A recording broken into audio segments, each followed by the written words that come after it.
Chapter 553. Demonesses' Hard Work. Bounty. The muscles in Demonesses' cheek twitched as he forced a smile, pretending that he wasn't blazing and that he didn't care. When Ellen left, he turned sharply to face Gairman Sparrow and said, "I think we should move to another inn." "No, we'd better leave Byam as soon as possible. If I'm worth a bounty of more than 5,000 pounds, I won't be safe anywhere. The pirates and adventurers who are at the same level as me would definitely rush over like sharks smelling blood. Pray that they can finish off while also proving themselves, and giving them a high bounty are always very popular. They're worth no less than treasure." Danitz suppressed even more of his inward shouting. Klein didn't agree or disagree, he slowly smiled. "Are you worried that your bounty will be too high?" Danitz nodded heavily, finally feeling as though the madman, Gairman Sparrow, was finally saying something sensible. "Besides hiding, there are other solutions," Klein said as he walked over to the coat rack. "What are they?" Danitz asked subconsciously. Klein took off his half-top hat and put it on his head. "Raise your sequence. Let your strength match the bounty." He put on his coat, twisted the handle, and walked out of the suite. "Raise myself to sequence 6. Become a conspiracist." Danitz paused for 2 seconds, then he frowned and grimaced. When he consumed the sequence 9 hunter and sequence 8 provoker potions, he didn't find it much of a problem. In fact, he began to long for finding the legendary treasures, obtain mid or high sequence formulas and their corresponding materials to advance to a demigod, and then become the new king of the sea. However, the intense pain and discomfort brought to him by the pyromaniac potion had left him in fear and apprehension.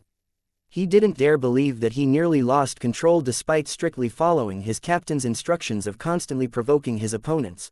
This forced Danitz to consider whether or not he was fine just getting rich so that he could return to Intis a rich man. He stood there, troubled for several minutes. Finally, he thought of a question. "Even if I want to advance by consuming a potion, it's not something I can do in a short period of time. I'll still have to find the formula and collect the ingredients. It wouldn't be an easy task, and the new bounty might be released tomorrow or even today. So, I must change inns and leave Byam as soon as possible." After Alger left the Ralph Trading Company, he casually went to a few places to inquire about the situation. When it was almost noon, he received a new report from the Church of Storms. It's confirmed that the person who posted the notices at the door of the cathedral is Blazing Danitz. Pay attention to his whereabouts. Blazing Danitz. Alger held the slip of paper in his hand and ruminated over the name silently. The corners of his mouth curled up, and he no longer had any doubts in his mind. With ease and certainty, he felt confident about going out to sea to hunt for materials. This was because his quest would happen at sea and because Mr. Fool has a new identity, sea god. Having missed the morning's blue star, Danitz waited until 4 in the afternoon to attempt the soulfall ritual while Gairman Sparrow was out. He drew the god of knowledge and wisdom's sacred emblem with familiarity, an omniscient eye on an open book, with the appropriate altar set up. Inside the wall of spirituality, he lit a candle and picked up the lavender and mint extract before dripping it onto the still burning flame. A refreshing fragrance filled the air, and Danitz burned several more herbal powders. Having done all this, he took a step back and said in ancient Hermes, "I pray for the power of knowledge. I pray for the power of rationality. I pray for the God of wisdom's loving grace. I pray that you allow me to communicate with the spirit of Edwina Edwards, the teacher who pursues knowledge, the researcher of spirit world creatures, Vice Admiral Iceberg of the Seas, who hails from Lindbergh." Along with the echo of the incantation, the interior of the altar suddenly became cold. Apart from the 3 candles, the remaining brass dagger, the salt plate, the bottle of extract, and the fountain pen and paper all floated in midair. Danitz waited nervously, not knowing what was going to happen next. After nearly 20 seconds, the flames of the 3 candles began to sway, coloring the candles in a pale green color. Danitz's body suddenly stiffened. He felt an icy chill invade his body in an irresistible manner. He saw his feet move uncontrollably, and he took a step forward. He saw his left hand rise and grab the black fountain pen and a piece of white paper. He saw himself bend over with a pen in his left hand, quickly writing, "Is there something?" The words were exquisite and artistic, very different from Danitz's own style. It was only then that Danitz realized he could control his head and his throat. "Captain, sea god Calvetua is dead." He squeezed out his hoarse voice as though he was suffering from a heavy cold. Details. His right hand wrote smoothly. This was the opportunity Danitz had been waiting for. He immediately recounted everything that had happened, including Gehrman Sparrow's visit to Samim Island in order to fulfill some adventurer's dying wish, the possibility that Gehrman Sparrow had suffered the sea god's curse and how he easily resolved the problem after closing the door, including the madman's mistake of mistaking the ancient elven ruins as a sea god ruin.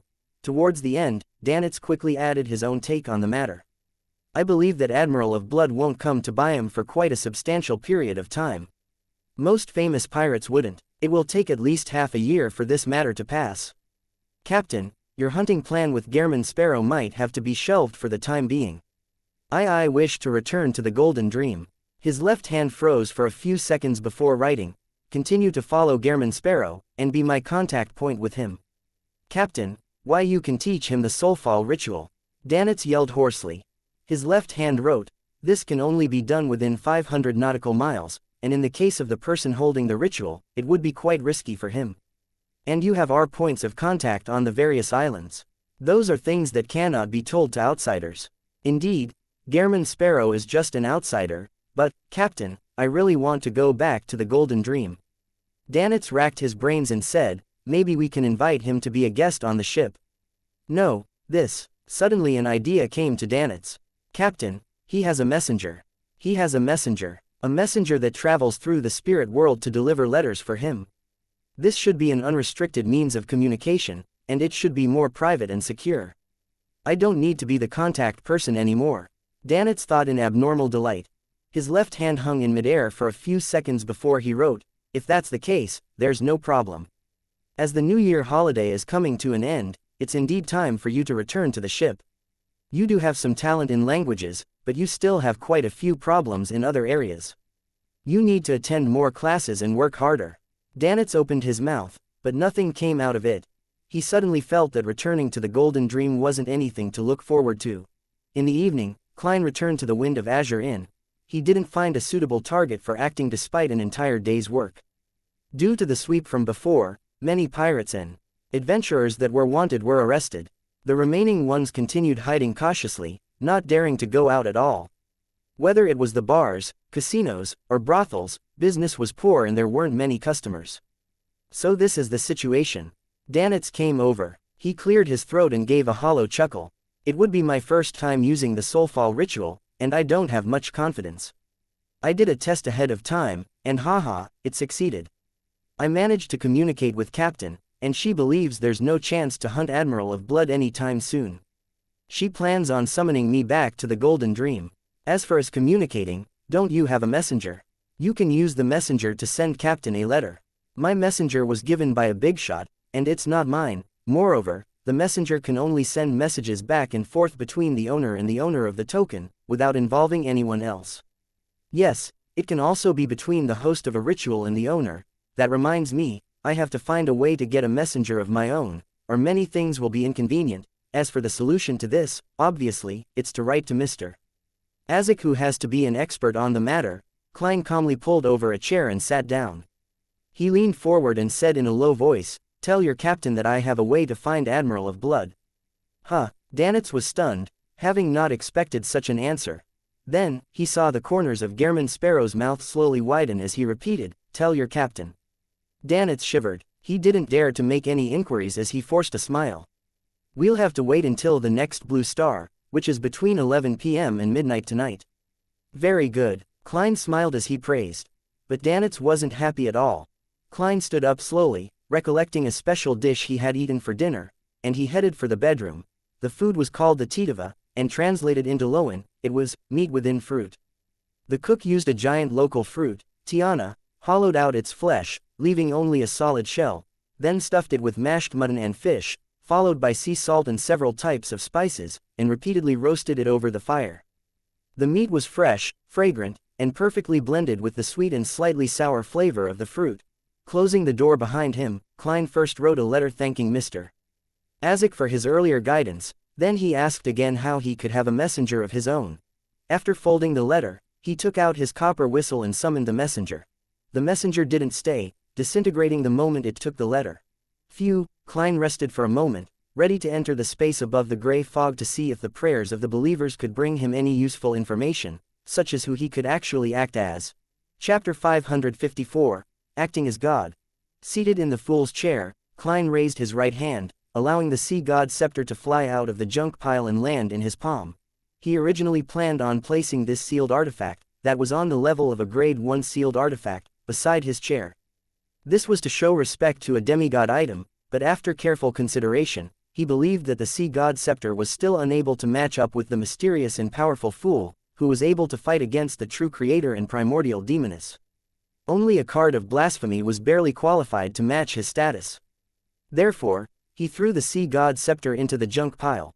Looking at the blue dots surrounding the white bone staff, Klein willed them to split into preliminary categories. Just as he had expected, those blue dots of light automatically split according to his will. Those that merely praised sea god and were prayers with no clear reason sank to the bottom and then rapidly disappeared.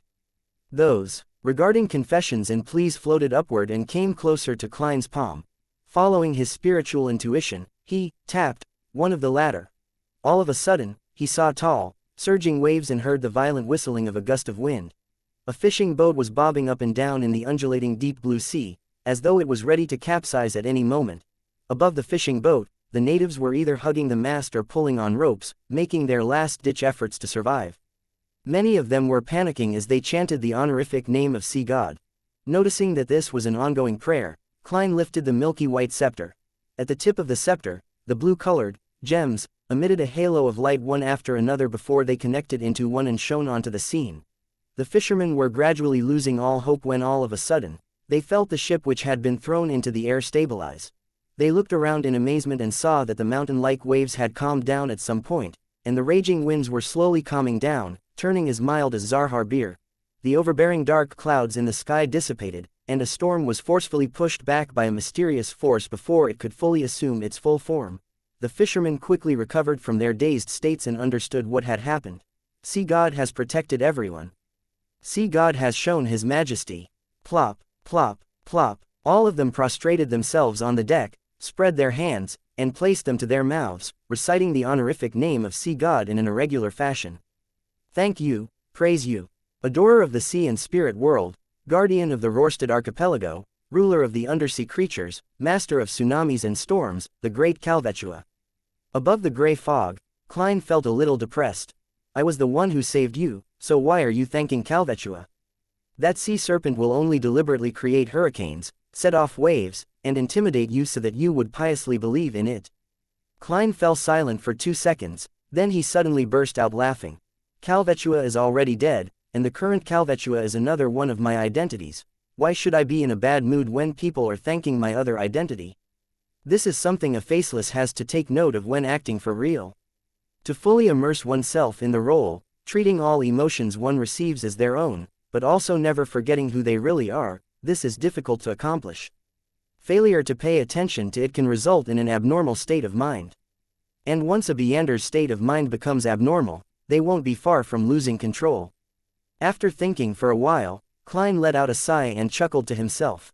Acting the role of Sea God has been quite rewarding after all.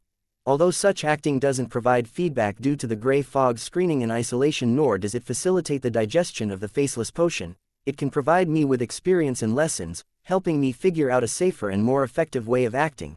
Wrapping up his thoughts, Klein spread his spirituality to another point of light. This time, the plea came from under a bridge. A woman with tattered clothes and a festering body was leaning against a corner, mumbling the honorific name of Sea God as she made her final confession. Through her descriptions, Klein seemed to have witnessed her short life. She was a native woman whose parents believed in Sea God. As a result, she inherited the faith of Sea God. In the first decade or so, her father worked as a miner, repairing roads and laying the rails, while her mother focused on temporary jobs, sewing, doing laundry, helping out at the docks, and occasionally working as a street girl. Only then did the family barely survive. An abrupt change occurred. 2 years ago, her father had died during a road repair accident, and the Rorstad Railroad Company had offered only a pittance of compensation. This pushed the family onto a path of no return. Subsequently, the girl was sold to the Red Theater by her mother and became a legal prostitute. Although Emperor Russell had long invented the condom, many pirates and adventurers were unwilling to use one in their desire for momentary pleasure. And since the Red Theater didn't enforce the use of condoms, the girl's resistance was ineffective. All she could do was submit, eventually getting infected with some disease. The manager of the Red Theater had tried to provide her some simple treatment, but seeing that she wasn't getting any better, she was chased out because the cost of the follow-up treatment was obviously much higher than the cost of buying another girl. Not only was the ill girl unable to find a new job, but she didn't even have the money to rent a house. Her mother and younger siblings had long since disappeared, perhaps already dead or abducted to become slaves. The girl became a tramp and lived under the bridge. She managed to survive for some time thanks to the food and free medicine provided by charity organizations, but it was ultimately a short period of time. Her illness got worse and worse, and her body became weaker and weaker. Very quickly, she reached the end of her life. At that moment, she recalled the days when she was the most well-fed and dressed. She recalled the words that the pirates and adventurers would occasionally say.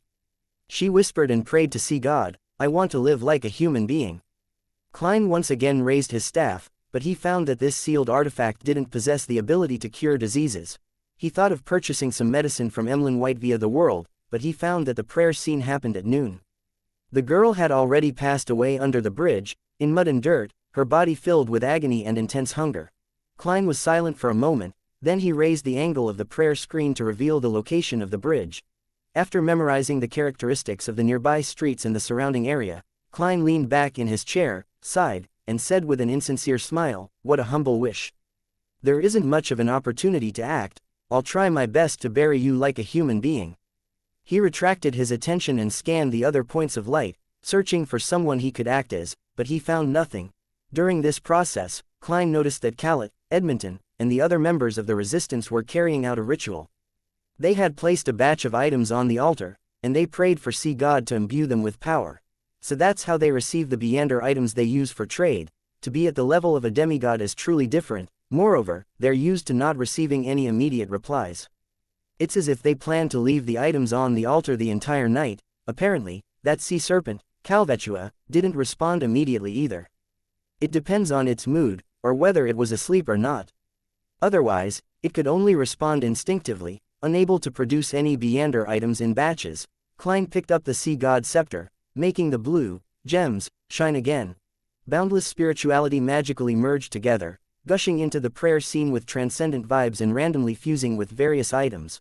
Some of them are electric shock charms, some that allow people to swim in the sea like fish, some that allow a gale to blow. Within 3 months, their spirituality would gradually decline to nothingness. Klein half closed his eyes, feeling the changes in the items.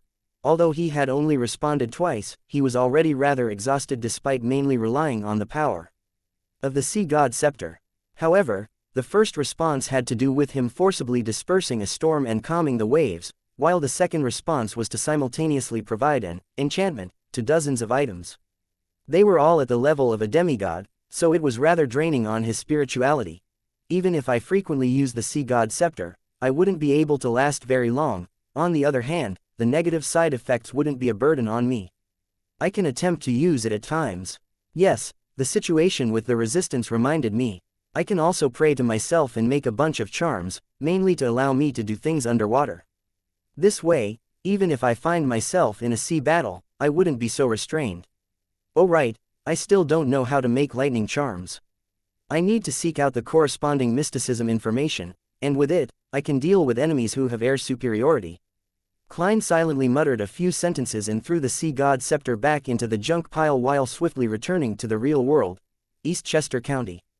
By the side door of a huge manor in the vast and beautiful countryside, Audrey Hall was dressed in a waist-fitting black riding suit with a simple blouse lining her insides. She skillfully sat on the back of a brownish-red mare without showing the slightest sign of wobbling.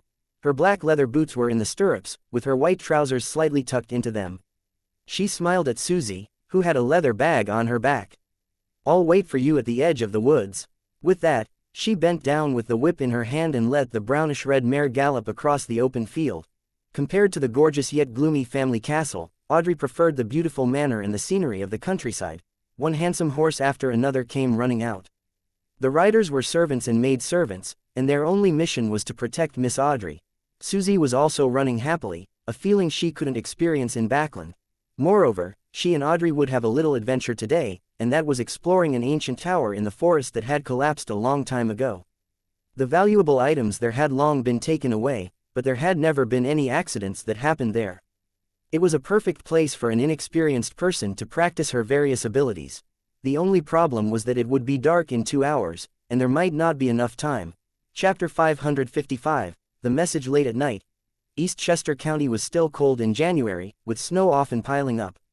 The branches and leaves of the trees were withered, with beasts hiding themselves, making it appear lifeless. Audrey led Susie around the ancient tower several times while surrounded by her attendants and maid-servants, but they found nothing. There were only piles of gray bricks and rotten wood, and in the gaps, there were weeds and the corpses of tiny critters. Audrey had thought she could find some murals on the wreckage of the walls, allowing her to decipher the origins of the ancient tower and use the appearance of wild beasts to secretly practice her Beander skills such as awe, frenzy, placate, but she was only left very disappointed. This isn't a tiny adventure, it's just a stroll on horseback. She pursed her lips, held her whip, and walked to her horse. Unwilling to resign herself to this, she asked the attendants and maid-servants around her when she had traveled half the distance, "Are there any legends of monsters nearby?" Half of the attendants had followed her from Backland to the family castle before coming to this manor. The other half were locals and were usually busy in the manor. There was no doubt that Audrey was asking the latter. The reason why she had come to this manor was because, historically, there was a folk tradition of worshipping dragons in the surrounding areas. A young attendant secretly shot a glance at his noble and beautiful mistress. He mustered his courage, took 2 steps forward, and bowed while saying, "Deep in this forest, there are many fearsome wild beasts. Every year, hunters die there, but no one has ever encountered a monster before. It's just like the situation described in an old folk song that goes around this place." He recounted the folk song and the general meaning was, "Monsters are in your dreams. Dragons are in your dreams. The great imagined palace, floating in the air, is also in your dreams. There is the place where you will have everything, all the way until you wake up. Curious children, brave adventurers, go and find the dragon in your dreams." The attendant deliberately left out the last line, because he might be misunderstood as being sarcastic to Miss Audrey. A dragon in a dream, the great palace that is imagined and floating in the air is also in a dream. Audrey carefully pondered for a few seconds before she suddenly felt that this ancient folk song wasn't completely meaningless. According to the information about dragons that she'd bought from Little Sun, the dragon of imagination, Anquelt, had actually imagined a floating city with massive temple pillars supporting a towering palace complex. The name of the city was Livsade, meaning the city of miracles. In dreams, the spectator pathway comes under the mind dragons, involving the conscious, subconscious, the sea of collective subconscious, and the sky of spirituality. No matter how you look at it, it certainly involves the dream domain. Perhaps this ancient folk song really is pointing to something. Could Livsade really exist in the sea of collective subconscious, in dreams? But a dream is purely in the mind. Many thoughts flashed through Audrey's mind. Even when she returned to the manor, she was still unable to come up with a clear train of thought. Entering the room, she glanced at Susie, suddenly having the urge to show off. Susie doesn't know anything about dragons, so she definitely wouldn't be able to detect the peculiarities of this folk song. "No, don't be arrogant, that's too superficial, and it's easy for Susie to discover that I'm hiding something." Audrey walked a few steps back and forth with her back straight, and she asked in a seemingly casual manner, "Susie, what do you think that folk song is really about? I have a nagging feeling that it's not as simple as it seems." Susie opened her mouth, momentarily at a loss for words because she didn't know anything about poetry. She gave it some serious thought and said, "Audrey, I'm only a dog." In a forest in Blue Mountain Island. Because of his agitation and excitement, Callet didn't sleep at all. Sitting on the wheelchair, he inspected his surroundings, as if he had found a reason to live apart from revenge. After making a full circle, he returned to the altar to pray once again. He remembered the contents of the 10 Commandments very clearly. He knew that he couldn't see God's name in vain, so he planned to use the relatively vague God as a replacement during his prayers. When he approached the altar, his gaze suddenly turned into a stare because the items placed on it all had an unusual aura. For example, a dagger didn't reflect any crimson moonlight but released silver lightning. A leaf had become increasingly greener, making him feel that it was easier to breathe from a mere glance. God has bestowed his grace, this thought suddenly flashed in Callet's mind. Up to this point, he no longer had any doubts regarding the transformation of God. The sacrilegious thoughts hidden deep within him were completely dispelled. The revelation from God that previously said that he will walk the land again was an implication that he is reconstructing his image. This layer of meaning goes very deep. and we actually failed to interpret it before. Khaled slowly took in a deep breath and propped himself up with his hands before solemnly prostrating himself before the great sea god. Soon, he returned to his wheelchair and headed for the residence of the high priest, Edmonton, and the others. He couldn't wait to tell his companions about what had just happened, to share with them the grace of God. At 11:15 in the evening, Klein sat in his chair and watched with a blank expression as Danitz held the soulfall ritual, memorizing all the details while he did it. It still requires help from the spirit world, he made a preliminary judgment. If it's a spirit world creature, one can locate them as long as there's no mistake in the description. Just using a language with a certain amount of power can allow direct summoning or allow them to make their spirit descend. It has nothing to do with distance or range. To a certain extent, deities have this trait as well, but sometimes it's possible to get a response from them even if the prayer is in an ordinary language. Of course, that is only if they have become believers and have caught the notice of the deity. At the level of demigods, they seem to have blended with the spirit world to a certain extent. That's why one can point towards them with an accurate description to receive the possibility of a response. But there will be a distance limitation. Once it's beyond a range, they wouldn't be able to receive the signal. See God Calvetua as an example.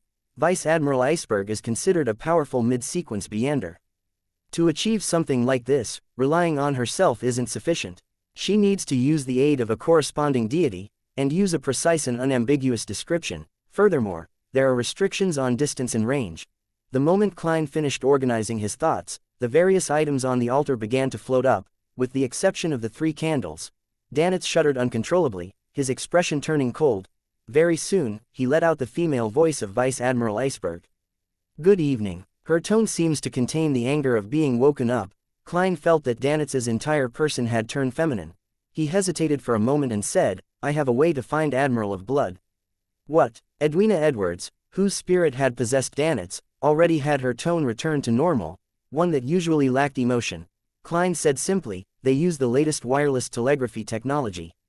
I received the frequencies and passcodes from White Shark."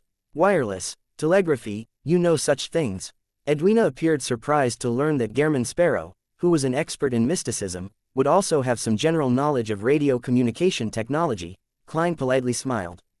"A little." Edwina was silent for 2 seconds, then she asked through Danitz, "Have they discovered that? Are you referring to whether Admiral of Blood and Company have discovered the leak of their frequencies and passcodes? In theory, they should have, since their intelligence officer, Old Quinn, has died at the hands of Mr. Hanged Man. However, wireless telegraphy hasn't reached the level of wide-scale adoption yet, so it's easy for those who use it to ignore security risks." Klein didn't respond with absolute certainty. "Perhaps, but we can try. As long as I can listen in on the frequency, there's a very high chance of finding Admiral of Blood. As sea god, even at the level of a demigod, making it difficult for me to know about matters in neighboring seas like the back of my hand, I can still control sea creatures and ask them to seek people out," Klein silently added. Edwina said thoughtfully, "I'll have Danitz help with the surveillance. You know a lot about wireless telegraphy as well." Klein grinned and said, "Okay." When the soulfall ritual was over, Danitz watched German Sparrow take out a sizable piece of machinery and its corresponding accessories, with mixed emotions. "What is this?" he asked in astonishment. Klein said flatly, "Radio transceiver." Danitz turned agape as he finally forced his question out. "Where did you get it?" "Outside." As he spoke, he tossed the manual and information on the frequencies and passcodes to Danitz and went back to his bedroom to sleep. So this is what he does on his frequent trips out. Danitz felt as though he had understood something. After much reading and experimenting, he finally mastered the usage of the radio transceiver and settled back into his reclining chair. He was soon snoring away. Without knowing how long he slept, he was suddenly awoken, astonished to hear rhythmic clicks. "What?" Danitz rolled to his feet and looked towards the source of the sound. He saw the radio transceiver in the dim room working on its own, spitting out illusory sheets of white paper under the serene moonlight. "What's this?" Danitz conjured flames in his palms as he carefully inched forward. This scene reminded him of the horror stories that pirates often spoke of when they were bragging. "There's a problem with the radio transceiver. It's connected to an evil spirit." Danitz decided to yell for German Sparrow the moment he discovered anything amiss. As he approached the radio transceiver, he saw several lines of ancient faceac on the illusory sheet of paper. "I sense a familiar but unique aura, but it's about to dissipate." "Hello." Danitz attempted a response. Who are you? The radio transceiver produced its clickety-clack again, spitting out a piece of white paper. My name is Rhodes. In exchange, you have to answer one of my questions. Chapter 556, Discriminatory Treatment. A question. This strange radio transceiver is a little interesting. Danitz cleared his throat. You can ask, but I might not answer. Hee, you think I'm the kind of adventurer or archaeologist who ends up killing himself because of curiosity? Danitz thought with both caution and pride. It took a few seconds for the radio transceiver to produce its clickety-clack again. An illusory piece of white paper was spat out with red words on it. Do you have a secret crush on your captain? No, don't speak nonsense. Who told you that? Danitz's face instantly reddened. He felt at a loss to have the secret that had been buried deep in his heart for so many years revealed so suddenly. He was embarrassed and ashamed at the same time and subconsciously wanted to deny it. But at the same time, he was also shocked and confused as to how this matter had been discovered by an outsider. He had never told anyone, and he had kept this secret very well hidden. Danitz opened his mouth, forced a smile, and said, "What a silly question, I refuse to answer." The radio transceiver produced its clickety-clack and spat out more white paper. Then let's change the question. If you really don't like her, who can endure such dry and boring lessons? Isn't that right? No, it's because I'm not strong enough to beat her. Danitz blurted out, his expression twisted. The clacking of the radio transceiver became increasingly brisker and the words on the illusory white paper increased. A lie. Let's change the question. The type of female you like is beautiful, powerful, mysterious, intelligent, and someone who is able to step over you, right? Danitz's lips quivered as he felt as though flames were seemingly rising from his body and smoke was billowing from his head. At this moment, he felt his state of mind explode. It was as if someone had stripped him naked and tossed him into a busy street. Subconsciously, he looked around in panic, searching and avoiding the gazes that might be cast on him. Then, he saw that the bedroom door had opened at some point. Gehrman Sparrow stood there quietly in his white shirt which hadn't been tucked in his rather loose black trousers. It was unknown how long he had been watching. When did you come out? Danitz stuttered, his face blank. Please tell me that you just opened the door. He prayed inwardly. Klein walked over to the radio receiver that had become paranormal and answered calmly, from the beginning. As a seer, how could I not have sensed the strange activity outside? Even in my sleep, I'll still have my spiritual intuition. Klein chuckled inwardly. Danitz's face instantly turned ashen. He turned his body in a half-circle and rushed toward the radio transceiver that seemed to be possessed by an evil spirit, in a bid to rip up the illusory white paper with the 3 questions. But his hand went through the words without him grabbing onto anything. A scarlet-red fireball formed in his palm again as he thought of blowing up the damn radio transceiver. At this moment, Gehrman Sparrow's cold gaze swept over him. Right, this is his. Danitz froze, looking at Gehrman Sparrow step past him and stop in front of the unusual radio transceiver. Rhodes, how did it connect to this radio transceiver? It said it sensed a familiar but unique aura which is about to dissipate. Is it referring to the aura of the mysterious space above the gray fog? This radio transceiver was placed above the gray fog for a few days. Although it didn't show any abnormal signs, it still came into contact with the aura. And because of its own functions, it temporarily received information from the spirit world, and this was subsequently discovered by Rhodes, the magic mirror, that seems to know a lot. Wait, what kind of question was that? I'm Gehrman Sparrow, I'm a cold, crazy adventurer. I'm a professional, I can't laugh out loud. Klein suppressed the corners of his mouth and secretly took a deep breath. Danitz stole a sidewards glance, like a prisoner by the gallows waiting for the noose to be released. Seeing no change in expression from Gehrman Sparrow, he was slightly relieved. He was glad that the person who had watched from the side was a madman and not a normal human being. He wouldn't have any interest in such matters. If it were any other pirate, I would be too embarrassed to return to the Golden Dream. No, I would be too embarrassed to adventure out at sea. He looked with hatred and fear at the radio transceiver, at the demon who called itself Rhodes. He heard the clacking again and saw a new piece of white paper spit out from the radio transceiver. There were 2 neat lines in Lonus. Your loyal and humble servant, Rhodes, is honored to follow in your footsteps once again, constantly at your service. This isn't the same evil spirit as that Rhodes from before, right? Danitz's face twitched, and he suddenly felt that whatever happened tonight was surreal. Klein, who went through great difficulty to stifle his laughter, keenly caught onto a problem. Rhodes wasn't here in person and had likely used the spirit world and the radio transceiver's special function to send messages remotely. Therefore, when Danitz refused to answer the first question, it was powerless to punish him and could only ask another question. That's interesting.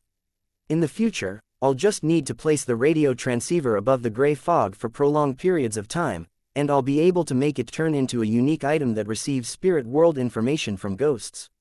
Unfortunately, by the law of conservation of Beander characteristic, even with the augmentation of the gray fog's aura, its extraordinary abilities would dissipate bit by bit, eventually returning to normal. Yes, to maintain an ordinary item's extraordinary traits without the use of Beander characteristics, there's another method according to my knowledge and mysticism, that is to carve the honorific name or true name of an angel, or even a deity in a language that can stir the powers of nature onto it. This would be equivalent to borrowing the target's mysticism and power. Of course, the premise is that they agree I can't do it myself. At least, the piece of paper that I previously used as my bank's passcode in ancient Hermes hasn't undergone any abnormal changes. For real deities, I only know the true name of one, primordial demoness Cheek. If I get her honorific name, together with her true name, what will happen when I engrave them in ancient Hermes onto the radio transceiver? Will it release viruses? Will it appear more aesthetically pleasing in an industrial sense, mesmerizing those with fetishes? Yeah, the outcome with the greatest possibility is that when carving the honorific name and true name, the powers of the primordial demoness will descend, sucking everything dry. This is an extremely precise supernatural direction.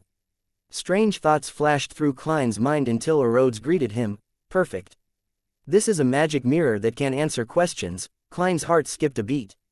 He turned his head to the side and said to Danitz, "Go out and guard the door." All right. Without any hesitation, Danitz rushed to the door. He was afraid that the demon named Rhodes would ask him new questions. When Danitz entered the corridor and closed the door behind him, Klein turned to the radio transceiver which was connected to the magic mirror, Rhodes, and said in a low voice, "I have some questions." "This is my honor. Can I address you as master?" The great existence above the spirit world. White paper spat out of the radio transceiver amid clacking sounds. "You're too obsequious and too shameless. Why do I have a nagging feeling that there's a problem?" Klein pondered a little and said, "You can use any form to address me." "Yes, master." Rhodes used an exclamation mark. "What's your question? Where can I find mermaids?" Klein asked directly. Amid clacking sounds, the radio transceiver answered, "To the east of the Gargaz archipelago, sail the sea route for a week and there's a chance of meeting mermaids. However, the mermaids there are all believers of the Evernight goddess." This is a little amazing, it's within expectations, but it's also surprising. Klein realized that his previous speculation had turned into reality in a way he didn't expect. Rhodes continued to type, "If it bothers you, you can continue heading east, but it will be very dangerous. That place is no longer a real ocean, but the ruins of the War of the Gods." "Of course, you definitely wouldn't mind that." "Who said that? I was still imagining that with the sea god scepter, I would have the chance of entering even the most treacherous of seas. Now, you are telling me it's a sea evolved from the battlefield of gods." Indeed, there was a war of the gods in ancient times, the time when the creator reclaimed the ancient gods' authorities. Klein didn't make comment as he watched Rhodes make the radio transceiver produce more words. "In addition, there are reared mermaids in the Church of Evernight's headquarters, in the Cathedral of Serenity, as well as the Sleep Cathedral on Dino's Island. In addition to the Holy Cathedral, there are mermaids on Dino's Island as well. The former is too dangerous. They have grade 0 sealed artifacts and powerhouses at the level of angels. The latter can be considered. Transform into a nighthawk or a bishop and sneak in to listen to the singing and consume the potion." "That's not right. The church rears mermaids to target faceless beyonders, so how can they not be on guard against this point? I have to think of another way." Klein was about to ask the second question when he saw a new sheet of white paper come out of the radio transceiver. "Great master, I must abide by certain rules. You must answer a question of mine in exchange." "Answer your question." Klein raised his eyebrows slightly and waited for Rhodes to ask the question. He decided to acknowledge this servant depending on the situation. Amidst the clacking, Rhodes used words to spell out a question. "What are you planning to have for breakfast today?"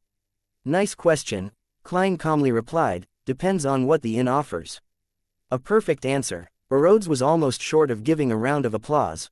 Without waiting for Klein to speak, it continued to type, "The aura above the spirit world is about to disappear. I await the next opportunity to be at your service, Great Master." After the illusory piece of paper was spat out, the radio transceiver stopped and lost its gloomy feel. How many days would it take above the gray fog before I can contact Erodes again? I'll ask it for the method to remove the mental corruption of a Beander characteristic the next time. Yes, this method should be used prudently. Erodes can use the special connection after the radio transceiver is tainted by the aura. Those who are stronger and more terrifying than it might be capable of doing so as well. If I keep doing this, maybe one day I'll get a telegram from the true creator or the primordial demoness. Klein's mind raced as he noticed the hidden risks. Chapter 557, Planting a Cue on Herself. Eastchester County, the Hall family manor. Audrey sat at the dressing table and lit a candle. Afterwards, she looked at herself in the mirror across from the slightly swaying light of the fire. Her green eyes gradually became deep, making it impossible for anyone who laid eyes on them to shift their eyes away, as if even their souls wished to drown in them. "Audrey, you have to remain lucid tonight in the dream," she said to herself softly. This was a simple, psychological cue. The ancient folk song she had heard at dusk had inspired her to explore her dreams and see if she could enter the sea of subconscious sea and the spiritual skies of all living things. This was an experiment that other psychiatrists had never attempted. At least, there was no similar experiences in the reference materials provided by the psychology alchemists, giving oneself a psychological cue to explore their own dreams. Perhaps I might be able to find traces of a mind dragon or even the City of Miracles. Livesade. Audrey withdrew her gaze, removed Lie, which was now in the form of a ruby necklace, and placed it inside a jewelry box. She was afraid that the mystical item that amplified her emotions would affect her while in her dream and cause unnecessary harm. Therefore, she removed it in advance out of caution. After doing all of this, Audrey subconsciously looked at her reflection in the mirror and saw little blemishes on her face. While wearing Lie, she felt that her beauty was intoxicating. "Wake up, Audrey. That's only a lie." She lifted her right palm and caressed her cheek. At that moment, she was very glad that she had chosen the name, Lie, for that mystical item. It kept her constantly alert, otherwise, she feared the day that she would one day be completely dependent on it and not want to face her true self. The day she lost it, it would be very possible that she would lose control. Those girls who are relatively ordinary looking might never wish to take it off again after wearing Lie to perfect their looks. They might be willing to die to keep it on them, for a Beander. I can't have such a state of mind either. Audrey sighed and stood up. She walked briskly and expectantly through the warm room in her slippery silk robe, back to the soft, comfortable, and springy bed, and pulled a rope from the headboard. Her personal maidservant, Annie, entered and gently extinguished the lights. Before long, Audrey fell asleep. In the hazy world, she suddenly jolted to her senses and realized that she was dreaming. She looked around with interest and silently said to herself, "Is this what's known as lucid dreams in psychology? In mysticism, there is a similar concept. It's really effective. I relied on a simple psychological cue that I planted in myself to get a lucid dream." "Audrey, you really are a genius." No, this is mainly an application of a Beander power. I mustn't be arrogant." At this moment, Audrey had already figured out what the current dream was. She was walking along a dark, narrow road surrounded by a dark forest, and ahead of her was the castle with its spires. The prolonged howls of the wolves, the slow and frightening gasps, and the shrill and intermittent screams came from every direction, creating a dangerous and depressing atmosphere. I haven't gotten over the fear of Duke Negan's assassination. I'm still afraid that one day, many Beyonders would suddenly attack my father, my mother, and my brothers. Audrey dissected her dreams from the point of view of a psychiatrist. In this strangely real dream, she walked slowly toward the castle that was almost identical to the Hall family's ancestral house. As she walked, a figure suddenly jumped out of the dark forest.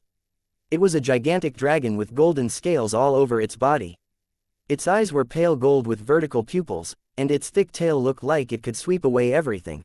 This dragon's facial features were exactly the same as Audrey's. When paired with its body, it gave off an indescribable feeling of strangeness and horror. Audrey jumped in fright, almost waking up from her dream. Fortunately, having been a spectator before, she was able to stabilize her emotions in time. This made her realize that she had never really forgotten how she had almost lost control back when she consumed the psychiatrist potion. Back then, her self-relief and the improvement in her mood was only superficial. The trauma had already taken root in the depths of her subconscious and would occasionally reflect itself in her dreams. Fortunately, I discovered this today. In the future, I can try to treat this trauma in my subconscious. I'm a psychiatrist. If I continue to ignore this issue, I might lose control due to this fear. When advancing to sequence 6, Audrey examined herself carefully. As she walked and stopped, Audrey's dream kept changing in an erratic fashion. It would have been considered quite an unsatisfactory story. Finally, she arrived in front of the castle and saw an arm-length magic staff sweeping through the air, scattering down specks of light that were as resplendent as starlight.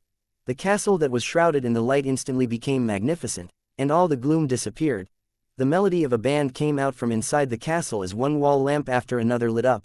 This was the most beautiful expectation that I had towards Beyonder powers at the very beginning. It really was a little girl's fantasy. The corners of Audrey's mouth curled up, and her mood turned for the better. She didn't stop, but she walked past the castle to the edge of her dream. She didn't care how the scene behind her changed, or how the story unfolded. After walking for an unknown amount of time, she passed through the barren wasteland and arrived at the top of a cliff. Looking out, the gray, blurry void extended into the distance. The area beneath her was so deep that it seemed to be bottomless. Audrey was keenly aware that this was the boundary of her dreams. Once she left, she had no idea what would happen. And how do I leave? Jump down. Will I fall to my death? Audrey thought awkwardly, not too courageous in taking the risk. After thinking for a few seconds, she slowly came up with an idea. This is a dreamland that originates from the world of my mind. As the mistress of this place, I can use my will to open up a path for myself. With the thought of making the attempt, she tried to conjure what she thought, just like the way she did it above the gray fog. The only difference was that the former needed the help of Mr. Fool, and now she had to rely on herself. Audrey stretched out her right hand, pointing it downwards into the depths of the gray fog. In front of her, the gray fog suddenly surged, revealing layers of stairs that led downwards, without an end in sight. Audrey took a slow breath, lifted her skirt slightly, and stepped onto the first step. Step by step, she continued down the stairs. The surroundings grew increasingly quiet, so quiet that it was almost as if she heard auditory hallucinations. In this place, there was nothing else apart from the gray fog. It was lonely and filled with the unknown. A howling gale blew in from different directions, causing Audrey to sway back and forth. The fear she felt slowly deepened. Before she lost control of her emotions, her green eyes shone with a warm light that seemed to be able to see through the hearts of others. Audrey used her psychoanalysis powers to placate herself. She continued her search. After nearly a minute, a point of light suddenly lit up in the surrounding gray fog. Audrey took a cautious look, only to see that the point of light was of herself, back when she had just consumed a potion and almost became a dragon monster. While on the verge of losing control, emotions such as worry, horror, fear, and nervousness were clearly overflowing from her. This is my subconscious, so this is my trauma. Audrey vaguely understood where she was after she left her dreamland. She was in no hurry to resolve this trauma as she continued to walk down, step by step, filled with anticipation. According to the theories of the psychology alchemists, the subconscious was at the bottom of her destination, the sea of collective subconscious for all living creatures. During her exploration, Audrey once again saw herself listening to her parents' storytelling when she was young.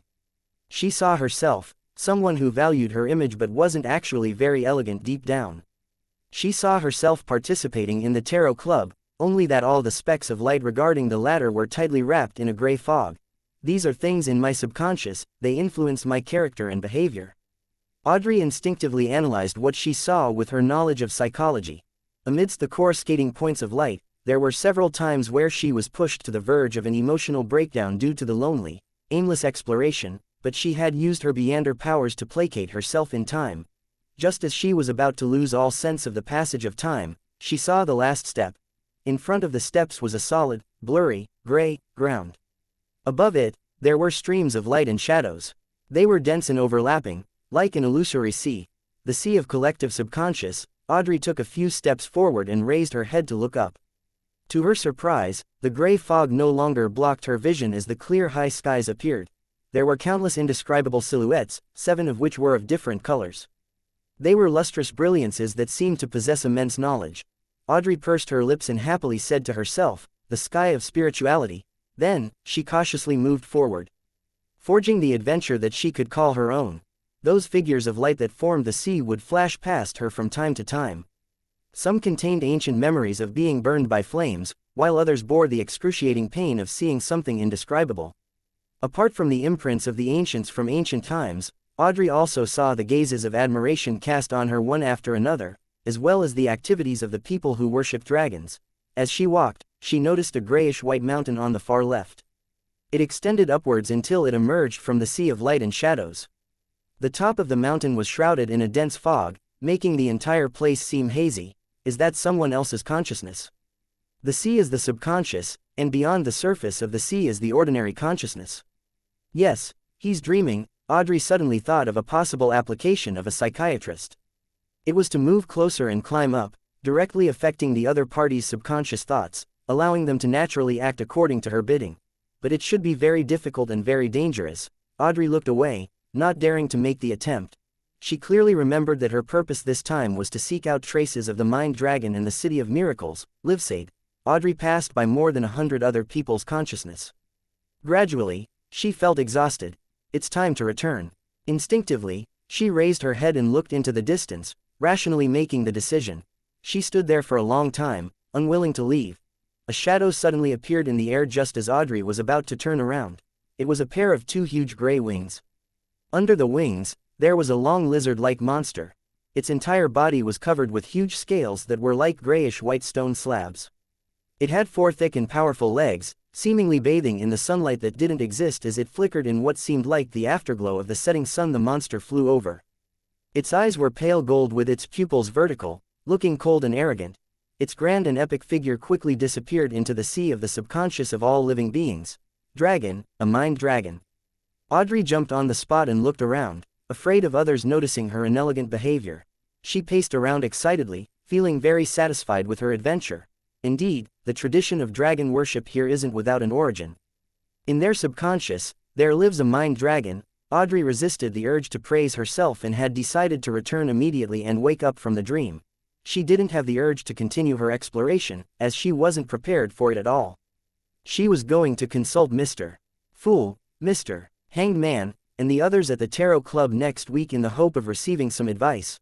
Audrey returned the way she came, entering the mountain formed by her consciousness. Then, she woke herself up and successfully escaped from the dream. At that moment, Demonesses was also permitted to return to his room. He glanced at Gehrman Sparrow and said with an embarrassed smile, "You won't tell anyone what you just saw, will you?" Chapter 558, Search for Abnormalities. Klein didn't answer with, yes, or, no. Instead, he stopped walking towards his bedroom and flatly said, "That was a question." Right, a question. That was a slanderous question with no basis. Besides, I also gave a negative answer. Demonesses responded with delight and had emphasized that he had never admitted to it. "I will clarify this with your captain." Clarify? Demonesses stared, then he half opened his mouth, his expression twisted. He was also considered a somewhat knowledgeable person, so he stopped explaining and arguing, and he forced a smile. "Is there anything I can do for you?" Klein took a deep breath and used his clown powers to control his facial expression. "Monitor it well." "Yes, all right," Demonesses quickly agreed. Seeing Gehrman Sparrow turn around and walk to the bedroom's entrance, he couldn't help but ask, "You're not going to clarify this with Captain, right?" Klein twisted the handle and replied expressionlessly, "Monitor it well." After he finished speaking, he pushed open the door and entered the room. Before he could widen his mouth into a laugh, he closed the door behind him. The next morning, after breakfast, Klein put on a pair of pantaloons, a thick brown jacket, and a cap. He changed his appearance and went out, leaving Demonesses alone in the room to watch the radio transceiver. Along the way, Klein changed his appearance again, making himself look more like a native. He found a special store, bought a pair of linen gloves, a shroud, and a body bag. Then, according to the surroundings he had previously witnessed, he scanned the area around him for landmarks before finding the bridge and the girl who had died amid the mud in a corner. As it was still winter, the weather wasn't too hot, and there were no obvious signs of decay from the corpse, but the festering skin and the stench still made Klein instinctively nauseous. He didn't immediately come to bury the girl who wanted to live like a human being last night. Due to the recent events, Byam was under strict curfews at night, as well as the fact that the cemetery didn't open until dawn. Pulling out a small metal bottle, Klein poured some quelaag oil onto his hand and rubbed it at the tip of his nose. a choking sensation invaded his mind. The smell of peppermint mixed with disinfectant filled his olfactory senses, making him sober as if he had just fallen into a sea of floating ice. He was no longer affected by any other smells. Putting away the metal bottle, Klein put on his gloves, took a few steps forward, and crouched next to the female corpse. He unwrapped the shroud and began to gently move the corpse into the body bag. Carrying the bag over his shoulder, he deliberately walked through the most bustling streets of Byam until he reached the outskirts of the city. Along the narrow road where horse carriages couldn't pass, he scaled a mountain to its mountainside. There was a cemetery specially prepared by the Church of Storms and the Governor-General's office, for the natives. As for foreigners, such as businessmen, adventurers, people from Loan, Intis, and Fainapotter, who had settled down here, they had their cemeteries situated on the opposite side of Byam on a flat and soothing plain with forests backing them. Klein climbed higher and higher and entered the unnamed cemetery, where he found the gravekeeper dozing off. "How do you want to bury him?" The gravekeeper pointed at the body bag. "If you want to do it for free, you have to wait a few days until the corpses in the morgue accumulate to a certain amount, then they'll be cremated together and buried in the same grave. Of course, there will be priests who will do a send-off for the souls of the dead in advance. 5 soldi and he will have an urn and a niche he can call his own. £2, he'll get an urn and a grave with a tombstone. If you don't want him cremated, you'll need a coffin. You can pick one over there. They're priced differently based on the type of wood." Klein thought for a moment, then he took out 5 soldi in notes and handed them over. "What's his name?" The gravekeeper counted the notes, picked up a fountain pen, and asked with a good attitude. He didn't actually know how to write words, he just wanted to draw symbols to help him remember. Klein paused for a second and said, "Bordy." "Bordy," the gravekeeper repeated it in a low voice and drew a symbol. Without looking up, he continued, "She can have an epitaph on the niche." Bordy was a typical female name in the Rorstad archipelago, therefore, the gravekeeper no longer mistook her gender. Klein remained silent for a few seconds, then he said in a low voice, "She is a human being." "She is a human being. What a strange epitaph," the gravekeeper muttered. "Do you have a picture?" "I know you don't." Before he could finish his words, he saw the other party hand over a photo. It was a portrait that Klein had drawn using a ritual.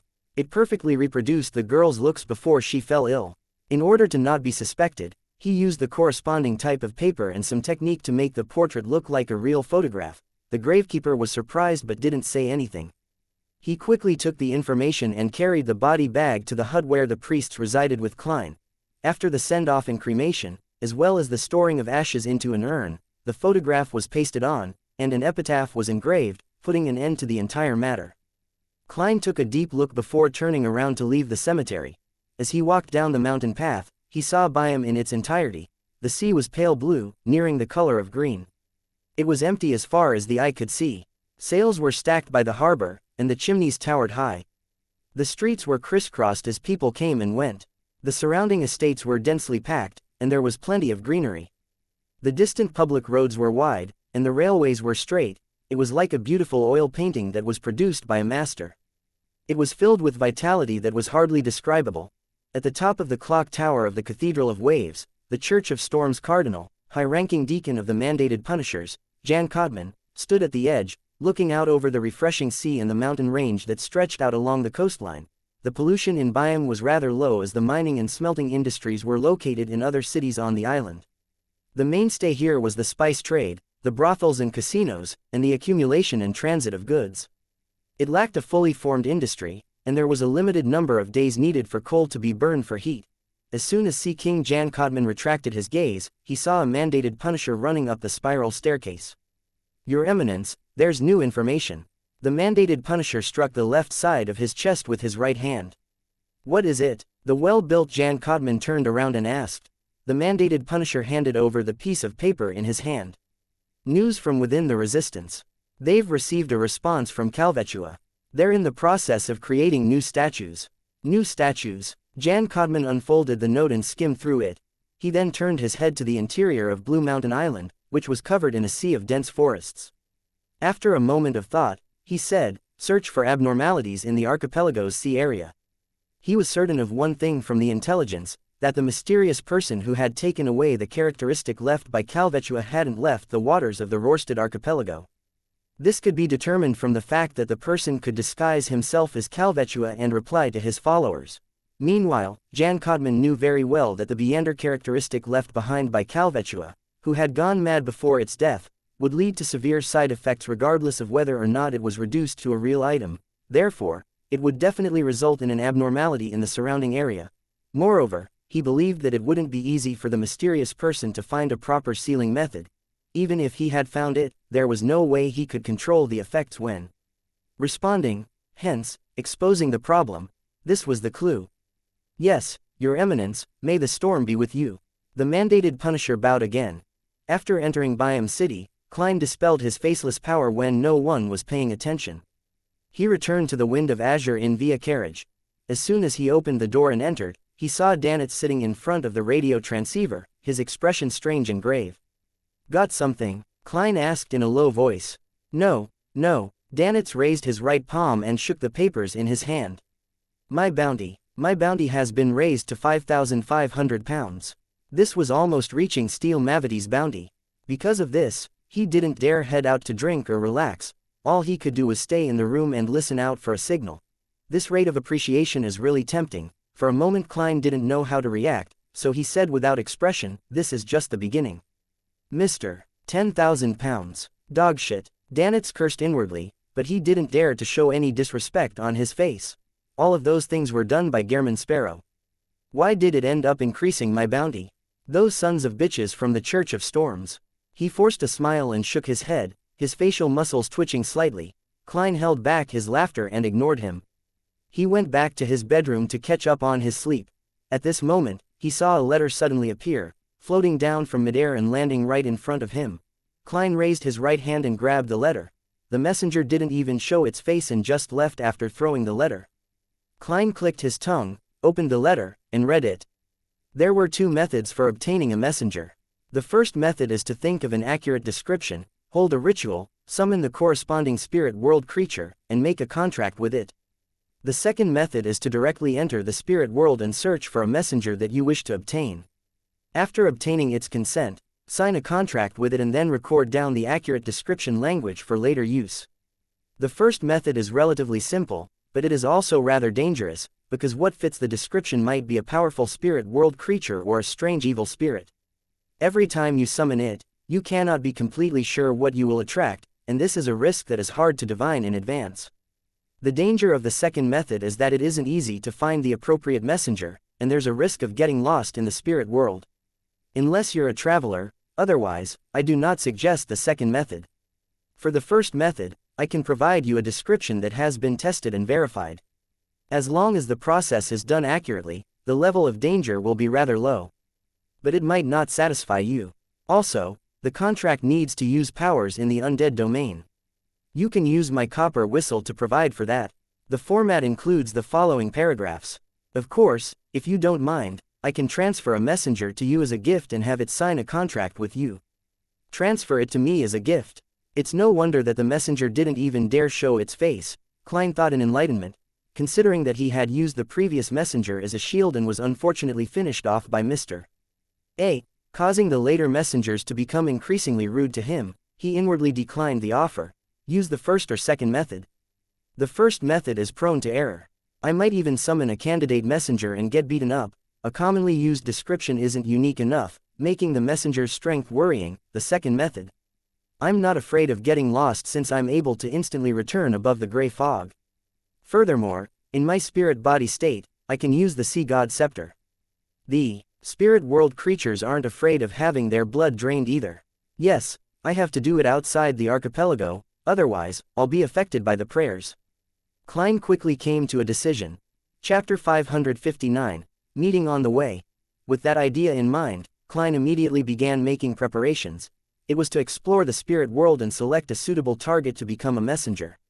After he left the Rorstad archipelago and its surrounding sea, he could bring the sea god scepter along with him to reason with the target and convince them to become his messenger. Once I find myself lost or in a dangerous situation, I would immediately halt the summoning and return above the gray fog. There's basically no risk. Klein thought for a few seconds, then he locked the door and began the ritual of summoning himself. At the end of the ritual, he quickly arrived above the gray fog, but he was in no hurry to respond to himself. Instead, he sat down and let the sea god scepter fly out from the junk pile and land on his palm. He intended to scan the prayers of the believers as per routine for anything to respond to. During this process, Klein discovered that some of the prayers were actually quite interesting, because humans could deceive friends and relatives, but it was difficult to keep their truest thoughts when confessing or praying to the gods. At most, they would modify the truth to make them look less bad. A mixed blood, who had clearly changed his faith to the Lord of Storms, had already reached the middle ranks of the Byam police department, but in his confession, he tried hard to portray his behavior as a plan of burdening himself to carry out a mission. For the sake of a brighter future for his kinsman, he could only confess to God in misery, hoping that he would protect him, so that he could climb up the ranks in the police system as a believer of the Lord of Storms. Although his words sounded flawless, the fluctuations in his thoughts and emotions during his confession were clearly displayed in the prayer scene. It was something that couldn't be hidden. Trying to deceive God while you are deceiving yourself. If it were a gigantic sea serpent like Calvetua who lacked intelligence, it might have believed you. Should I give him a lightning bolt or 10 wind blades? Yes, it's pretty impressive to have a mixed blood rise up to the ranks of senior inspector. I'll keep him. There are benefits to having a snitch. Klein raised his sea god staff, making one of the blue gems glow. The light poured into the scene and imperceptibly seeped into the senior inspector named Bulea. This wasn't a curse, nor was it a cue. It was a mark of divinity that almost no one could discover. Simply put, it's a unilateral way for me to keep tabs on you, Klein silently added inwardly. He continued browsing and saw a young believer with slightly curly bronze hair praying for a man named Zhangmo to be caught in a storm and buried at sea. He claimed that Zhangmo wasn't pious enough, but the truth was that, as a competing fisherman, Zhangmo was always able to harvest more fish than he did. What kind of nonsense prayers are these?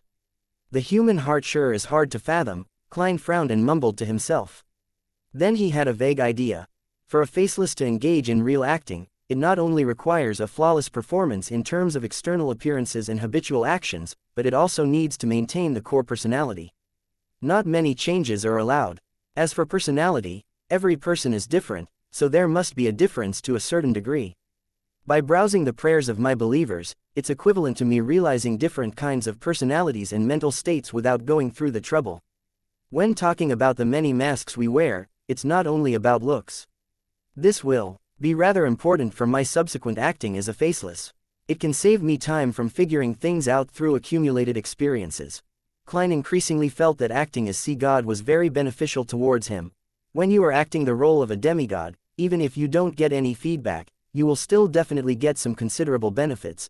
This is a way of gaining experience of being someone of a higher level. Klein perked up, no longer being perfunctory about skimming through the prayer scenes. After quickly browsing through one scene after another, his gaze stopped at a merchant named Ralph.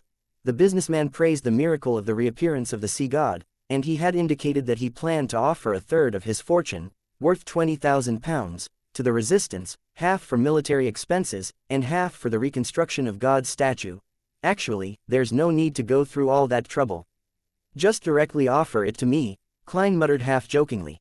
He thought for a moment, and then he conjured a background of waves and storms with heavy rain and lightning falling together.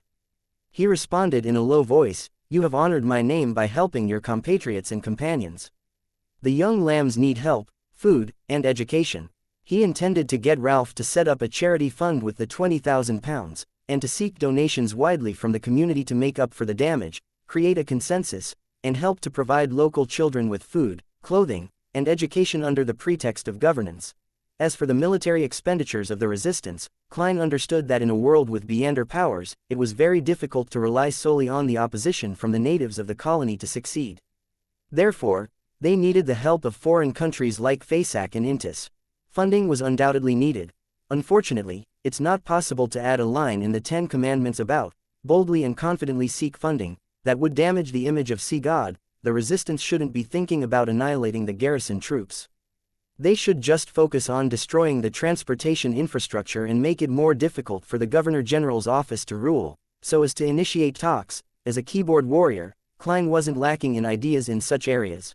He quickly restrained his wandering thoughts and made a divination to see if it was dangerous exploring the spirit world today. After obtaining the revelation that it wasn't considered dangerous, Klein took the Dark Emperor card, naturally changed his image, and stepped into the door of summoning. After entering the real world, he stuffed the mystical items he needed into his body as a precaution. Then, like last time, He used cogitation to sense the spirit world. Taking a step forward, he passed through an invisible curtain as Klein's illusory figure floated up. Around him, red, yellow, blue, green, and other colors were superimposed, like they were like the most abstract oil painting ever. The concept of direction that humans were used to could no longer be used here. If one used the old means of distinguishing direction and one's location, they would definitely find themselves lost. Klein roamed carefully and casually, sometimes seeing a yellow sun like a child's sketch, sometimes brushing past an incorporeal river that flowed quietly.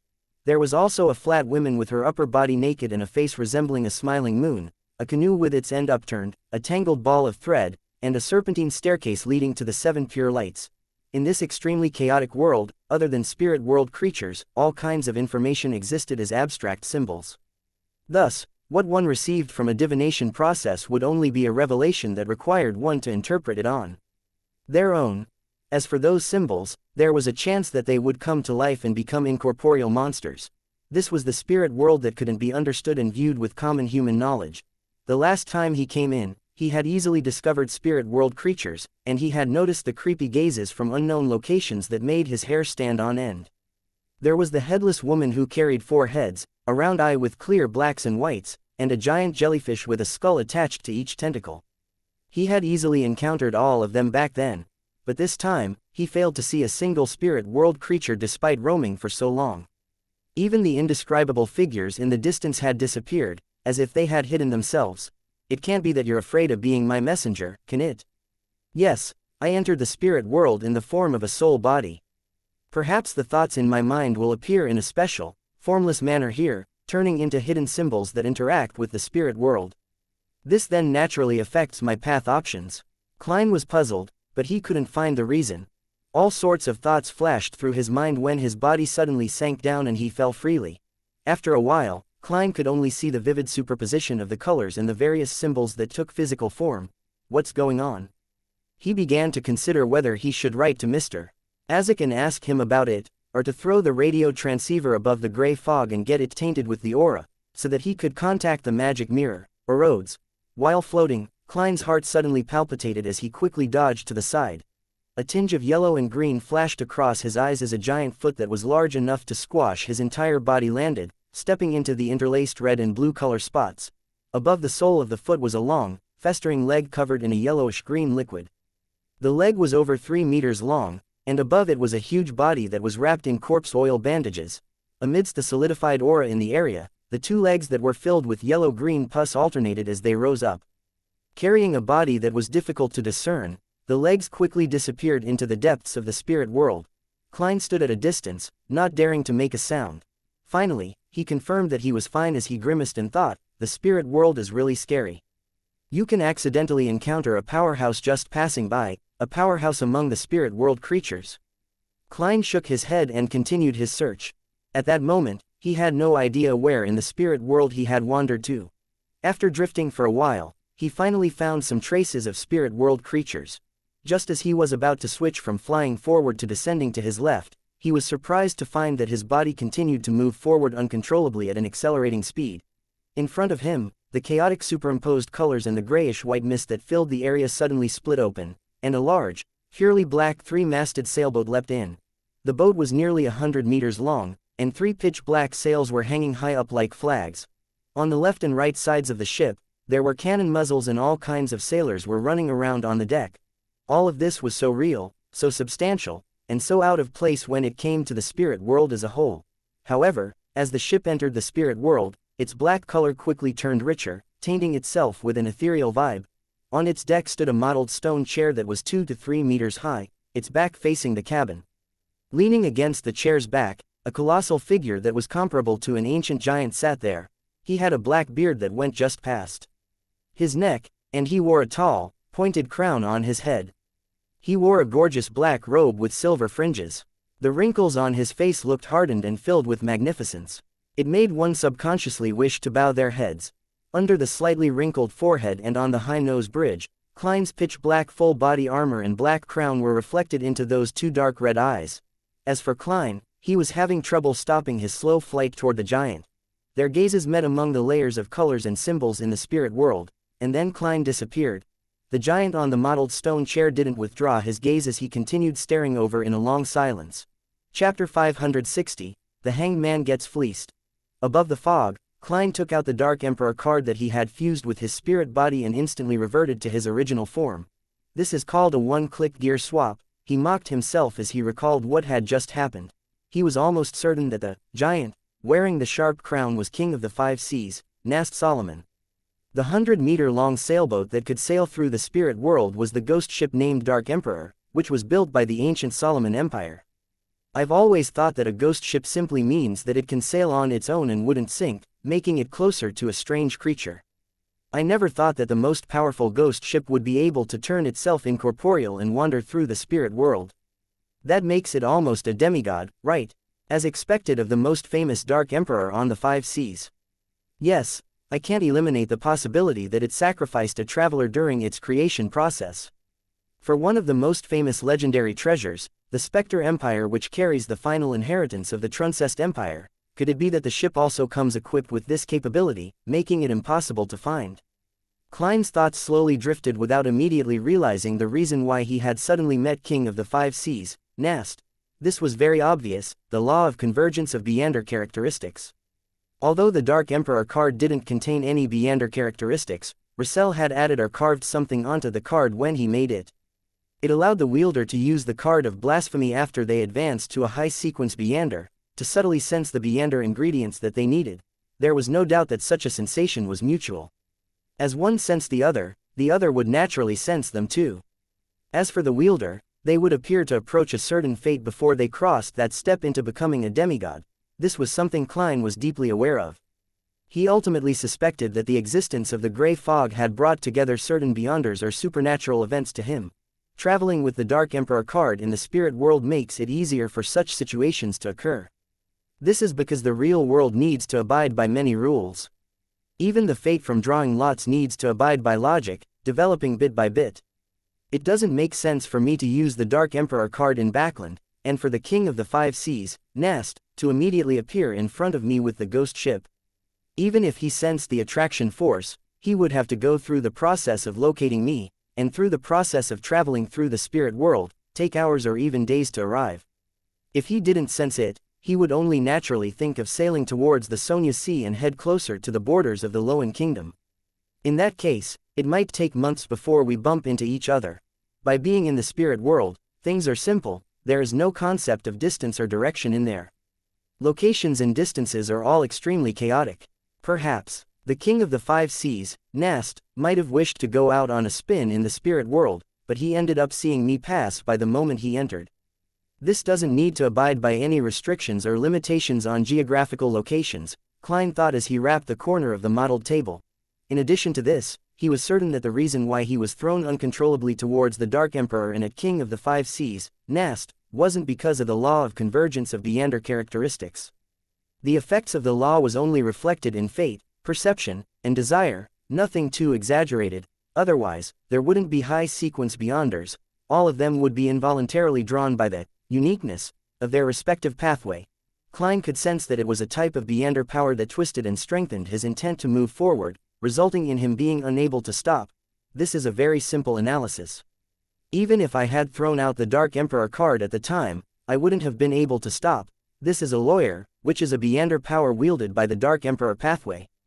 Klein leaned back in his chair and decided not to use the Dark Emperor card anytime soon. This meant that he was unable to roam the spirit world in search of a messenger. If he hadn't brought the Dark Emperor card and had used his main body with the Sea God Scepter, he would appear in the spirit world, which was filled with all kinds of revelations and information. He would inevitably leave many clues and could be divined about at any time. In terms of anti-divination and anti-prophecy, Azek's copper whistle couldn't be compared to the Dark Emperor card. If I were to really do that, I might meet 10 people who know that I obtained the Sea God Scepter when buying a beer at the bar. Of course, it was taken by Klein Moretti, so what has that got to do with me, Gehrman Sparrow? Klein shook his head in a self-deprecating manner and decided to use the ritual method to get a messenger to respond. He could find something more suitable later on. After he covered the Dark Emperor card, his figure disappeared from the mysterious space above the gray fog. Early morning, Byam. Alger prepared to take a carriage out of the city and take a detour to a private harbor behind the cliff. That was where his Blue Avenger was docked and waiting to set sail. As a disguised pirate captain, he couldn't dock so openly at the main port of the City of Generosity. That would be sufficient proof that he had close ties with the authorities. It was the same with the other pirates who had to consider their berth in advance before coming to Byam to sell their loot or gain enjoyment. They either went to a small port in the surrounding waters, or to a private port controlled by someone with a deep background or by the resistance. Finally, there are no more missions. I can go out to sea again. I need to first obtain a mystical item that can increase my strength and also square my accounts. After that, I'll head to the primitive island and hunt for the Blue Shadow Falcon, allowing me to advance to Sequence 6 as quickly as possible. Alger was about to walk towards a rental carriage when he unexpectedly saw a familiar figure. The former pirate merchant, Ralph, walked out of the carriage with a ruddy face and looked towards the Governor-General's office that wasn't far away. He seemed to be abnormally excited. What happened to him? After a moment of puzzlement, Alger took the initiative to go over and greet him. From his point of view, Ralph was, in a sense, also one of his comrades. They were all subordinates of Mr. Fool. However, one is a core member, while the other just remains on the periphery. Alger calmly confirmed their identities and positions. What happened to deserve such joy? Alger asked after chatting about the weather. Ralph laughed out loud and narrowed his eyes, saying, "If I were to say that I received the blessings of God, would you believe me?" "I believe," Alger answered in his mind without hesitation. Suppressing his curiosity, he asked, "What are you doing here?" Ralph was about to answer when his eyes suddenly lit up. He looked around, and after confirming that there was no one around him, he said in a deep voice, "Didn't you say that you also believe in God?" In order to befriend him, Alger had lied, saying that his faith lay with sea god, Calvetua. In any case, this was common among pirates, so it wouldn't arouse suspicion. At sea, the weather was usually more frightening than any enemy, so most pirates, adventurers, ship crew, and sailors had great respect for gods who controlled similar fields, believing in them to a certain extent. Of course, this time, Alger's answer was firmer than ever. This was because he knew that the sea god that the other party believed in was the embodiment of Mr. Fool. Ralph nodded in satisfaction, revealed a smile, and whispered, "I received a revelation yesterday. God sent me to help his young lambs. I intend to establish a charitable fund for this purpose. This is the will of God. As his believer, I think you would be happy to provide some assistance." He held out his right hand and waited for the donation.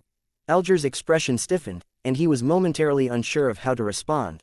Although his present fortune was worth £3,245, he was preparing to buy a mystical item, making his overall financial situation somewhat tight. Of course, he could still donate quite a bit if he skimped and saved. If the sea god was still Calvetua, Alger, who claimed to be a believer, wouldn't have hesitated to find an excuse. But now, he had to seriously consider the deeper motives of Mr. Fool. Noticing Alger's reaction, Ralph's eyes darted schemingly before he said, "We want to help children who are suffering from unnecessary discrimination because of their bloodline. They live a hard life, and it is hard to see any hope for them. There are pure-blooded natives, as well as mixed bloods." Alger was silent for a few seconds, then he pulled out a wad of cash. "Here's £100. Ralph took it and said with a smile, "Your kindness will definitely be rewarded. God will protect you." The door slanted over the entrance to the warehouse. Klein prepared the summoning ritual for the spirit world creature and was surrounded by the hallucinatory scent of herbs and essential oils. He was afraid that there would be some kind of accident if he held it in the inn, and although it might not be risky for him, it might end up harming the other occupants. Therefore, he went back to the abandoned warehouse where he had gave a sacrifice to Calvetua. As for Danitz, having his bounty raised to £5,500, he was very proactive in asking to stay in the suite and monitor the radio transceiver. The procedure is to light the candle that symbolizes me, and to use a verified incantation to summon the appropriate spirit world creature as a messenger. Daily Simone's three-line description and the various incantations provided by Mr. Azek went through Klein's mind. When summoning a spirit world creature, the first sentence needed descriptions such as, "wanders about the unfounded," and, "roaming in the upper realm." Only by doing so could it accurately point to the spirit world. The suffix would clearly indicate that the spirit body was being summoned and that it was a creature that had a corporeal body. The second and third lines were an accurate description of the creature, but due to the restrictions of the format, one couldn't use too many words to pinpoint a creature. Therefore, it was difficult to predict. or divine what would ultimately be summoned by the ritualist. In this sort of situation, using an incantation previously used by others implied a much lower risk. Then, after signing a contract, the description of the third sentence, the messenger that belongs to whomever, or contract companion of whoever, could be made, allowing the three-line description to accurately summon the corresponding messenger. Yes, my messenger has to run very fast, otherwise, it might be killed by some malicious creature in the spirit world, resulting in the loss of important letters. Klein's mind raced, and he came up with a clear plan. He took a step back and said in ancient Hermes, the spirit that wanders about the unfounded, the friendly creature that can be subordinated, the creature whose speed surpasses imagination. There was the sound of wind, tainting the candles to a dark green and turning the surroundings cold and creepy. Klein saw a blurry figure rush out, too fast for him to see anything. After that, he couldn't find the fellow ever again. Chapter 561. Recruitment Fair. That's way too fast. Did it already circle the planet several times? Or maybe it's still there, but it's too fast for my vision to keep up. Klein's mouth twitched, deciding to wait a few seconds to see if the creature whose speed surpasses imagination would appear again. He wasn't worried that the summoned spirit world creature would harm the innocent, as one of the descriptions was of a friendly creature. Besides, as long as he forcefully ended the summoning and stopped the ritual, the creature would be immediately sent back to the spirit world, no matter where the creature whose speed surpasses imagination went. A few seconds later, Klein inhaled after failing to see any response from him waiting. He said with ancient Hermes, I end this summoning in my name. The chilling air around him instantly vanished as the swirling cold wind died down and the candle flames returned to their normal color. Klein stepped forward and extinguished the candle, intending to revise the last sentence and try again. As for the two phrases, the spirit that wanders about the unfounded, the friendly creature that can be subordinated, he had no intention of changing them. The first sentence was directed at the spirit world, and it could only be replaced with synonyms, so it didn't matter if he changed it or not. The second sentence was a prerequisite for Klein to ensure his own safety, otherwise, it would have been a horror story instead of a hilarious one. I don't need to use surpasses imagination as an adjective. But others might not meet my needs. Perhaps I can change my train of thought. A messenger doesn't have to run that fast. A normal speed is fine. There are other ways to ensure safety. I just need to get malicious beings to ignore it and neglect it. I'll try a spirit world creature that's easily neglected. After 2 or 3 minutes of deliberation, Klein held a ritual again. When he was done with the preparations, he chanted a new incantation, the spirit that wanders about the unfounded, the friendly creature that can be subordinated, the being who is easily neglected. The interior of the warehouse became abnormally quiet. There was no wind, nor did it turn cold within the wall of spirituality. Even the color of the candle remained unchanged. Klein waited, watching, hoping for a good messenger. After about 10 seconds, he sighed and looked around. There's nothing. The description was of no effect this time. He didn't wait any longer and followed the procedure of ending the summoning and extinguishing the candle. To his puzzlement, the candle flame even shook a few times in the end. Did I miss something? Klein frowned, and then he relaxed, throwing the matter to the back of his mind. He reconsidered the question of how to modify the description and continued targeting the third sentence. I'll switch to another train of thought. If a messenger is especially good at enduring scuffles and has great survivability, it's still okay. No matter what, a messenger that can deliver the letter to the target is a good messenger. Klein pondered for a moment, then he held the summoning ritual for the third time. Amidst the fragrance of herbs and essential oils, and under the dim light of the candlelight, the shadows on his face darted about as his mouth gaped open and closed. The spirit that wanders about the unfounded, the friendly creature that can be subordinated, an extraordinary creature who has extremely high survivability. The flame of the candle flared and stretched, illuminating the bright red interior of the altar. In Klein's spirit vision, white bones drilled out from the ground, overlapping to form what looked like a safe. I've finally summoned something I can see. Furthermore, it's a creature with extremely high survivability. It looks very much like a safe. Just one look is enough to tell that it's good at taking a beating. Klein breathed a sigh of relief and spoke in the ancient Hermes, are you willing to be my messenger? The skeletal creature that looked like a safe quickly indicated its willingness. Then it wriggled the bones beneath it and crawled toward Klein slowly, very slowly. It took 10 seconds to crawl a centimeter.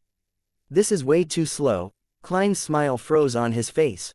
Although messengers completed their mission by traveling through the spirit world, that didn't mean that they didn't need speed. Within the spirit world, distance and orientation were chaotic. The most important thing was to find and lock onto a location.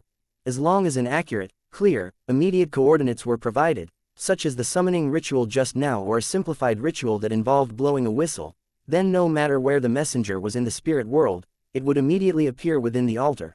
When the location wasn't that immediate and only had a contractual connection or a previous anchor point, the messenger needed to spend time to distinguish the location, roam the spirit world, and search for the target. This required a certain amount of speed.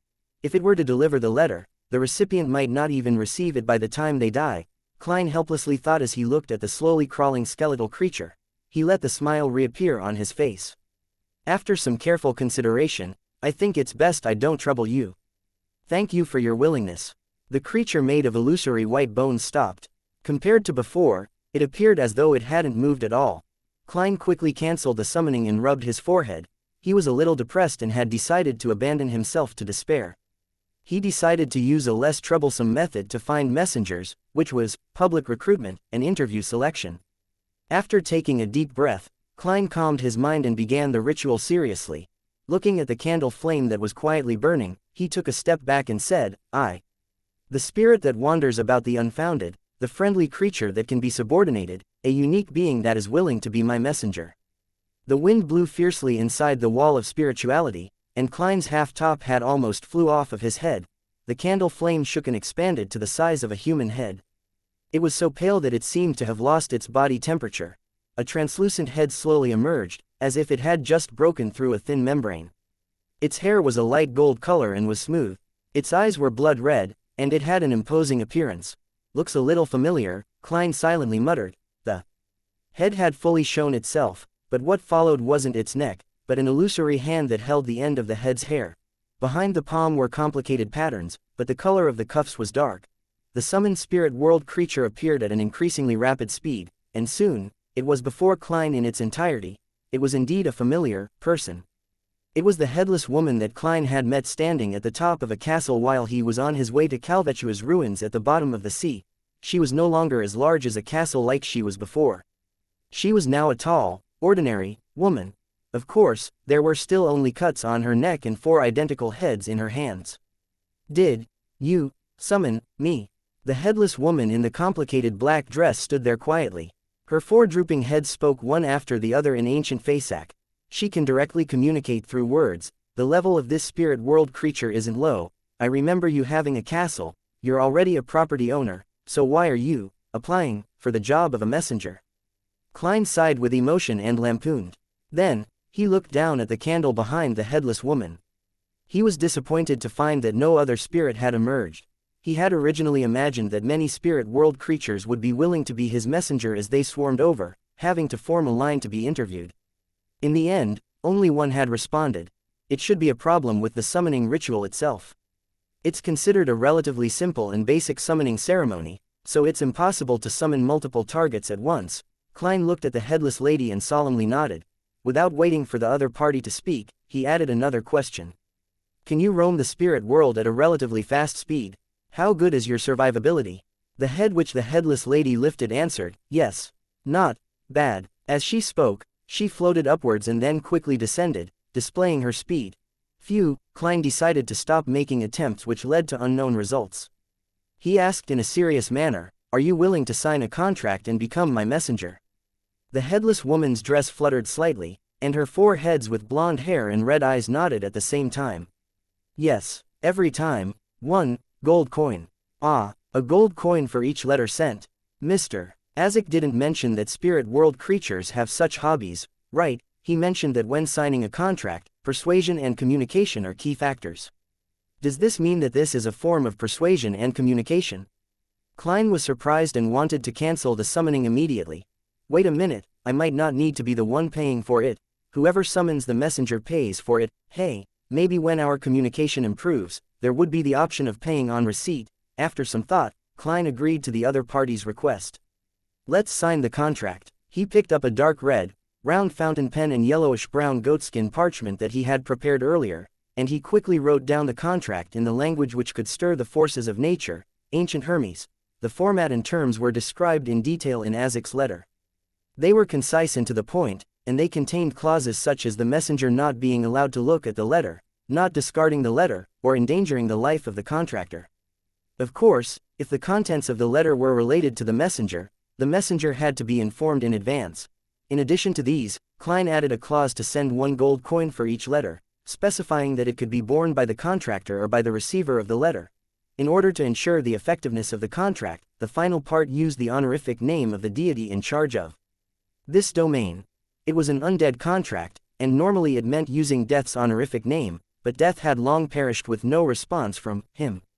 Hence, Azek mentioned that it could be replaced by using the description of someone high in the undead domain or the underworld itself, but the binding force wasn't that strong. Without a doubt, Klein chose the underworld, which had a close relationship with the big shot. The home of all death, the hell hidden deep within the spirit world, the witness of the decay of all living things, one that solely belongs to the kingdom of death. After penning these 4 sentences, the yellowish-brown goatskin parchment began to burn with a green flame, illuminating the gloomy surroundings.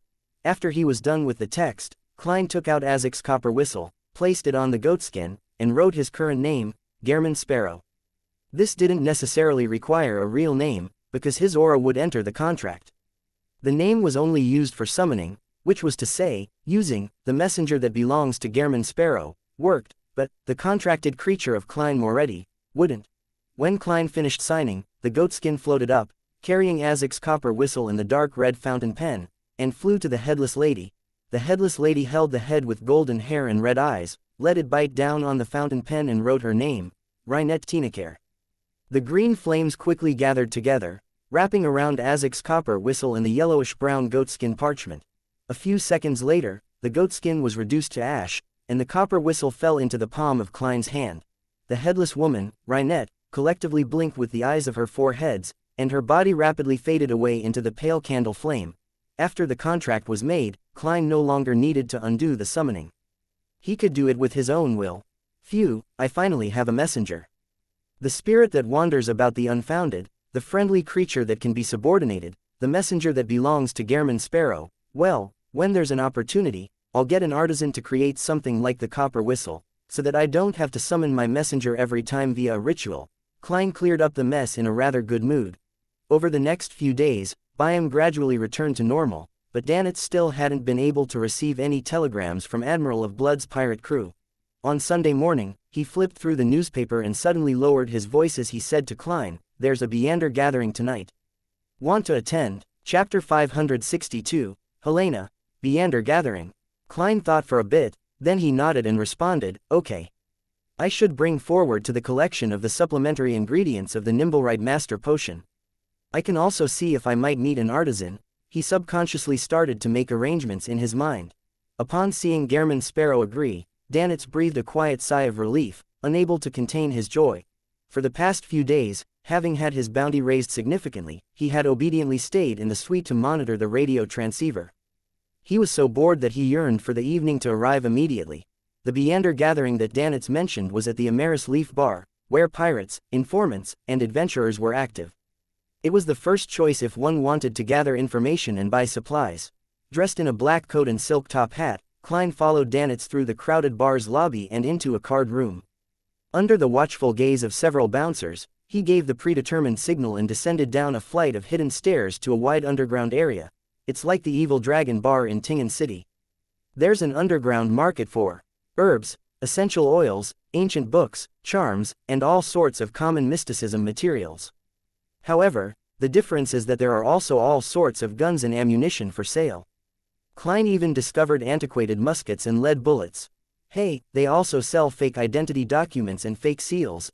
As expected of an overseas colony, their industry is much more developed than Tingen's. I'll buy a batch of ingredients later to make charms in the sea god domain.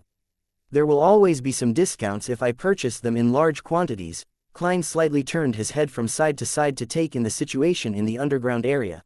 Next to him, Danitz, who was already doubtful about his own disguise skills, had deliberately put on a cap, keeping the front of his cap down to cover half his face. With great familiarity, he led Klein to the other end of the underground market and knocked on the closed door with 2 long knocks and 4 short knocks. Behind the door, there was only a single candle. It swayed on the lampstand on the side wall, scattering yellow light onto the tiny room. Danitz pointed to the long robes, masks, and other items which were hanging or placed on a table, and said to Klein, "It's up to you to decide whether you would don a disguise. You can also choose not to." Klein looked around, his gaze sweeping past the bouncers in the room. "I don't need it. I am now an informant for the kingdom's military, and the Church of Storms also knows of my identity, so there's nothing for me to be afraid of. If the pirates and adventurers have any malicious thoughts about me because of my lack of a disguise, and if they attempt to attack me, hee." Klein suddenly pictured bounty rewards flying towards him one by one. Danitz curled his lips secretly, picked up a black iron mask, and wore it. Then, he and Klein passed through a dim corridor and into another room under a bouncer's lead. The place was lavishly decorated. The floor was covered with a thick carpet from the southern continent, the walls were decorated with shining lamp stands, and the fresh smell of candles could be caught as they suffused with light. Klein glanced around and, without Danitz's help, found a brown leather sofa and sat down on it. He leaned back and crossed his right leg. There were already more than 20 people of various genders gathered here. Some were in hooded robes, while others showed their faces. According to Danitz's description in the morning, not all of the people attending this gathering were Beyonders. There were spokesmen for certain factions, as well as adventurers, pirates, and mysticism enthusiasts who wanted to become Beyonders. Time slowly passed in that quiet environment. About 7 or 8 minutes later, the old man who was sitting on a reclining chair straightened his back and crossed his hands. He chuckled, "Everyone, let's begin." Because he was old, his white hair was sparse, leaving only a thin layer. However, his light brown eyes weren't turbid, with them being bright and sharp. The organizer of the gathering, Strongman Uzil, a famous pirate in the past, and now the secret boss of the Amaris Leaf Bar, Danitz leaned slightly and introduced the man to Klein with a suppressed voice. He'd actually mentioned it in the morning, but he was afraid that Gehrman Sparrow failed to match a name to the face and would later vent his anger on himself. It's a sorrowful matter to have a secret grasped by others, Danitz sighed inwardly. Klein nodded indiscernibly as he silently watched the transactions happen. There were potion formulas for warrior, sailor, mystery prior, and others, but no one bought them. The expectant sellers were disappointed again and again. Danitz glanced at Gehrman Sparrow, who wore an expressionless face. He then leaned over, and explained in a low voice, "There is no notary at this gathering, nor any powerful seer. The authenticity of the potion formula cannot be guaranteed. It's too easy to fake such things, and even if people recognize that the formula is fake, the seller cannot be punished because he might be a victim as well. I know, this is one of the reasons why potion formulas fail to be widely spread." Klein uncrossed his right leg, leaned forward slightly, and said in a voice that was neither loud nor low, "I need the remnant spirituality of an ancient wraith." He didn't mention the eyes of a six-winged gargoyle, the spring water from Sonia Island's Golden Spring, or any other supplementary ingredients. He was worried that others would guess that he was a faceless who was preparing to advance to Nimblewright Master. When he was in Tingen, Klein had relied on the purchase of supplementary ingredients to accurately suspect that Daxter Guderian was a prospective spectator, and thus, he figured out his identity as a member of the Psychology Alchemists. It was impossible to deduce any more from the remnant spirituality of an ancient wraith alone, as many of the rituals in the undead domain would use it. Although Klein didn't disguise himself, he still had to be careful. The room was silent for 2 seconds. Then, a slightly hoarse voice sounded. "How much do you need? Someone really has it." Klein controlled his expression and didn't let his joy show on his face. He tilted his head to look at the speaker and saw that he was a man in his 30s who was clearly of native blood. The man's skin was bronzed, but he had a dull luster from chronic malnutrition or a lack of light. His face was thin, his cheekbones protruded, and his eyes were sunken, more white than black. A small bottle. Klein pulled out a small metal bottle as an example. The thin, dark man was silent for a moment before saying, £500. That's reasonable. Klein originally wanted to haggle, but he caught a glimpse of Danitz sitting beside him out of the corner of his eye. "I'm Gehrman Sparrow, a cold, crazy adventurer." Klein repeated this line 3 times inwardly, quietly took a deep breath, and calmly nodded. He took out the large stack of cash he had prepared, and he counted out a sum of £500. The man with the mostly white eyes took out a glass test tube from his pocket, threw it at Klein, and said, "All the spirituality will be gone after a year." He wasn't afraid that the other party wouldn't be unable to catch it, because even if it were to break, it wouldn't affect the material itself. It would only be a matter of changing the container. Klein raised his right hand and accurately caught the glass tube. He saw many phosphorescent spots floating in the tube, and when they touched the glass wall, they would strangely expand, forming a face with blurred features that opened to form a mouth that screamed silently. "It's real." Klein nodded to himself and handed the thick stack of cash worth 500 pounds to the attendant, who approached and handed it to the seller. The trading continued, most of it failing with only a small number succeeding. At the end of the day, the gathering's organizer, strongman Uzil, laughed and said, "I have a request." As he spoke, he pulled out a photo from his inside pocket. "The reward for finding the person above is 1,000 pounds or some other common Beander ingredient of equal value. Remember, do not hurt her. 1,000 pounds. This would make most adventurers go crazy. I wonder who he's looking for, to offer such a high reward." Not surprisingly, Klein saw that everyone present was willing to give it a try. The picture began to be passed in a counterclockwise fashion, and a few minutes later, it was in Klein's hands. As he casually swept a glance over it, a bit of surprise suddenly surfaced in his heart. The woman in the photo was rather pretty, with bright red hair and a pair of green eyes that resembled emeralds. Her skin wasn't fair, but she gave off a healthy feeling. At the time of the photo shoot, she was wearing a long, lake-colored skirt. Her waist was tightened with a flower-shaped ribbon, making her appear exceptionally slender. Although her face seemed to be smiling, her overall appearance was one of displeasure and awkwardness. A girl with a good family background, who would pay 1,000 pounds to find her. Furthermore, the premise is that she cannot be hurt. A picture of her forcing a smile. Many romance stories with intertwined love and hate flashed in Klein's mind. Stories like a tyrannical pirate falling in love with a wealthy merchant's daughter, abducting her onto his boat before she eventually escaped, or some noble lady from a declining noble family turning into a pirate, and was later caught due to a mistake, only to have a sinful relationship with a mid or high-ranking mandated punisher or military officer, thus escaping from her predicament and imprisonment. How a newly advanced demoness accidentally fell into a debt of love when giving someone pleasure. Such thoughts flashed through his mind, and Klein almost raised his hand to cover his face. "I've read too many novels in my previous life, and I happen to have a trauma because of demonesses in this world." He sighed to himself, looked up at Uzil and asked, "What's her name?" "Helena," Uzil answered succinctly, but she must have switched to using a fake alias. "Helena, a typical female intis name." Klein asked again, "Is there anything she often wears?" "Hair is fine too." This was a medium that could be used to seek her with divination. Klein didn't mention things like recently worn clothes that hadn't been washed, afraid that the employer behind the scenes would throw him a piece of lingerie, making it awkward. Uzil shook his head. "Nothing. She has a strong anti-tracking ability." "What's her strength like?" another member of the gathering asked. Uzil said in a serious manner. The employer didn't give a detailed description. "It said that she isn't too strong, but she's stronger than a sequence 9. You don't need to capture her. As long as you determine her whereabouts, you will be paid." Chapter 563, The Fool's Blessing. As long as you can confirm her location, you can receive 1,000 pounds. This is the first time I've seen such a mission. On the street outside the Amaris Leaf Bar, Danitz rubbed his hands together with a hint of excitement. He clenched his fists and hit the tall iron-black gas lamppost, yearning to immediately wander around the city and find the red-haired woman named Helena. To him, 1,000 pounds wasn't a small sum. It was enough to add one more house to his line of properties in Byam. It just wouldn't be located in the most prosperous and valuable districts. The elf flying carpet he had previously obtained was only around 2,000 to 3,000 pounds, and this was the reward he had gained from fighting dangerous fellows such as Steel Mavati and Blood Brambles Hendry. It was completely incomparable to the easy mission of finding someone.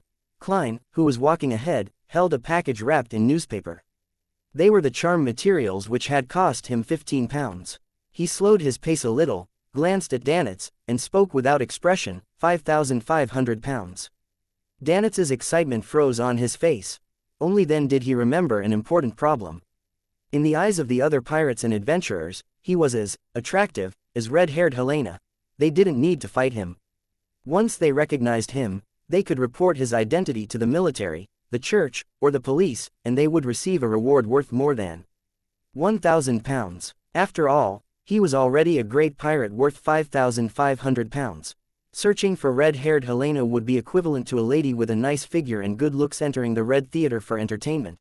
Dog, shit, Danitz spat out a single word, his face grim, as he stretched out the middle consonant. At the same time, he automatically pulled down his cap even lower. Klein, who had poured cold water on Danitz, resumed his normal walking speed and considered the question of finding the red-haired Helena. The lack of a medium and the necessary information had made it difficult for him to use divination, so he had to consider other methods, activate my underlings to do an investigation of the entire city.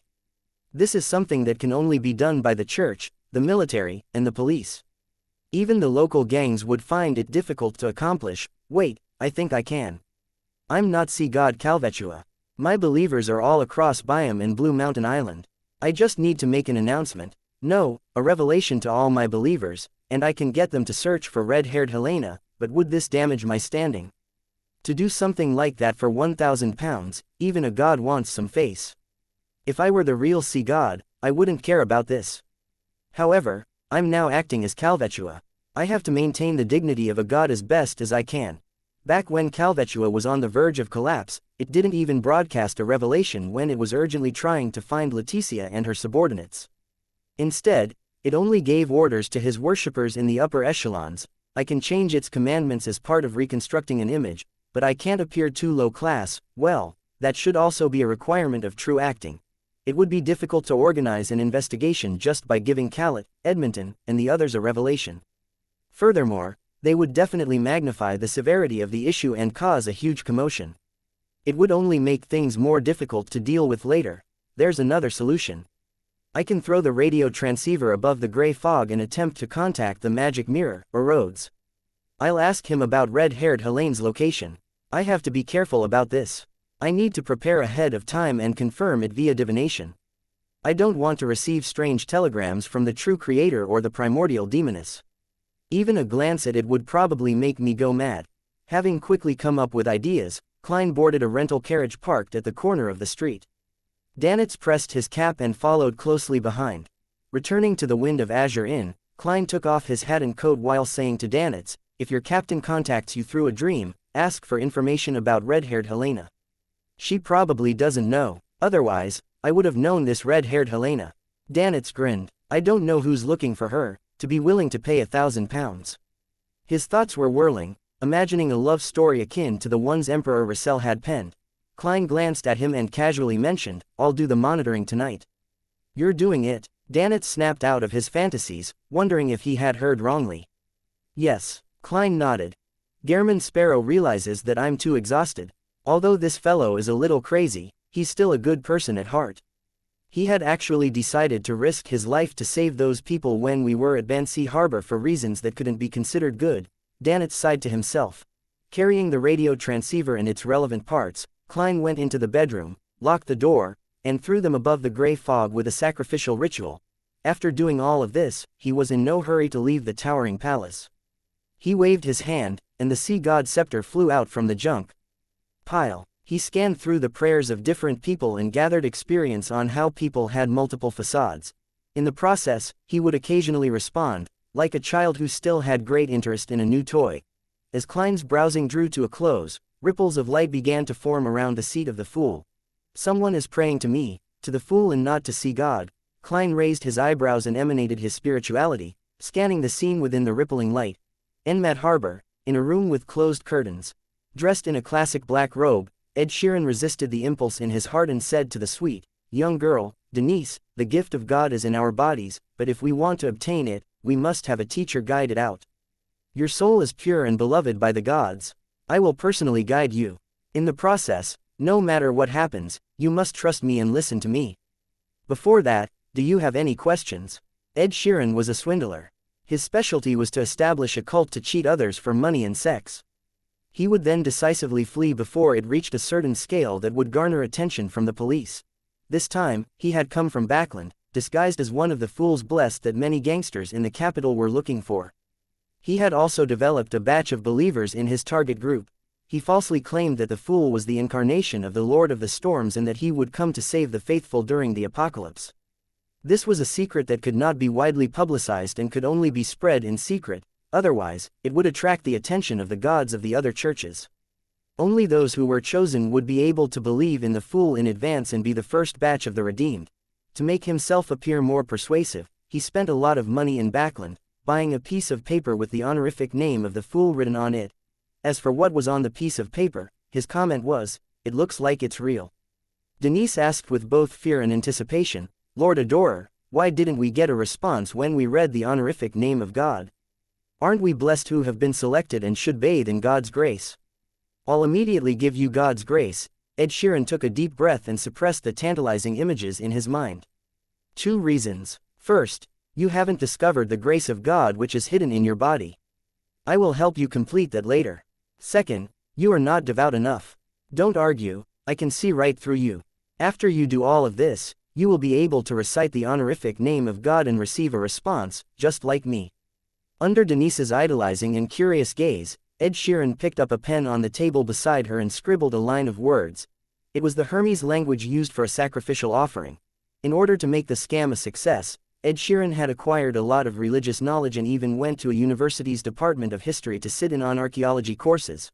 Holding the paper in front of Denise, he proudly recited the words he had written in Hermes, "The fool that doesn't belong to this era." Following that, with half-closed eyes and open arms, he said dreamily, "I feel the blessings of God." At this moment, a streak of silver lightning descended from the sky and landed right on Ed Sheeran's head. With a sizzling sound, the tiny electric bolt snaking across his body scurried.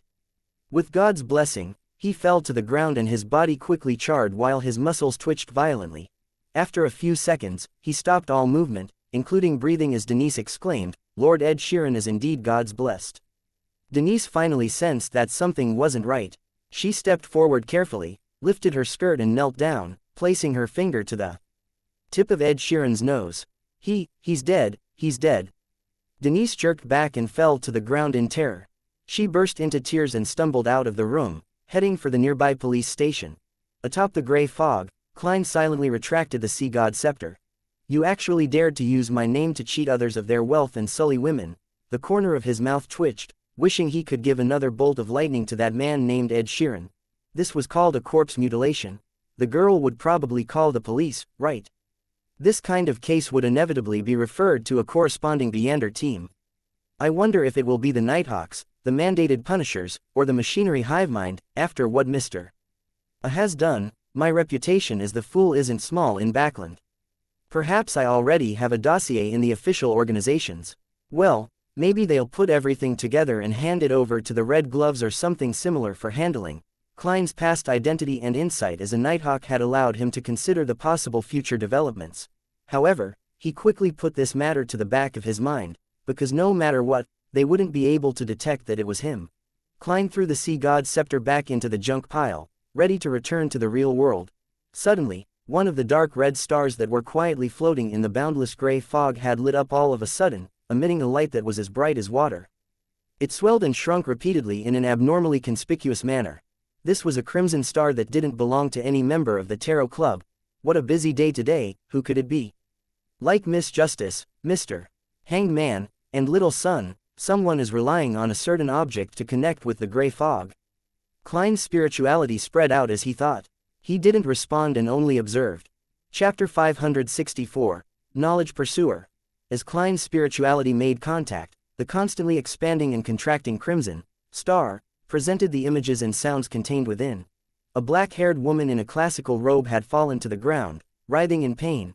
She held an ordinary-looking celestial globe in one hand, and in the other, she held a short scepter that wasn't even the length of a small arm. Her strong will to survive almost broke through the binding of the crimson stars and directly entered Klein's ears. Like Justice in the Sun, this woman's figure appeared rather blurry, making it difficult to discern her exact appearance, but there were some things Klein could clearly see, such as her facial features, such as her splitting cheek muscles and the flesh inside that was contracting into eyeballs.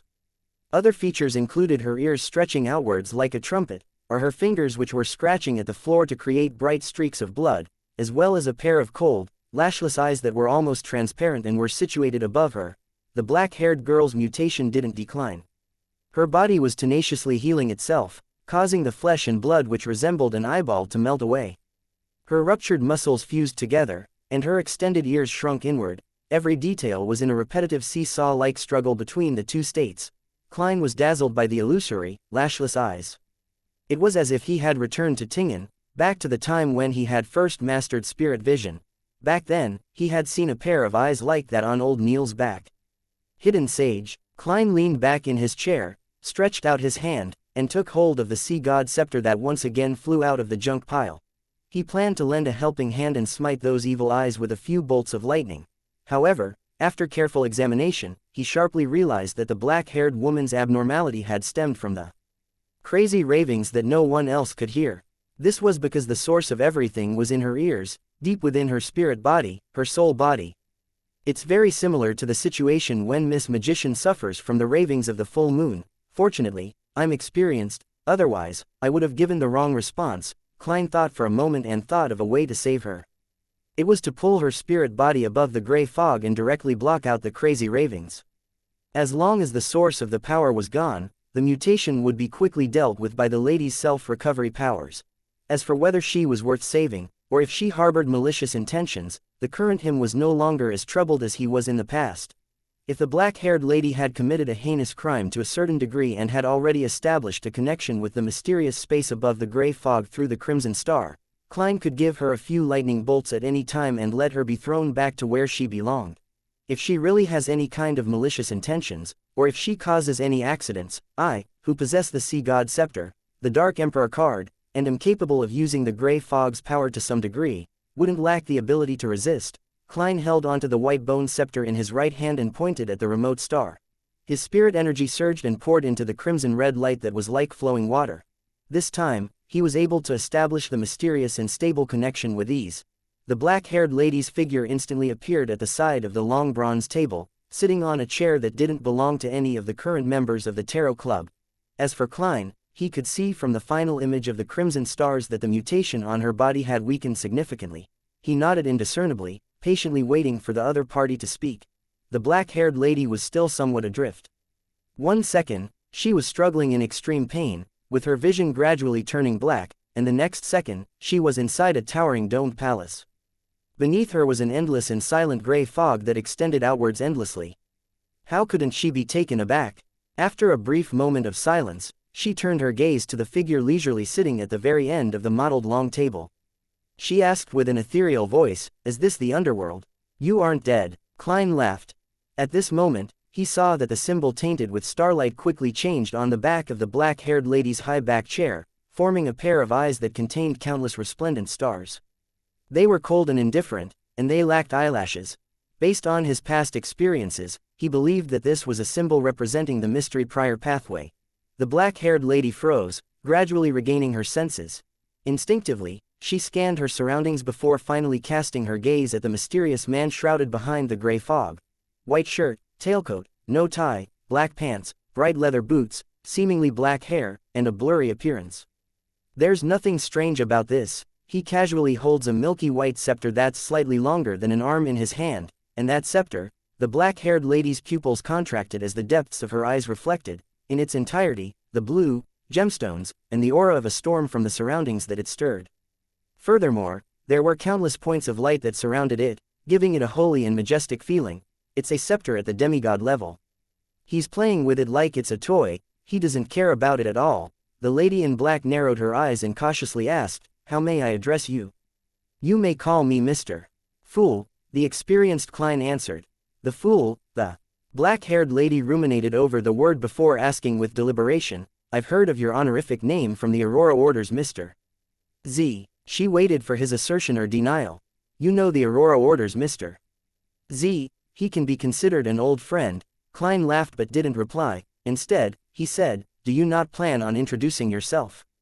This is the most basic of etiquette." The black-haired lady recalled what had happened to her and fell silent again. After a few seconds, she said in a slightly muffled voice, "My name is Catalia, and I have the nickname, Admiral of Stars." "Mr. Fool, were you the one who saved me?" "Admiral of Stars." The Admiral of Stars, one of the 7 pirate admirals, someone with a bounty of 37,000 pounds. "I've saved a treasure trove." "No, a person of high status." Klein shifted in his seat slightly, half surprised, half amused. He chuckled and replied, "Wasn't that obvious?" Admiral of Stars Catalia immediately stood up and said, "Thank you for your assistance. If you have anything you need me to do, you can directly instruct me, as long as it is within my capabilities and doesn't violate my principles." "That's nice of you, very seasoned and experienced. She's indeed worthy of being the well-known Admiral of Stars." Klein couldn't help but sigh. Among his Tarot Club members, with the exception of the Hanged Man and his incarnation, the world, All of them were rather inexperienced when they first participated. Miss Justice was one of those who vaguely understood the mysterious world, but she hadn't really stepped into it yet. The son was one of those who received sufficient education, but due to the isolated environment and his relatively young age, he was very simple and honest. The magician may have been stuck at Sequence 9 for several years, but she had always been an unaffiliated Beander. She didn't know much about all sorts of hidden factions, and she lacked experience. The Moon, Emlyn, comes from a Beander race, with a faction with a deep heritage backing him. However, due to his preference of staying home to play with dolls, he is greatly lacking in experience in certain aspects. He was very gullible as a result. That fellow, Emlyn, is smart, but if he were to, meet Triss, no, Demoness Trissa, he would be tricked by her into selling his dolls. Klein secretly teased the vampire, which could be considered a friend in the real world. He looked at Admiral of Stars and didn't directly respond to the matter of her repaying him for saving her life. Instead, he smiled and asked, "Are you a member of the Moses Ascetic Order?" Yes. Catalia didn't believe that this was something she could hide from Mr. Fool. What did you just do to provoke that guy? He wasn't sure that the pair of eyes belonged to the hidden sage, so he used a vague term, that guy, instead, so that, no matter what, the fool was absolutely correct and upheld his standing. After a moment of silence, Catalia said, "No, I didn't provoke him." She paused, then she continued, "The members of the Moses Ascetic Order believe that all objects are numeric, and we pursue knowledge itself. However, Emperor Russell once said that we aren't pursuing knowledge, but that knowledge is pursuing us. The hidden sage is an embodiment of knowledge itself. He is chasing us, every single Moses Ascetic Order member. When too much knowledge is injected into us, without us being able to quickly digest and master it, a situation like before would happen. Either I lower my defenses and open my mind to accept the modifications from the hidden sage, or I would tenaciously resist it or end up losing control. If that's the case, you aren't specifically targeted by the hidden sage. Even if you managed to escape from the previous predicament, you wouldn't be suspected of anything. According to what you said, you are very knowledgeable. Back then, old Neil only wanted to obtain the knowledge of human body refining and of a perfect revival." Klein suddenly sighed, but he didn't show it on his face. The reputation of Admiral of Stars isn't too bad. She's the kind of pirate with a code of honor. Klein stopped his thoughts and calmly said, "If something similar happens again, you can recite my name." Recite your name? Catalia's lips quivered, instinctively wanting to refuse. In the end, she didn't say anything as she fell silent for a long time.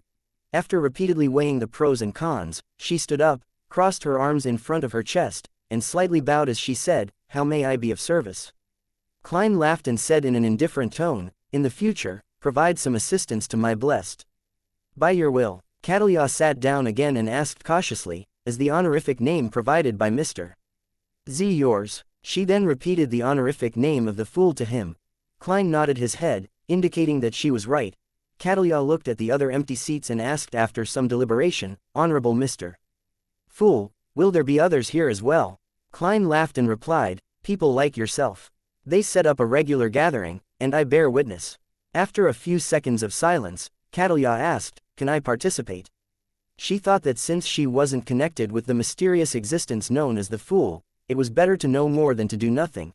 "Of course, you have money, knowledge, influence, and needs." Klein casually leaned against the back of the chair. "Without my permission, you are not to leak this matter." "All right," Catalia answered without hesitation. Klein tapped his left index finger and revealed the rest of the tarot cards on the bronze table. They use tarot cards as their code names. These are the remaining ones. Catalia scanned the cards and immediately said, "The Hermit." Chapter 565. Eye of Mystery Prying. Inside the captain's cabin, Catalia slowly got up from the floor and walked in silence to the full-length mirror next to the bookcase. In the mirror, the skin on her face was fair and smooth, without a single crack. Her ears were small and normal, showing no signs of expanding. Her deep purple eyes were calm, as if nothing had happened. However, she could see more with her eyes that carried a sense of mystery. Hidden beneath her skin were eye-like flesh and blood that hadn't fully dissolved. Her soul body, whose pain and madness were rapidly dispersing, innumerable illusory objects with ineffable forms that roamed about, sailors who were cleaning the deck several rooms away. Everything within a range of a few dozen meters was revealed to her in an unobscured but unusually chaotic manner. from the day she had become a Sequence 5 Constellations Master, her mystery prior powers had been greatly enhanced. She could faintly see that there were thick curtains around her that resembled shadows, and behind the curtains, something seemed to be watching her and all living beings. There are no traces of being influenced by Mr. Fool, which in turn explains many things. He was able to directly pull my soul body into that mysterious space with a strange, tyrannical, and secretive power. It's not something that a demigod scepter can compare to. Although he was dressed in contemporary clothing, this doesn't mean anything. For an existence at this level, it's very easy for different people to see him in different forms, and his true appearance would probably cause every person that sees him directly to lose control and die. Catalia stared at herself in the mirror, thinking silently about what had just happened. It was inevitable that she had some predictions about Mr. Fool's identity, but this was only guesswork without any evidence. The fact that he is wearing a tailcoat doesn't mean that he is very young or that he was born recently. Perhaps his essence is ancient, even older than the 7 gods. The knowledge that is pursuing me tells me that before the cataclysm, there were indeed older gods, and he might be one of them, Catalia said silently to herself before turning away from the full-length mirror and walking back to the place where she had struggled in pain. She picked up her glasses that had fallen to the side. She put the thick glasses on her nose, hiding her deep purple eyes. Everything that didn't appear under a normal person's vision quickly disappeared from her sight. Catalia stood there, thinking again about the influence Mr. Fool and the so-called Tarot Club would have on her. Unknowingly, a tall figure surfaced in her mind.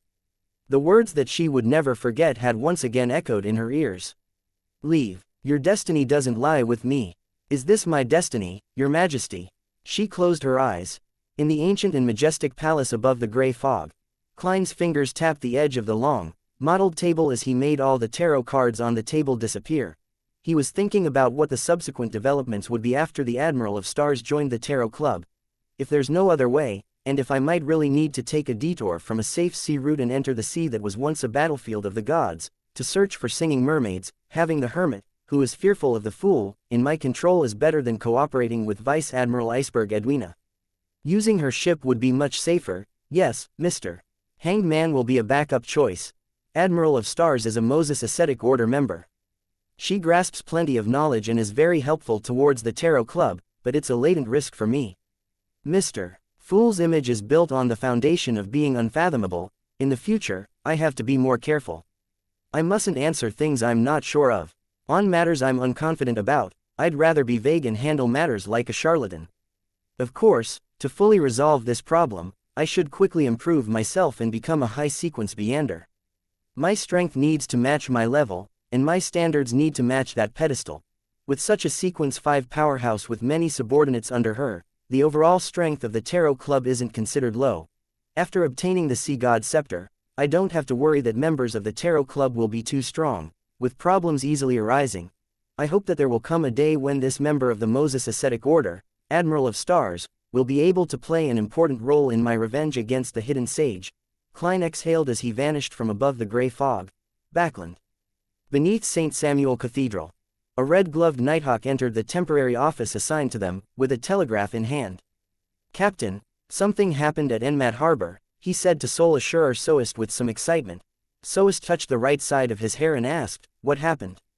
"There's a new development from the Fool, the one the Aurora Order is seeking." The member holding the telegraph handed the piece of paper over. His answer immediately attracted the attention of several red gloves who were present, including the man with black hair and green eyes who was taking an afternoon nap with his chair lifted up and his feet on the table. He had covered his face with his hat. Soest took over the telegraph and scanned it before immediately laughing. Someone lied by claiming to be his blessed in an attempt to scam others, but after chanting his name, he was smote to death on the spot by a bolt of lightning. There really is a hidden existence known as the Fool. The files relating to the tarot ritual and the Fool had been handed over to Soest's Red Gloves team. They were in charge of the investigations, but there were no leads, and they didn't put much emphasis on it because they had other missions on hand. The Fool has powers in the lightning domain. Leonard Mitchell removed the black hat from his face. Who knows? If he's the embodiment of some old friend of ours, it's possible to do something similar by preparing a corresponding mystical item. It's not without precedent. This is especially so for the fake gods in the southern continent and the colonial islands. Holy Lord of Storms, those cheats claim that the Fool is another manifestation of the Lord of Storms. This might also be why he was smitten to death. Soest leisurely threw the telegraph aside. Leonard glanced at it, lowered his feet, half-turned, and chuckled. Aren't we going to perform some investigations? How? Are you going to feign ignorance and recite his honorific name? Soest sneered. This has a high probability of catching the tail of the Fool, but I will basically be bidding farewell to this world. My digestion of the nightmare potion has been going pretty well, and I just got another good item. There are still plenty of sequences up ahead which are waiting for me. How can I enter into an eternal sleep so soon? Leonard stroked his drooping hair strands and said, we can get a few criminals on death row to give it a try. But he could just as easily not respond. Soest shook his head. We can start from the 2 cases that involved the tarot rituals. I'm more and more convinced that it has something to do with the Fool. Firstly, the Fool is one of the major arcana tarot cards. Secondly, the organization that is seeking or cracking down on his blessed is the Aurora Order. And the first case that involved the tarot ritual is the Demonesses case. As such, the Aurora Order's attempt to allow the true creator's descent was foiled. Demonesses pulled at his black vest and got up. Soest thought about it seriously and said, the clues from the other cases happened to have been cut off as well. For now, we have nothing else to do. You can try to investigate the 2 tarot ritual cases. Sure, Leonard smiled back. This was exactly what he wanted. With a case that no one cared about being handed to him, he had won a certain amount of time to act freely. At 2:50 p.m., Furs returned from the cold streets to her residence while trembling. It wasn't that she wanted to go out in this damp, cold weather, but it was that she had run out of food at home. As for Zio, she had gone all the way to Pritz Harbor to capture a fugitive and collect the bounty. It was unknown when she would be able to return home. She's always instinctively chasing after and capturing fugitives. It can be said that she has been acting in some way. Holding the large brown paper bag in her arms, she habitually fished for her keys to open the mailbox and take out the letters and bills.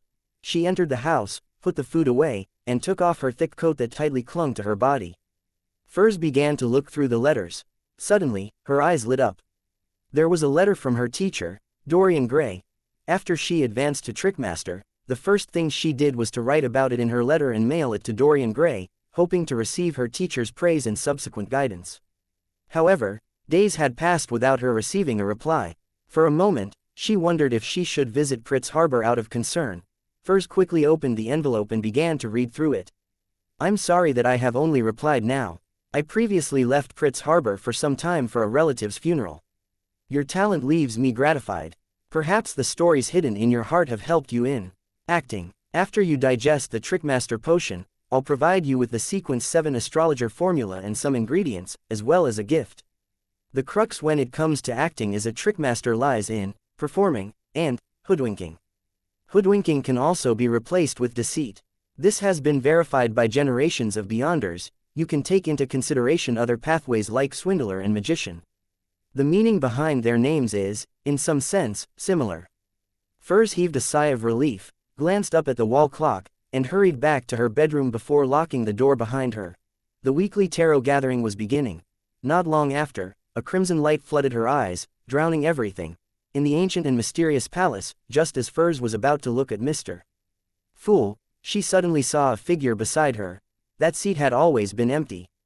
A new member, a lady. The magician Furs moved her eyeballs slightly, pretending not to care as she half-turned her body. Another new member. And it's a lady. Miss Justice was about to get up and greet Mr. Fool when she saw an unfamiliar figure. While feeling puzzled and expectant, she discovered a problem. The women were on one side of the table, while the men were on the other side. This should be divided according to Mr. Fool's intentions. I wonder if there's any symbolic meaning behind it. Yes, the ladies are on the left, and the men are on the right.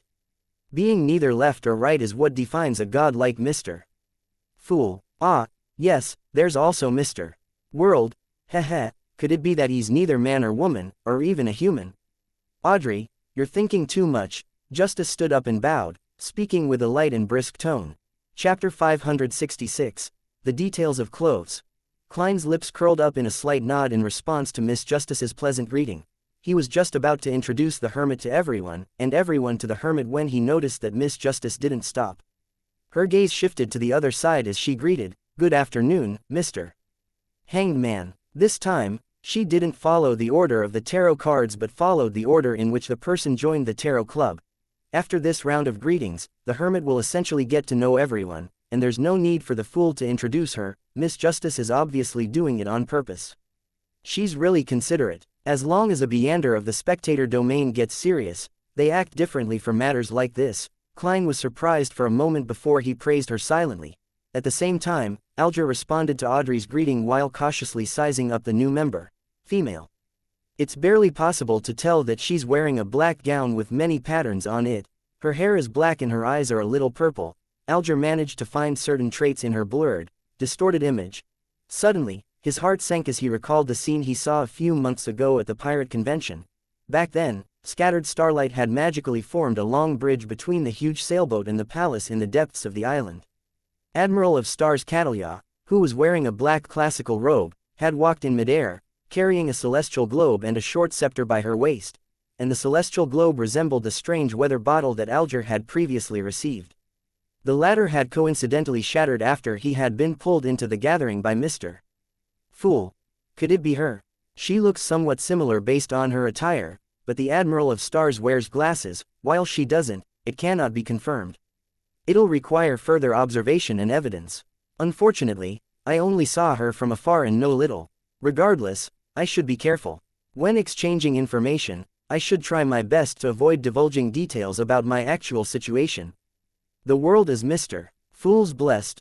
Letting him know of my identity is totally different compared to the others, the other members. After the matter regarding the sea god, Mr. Fool has recovered a considerable amount of strength. He's even able to pull in a powerhouse like a pirate admiral. Thoughts flashed through Alger's mind as he slightly fidgeted in his seat. Mr. Hanged Man's body language tells me that he is alert and guarded. Does he know the female newcomer, or has he guessed something?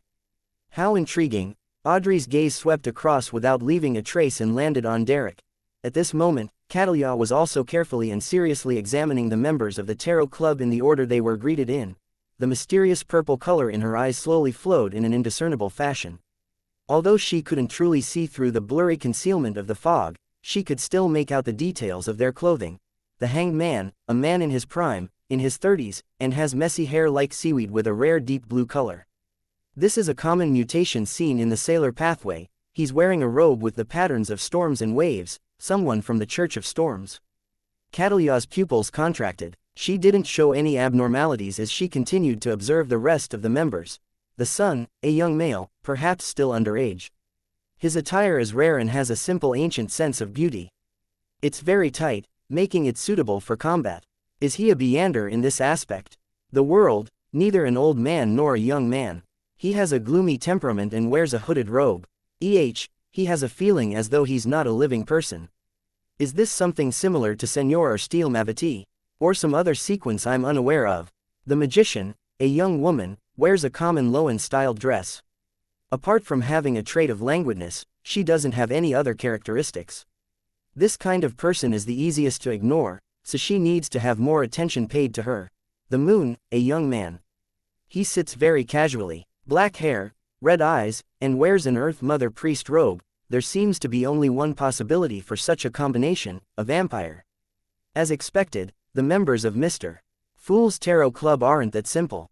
Just a preliminary judgment involves two churches. Catalia withdrew her gaze and met Audrey's gaze. Sensing the other party's intention to ask, she nodded lightly. The hermit. Catalia had spoken in ancient Faesac, deliberately avoiding the more familiar languages of Intis and Loan, as she had done so back when she was communicating with Mr. Fool. And she had noticed one thing. Mr. Fool had previously told her that the time the gathering was being held was at 3 p.m. on Monday, Backland time. Does this mean that the members of this gathering are currently predominantly made up of people from Loan? Catalia made her own judgment. Justice. Audrey smiled faintly in return. Good afternoon, ma'am hermit. She had noticed what the hermit had been up to and had summarized the person's traits in her heart. She's a very cautious woman who has rich experience in the meander world. She's quiet but not introverted, and she's very confident in her observation skills or certain abilities related to her eyes. Furthermore, her clothing style and the short scepter hanging at her waist indicates that her sequence pathway leans towards mystery. This requires confirmation. Perhaps it's just a hobby. At the same time, Catalia also managed to clearly make out Miss Justice's clothing. She wears 2 hanging earrings, and the earrings are small and exquisite, inlaid with very high-quality emeralds which accentuate her emerald green eyes. They're obviously worth a lot. The necklace around her neck looks unique. It's lined with diamonds that are quite difficult to count, but it's nothing ostentatious. Her milky white dress is simple yet beautiful. It's tailored to be elegant and befitting of her status, like the work of a stylish designer.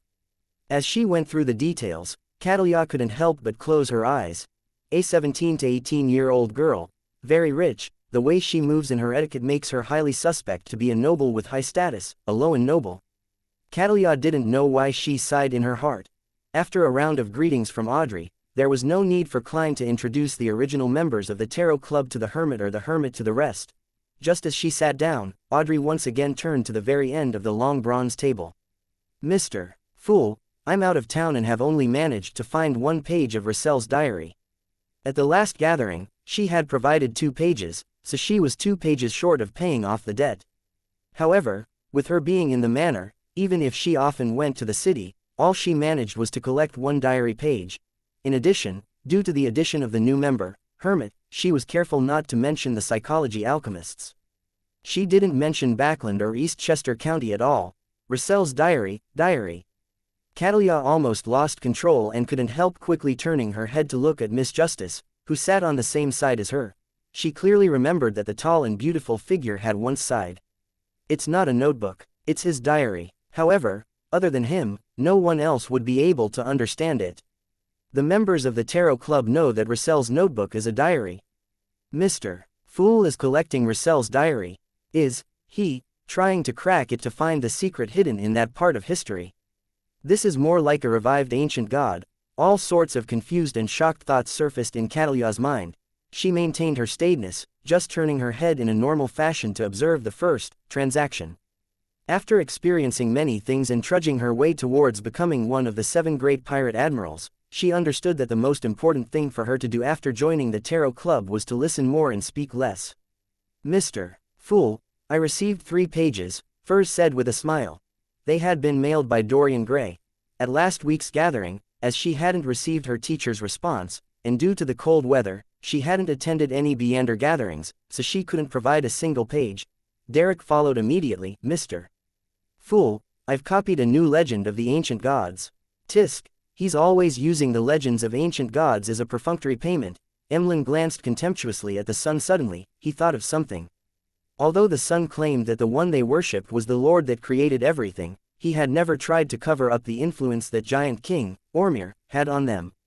However, he had never mentioned that Giant Queen Ombella was who the Kingdom of Silver originally believed in. Could it be that the City of Silver isn't equal to the Kingdom of Silver? I'll wait a minute and try it out. Emlyn had never been able to get over the sun's earlier slandering of the Sanguine.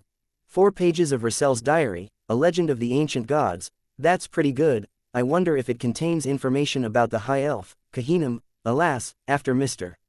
Hanged Man learned that the world is a blessed, I cannot make the world ask questions without any qualms. Klein thought quickly and said with a chuckle, very good. He helped Miss Justice, Miss Magician, and Little Sun conjure their respective content, which flashed into the palm of his hand as he casually browsed through them. Mr. Fool doesn't seem to be deciphering it. He can read Emperor Russell's diary. What's his background? What is his true identity? A sense of indescribable terror and dread suddenly welled up in Catalia's heart. She quickly retracted her gaze and looked at the long bronze table, as if she was memorizing the simple patterns on the table's surface. The reaction the hermit showed when realizing that Mr. Fool is able to read Russell's diary exceeded my imagination. Is she concerned with this matter, or is it somehow related to her? Audrey pursed her lips thoughtfully. Although the other party hid it quickly and naturally, this was still obvious enough for a sequence 7 from the spectator pathway. Klein sensed the abnormality of the new member, the hermit, because he also wanted to see how this member of the Moses ascetic order, who had a great deal of knowledge, would react to it. The result left him surprised. Isn't it a little too intense? Klein didn't have the luxury of time to think about it as his gaze fell to the first page of Russell's diary. Chapter 567, Source of the Matter. The 4th of April. I just returned from Countess Warinka's masquerade party when I suddenly felt an emptiness in my heart. One woman after another. The monotonous and mechanical movements, the indistinguishable smell of perfume, and the warmth from the entanglement of their limbs, all these in exchange for a few seconds of pleasure, followed by endless boredom, disgust, emptiness, and numbness. What pleasure is there in such a life? Is the meaning of life to just do this every single day? I can't go on like this. I have to get out of this sorry state. Also, I need to remind myself that I shouldn't habitually write Arabic numerals. Emperor, there are actually times when you reflect on yourself and act like a hipster. This doesn't fit with my image of you. Klein almost pricked his brows up. He looked down at the second entry of the diary. The 4th of April, Countess Warinka invited me to a private salon, and she told me that Ma'am Julia would be there, too. Ha, will this conservative blonde girl who had come to Lowen because of her marriage participate as well? I really look forward to it. I've been imagining her in bed for a long time. I hope her husband, Viscount Delian, doesn't mind. Emperor, have you forgotten what you wrote a few days ago in your diary? Tisk, how nice, isn't it? Also, you have a typo. Mind. Klein couldn't help but lampoon. The 14th of April. I've been attending too many events recently, and the flesh is weak even though the spirit is willing. But that's nothing. Although I'm still young, I should be careful about the risk of retrograding. Temperance. Temperance. The archaeologist sequence has improved my physique and effectively enhanced a certain degree of my powers. However, this isn't its area of expertise, but just something that comes with it. As I continue raising my sequence, the changes from the previous potions will also intensify. This is my motivation. Apparently, apothecaries can concoct medicine that lacks side effects. Perhaps, I should ask a few of them. Also, I really have to control myself. Unrestrained behavior will only lead to continuous increases in the threshold, and the degree of satisfaction wouldn't be like how it would normally be. After calming down and thinking about it carefully, there are many things that can be done. Humans are always like this, bound by desire, unable to see what's of value. Why did I transmigrate over here? What secrets lie hidden in the depths of the stars above my head? Where did the original consciousness come from? And if self-cognition purely comes from one's consciousness, then who was I before I had the identity of Huang Dao? Who does the essential part belong to? Emperor, are you describing to me what it means to be a pervert and philosopher before and after the deed? Hehe, so you do have worries about such matters. I thought you were already fixed in certain traits. Thankfully, you didn't teach Chinese to your children. Yes, you likely didn't teach them. Otherwise, what would they think after seeing such content? Zeratul prophesied that your eldest daughter, Bernadette, would be at odds with you and betray you. It's not without reason. Of course, not teaching them is more of a form of protection. Klein was successfully amused by Russel's diary entries, but he didn't show it on his face. To him, the diary of Emperor Russell was both a book of knowledge and a collection of jokes. With this thought, Klein turned to the next page of the diary. The 2nd of October, Zeratul came to visit me again. Now that I've become a demigod, he wishes that I can honor a promise. He wishes to steal that dangerous sealed artifact from the church.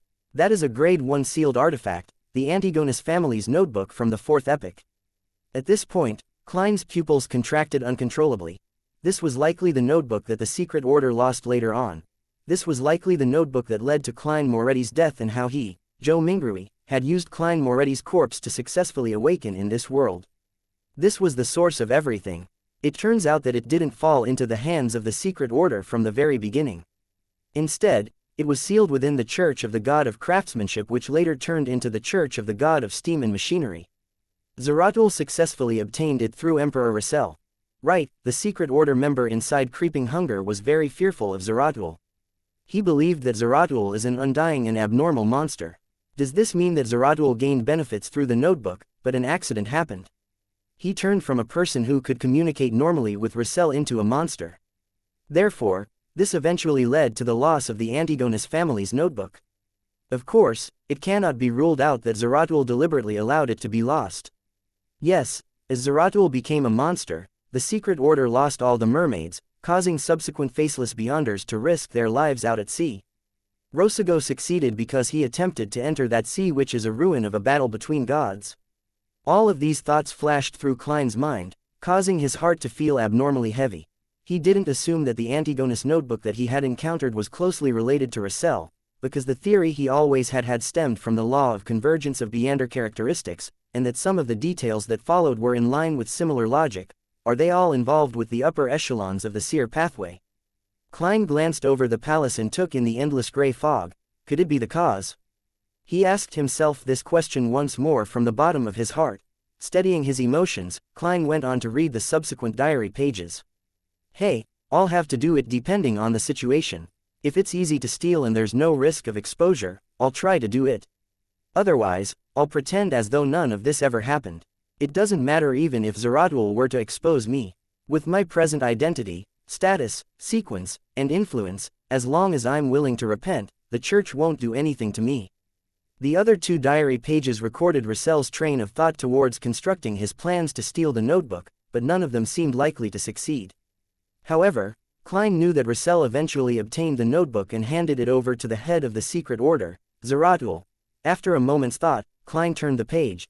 The 10th of December. I once again attended that ancient and secret gathering.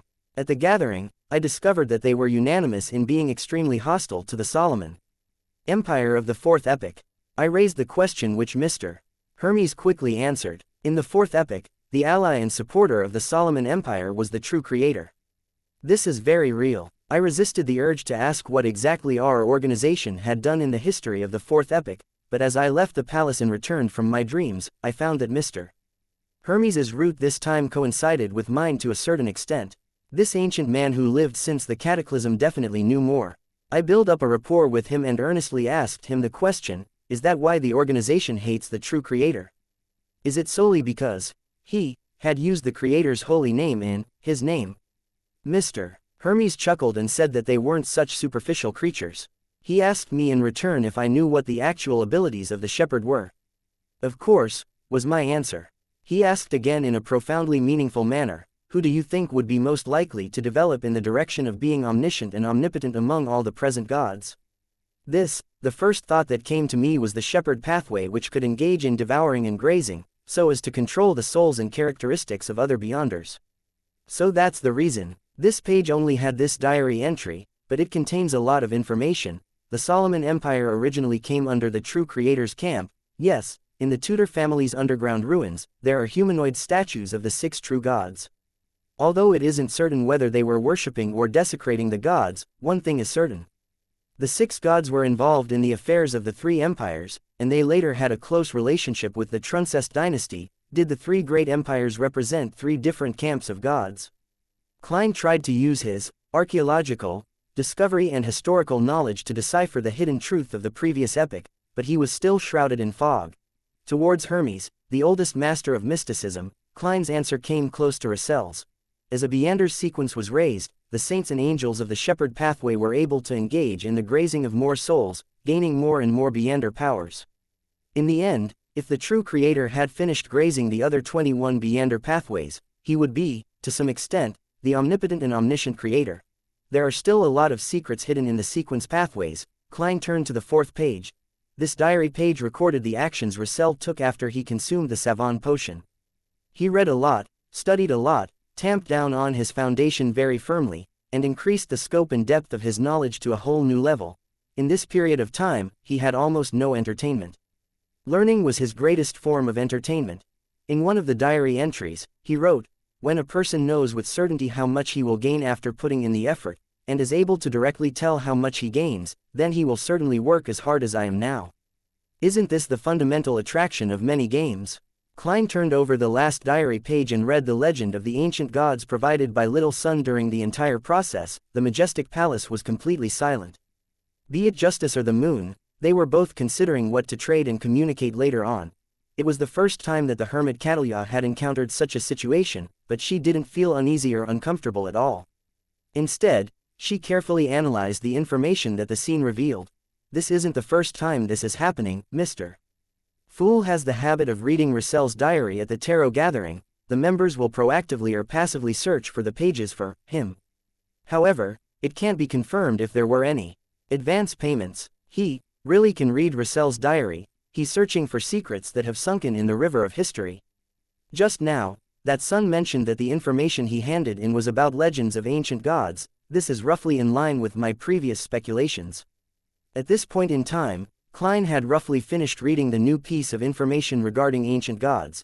In the second epic, in those dark years, every ancient god had a god attached to them, just like the dragon of imagination Anquelt and his child, the dragon of nightmare, Alzuhad. Chapter 568, Subsidiary Gods. In the information provided by the son, there were detailed examples of some typical subsidiary gods, but most of the information didn't provide their true names, only their titles. These included the god of beauty and the goddess of life, who were subsidiaries to vampire ancestor Lilith, the goddess of misfortune, and the god of the dead, who were subsidiaries to annihilation demonic wolf Phlegre, the god of luck, and the queen of calamity, who were subsidiaries to elf king Siniathrum, and so on and so forth. Queen of Calamity. Klein suddenly thought of the Book of Calamity and the golden wine cup he had taken from the ruins of the High Elf. The name Kahinum and the word Calamity was engraved on it in Elvish. This caused him to make the connection that Kahinum was the Elf King's subsidiary, Queen of Calamity. Unfortunately, I can't directly seek confirmation with Little Son. I'll have to wait for further information from him. Klein sighed silently. At the same time, he made some theories about the fact that these titles didn't correspond with their true names. The City of Silver was originally the Kingdom of Silver that came under the Giant King's court's rule. Other than having sufficient understanding of its own forces and enemies, the information regarding the other ancient gods will only come from legends and rumors, and they aren't that detailed. Compared to the simple and easy to understand titles, a god's true name can consist of complicated and difficult words to remember, which can make it harder for them to be spread. The information provided to Klein when he turned over the page confirmed his theory. However, it gave him new doubts. The dragons also had a dragon of wisdom, which was the equivalent of a god in the City of Silver, called Heribergen, and under Giant King Ormir, there was also his eldest son, the god of dawn, Badheilbrun, and his queen, the goddess of harvest. Why doesn't the goddess of harvest have a real name? Isn't she the queen of the Giant King's court? The City of Silver should have records of it. These so-called subsidiary gods are equal to the angels or king of angels of later times. Yes, the sequence 2 of their pathway, and sequence 1s of the other pathways. Klein suppressed his perplexion and inferred the truth from the information recorded in the card of blasphemy. Within the same pathway, if there was a sequence 0, then there wouldn't be a sequence 1, and if there was no sequence 0, then there would be at most 3 sequence 1s. However, Klein didn't dare to base his judgment on this. After all, his knowledge was partial, and he didn't even know if there were any preconditions for the sequence 0 and sequence 1, which was derived from the law of Beander characteristics conservation and indestructibility. I'll assume this for the time being. Klein leaned back, letting the information in his hands disappear, smiling as he said, "You may begin." At this point, Alger was still seriously examining himself. After considering how to communicate properly, he used the technique of being in the other person's shoes. He started from the point of view of the hermit, who was suspected of being Admiral of Stars, to see what exactly he had exposed. Mr. Fools protects every member's true identity with a blurred and distorted image, but this method doesn't affect the representation of colors. Dark brown colors can be difficult to distinguish, but bright colors are easily grasped. At the very least, I can tell that Miss Justice is blonde with bright green eyes. And for me, the most obvious thing I can't hide is my dark blue hair. But this doesn't say anything. It's not a problem to say that dark blue hair is a common mutation in Beyonders within the Sailor pathway, but the converse isn't true. This is because such traits are hereditary. On Sonia Island and in the Berserk Sea around Daisy Bay, they were places where elves originally gathered. Many humans with traces of elvish blood will also have dark blue hair. Hey, it's the same for districts where there are a certain number of Church of Storms Beyonders. Ignoring any other trait, it's difficult for the hermit to determine any further information based on the situation. Just as Alger heaved a sigh of relief, he caught sight of the storm robe he was wearing. After returning to the Blue Avenger, not only was he the captain of the ship, but he was also the bishop of the sailors. He often needed to wear the corresponding clothes to celebrate Mass. If he didn't show his devotion in his daily actions, there might come a day when he would be reported by his subordinates. The Church of Storms has always been wary of those members who had been drifting out at sea for a long time, as prolonged acting as pirates might one day turn them into real pirates. In any case, the Lord of Storms has never given a revelation to exclude pirates from his followers. Under the cover of that blurred distortion, it's hard to see the details of one's clothing clearly. This isn't a problem, however, I still have to pay attention in the future. During tarot gatherings, I should change into a set of ordinary clothes, although I can't be sure, I still have to treat her as a pirate admiral. I can't afford to be careless, Alger thought cautiously. At this moment, he heard the seemingly suppressed voice of the moon Emlyn, which was a result of him being unable to hide his emotions. Mr. Hanged Man, I've done the preparations. When can you obtain the inheritance of that sanguine baron? You mentioned before that it's in the hands of some powerful pirate. You didn't have to say the last sentence. Alger's body instantly stiffened. Powerful pirate, the hermit's eyes swept over the Hanged Man once again. Alger's expression didn't change as he turned his head to the moon and asked, have you obtained the funds? Of course. Emlyn raised his neck. He originally wanted to wait until the 3-month maturity was up before he went to the bank to withdraw the money, but he soon discovered that he was in a completely different mood after deciding to buy the Sanguine Baron's inheritance. He no longer had any qualms or hesitation. He was filled with expectation and desire, wishing that he could get his hands on it immediately. It was just like how he felt in the past when he was about to buy a beloved doll. He had held back for more than a week before finally giving up by selling the acceptance draft. Although he had lost some money, it was still acceptable. In many situations, an acceptance draft could be used as a currency. I'll get it for you within the week. Finally, let's confirm the price, £4,500. Is that all right? Seeing that a deal was about to be struck, Alger didn't pursue the moon's act of exposing him. Emlyn thought about the dolls in his room, cleared his throat, and said with his eyes furtively darting around. Can it be cheaper? It's not up to me to decide, but I can try to acquire it for you at a lower price. Also, don't forget my commission. Let's lower it. How about £300? Alger's tone didn't change at all. All right, Emlyn exhaled quietly. Not a very powerful vampire, an underaged or a recently matured one, Catalia silently watched from the sidelines and made her judgment, seeing that the deal between Mr. Hanged Man and Mr. Moon had been concluded in a few sentences. Audrey habitually felt that she should buy something. In a week or two, I'll contact the members of the Psychology Alchemists in Eastchester County and tell them that I've become a Psychology Alchemists member. I'll exchange my contribution points for the subsequent potion formula. There's no need to make a request to purchase it here for the time being. Once I find out what ingredients are needed, I can ask for everyone's help. There's no need to buy any mystical items for now. I've already had one of them reimbursed.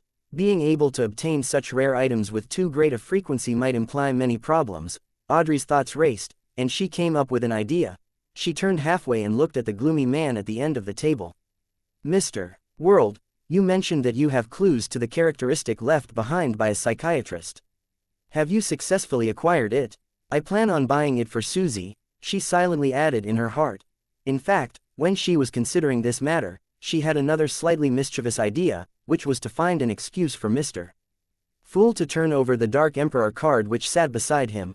From her point of view, Ma'am Hermit was particularly affected by the matter regarding Russell's diary. And from how her reaction was extraordinarily excessive before she quickly hid it, it was quite possible that she knew about the cards of blasphemy. Therefore, the moment she saw it, she would expose a lot of problems and express the truest thoughts in her heart. But she dismissed the idea in the end, not because she thought it would be bad to sound out Ma'am Hermit, but that this was a way of showing responsibility to both herself and the Tarot Club, and that she shouldn't make decisions for Mr. Fool. If he wanted Ma'am Hermit to recognize the card of blasphemy, he definitely would have flipped it open himself. If he didn't want to do so, then any attempts would be against his will. Audrey nodded solemnly but almost imperceptibly. At this moment, the world replied hoarsely, if you're certain that you want it, then I will give it to you as soon as possible. The price is £1,800. Normally, it would be more appropriate to charge £1,200 to £1,500 for a psychiatrist's Beander characteristic, but Klein had raised the premium slightly to see how much Miss Justice could pay. All right, Audrey agreed with a light tone. She had paid off the money owed to Viscount Glaint. She had received many gifts for having reached adulthood after returning to her family's fief. It was a time when her finances were in a rather good condition. She had even arranged for the money to be returned to Mr. Fool's blessed next month. In the future, her monthly income would be above £3,000, and a substantial portion of her normal expenses wasn't going to be borne by her. due to the love of her parents and the results of her previous meritorious exploits. While the two were discussing, the hanged man was somewhat surprised. The world had just sold the faceless Beander characteristic the previous time, and he had recently acquired Steel Mavity's Beander characteristic. Yet, he appeared to have a psychiatrist characteristic in his collection, and all of this happened in less than a month. On second thought, Alger quickly came to an understanding. The world represented a group of blessed of Mr. Fool. That might be the harvest from the other blessed. As he imagined this, the world, who was Klein, was in a state of shock towards Miss Justice's opulence. He had thought that Miss Justice, who had just spent £5,500 on a mystical item, wouldn't be as well off as before. It was just like last year, so he had reserved space for her to haggle. Who knew that she would still agree to the deal without hesitation? Has she dug up a gold mine? Klein couldn't help but silently lampoon. Seeing that they had finished their discussion, Derek hurriedly raised his hand, having learned from Miss Justice. Which one of you has the fruit of the Radiant Spirit Pack tree? He had rather successfully collected the other ingredients of the Solar High Priest potion. Just as Catalia had initially figured out that Miss Justice was a yet-to-advance psychiatrist, she heard this request. After a few seconds of silence, she said, I do. What can you provide in exchange? After observing for a long time, she decided to intervene in a small transaction to gain a deeper understanding of how the Tarot Club operated. I can use the history of the City of Silver or the history of dragons, elves, and other dark creatures to barter, Derek said sincerely. Ma'am Hermit, this is a list of commonly seen monsters around the City of Silver. You can choose any ingredients you need from it. How honest. Klein almost looked up at the dome of the magnificent palace. What is he talking about? Catalia frowned slightly, momentarily failing to understand a single word from the Sun chapter 569. A straw will show which way the wind blows. After a brief moment of consideration, the hermit Catalia made the choice that benefited her the most. She said without betraying her emotions, I'll make a decision after seeing what the commonly seen monsters are around the City of Silver. Another person who gains something without risking anything of her own, are the people who spend too much time at sea good at fleecing others. Or as little sun in such a state that makes it impossible to resist fleecing him. Klein instinctively excluded himself from the group of seafarers. All right, under Justice and Company's scrutiny, Derek didn't hesitate to agree to Ma'am Hermit's request. He recalled the content and conjured it, recording the most commonly seen monsters around the City of Silver into a list. However, it wasn't as detailed as before, and there were quite a few missing. After all, the Sun Pathway's improvement in regards to his memory was rather limited. A few days had passed. Catalia received the piece of information and read through it in a serious manner. The more she scanned through it, the more alarmed she became. This was because the types of monsters had far exceeded her expectations by nearly 100 times. Most of the names used were ancient names. If not for her being a Moses Ascetic Order member who had been pursued by knowledge, and having reached Sequence 5, making her experienced and knowledgeable, there was no way she could have known what these names would really be referring to. But even so, there were still a few monsters she had never heard of. They were like shadows who would never reveal themselves in dreams or imaginations, forever lurking in the depths of the darkness. Where exactly is the City of Silver? Why are there so many monsters? 10 seconds later, Catalia raised her head without a change in expression. She said with a staid tone, use the history of your City of Silver in exchange. All right. Derek's eyes lit up as he seemed to see hope in advancing. He soon conjured the historical materials of the City of Silver with the help of Mr. Fool. Having had ample experience, he knew that even more complete and detailed information was worth more than the fruit of a Radiant Spirit Pack tree. Hence, he retained some of what he knew. Catalia knew that she wasn't Mr. Fool, so it was impossible for her to let the members patiently wait for her to finish reading. Therefore, she casually flipped through it. After confirming its value, she deliberated and asked, how should I hand over the fruit of the Radiant Spirit Pack tree to you? Just as she said that, she suddenly thought of something. With a guess, she looked to the end of the long bronze table. Mr. Fool, is it done by a sacrificial ritual? This left Audrey, who had prepared the answer, to be clearly stunned. She swallowed the words that she was about to say. Ma'am Hermit is very impressive and knowledgeable. She directly guessed that it's done via a sacrificial and bestowment ritual. Audrey controlled her minute facial expressions as she clicked her tongue and sighed inwardly. Yes. Klein gently nodded without going into detail. He believed that it was impossible for a pirate admiral, a Sequence 5 powerhouse of the Mystery Prior pathway, to not know how a sacrifice was made. This was even something they were good at. Furthermore, she knew the fool's honorific name, so she didn't lack any of the necessary conditions. Indeed, with a godlike existence bearing witness to a gathering, a sacrificial and bestowment method is the safest and most convenient way of trading, and a conversation through the soul body can result in direct knowledge transfer, Catalia thanked him before saying to the sun, "I'll do it as soon as possible." Although she didn't show any abnormalities, her heart was in no way calm. From her casual flipping of the information provided by the sun, she discovered that the City of Silver was truly filled with oddities. It included matters about being forsaken by the Lord, how it didn't have a sun, resulting in a state of eternal darkness and high and low frequency lightning.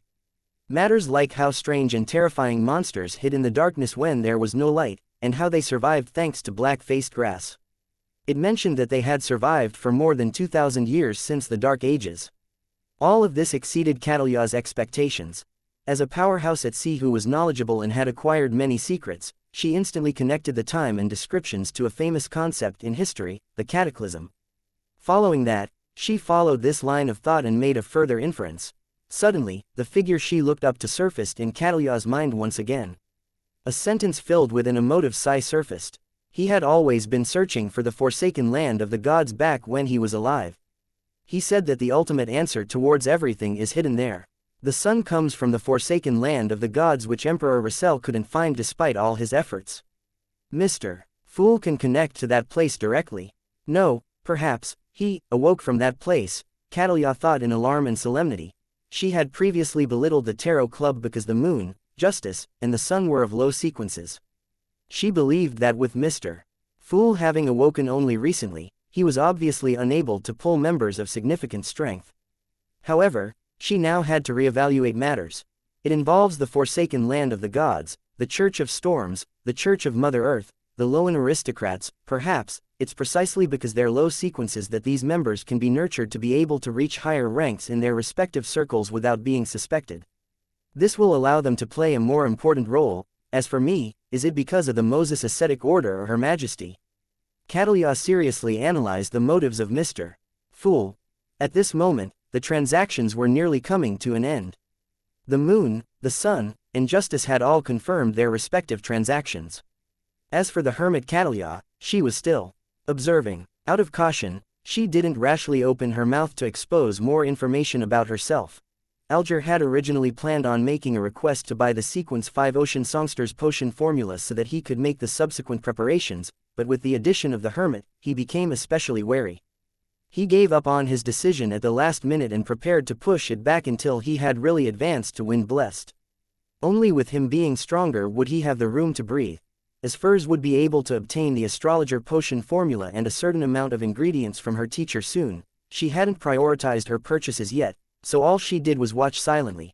She actually curbed her desire to buy a mystical item to make up for her relatively showy trickmaster powers that were lacking in strength, as well as how her apprentice powers were only good for passing through walls and opening doors. However, her real-life circumstances restricted her desires. Up to this day, her savings had exceeded £400. For a member of the middle class, that was rather good, but she clearly remembered how Miss Justice had bought a mystical item for £5,500 previously. Even if it was a relatively average mystical item without significant negative side effects, it will still require £1,000 to £2,000. Furs languidly sat there, unable to open her mouth to make a purchase. Klein controlled the world to scan his surroundings before hoarsely saying, "I need a pair of eyes from a six-winged gargoyle." The supplementary ingredients of a Nimbleride Master, Drago bark and the spring water from Sonia Island's Golden Spring, were commonly seen items in the mysterious world. As long as he purchased them at different occasions, he wouldn't garner suspicion from anyone. Therefore, Klein only requested for the eyes of a six-winged gargoyle. The hermit glanced at the world and said without rushing, £300, or the equivalent cost in gold coins. She had noticed that the previous transactions were all made in Lowen's gold pound, as expected of the Admiral of Stars who has a pirate crew with an ancient faction backing her. She is very resourceful, and her prices are cheaper than usual, if not for Little Sun's imminent advancement, and how he would soon obtain the method for removing the mental corruption of a Beander characteristic. I would have even consulted her on this problem, Klein thought as he made the world smile deeply. With the transaction completed, the palace that resembled a giant's residence fell silent for more than 10 seconds. Without Mr. Fool's reminder, Justice, the Sun, and company knew that they had entered the free exchange segment. The hanged man Alger deliberately looked at Miss Justice and Miss Magician without looking at Ma'am Hermit. Something major recently happened in the Rorstad archipelago. He didn't plan on divulging the world's involvement since it was very likely that Mr. Fool was in possession of the sea god's identity. If he were to rashly confirm this matter, it might spoil Mr. Fool's plans and throw himself into danger. He planned on using a normal tone to mention the happenings on the surface while emphasizing the Moses Ascetic Order member, archaeologist and adventurer, Leticia. He planned on using this to sound out the hermit to figure out if she was Admiral of Stars, Catalia. This was because this pirate admiral was rumored to also be a member of the Moses Ascetic Order. What happened? Justice asked with piqued interest. Alger said calmly, a disguised archaeologist, Leticia, discovered an ancient elvish ruin in Samim Island and took out an item from it. This pushed the deity the locals believed in, sea god Calvetua, to be on the brink of collapse. This fake god wished to create tsunamis to drown the island so that everyone could accompany it in its death, but it was stopped by the Church of Storms' Sea King. Finally, Leticia was found and Calvetua had died. The threat of the tsunamis was leveled, but strangely, the devout believers of the sea god would still occasionally receive responses. Leticia is dead. For an ancient elvish ruin, Catalia had heard of this archaeologist, who was part of the same organization, before, but she wasn't too familiar with her. This was because formal members of the Moses Ascetic Order had to spend a certain amount of time in silent ascetic training. When fully paying attention, she was able to control her powers in a way that significantly exceeded the average person. Therefore, she only seemed slightly stirred as she listened seriously to the hanged man's description without showing any obvious abnormalities. When the hanged man said that Calvetua was dead and how the sea god still responded to its believers, Catalia first frowned in puzzlement before using her spiritual intuition to recall a certain scene. Yesterday, she had seen Mr. Fool hold a milky white scepter when he pulled her above the gray fog. At the tip of the scepter were many tiny blue gems, which were swirling with countless points of holy light. And more importantly, it emanated an aura of godhood, one that seemed like the corporeal aura of the ocean and storm. This, Catalia instinctively turned her head to the end of the long bronze table, where Mr. Fool was shrouded in the grayish-white fog. Chapter 570, not admitting or denying. Why is she looking at Mr. Fool? Audrey sharply noticed the hermit's subtle motion. This left her somewhat suspicious. From her point of view, this was an atypical response. Mr. Hanged Man was clearly mentioning something that had little to do with everyone. He was talking about the so-called sea god Calvetua's ability to occasionally reply to its believers despite its apparent death, so why would Ma'am Hermit look towards Mr. Fool? Calvetua's death, occasionally replying to its believers, Ma'am Hermit is looking at Mr. Fool. Could it be? Audrey's eyes lit up as she came to a conclusion. Could it be that Mr. Fool is the one replying to Calvetua's believers? Ma'am Hermit knows about this, so, as thoughts whizzed through her mind, Audrey had turned her body halfway to look expectantly at Mr. Fool, who was seated leisurely at the end of the long bronze table. Meanwhile, Alger was also surprised and alarmed about the hermit's unexpected reaction. I was only trying to sound her out about what connection she has with the Moses Ascetic Order member, Leticia.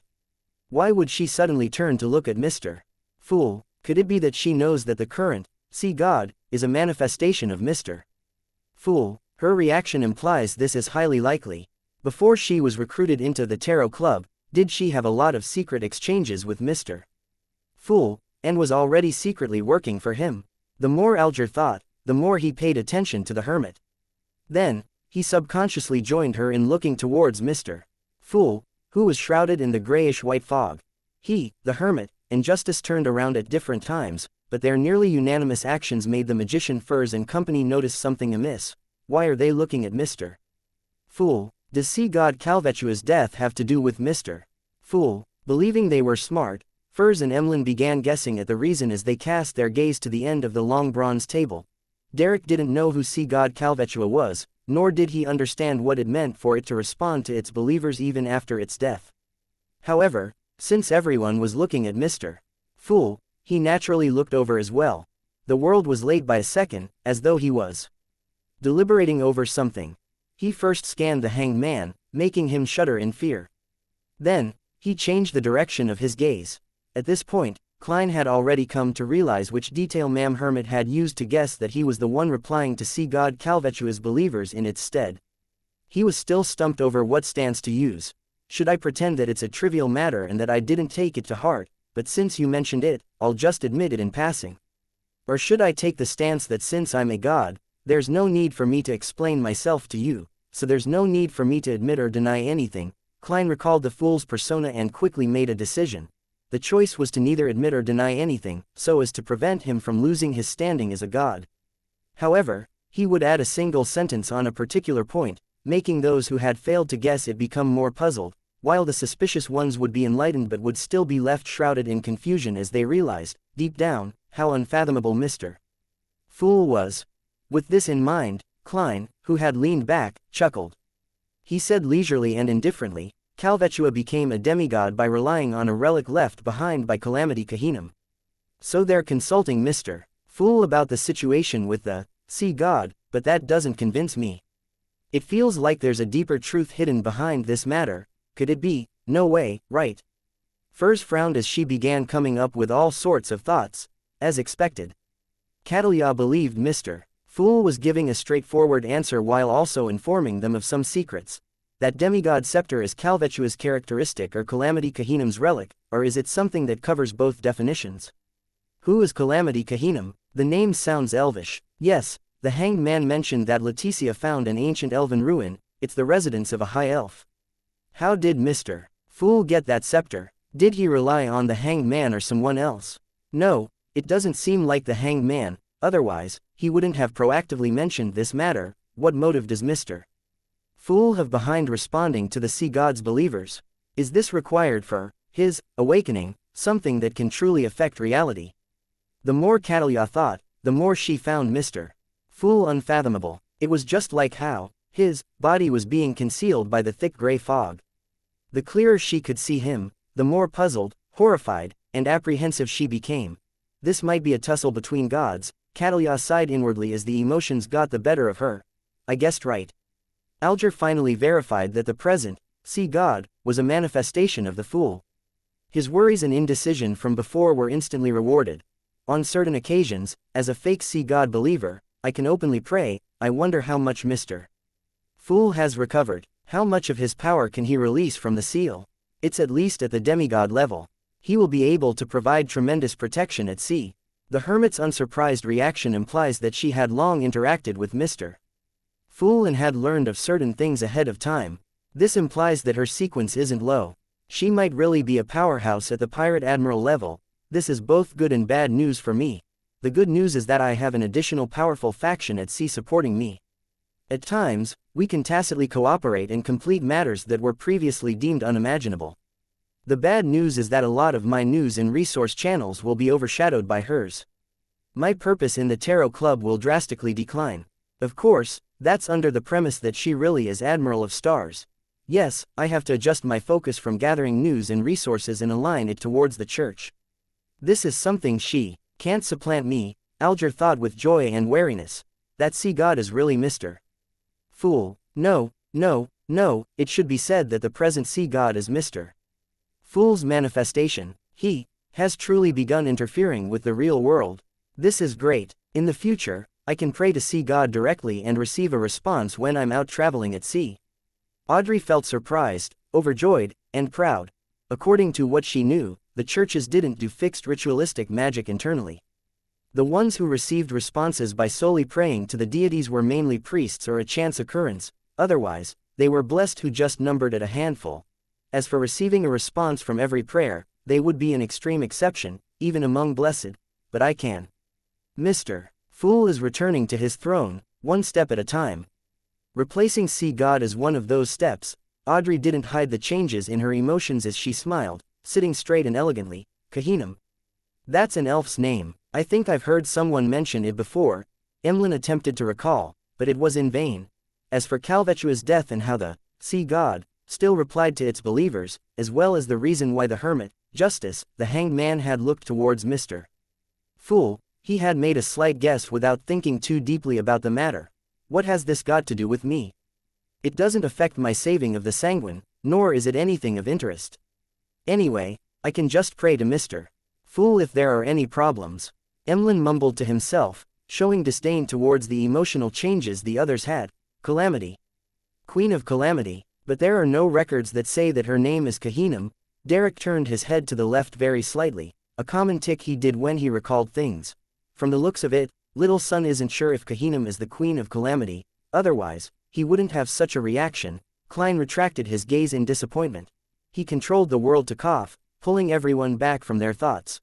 Following that, the world conjured a picture with the Fool's help. He showed it to both sides of the table and asked, "Does anyone know her?" It was a picture of the red-haired Helena. Klein mainly wanted to know if Admiral of Stars Catalia or the hanged man Alger knew her. After all, they were well-informed people out at sea. Alger glanced at it, and just as he was about to say that he didn't know her, he heard Mam Hermit say with a deep voice, "Red-haired Helena. She's from a fallen noble family and has the bloodline from the Intisis Sauron family." Catalia paused before adding, "She was once a trader out at sea, but she was later said to have been abducted by ailment maiden Tracy." Abducted by ailment maiden Tracy? I thought it would be some contrived story about a domineering pirate and a noble lady. However, Tracy can be considered a domineering pirate. Heh. Klein instantly made some connections. Furs was still lost in her thoughts over the connection between Sea God and the Fool when she suddenly snapped to her senses. She acutely noticed that great opportunities lay in red-haired Helena and Vice Admiral Ailment's story as she began to daydream. To her regret, Mam Hermit had only said a few sentences without continuing. The Hermit knows Vice Admiral Ailment, however, that doesn't imply anything. Beyonders of a certain sequence or knowledgeable people will know who the 7 pirate admirals are. Their bounty posters are everywhere. The Hermit is rather aware of matters over at Intis. This is something that can be determined for now. The hanged man wasn't interested in red-haired Helena, only the Hermit's real identity. With red-haired Helene's matter coming to a close, Audrey began considering if she should consult the others about the Mind Dragon. Unlike before, there was now the addition of Mam Hermit, who was of unknown character and dubious allegiances. This left her hesitant. After a brief deliberation, she said, "I recently sought out the traces of a mind dragon and went to a place which has the tradition of worshipping dragons." She had concealed the exact location as the details might implicate her. Chapter 571, Huge Pressure. Audrey simply mentioned the ancient folk song, but she didn't describe the content in detail. She was afraid that the knowledgeable Mam Hermit would be able to guess at the exact location. She only mentioned the inspiration she had, and how she used a psychological cue to retain her lucidity in her dream before beginning a magical journey. Psychological cue. She knows how to plant a psychological cue. She's likely a Sequence 7 psychiatrist. Catalia habitually made a judgment, but she immediately felt even more perplexed. Then why would she be buying the Beander characteristic of a psychiatrist? Taking the same potion gives a limited increase in strength while being prone to losing control. Furthermore, it will be an obstacle towards the digestion of the potion. To create a mystical item, but this will overlap with her own Beander powers. There's no value to that. To give it to someone else. Amidst Catalia's guesses, Audrey had already mentioned her chaotic dream and how she came to the edge of her conscious. Then, she used the conjuring method she learned from Mr. Fool to create a staircase that led downwards. She then slowly delved deep into her conscious. She didn't describe in detail the various points of light in her subconscious, as it involved embarrassing secrets she didn't wish to share. She focused on her lonely and long journey with no end in sight. She also expressed how there were various monsters hiding in the surrounding grayness that placed immense pressure on her. She mentioned how she nearly broke down several times and barely managed to endure it thanks to her Beander powers. Then, she reached the point of her finally arriving at the illusory sea of collective subconscious. The memory imprints of the human pioneers and the spread and reflection of the consciousness of the surrounding creatures were presented under Audrey's coherent and unhurried descriptions. Then, it was fixed onto the dragon with grayish stone scales that had flown out from the sea of collective subconscious. There's a dragon that lives in the sea of collective subconscious. What a magical and beautiful journey. Although Miss Justice didn't encounter any enemies or danger, it still leaves me a little surreal, for I suddenly thought of a title of a book, Miss Justice's Dream Tour. While rounding things up, Audrey scanned the area and asked, "Ladies and gentlemen, do you have any suggestions? Do you think that the Dragon's City of Miracles, Livesade, is also hidden in the sea of collective subconscious? If I wish to continue searching, What should I take note of? What advanced preparations do I need to make? The hanged man Alger glanced at the hermit and said in a serious tone, I don't think you should continue exploring. It's a very dangerous act. According to the records, most dragons are creatures with flesh and blood, this includes the mind dragon. By allowing itself to survive and swim through the so-called sea of collective subconscious, it means that the dragon you saw was a sufficiently high sequence. At the very least, it's at the level of a demigod. Before you reach sequence 5, it's best that you don't consider this. Catalia nodded and said, there are many other dangerous things in the sea of collective subconscious, the accumulated maleficent thoughts of humanity, the desires that can corrupt soul bodies, the terrifying memories since ancient times that resemble storms and waves at sea, all of these will deal severe psychological harm to you. It might prevent you from ever waking up. Besides, that's the sea of collective subconscious of all creatures, which isn't only limited to humans. There might be evil spirits, evil gods, or the consciousness of some terrifying existence hidden in there. They're like gigantic maelstroms that can devour ships. Before you truly acquire beyonder powers that allow you to travel through the sea of collective subconscious, it's best not to rashly explore too deeply. Audrey, who was filled with expectations, felt disappointed. However, she couldn't help but admit that Mr. Hanged Man and Ma'am Hermit had spoken very logically and sincerely. She silently inhaled and said to herself, Audrey, don't be headstrong. Wait till you're sequence 5 before making the attempt again. She totally didn't consider how difficult it was to become a sequence 5. At that level, one could even compete to become one of the 7 pirate admirals, or even make the 7 become 8. From Audrey's point of view, with Mr. Fool and the Tarot Club, as long as she was careful and calm, she would definitely be able to successfully attain that level in a year or 2 if she didn't take unnecessary risks. Only the gate to being a demigod was hard to push open. Ma'am Hermit knows a lot and is very knowledgeable. Audrey clung onto the last sliver of hope and looked towards Mr. Fool at the end of the table, hoping that this godlike existence would provide a suggestion that was different from Mr. Hanged Man or Ma'am Hermit. Don't look at me, I have no idea. Klein tried his best not to blink. His understanding of the conscious, subconscious, and the collective subconscious was still stuck at a theoretical level that Spirit Medium Daily had described. He didn't understand anything more. Despite having his dreams intruded frequently, he had never thought of exploring the world outside the dream despite retaining his lucidity. Therefore, how was he to provide any suggestions to Miss Justice? In fact, he had a natural idea regarding this. However, he wasn't sure if it would work without having done any verification. In the past, even if he lacked the confidence, he could vaguely make a comment, but now, with Admiral of Stars Catalia sitting at the side, watching, it only made it easier for him to make mistakes the more he spoke. The less he spoke, the fewer mistakes he would commit. And there was no chance of making mistakes by keeping silent. What a pressure-inducing new member, Klein sighed inwardly. He didn't say a word and maintained his faint smile. If not for him being above the gray fog and how he existed in the form of a spirit body, he suspected that such highly difficult acting would make the muscles around his eyes spasm. Mr. Fool doesn't have any suggestions. Audrey retracted her gaze in depression. She stopped fantasizing about exploring the sea of collective subconscious so soon. At this moment, the Moon Emlyn, who was already turning impatient, cleared his throat. I've seriously researched the history handed down by a sanguine. Sanguine? He really is a vampire? Nurturing vampires and pulling vampires into the church is really a tradition of the Church of Mother Earth. Catalia nodded as she looked like she was listening seriously. Meanwhile, she felt that some of her conclusions needed adjustments. The moon directly expressed his identity. Does this mean that Mr. Fool has a potent deterrence, even in the outside world, that the members aren't afraid of information being leaked? It seems like I don't have to completely hide my circumstances. Emlyn paused and looked at the sun before tipping his chin. Before the cataclysm, there was no city of silver, only the kingdom of silver.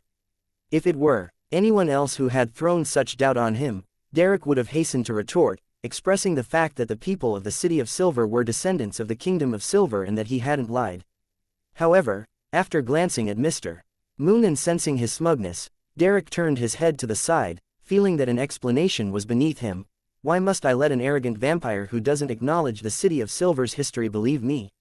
He thought silently to himself. From his reaction, Emlyn could tell that the City of Silver was indeed related to the Kingdom of Silver.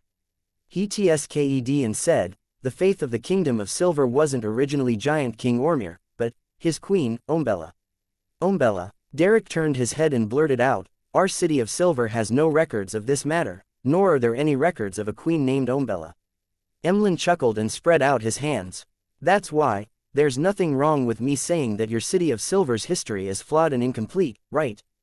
Clearly, there are mistakes in your records of sanguine history.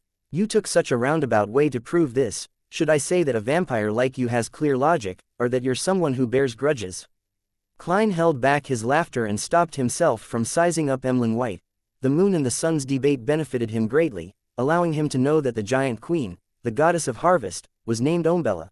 The son Derek was just about to give a retort to Mr. Moon when he heard Ma'am Hermit speak.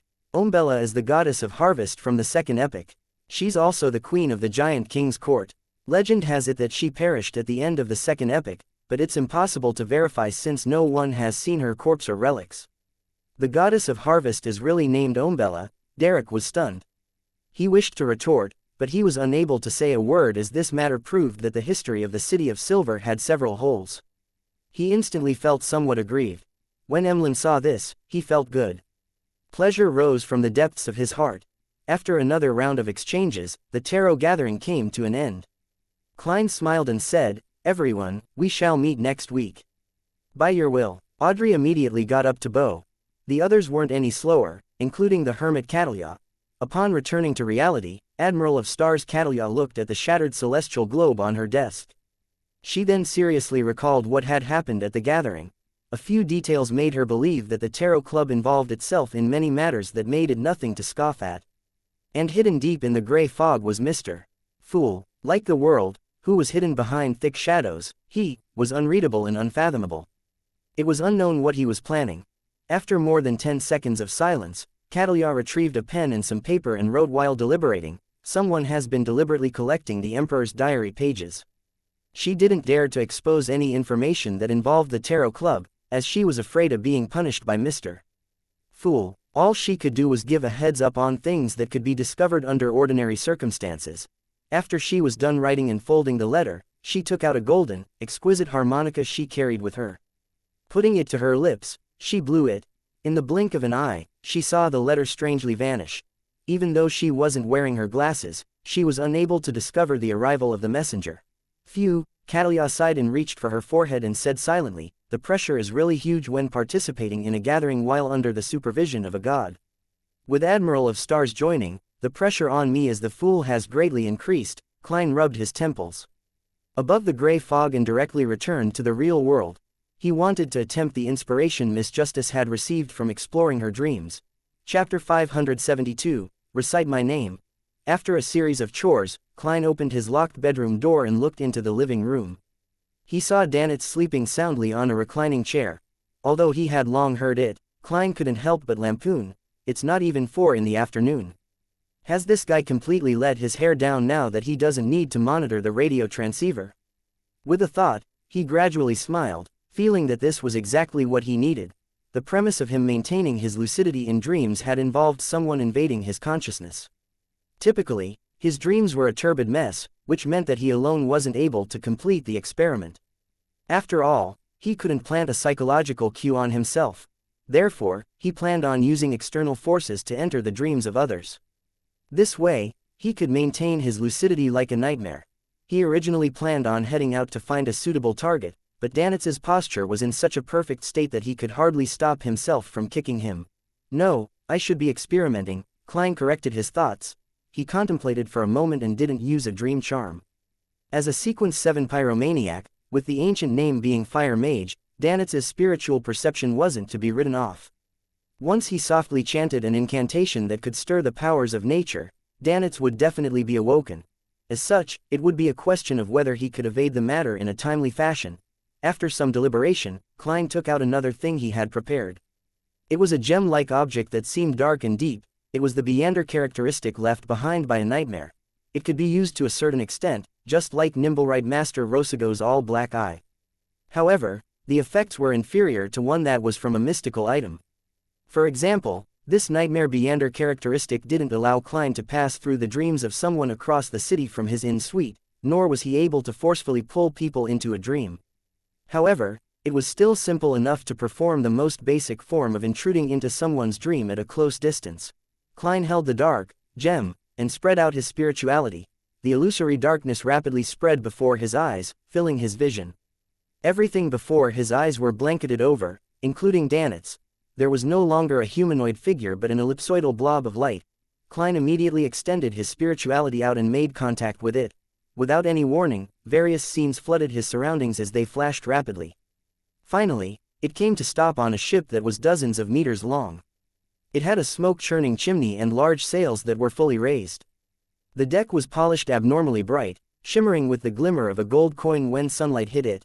Danet stood under the main cannon as he had his arms crossed. He was leisurely rushing the sailors, shouting from time to time, "Scrub that area again. Dogshit, do you wish to copy down the ancient Fasak dictionary? This fellow is quite impressive on the Golden Dream." Klein ignored the owner of the dream and flew to the other end of the ship. He found a hidden spot and landed on the deck before preparing to test his spiritual perception. What he planned on experimenting on was simple. He wanted to know if chanting the fool's honorific name in a dream was effective.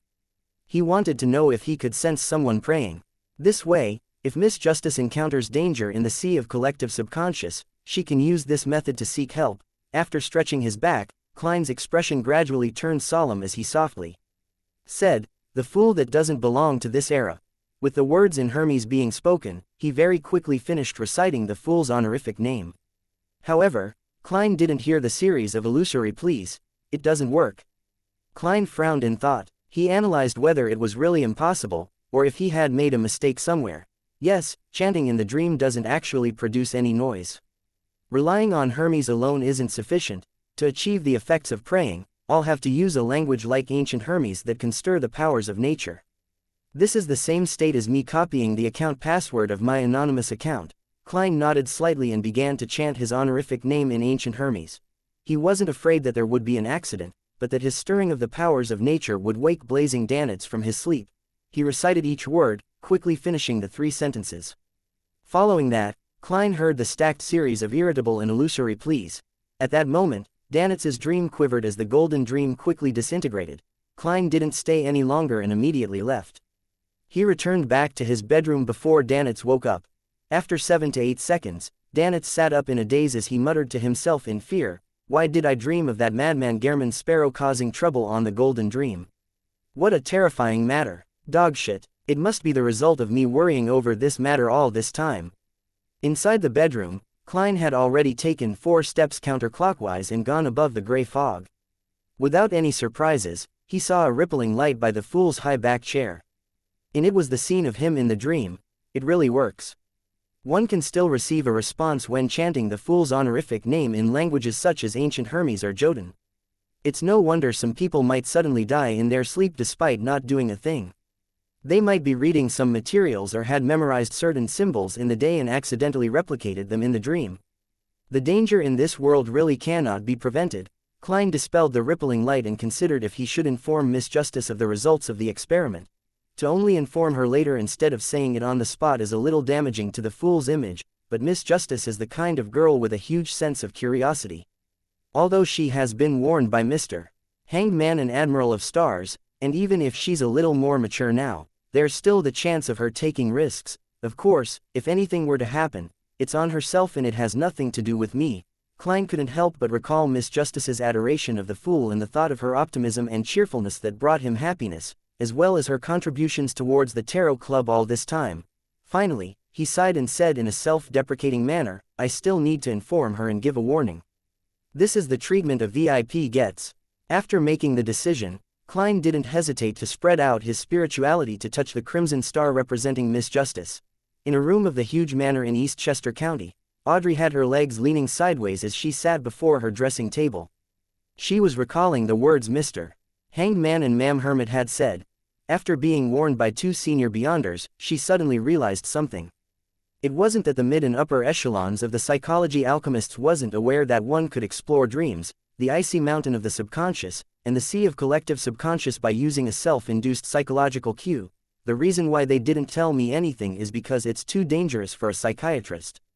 Many people have already died in such explorations, but they should warn me. Ah, right. From their point of view, I'm only a sequence 8 telepathist. I'm not equipped with the powers of a psychological cue, so there was no need to warn me. Audrey finally understood the perplexing matter. Just as she was about to let Susie enter the room to calm the disappointment in her heart, she suddenly saw thick gray fog spew out, instantly flooding her vision. In the middle of the endless grayish white, a figure sat in a high back chair.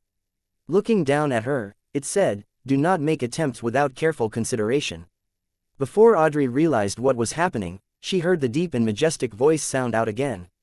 "If you encounter dangers in your dreams, you can recite my name." Recite your name? Audrey's eyes widened as she became overjoyed. "Yes, Mr. Fool." Seeing that Miss Justice was excited instead of showing any doubts, Klein secretly heaved a sigh of relief and chuckled. "Use ancient Hermes." With that said, his figure faded away and the gray fog vanished. Audrey sat there stunned for 2 seconds before hurriedly pursing her lips, afraid that she wasn't on her best behavior. "Mr. Fool actually specially warned me. He even permitted me to recite his name in my dream." Audrey excitedly took a few steps on the spot, believing that she had really become a blessed of God. Of course, she also remembered Mr. Fool's warning. She planned to understand more from the psychology alchemists and make another attempt only when she was sufficiently prepared. The corners of her mouth curled up slightly as she randomly tapped her chest, saying silently, "May Mr. Fool watch over me." Above the gray fog, Klein began to consider another matter. Red-haired Helena, who had a reward worth £1,000, was actually related to Vice Admiral Ailment Tracy. Tracy took over Kilangos's crew and changed his flagship to the Black Death. As for Kilangos, he previously plundered a tycoon named Jimmy Necker. That tycoon had previously obtained parts of Death's chronicles. It came from a Balam royal family's mausoleum. This information came from that nightmare inside Creeping Hunger. It should benefit Mr. Azek to a certain extent. I can also investigate the matter in passing. Klein found another reason to look forward to finding red-haired Helena. He originally planned on using the magic mirror, or Rhodes, to find her, but now, he planned on mobilizing Sea God believers to perform a search. In the past, it's quite demeaning to send a revelation for just £1,000. But now that it involves a pirate admiral, it can barely make people guess that there are secret motives behind it. Klein conjured red-haired Helene's photo and summoned the Sea God scepter. He had never done a mass revelation, so it was possible that it would be a burden that he couldn't withstand. He chose higher-ups like Khaled and Edmonton. With waves reaching high into the sky as a background, he said in a deep voice, "Find her and protect her. Be careful of Trasis forces." Klein didn't provide further explanations as he broke down this scene along with red-haired Helene's photo into many sets before projecting them into the corresponding dots of light. Chapter 573, Teaching a Lesson in Reality. In a forest in Blue Mountain Island where the Resistance base was located. Sitting in a wheelchair, Khaled raised his bald head and looked towards the sunlight that was scattering at the cave's entrance. His eyes couldn't hide his joy. He acutely sensed that ever since God reappeared over the land and stated his 10 commandments, the previous bloodshed and chaos had changed. From time to time, he would provide them with guidance which was filled with wisdom.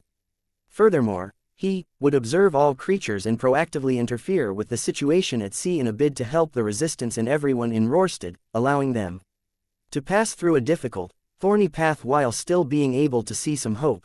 Perhaps this is the true meaning behind his reappearance over the land. Khaled recalled the revelation he had just received and guessed that the red-haired woman named Helena was like a fulcrum for Vice Admiral Ailment Tracy and the forces out at sea.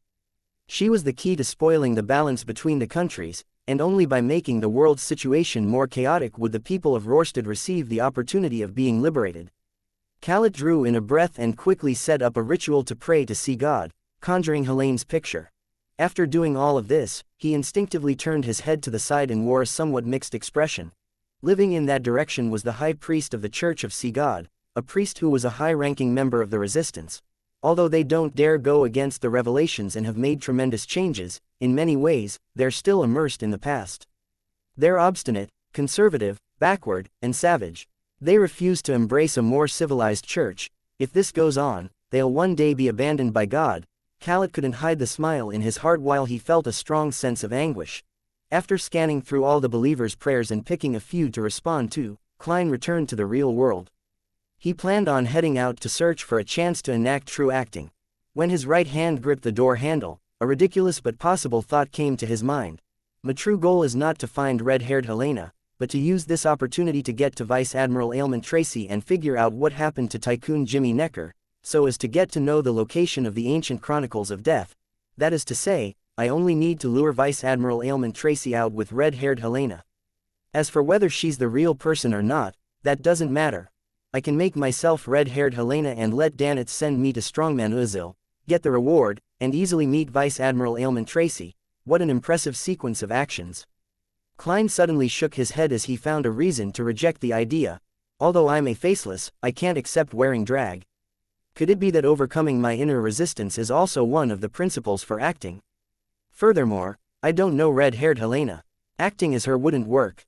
I would just be like her on the surface, and I wouldn't be able to fool people who are familiar with her.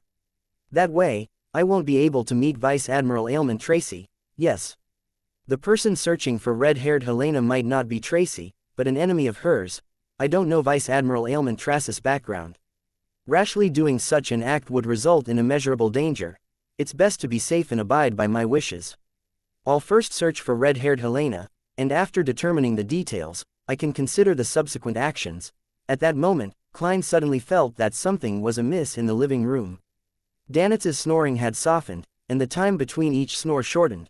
Vice Admiral Iceberg is here. Klein turned the handle and opened the door to the bedroom.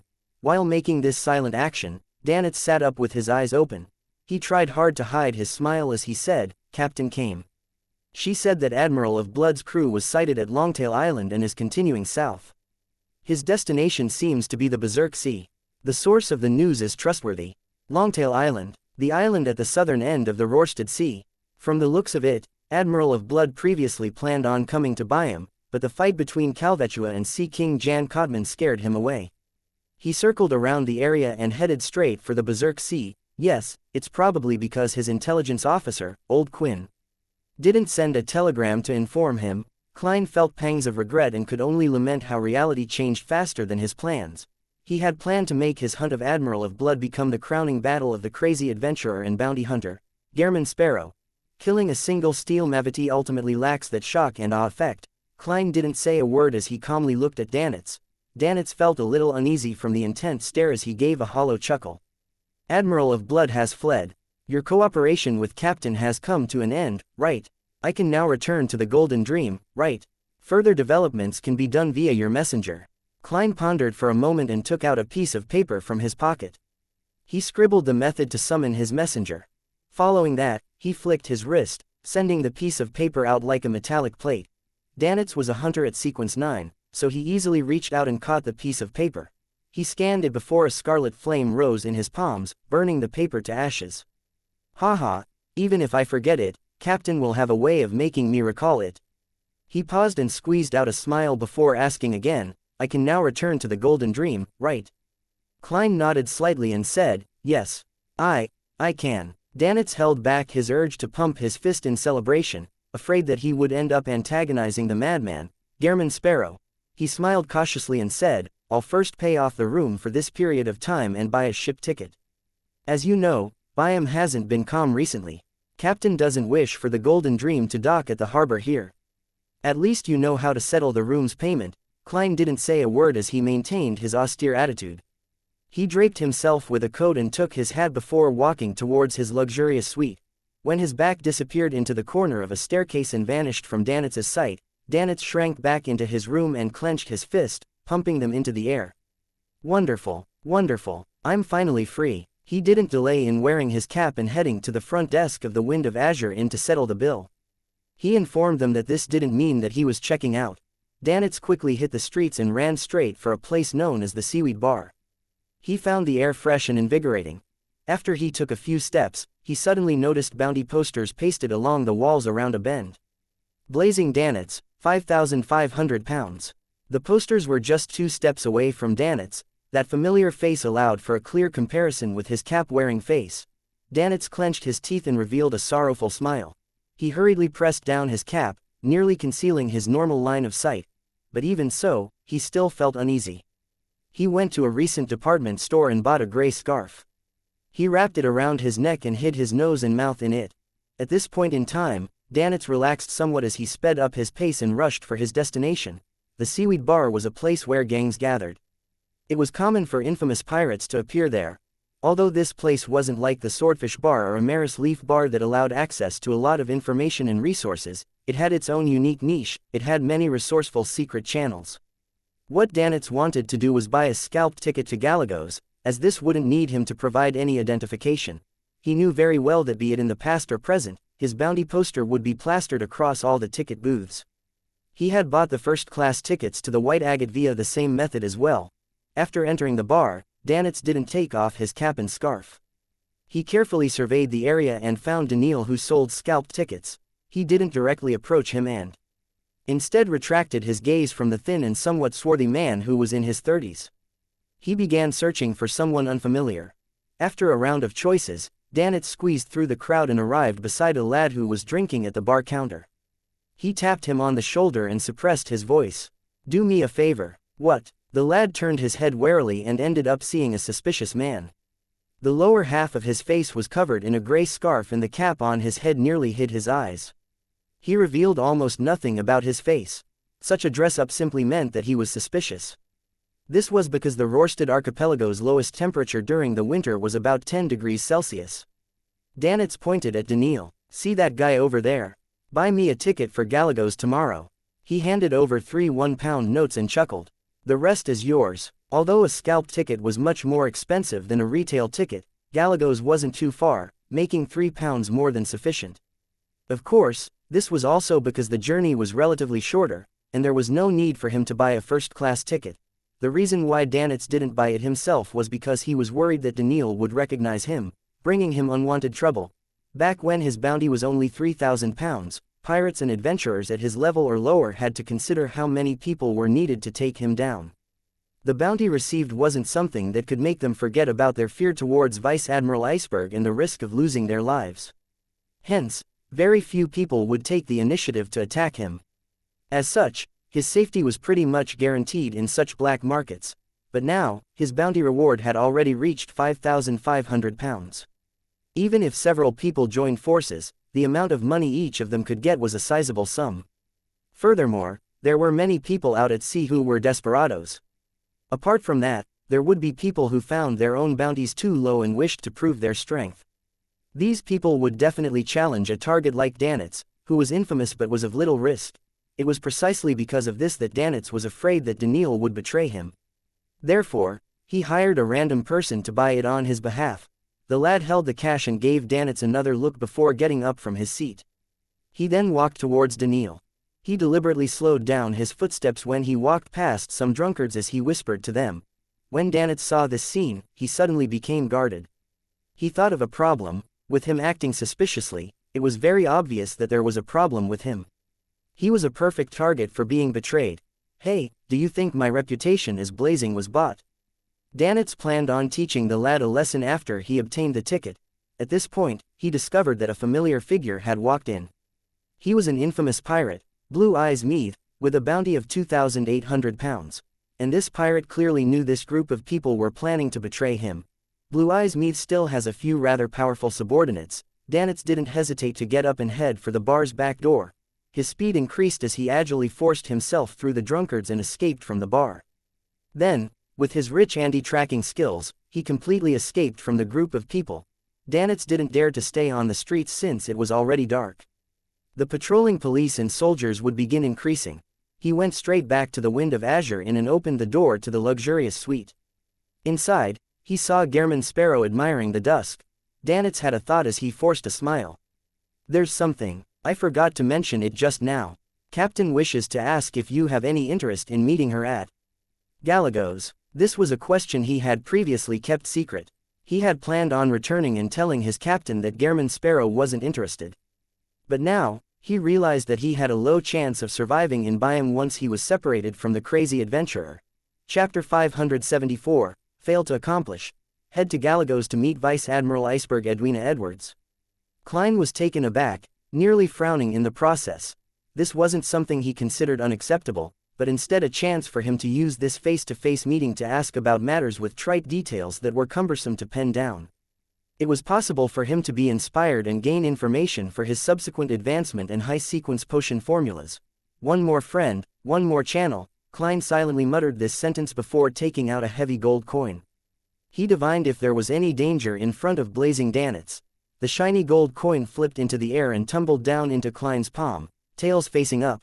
This implied a negative response, which meant that there wasn't much danger meeting Vice Admiral Iceberg Edwina in Galagos. Klein shifted his gaze upwards at Danitz and calmly said, "Okay. On the captain's behalf, I thank you for accepting the invitation." Danitz heaved a sigh of relief and beamed, his brows easing. Klein took a look at the wall clock and said, "I'll first head to the washroom." "Head to the washroom? You mean you plan on heading out later to buy a ticket for me?" Danitz's gaze followed Gehrman Sparrow's body as he sharply read in between the lines. After using spirit dowsing to confirm things above the gray fog, Klein washed his hands and left the washroom and said to Danitz, "Let's go." "Me?" Danitz pointed at himself. Klein put on his coat and nodded. "There's no need to, right? You can directly find Elend and get him to help us buy 2 tickets. In this rare occasion," Danitz sincerely provided a suggestion. Klein coldly swept his glance across him and didn't say a word. He wore his hat and went out the door. Danitz trembled and swallowed his second suggestion of buying fake identification documents and used Gehrman Sparrow's ability to change appearances to buy 2 tickets via official channels. He wrapped the scarf around him once again and pressed down on his cap before quickly following Gehrman Sparrow. After nearly 20 minutes, Klein pointed ahead where there was a noisy commotion. "Is it there?" That was the seaweed bar where Danitz had failed to accomplish the purchase of scalp tickets. Yes, Danitz never expected them to circle over and was momentarily stunned. Along the way, he had roughly described his early experience, therefore, he wasn't sure why Gehrman Sparrow would return here. Amid his thought, he suddenly had a guess as he blurted, "Hey, are you going to seek revenge for me? This fellow might be crazy, but he's quite nice to his friends." His act of venturing out into Bansi Harbor for Elend and the others as an example, Danitz couldn't help but reflect on the matter. Klein shot him a glance and didn't say a word. He widened his strides and walked into the seaweed bar. "There's really no need." Danitz followed behind as he weakly persuaded him. To him, if he wasn't afraid of escalating the matter, he would have baked those bunch of backstabbing bastards in cement and sank them to the bottom of the sea. The bar was noisy and lively, with local music reverberating through it, bringing about a trance-like feeling. Danitz seriously surveyed the area in an attempt to find the bunch of backstabbers, as well as the infamous pirate, Blue Eyes Meath. "That's Daniil," Danitz casually introduced the black market merchant. "What a pity that this place is just too chaotic. I've no idea if that group of people are still around," he thought with some regret. Klein traced his gaze and touched creeping hunger with his right hand. He turned his head and looked at Danitz, saying with his usual expression, "Take off your scarf." His tone was akin to instructing Danitz to buy a glass of beer. "Ah." Danitz was left stunned on the spot as he wondered if he had heard wrong. Klein widened the ends of his mouth and said, "Take off your scarf. Do not make me repeat thrice." "Why?" Danitz choked back his question under the icy cold and crazy stare. He blankly removed his scarf in puzzlement, and he had a baffling feeling that the people around him were sizing him up and also recognizing him as the great pirate worth 5,500 pounds, blazing Danitz. Klein maintained his smile that concealed madness and continued instructing, "Take off your cap. Go over and buy a ticket." In an instant, Danitz felt as though he had been struck by lightning. He nearly leapt up. "I'll be recognized." Under Gehrman Sparrow's stare, his voice became softer and softer. At this point in time, he had already understood what Gehrman Sparrow was up to. "He wishes to use my worth as 5,500 pounds as bait to fish out those greedy pirates and powerhouses behind those gangs. Dogshit, to think I thought he was nice to his friends a moment ago. No, why would I even consider him my friend? This son of a bitch." Danitz kept cursing inwardly with vulgarities. He couldn't put up any resistance since he knew how crazy Gehrman Sparrow was. This was a madman who was even thinking of hunting a pirate admiral. Danitz revealed a twisted smile. As he slowly turned his head back, he took off his cap and slowly walked towards Daniil. Around him, gazes swept past him and paused for 2 seconds before they were retracted. As the drunkards moved away from him like the receding tide, they opened a wide path for him as though the ocean was split. Upon seeing their reaction, Danitz was surprised at this turn of events despite his horror and concerns. This is the might of a great pirate. This is what it feels like to be the center of attention. "Damn it, I heard someone say my name." Someone is whispering blazing. Danitz knew he had been recognized. As he walked forward anxiously, he hung his hands down and prepared to do battle. Among the crowd, Blue Eyes Meath blurted out, "Danitz." Blazing Danitz. His subordinates exchanged looks and said excitedly, "Boss, it's really Blazing Danitz. 5,500 pounds. Shall we attack?" Meath narrowed his azure blue eyes and raised his left arm, slapping the back of his subordinate's head. "You stupid ass. If Blazing Danitz were a stupid ass like you, he would have been killed numerous times. He dared to appear here because he's not afraid of being attacked. He has a powerhouse hiding behind him." Meath suddenly felt horrified as he looked around.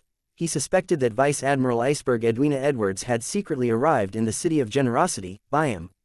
Through the gaps in between the crowd, he saw a young gentleman in a black double-breasted frock coat. He wore a half-top hat and had black hair and brown eyes. He looked thin, but he had an angled face. Without any words, Meath's spiritual perception told him that this was a terrifying existence. His high spiritual perception had previously brought him numerous troubles, but it had also helped him successfully evade even more dangers. "Let's go." He suppressed his voice as he ordered. Then, with the help of the patrons blocking him, he fled from the bar's back door just like how Danitz did previously. Danitz came right in front of Daniil while shuddering in fear before buying 2 tickets to Galagos from a blank and horrified opponent. Even after he returned the way he came and received the signal from Gehrman Sparrow to walk out the bar, he didn't notice anyone suddenly assaulting him. Isn't it said that there are many desperados among pirates? Indeed, a last-minute and rushed trap is hardly effective. Something abnormal usually implies that something is amiss. Of course, one can use the abnormality to scare the enemy. Unfortunately, Klein pressed down on his hat before following Danitz out. At that moment in time, Danitz was loitering around a street lamp. When he saw Gehrman Sparrow walk out, he barely smiled and said, "Can I wear the scarf and cap already?" "Ha, that group of cowards." "Yes." Klein didn't stop as he sped up once he reached the other end of the street. Danitz's pupils contracted as he hurriedly chased after him and inquired, "Why are we suddenly running?" Klein didn't turn his head as he calmly said, "Do you wish to stay here to be invited back by the mandated punishers?" As he spoke, he took out a paper figurine, threw it out, and burned it to ashes. Only then did Danitz snap to his senses. Although that group of cowards didn't dare to attack him, they definitely had the courage to report him. If he was successfully taken down, they still had a chance of receiving parts of the reward. They ran all the way into a secluded alley before Gehrman Sparrow stopped. Only then did Danitz have the time to wrap his scarf properly and wear his cap. "Where are we heading now?" Danitz asked with a slight pant. "Find Elend." The corners of Danitz's mouth twitched, yearning to throw a fireball over. "To buy tickets to the Demonesses Island," Klein added as he passed through the alley. Demonesses Island was the first island past the south of the Rorstad archipelago. "Right, there's a ship there that heads for Galagos." Now, with everyone's attention focused on the liners from Byam to Galagos, no one would imagine that we'd take a detour to Demonesses Island and travel from there. Danitz followed as he was enlightened. On Tuesday morning, Klein personally helped Danitz don a disguise, making him look like a mixed blood who wore gold-rimmed glasses. Although there was no way to use his faceless powers, it was still at least 10 times better than Danitz's own attempts at disguising himself. They successfully boarded the ship and prepared to head south to Demonesses Island harbor. The journey was expected to take 10 hours. The liner left the harbor and steered into the sea. Under the bright sunlight, thin clouds, and blue skies, this hybrid-powered ship silently sailed through the gentle waves amid the cold breeze all the way into the afternoon. At this moment, Klein was inside the cabin, pondering over some content in the Book of Secrets. Danitz was pacing about, thinking about how he could brag to his mates. Suddenly, their vision darkened as though a cloud had drifted over to blot out the sun. Klein subconsciously looked out and saw that a gigantic pitch-black sailboat had appeared at some moment in time. It was nearly 100 meters long and had its sail fully opened. By the side were rows of cannons. Before it approached, it steered in a different direction, but it still made the surroundings seem to have a black sun pass by. Danitz revealed a reverent and apprehensive expression that was mixed with a longing but abhorrent look. He hissed before whispering in a dreamy manner, "Dark Emperor." Chapter 575. Golden Dream. Upon seeing the gigantic black sailboat, Klein's first reaction was fear and wariness. He suspected that the demigod, king of the five seas Nast, was here for him, but he quickly refuted that guess. This was because, apart from using the Dark Emperor card in the spirit world, he had nearly never made the card of blasphemy appear in the real world ever since he came out to sea. There were only 2 or 3 times when they appeared due to a summoning before it quickly entered the spirit world, with the gray fogs. Screening abilities in the card of Blasphemy's anti-divination and anti-prophecy traits, it's impossible for Nast to lock onto me. Klein calmed down as he got up to walk towards the window. Together with Danitz, he looked at the Dark Emperor which defied sailboat logic. The gigantic ship slowly approached in the massive shadows as the scene on the deck became increasingly clear. The sailors were either washing the deck or bragging on the shipboard. None of them had drawn their cutlasses or guns. There was no sign of them planning to plunder the ship. Near the cabin, there was a mottled stone chair that was 2 to 3 meters high. On it sat a colossal man that was comparable to a giant. Before he could take in Nast's appearance, Danitz couldn't help but lower his head as his body became numb and trembled, to the point of prostrating himself. Klein also sensed the inexplicable sense of might and awe. He didn't forcibly resist it to keep his head up and continue looking at Nast. This had a high chance of attracting his attention, bringing him unwanted trouble. As a person with many secrets, he had to bow his head when required. Klein retracted his gaze as he admired the rugs on the deck. After an unknown period of time, he saw the sunlight illuminate the area again as the shadow vanished. He looked up and could no longer see the gigantic pitch-black sailboat. The wind and seas were calm, and the skies were clear. Why would he suddenly be here? Wasn't it said that he was still at the Fog Sea recently? Danitz frowned as he muttered to himself in puzzlement. That Dark Emperor can cruise through the spirit world, so it's very normal for it to come all the way from the Fog Sea in a span of a few days. This is also probably one of the reasons why Nast is the greatest of the 4 kings, Klein thought to himself. He believed that Nast was lured by the Dark Emperor card, but it was likely that Nast could only determine a vague area. Klein retracted his gaze and sat back down as though nothing had happened. The straight-line distance between Byam and Demonesses wasn't great, but a sufficiently safe sea route was filled with twists and turns, so it took the liner until sunset before it reached the dock. After that, Klein changed his appearance and used a fake identity to buy 2 early tickets and set off before it got dark. They arrived at Gargaz at dawn. Danitz didn't enter the city and instead brought Klein on a detour to a private harbor. They then took a simple fishing boat and set off to sea. After nearly 2 hours, Klein saw a sailboat which was dozens of meters long. It was clean and produced a golden luster from the sunlight reflected on it. Compared to similar sailboats, it appeared extremely special. Along the central axis was the main cannon which was stacked with symbols and patterns. Faint but pure light swirled around it. That's the cannon of purification. It can only be used 10 times before 6 priests of light are needed to hold a ritual. They will pray to the corresponding deity to fill it up with spirituality, Danitz introduced smugly, a gigantic version of a charm. After a certain period of time, it will likely automatically lose its spirituality, backing Vice Admiral Iceberg as the Church of the Eternal Blazing Sun. Or one that can nurture priests of light. Kleins remained stoic as he mumbled inwardly. Back when he first saw the Golden Dream in Danitz's dream, he wasn't too surprised by the main cannon. After all, dreams didn't need to adhere to logic. Perhaps Danitz had seen an ironclad warship and its main cannon had left a deep impression on him, causing him to reproduce it in his dream. To Klein's surprise, the Golden Dream really had something that required extremely copious amounts of knowledge and mysticism. It wasn't something an ordinary faction could produce. Soon, the Golden Dream dispatched a dinghy and quickly steered towards the fishing boat. Danitz spread his hands open before clenching them tightly. He then jumped down and landed in the dinghy without causing it to shake. He whistled and struck palms with the pirate who was steering. He found the former feeling of ruling over the ocean again. However, this excitement didn't last long as the dinghy behind him suddenly dipped a little. One more person had joined them. I forgot about that madman. Danitz wiped away his smile and sat down. Klein observed the pirates and pressed down his hat. He sat down calmly without a word. Before long, he landed on the deck of the Golden Dream and saw Vice Admiral Iceberg Edwina Edwards standing in silence. This pirate admiral was nearly identical to how she looked when they met in the dream. There weren't any changes to her hair or looks. She now wore dark trousers with a pair of leather boots instead of wearing a dress. She also had a valiant bearing to her wisdom and beauty. She's more like a pirate this time than a teacher. Klein nodded gently and smiled politely. Good morning, ma'am captain. Good morning, Mr. Gehrman, Edwina replied with a smile.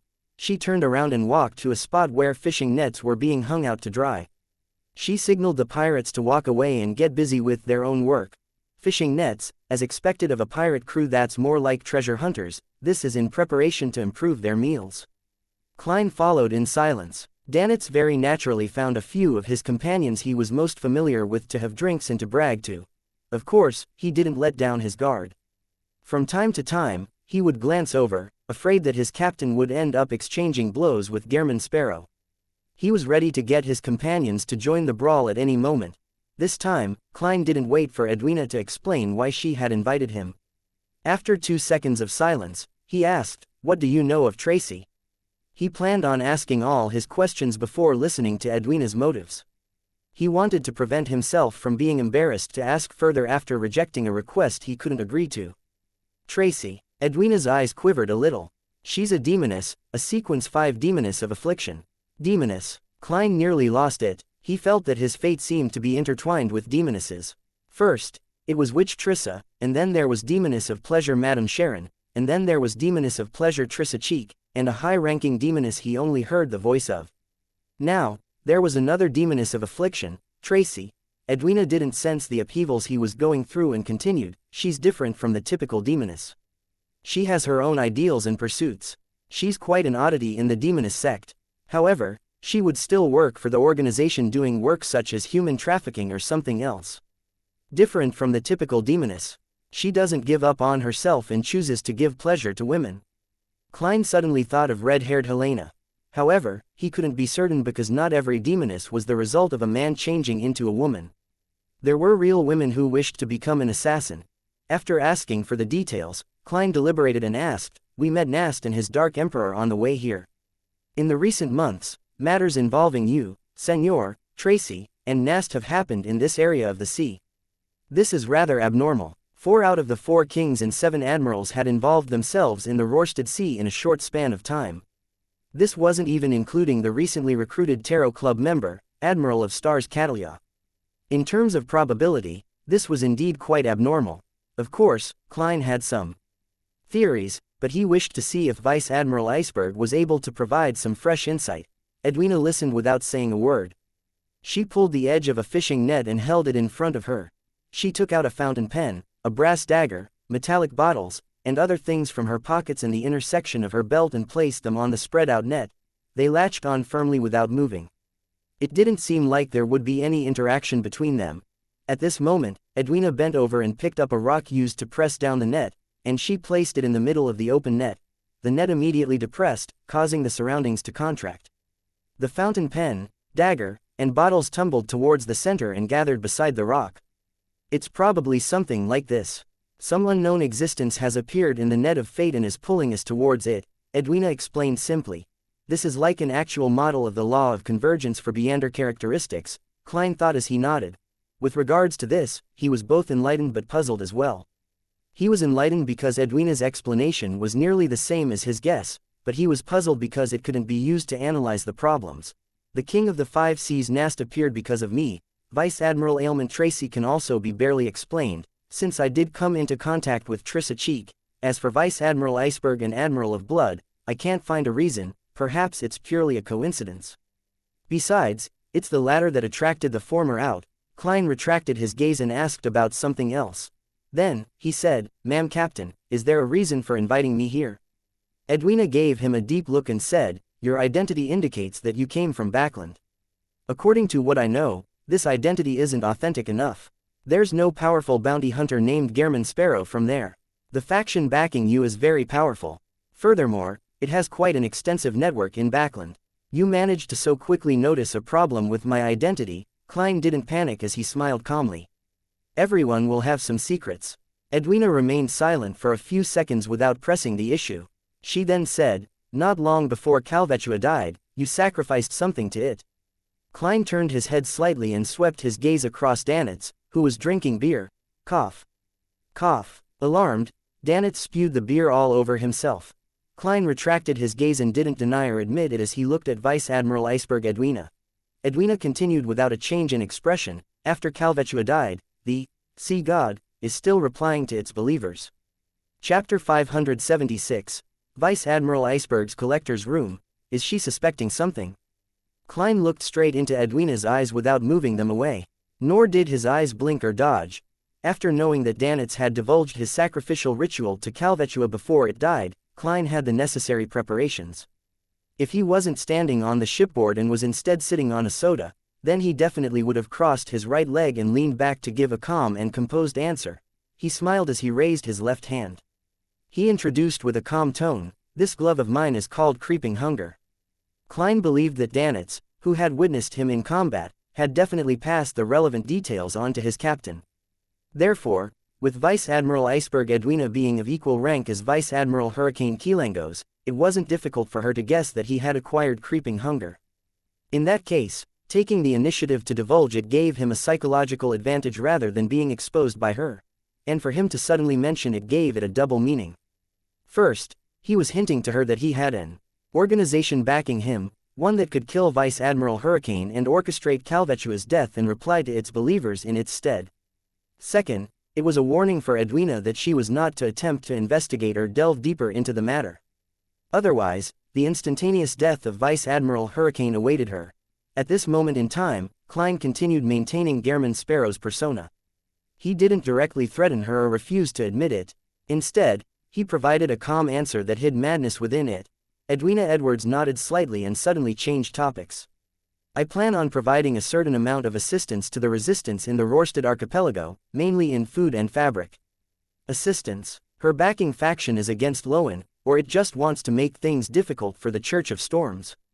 Klein wiped his smile and calmly replied, "This has nothing to do with me."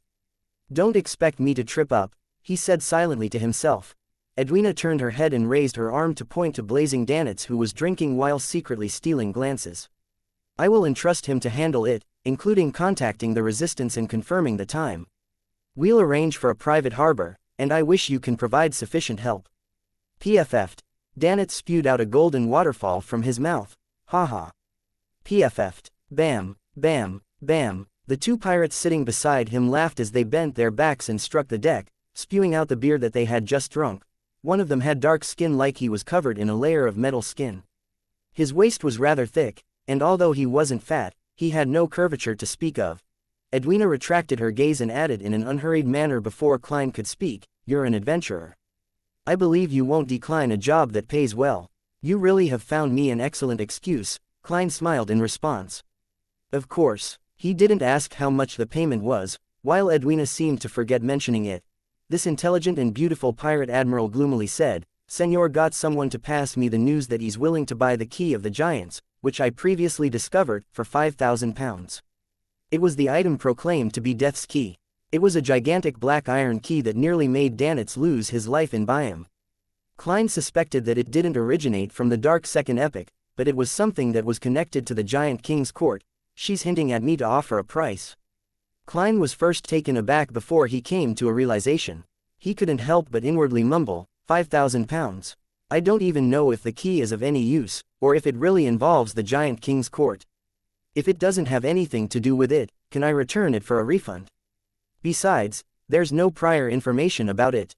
Even if I take it above the gray fog to divine it, I wouldn't receive any effective revelations.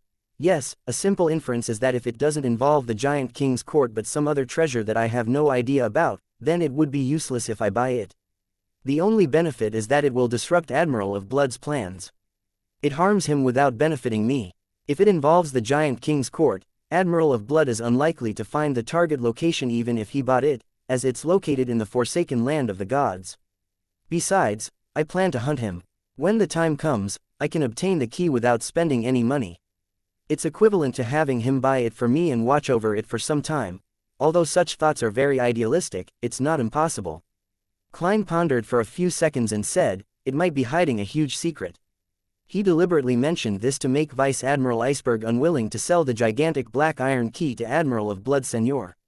It was to prevent the latter from rapidly strengthening himself after obtaining the treasure and step into the demigod realm. That would bring a considerable calamity upon Klein.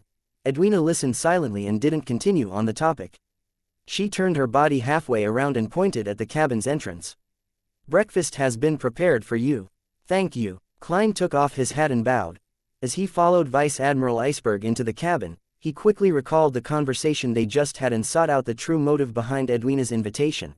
From Gehrman Sparrow's identity problems, to the mystical items suspected to be creeping hunger, to the matter of the sacrifice to Calvechua while the Dead Sea God continued responding to believers, all of these matters put together does allow one to imagine that I have a secret organization backing me, one whose motives are unknown.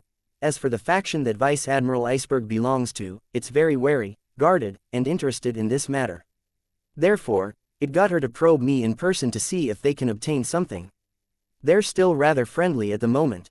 Extending their assistance to the resistance is a way to convey their intentions. It seems they're leaning towards cooperating with the organization backing me. Of course, the unknown always leaves others afraid. Without grasping the situation, the chances of Vice Admiral Iceberg and company attacking me is very, very low. Heh, if they realize that the secret organization backing me was established only about half a year ago, including the world and Miss Zio, whose connection has been established but not recruited, there aren't more than 10 people. I wonder if they will get so infuriated that they end up losing control. As his thoughts raced, Klein entered the cabin and followed a dim passageway, passing through one wooden door after another. He followed Edwina up some stairs and arrived at a brighter second level. Before entering the pirates' dining hall, they passed by a half-opened room. Klein casually glanced inside and saw a gigantic black iron key sitting on a wooden table. These items are evidence from our various treasure hunting expeditions. Most of them are mementos, while others have yet to show their value and require further study. Edwina appeared cold, but her explanations were in great detail. It had the feeling like she was afraid that he wouldn't understand her or was left puzzled. And when she mentioned the word, study, her aqueous blue eyes clearly lit up a little. Evidence of the various treasure hunting expeditions. Klein couldn't help but look inside carefully.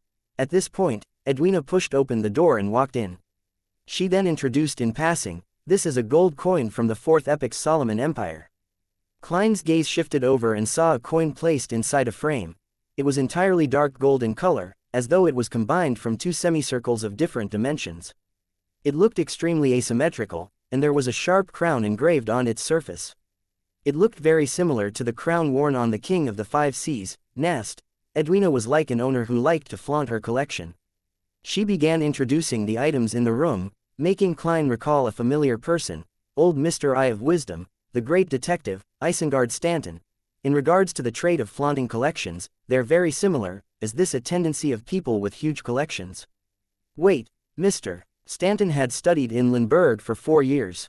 Vice Admiral Iceberg's description includes information that Edwina Edwards that hails from Lindbergh. Lindbergh's capital is the headquarters of the Church of the God of Knowledge and Wisdom. Mr. Stanton also admitted that he converted his faith to the God of Knowledge and Wisdom while studying abroad. Could the faction backing Vice Admiral Iceberg be them? Klein listened in thought until Edwina stopped in front of the huge iron black key. Just like he had seen in the dream, the key was about the size of a 7-string zither. An ordinary human would have to wrap their arms around it to move it. It was dull and ancient looking. The patterns on it are similar to the City of Silver's style. It clearly has giant traits. Klein nodded and was just about to retract his gaze when he heard Edwina say, "You can study it. You are letting me study it. You probably have no idea how many latent problems I've triggered in the past. Aren't you afraid that the golden dream will disappear once you let me study it?" Klein criticized himself in a self-deprecatory manner before reaching out his right hand to touch the black iron key that seemed to belong to a giant's. He found it ice cold to the touch, and regardless of how much spirituality he injected into it, it was useless. "Unfortunately, I cannot bring it above the gray fog to study it." Klein retracted his right hand and shook his head indiscernibly. He shifted his gaze onto a book in goatskin placed on the same table. On the brown cover were words written in ancient Fasak, "Grossel's Travels." It originates from a sunken ship. It had been soaked at the bottom of the sea for 165 years without suffering any damage, Edwina introduced.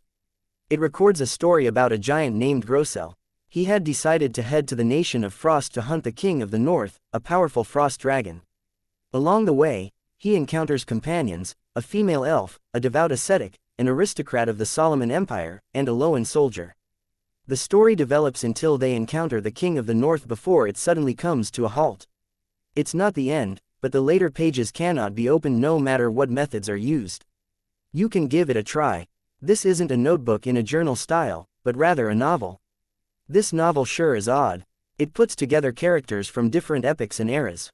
It should be something that was recently produced. Klein flipped through the book and allowed the yellowish-brown pages to slide past one after another. The content was roughly what Edwina said, but the story appeared rather abrupt and fractured. It kept making Klein suspect if he had missed a paragraph. For example, the protagonists would become familiar with one another moments after encountering each other as strangers. Soon, he browsed to the last few pages and found that they were stuck together. There was no way he could pry them apart. Such effects, probably can be dealt with above the gray fog. I wonder what sort of accidents might happen. Klein turned his head to look at Vice Admiral Iceberg. Edwina fell silent for a moment before saying, "If you wish to have it, I can sell it to you. I've studied it for years without gleaning anything from it. However, I have a condition." "What is it?" Klein returned with a question. Edwina pursed her lips and said, "If you figure out something, you have to tell me the result, so that I won't have to be puzzled over it. As long as you agree to this condition, I can sell it to you for cheap." Klein's interest was suddenly piqued. "How much?" £8,000, Edwina said calmly. Klein deliberately pondered as he nodded indifferently. "I'll consider it. I'll consider how to pretend that this never happened," he thought silently to himself. Chapter 577. Book from more than 3,000 years ago. Vice Admiral Iceberg. Edwina didn't show any changes in her expression when she heard Gairman Sparrow say that he needed to consider it. She nodded calmly. "No hurry. She seems to feel that I'm unable to make the decision regarding a transaction of this scale and that I need to seek advice from the secret organization backing me. Is this a problem of me not being able to make the decision? This is a problem of not having the money." Klein lampooned and closed Grossel's travels. He asked in a deep voice, "Do you know who the author is? What happened to the people who last possessed this book?" Edwina walked in front of him and reached out her right hand. She rubbed the cover with her fingertip and said, "The owners from before cannot be identified, as the sinking of the ship has resulted in the relevant information being lost to history. Similarly, we are unable to confirm who the author is. Oh, the book doesn't include the author's name. I've used some mystical arts to study it and discovered that the goatskin was created at least 3,000 years ago, before the cataclysm. This is why I believe it's worth at least £8,000. A book from 3,000 years ago. There's a dragon, an elf, and a human ascetic, a Solomon Empire noble, and a Loan soldier. These are all concepts from years later. A magical book that contains the power of prophecy. Or did someone specially use an ancient goatskin to create it? But it's meaningless to do so. It's purely a hoax." Klein deliberately curled the corners of his mouth without any intent of smiling. "The giant's name is Grossel. Could the author be Rossel?" "No, Rossel's name originated from a root word in Jotun. When ancient Fasak evolved into Intis, there was a second change, making it have a different meaning." Edwina explained in detail the origins of Rossel's name. It left Klein stunned as he felt like he was back in school. He nodded gently and said in an unperturbed tone, "If it's an ancient piece of work, I'm very curious as to why a frost dragon would be named the King of the North. What sequence and pathway does it correspond to?" Edwina raised her gaze from Grossel's travels and looked at Klein. Before the appearance of the first blasphemy slate, there was no concept of sequences and pathways. Furthermore, many creatures didn't abide by such arrangements. In that epoch, chaos and mania was the basic attitude to everything. Some dragons might gather many Beander characteristics related to frost, just like a Demonesses frost, a zombie's frost, and a weather warlock's frost. As such, it would possess rather powerful strength and a relatively high level. Of course, such a gathering would definitely lead to death and a loss of control. This means that if it doesn't die, it would definitely lose control and become a monster. However, a dragon is a monster in and of itself. If there are many similar products of this sort from the dragons, giants, and elves, then it can be understood why the second epoch is known as the Dark Epoch. Klein pondered for a moment and inquired as though he was talking to himself, "This results in the wastage of Beander characteristics." Edwina looked at him for a few seconds. "Emperor Rossel once said this. Whatever separates will definitely converge, and whatever converges will definitely separate. The Emperor said that before. I understand the first part. That's another form of saying the law of convergence of Beander characteristics. But what does the second part mean? After the convergence happens to a certain extent, it would tend to separate and dissociate. When one doesn't belong to a particular pathway, the extremely chaotic convergent mix will cause a dissociation. The more chaotic it is, the more repulsion there is between the characteristics. Such words aren't likely to be said to anyone. It definitely isn't something that's spread out in the public. Last time, I guessed from the Vice Admiral's usage of the Rassel's dream spell in her last name that she's a descendant of one of the 4 horsemen of the apocalypse, Edwards. It's extremely possible. After the Emperor perished, their family escaped to Limburg and gradually converted their faith to the god of knowledge and wisdom. What a good teacher. She answers any question. Klein didn't speak further as he continued admiring Vice Admiral Iceberg's collection. At the same time, he had some thoughts. He planned on asking little son via the world during the tarot gathering if he knew of the book, Grossel's Travels. Of course, in order to prevent the hanged man from sensing something problematic with the world and hence figure out that something was amiss with the fool, he decided to communicate in private while blocking everyone else. After a brief excursion of the room, Edwina led Klein out and entered the captain's room in the dining hall. The relatively special food here is yogurt. You can add strawberry jam and other things. You can also directly add honey. Edwina pointed to the row of food outside. There's some dried fish that isn't bad. They come from the deep sea, species that have yet to be named. As she spoke, she gestured for Klein to take the food for himself to bring back to the room. She then got up and made herself an example. Klein took some yogurt of unknown origins and added a few spoonfuls of honey. Then, he carried his tray and placed pork sausages, buttered bread, and other food on it.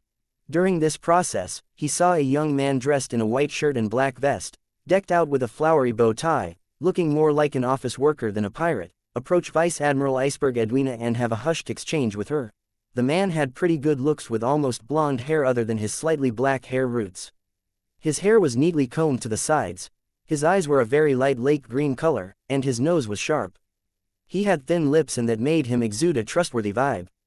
Don't be fooled by that guy's appearance. He's a wolf fish can. He stinks deep down, Danitz whispered in contempt, having entered the pirate's dining hall and arriving beside Klein at some point in time.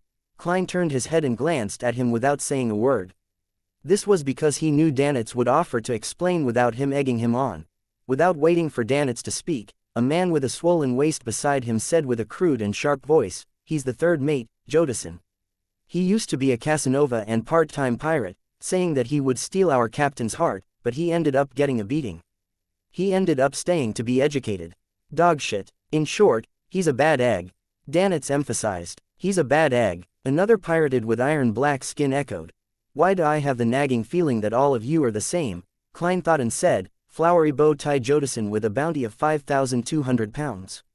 Sequence 6. As expected of the standard German Sparrow reaction, Danitz glanced to the side as a lingering sense of fear was hidden within his contempt. "He's not that strong, but he's very strange. In my brawls with him, no, when in combat, fireballs suddenly can't be used, and he will be able to replicate my fire powers." A very familiar description. Klein subconsciously glanced towards Jodison. After some careful thought, he recalled the familiarity. This is very similar to the sealed artifact, Blood Vessel Thief, found behind Tingen City's Chinese Gate. Klein had already forgotten the Blood Vessel Thief's sealed artifact number, but he still remembered clearly that it could temporarily steal a person's Beander powers for themselves, the corresponding pathway. Klein retracted his gaze and discovered that Danitz and his 2 companions were drinking while looking in that direction. Thinking back to how Danitz divulged his sacrifice to Calvetua, Klein took a cup of beer and carried his food tray towards the captain's dining room. He said indifferently, "All of you like her, right? PFF'd, PFF'd, PFF'd." Behind Klein, there was the sound of alcohol being spewed out at the same time. He saw Danitz jump backward through the corner of his eye, looking at him in horror before turning his head in relief to size up his companions. They had unknowingly opened up a gap between themselves as the look in their eyes turned complicated. They looked like they had the fury of being fooled. Klein didn't stop. He returned to the captain's dining room and enjoyed breakfast. After a while, Edwina carried a meal tray back. She drank a mouthful of milk and paused before saying, "Danitz showed me the summoning ritual of your messenger. It mentions that 1 gold coin is a necessary component. I'm somewhat perplexed. Does it refer to Loan gold coins, or those from Intis, Fasak, or somewhere else? Their weights are all different, and the amount of gold they contain is different." Klein thought for a moment before saying, "Loan's gold coin. This is also the gold coin that's worth the most. It's not like I need to pay for it myself," Klein added inwardly. Edwina nodded. "Payment also needs to be done when receiving a reply. Different spirit world creatures have different hobbies," Klein said. He knew that Vice Admiral Iceberg Edwina was a researcher of spirit world creatures, and he believed that she could understand what he meant.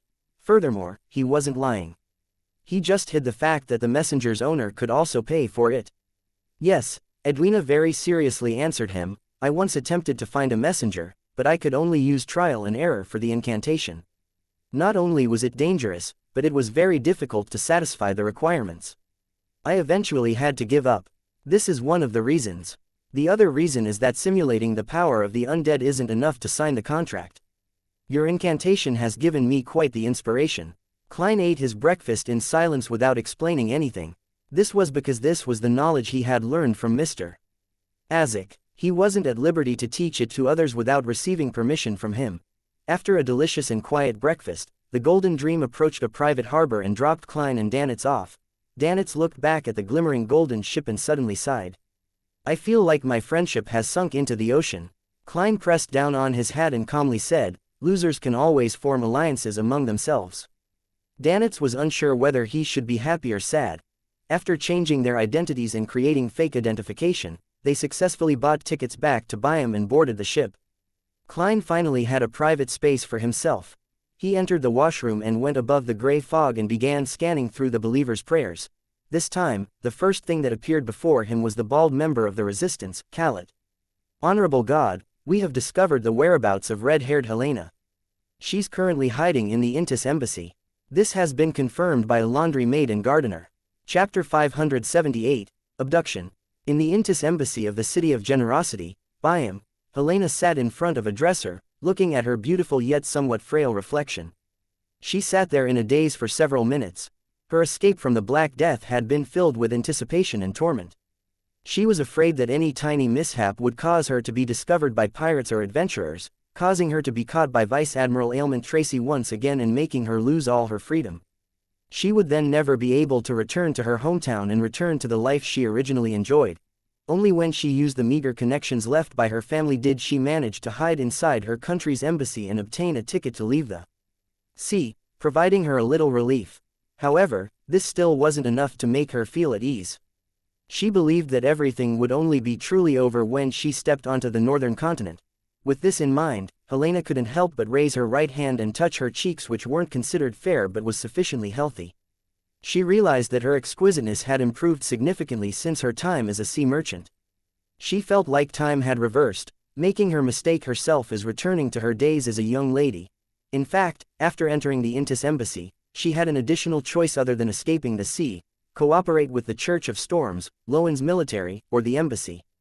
By using herself as bait, they could capture Vice Admiral Ailment Tracy, but after considerable thought, she finally gave up on this plan. She even begged her family elder, who was an officer in the embassy, to keep the information of her hiding in there from others. Regardless, she ultimately didn't cause me any actual harm.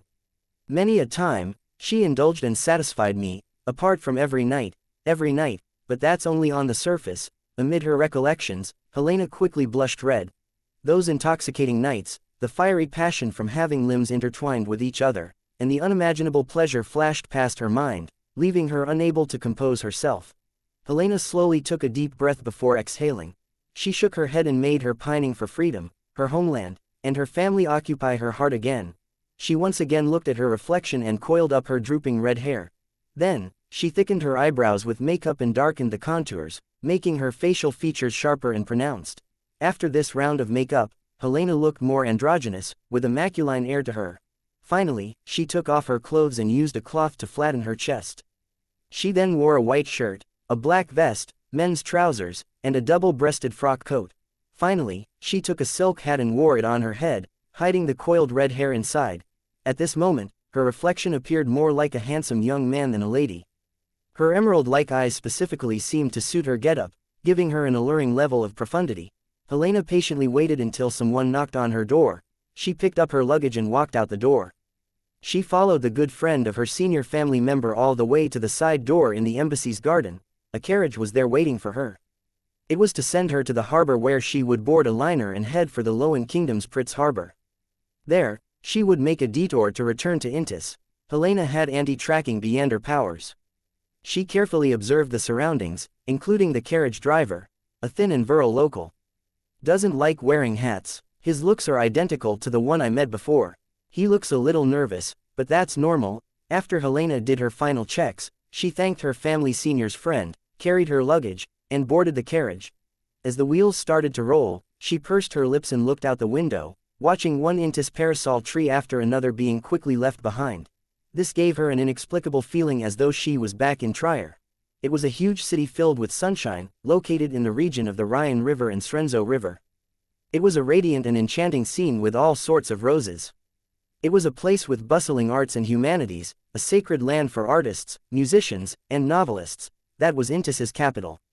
After Emperor Russell rebuilt it, it was in the true sense of the word, a world-class metropolis. It was also Helene's hometown. She grew up there and often cried when she saw it in her dreams. After an unknown period of time, Helena suddenly felt something was amiss. The surrounding streets were turning more deserted and remote. As a sea merchant, although she spent most of her time in the Fog Sea and wasn't too familiar with biome in the Sonia Sea, being a Sequence 9 hunter made her sufficiently alert.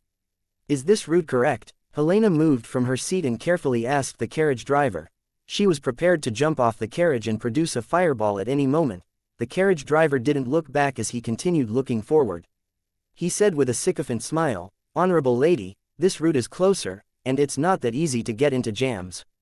As you know, biome was built years ago. Back then, there weren't that many people or carriages. Many streets are narrow. Around noon and in the evening, it's very easy to encounter jams. Walking would be even faster than taking a carriage." Is that so? Helena thought about it and believed his explanation. This was because she had encountered such situations in several cities. Trier is still the best.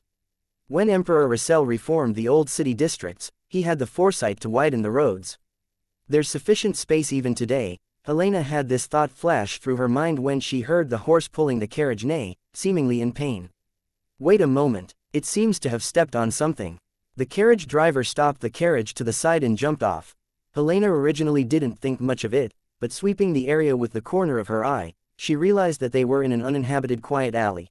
Her heartstrings tightened as she didn't hesitate to attempt breaking through the carriage walls and escape. Regardless of whether it was an overreaction or not, she believed that it was necessary. At that moment, an intense horror surged out from the bottom of her heart. It felt like she had been locked onto by an extremely hungry monster. The pressure she felt at a spiritual level left her hesitant. She didn't dare to rashly take action. Following that, she heard a deep voice. "I won't harm you. I have some questions for you." Helene's mind raced as she quickly considered the options placed before her. Ultimately, she didn't rashly escape. She sat back in her spot under the tremendously terrifying pressure. She planned on assessing the situation first before adjusting her plans. The door to the carriage opened, and the thin and virile local carriage driver walked in. He sat opposite Helena, and he was none other than Faceless Klein. In order to act as the carriage driver, he had specifically practiced how to drive a horse and carriage.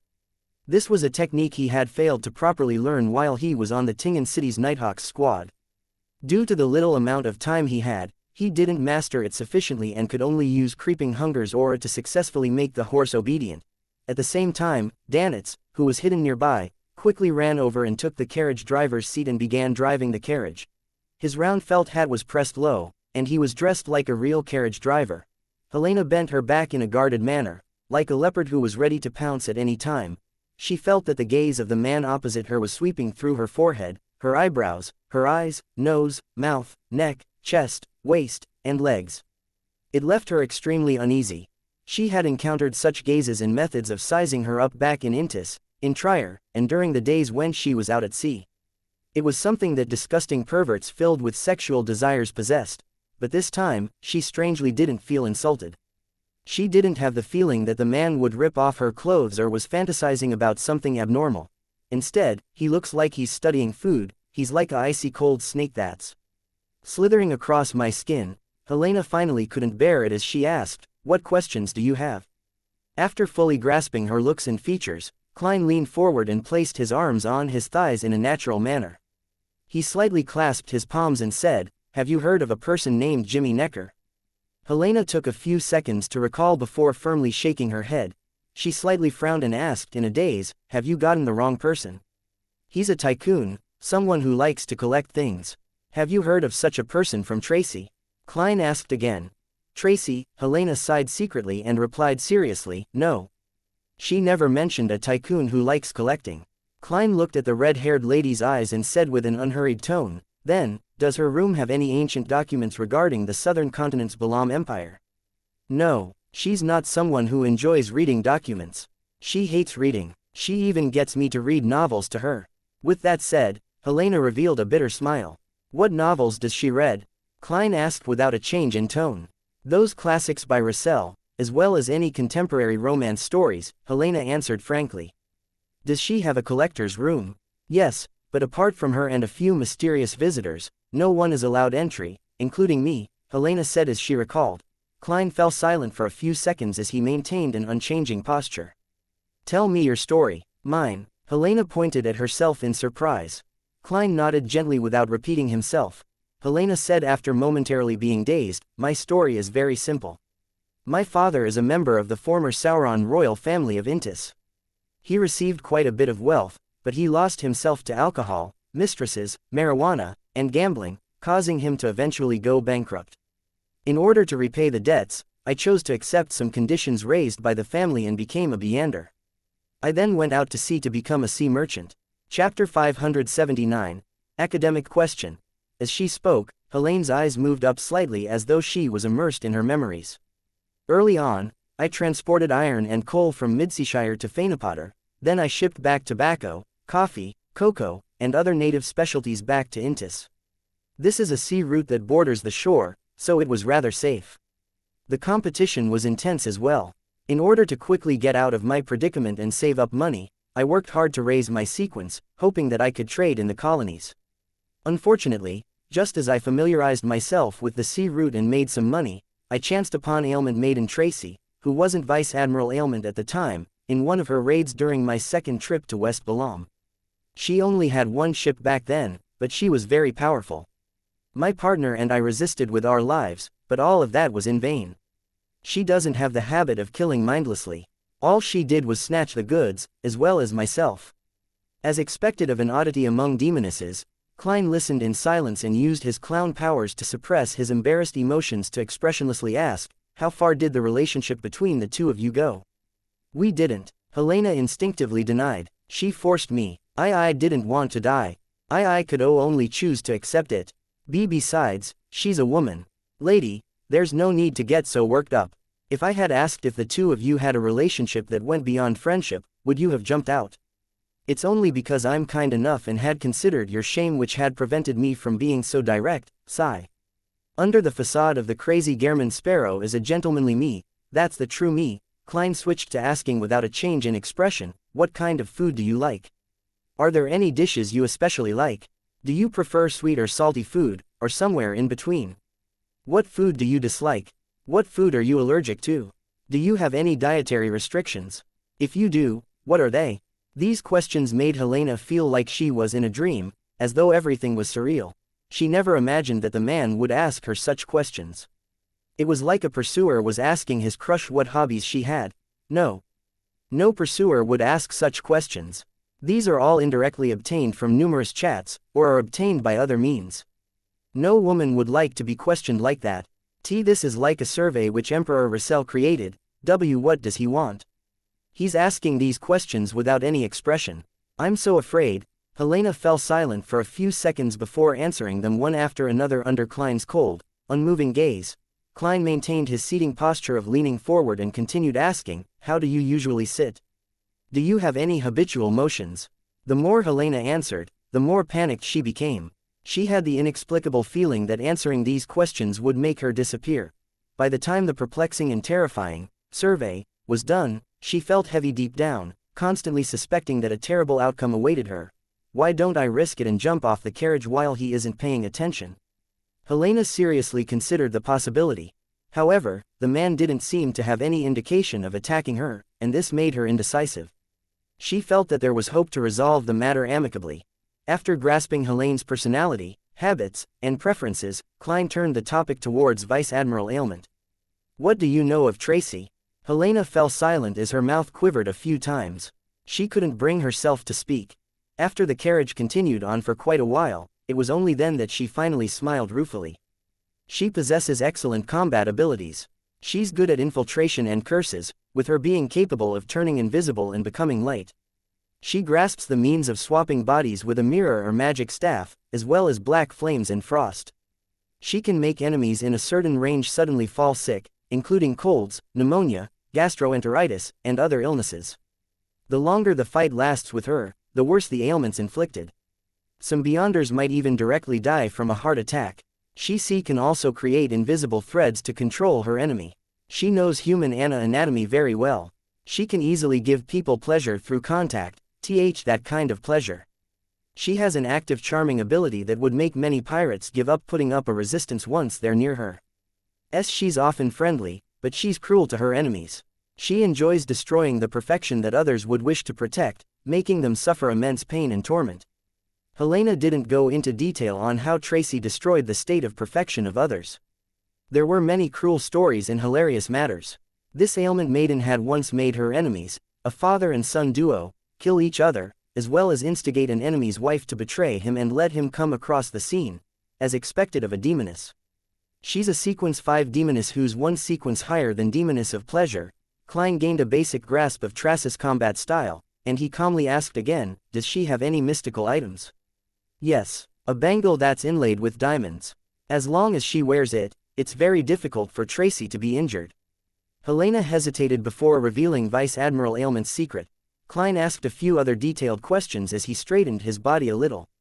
Tracy is helping the Demoness sect perform human trafficking. This was something he took great notice of when he heard Vice Admiral Iceberg Edwina mention it. The Demoness sect cooperated with Zangwil, and it was related to the royal family. It involved an underground ruin whose location was unknown. Tracy helped them in the human trafficking. Balin, who was pointed out by the Hanged Man, was someone who orchestrated numerous disappearance cases of slaves and the disappearance of primitive tribes in the southern continent. With him appearing at the underground ruins, he would be a member of the upper echelons. The biggest human trafficker, Capum, had Beyonders who were of the Arbiter pathway protecting him. And this is a pathway controlled by the Lowen and Fainapotter royal families, as well as their military. All of these matters that Klein was aware of linked together to form a line, but he wasn't sure what it actually exposed. Vice Admiral Ailment Tracy was a breakthrough point. What demoness sect? Helena asked in puzzlement. You don't have to know, Klein calmly replied. If you don't know what a demoness is and end up suspecting that the extremely charming Vice Admiral Ailment who gives you pleasure is a dirty and savage man, then I'm afraid that you would have lost control on the spot. You don't have to thank me. I'm a good person, Klein lampooned inwardly. Helena suppressed her puzzlement and said while recalling, in recent years, she's been busy shipping slaves. The other end of the trade is crazy Captain Connors Victor. Rumor has it that he and many human traffickers and slave merchants in Lowen have a deep partnership. Crazy Captain Connors Victor, Klein remembered the nickname and name. He nodded and no longer spoke in a heavy voice. Instead, he said in a relatively gentle voice, did you involve yourself in such matters? Such as being a part-time pirate. This very polite and amiable tone left Danitz trembling for some baffling reason. He felt that Gehrman Sparrow being in such a state was much more terrifying than his cold and expressionless state. No, Helena shook her head. The blood of the Sauron family flows in me. I will not bring shame to my family. Besides, Tracy always said that she wouldn't let me be tainted by bloodshed and darkness. All of that would be faced by her. She must have read too many romance novels. Klein took out a gold coin and allowed it to weave between his fingers like it was dancing. He didn't keep it from Helena as he performed a divination in front of her to confirm that she wasn't lying. The result was that she was rather honest. This is also because I didn't ask in detail about her emotional entanglements with Tracy, otherwise, she wouldn't be that honest. Klein secretly reflected and put away the gold coin. At that moment in time, the carriage had circled around the harbor, no longer heading for the ship that Helena was meant to board. Klein looked at the scenery outside the window and took out a small metal bottle. He handed it to Helena and said, use the liquid inside to wipe away your makeup. Why? Helena subconsciously asked. This isn't something you should be asking. Klein leaned forward once again and said without expression. Despite feeling aggrieved and furious, Helena didn't wish to agitate the man and get on his bad side at such a critical moment.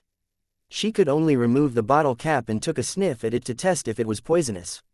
Can it be used directly? She asked. Klein tersely acknowledged in the affirmative. Helena took out a white handkerchief and dabbed it with the bottle's liquid. Then, she began wiping her face and quickly cleaned away her prior disguise. Her aesthetically pleasing masculinity vanished and her contours became softer as Helene's original looks were presented before Klein. After careful observation, Klein calmly said, "Take off your hat and let down your hair." Helena furrowed her brows and had a nagging feeling that what followed would be unacceptable instructions such as taking off her clothes. She took a deep breath, removed her hat, and released her coiled red hair. Immediately, she appeared extremely feminine. Klein straightened his body and leaned back on the carriage wall before calmly instructing, "You can put on your disguise again." Is he a madman? After all this, he wants me to revert to how I was before. Helena didn't dare to voice her displeasure, afraid that the man would raise unacceptable requests. She hurriedly opened her suitcase and took out a mirror to look at herself. The makeup has been removed so cleanly, she was stunned for a moment before she quickly put on makeup and coiled her hair. When the carriage came to a stop, she was already looking like a handsome young man.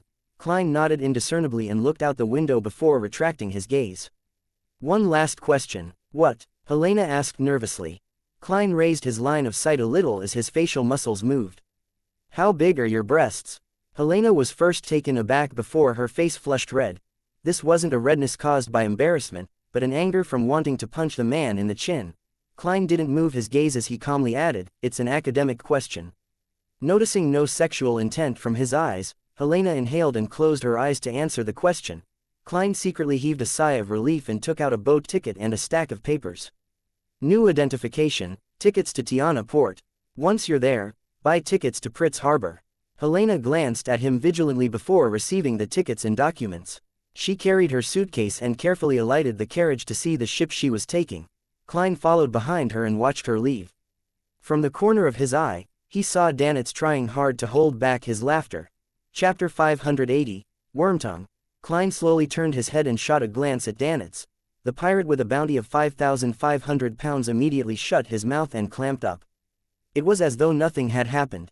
After confirming that Helena boarded the liner without issues, he turned around and walked to the side of the carriage. He pretended to casually ask, "Did you hear the conversation?" No, a little, just a little." Danitz shook his head as he gave a hollow chuckle. Klein nodded slightly and said, "You have to remember, otherwise, it'll be easy for people to see through you." "See through me?" Danitz raised his hand and pointed at his nose and said blankly. Klein said without changing his expression, "She's from the Sauron family. She has anti-tracking Beander abilities. Together with her tics and behavior, it can be confirmed that she's a Sequence 7 from the Hunter pathway, Pyromaniac. She's very similar to you, and you'll be able to do a good job acting as her." "Me? I won't be able to disguise myself like her. I'll be identified with just a look." Danitz jumped in fright. Klein held back his laughter and said in a deep voice, "I'll lend you creeping hunger." No, I have no experience in such matters. I won't be able to fool Vice Admiral Ailment's subordinates." Abnormally nervous and horrified, Danitz declined the mission. To him, this was an extremely embarrassing and dogshit matter. Only a pervert or a madman would complete it without any qualms. Klein nodded in agreement and said without an expression, "Indeed, you are rather stupid." Danitz forced a smile. "Yes, I'm very stupid." Klein didn't say a word as he walked past Danitz and opened the door to the carriage. Danitz followed him with his eyes when he suddenly saw Gehrman Sparrow's hair turn red. He blinked his dull eyes and saw the man's facial contours turn soft and his eyes turning emerald green. His lips turned thin as they pursed, making him look frail and insecure. He had a masculine beauty and looked identical to Helena who had just left. After watching Gehrman Sparrow enter the carriage, Danitz turned his head back as the corners of his mouth twitched. He was silent for a few seconds before he muttered silently, "What a madman." He changed into a woman without any hesitation. "I have to say that Helena looks pretty good when disguised as a man.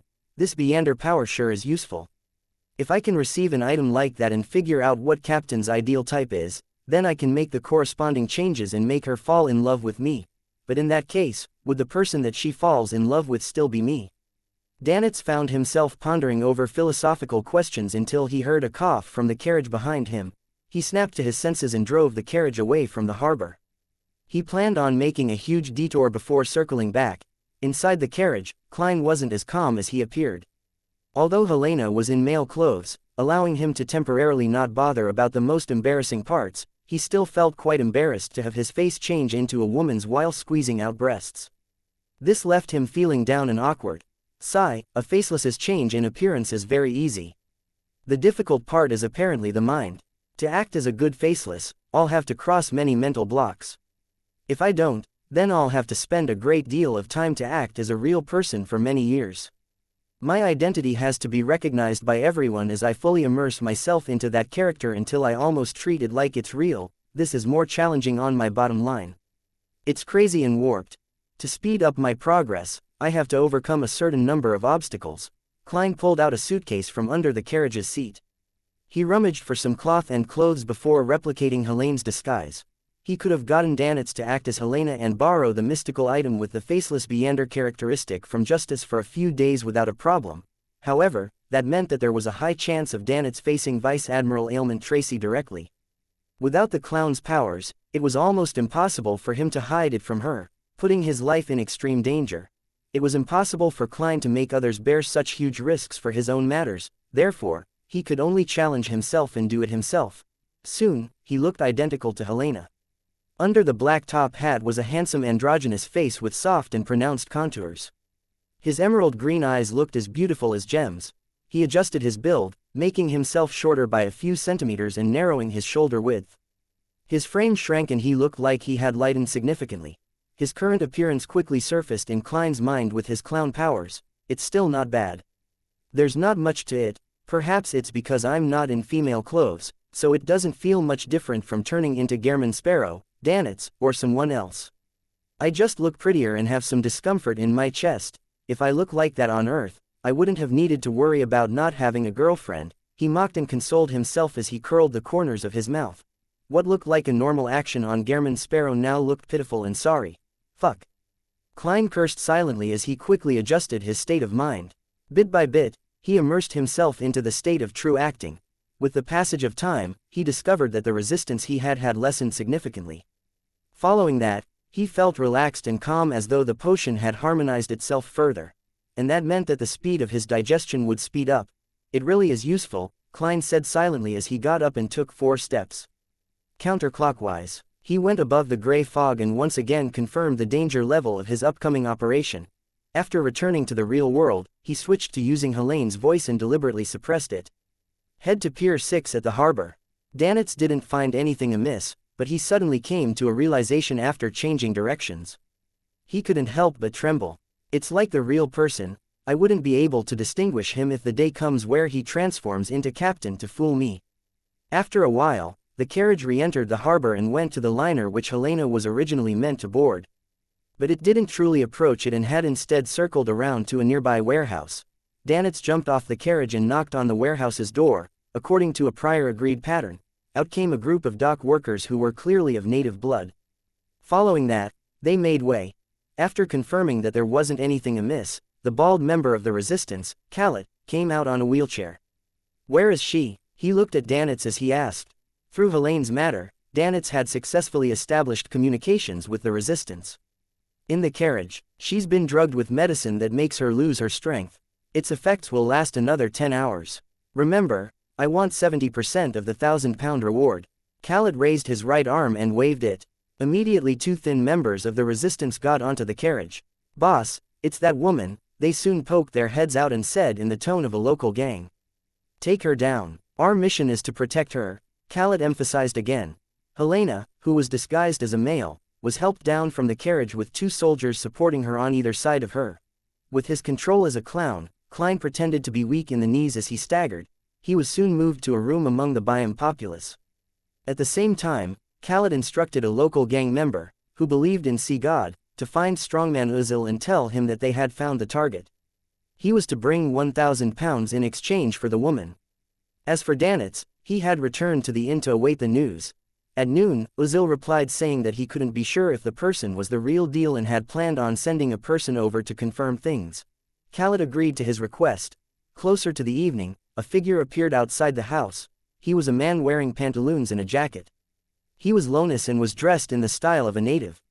He had short brows, about half of the average person's. His brown eyes were recessed, and his face looked cut. Khaled pushed himself on a wheelchair and appeared by the door. After seeing the man, he said in a heavy voice, "Myth or king? Should I be honored that you actually know me?" The man laughed. He was originally a captain of one of the pirate ships under Vice Admiral Hurricane Keelangos. After Vice Admiral Ailment Tracy took over the crew, he took on the role as third mate of her flagship, the Black Death. His nickname was Wormtongue, with a bounty of 5,400 pounds. Khaled didn't reply as he wheeled himself to make way. Mythor entered a nearby room after being led by a gang member. Inside, he saw Helena sitting by the bedside in a gentleman's outfit. Her eyes were darting about and glaring at him. Her teeth bit down on her lip as she looked furious and fearful while having feelings of despair and obstinacy. It's her all right. However, I can't be certain because she's wearing thick makeup. It's hard to tell what a woman really looks like once they don thick makeup. Wipe her face clean for me. Hey, why didn't you cuff her? Don't you know she's dangerous? Mythor surveyed the area and took 2 steps back in a guarded manner. She's been drugged. She doesn't have much strength and hasn't resisted. But since you asked, Khaled lifted his chin to a resistance soldier. The soldier found a pair of cuffs and walked over. After pulling Klein's hands back, he cuffed him. Klein continued wearing mixed emotions like before, trying hard to act like he was struggling despite having a lack of strength. Then, another gang member got some water and wiped his face with a rough towel. Thankfully, most of the makeup in this era isn't waterproof. Klein began changing his face's contours as the towel covered his face. Before long, Mythor saw Helene's moist face.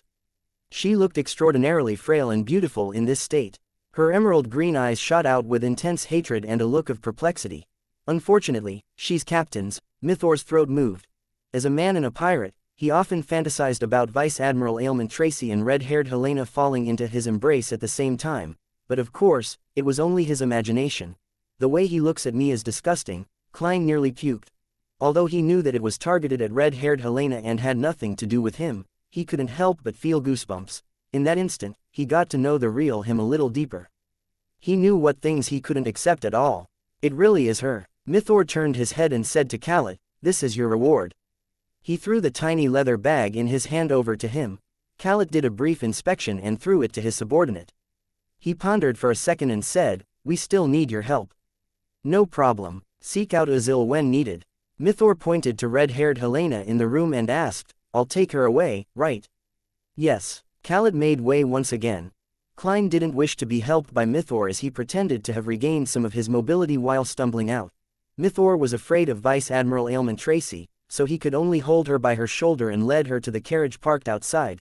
The carriage left the city and came to a private harbor. Mythor led Klein, who was disguised as red-haired Helena, onto a fishing boat which had been long prepared. Under the cover of the night, they left Byam. After about an hour, they saw a ship docked under the shadow of an island's cliff. Fluttering in the wind was a huge flag with white bones drawn on it, Black Death. Chapter 581. Both getting into chapter and detachment.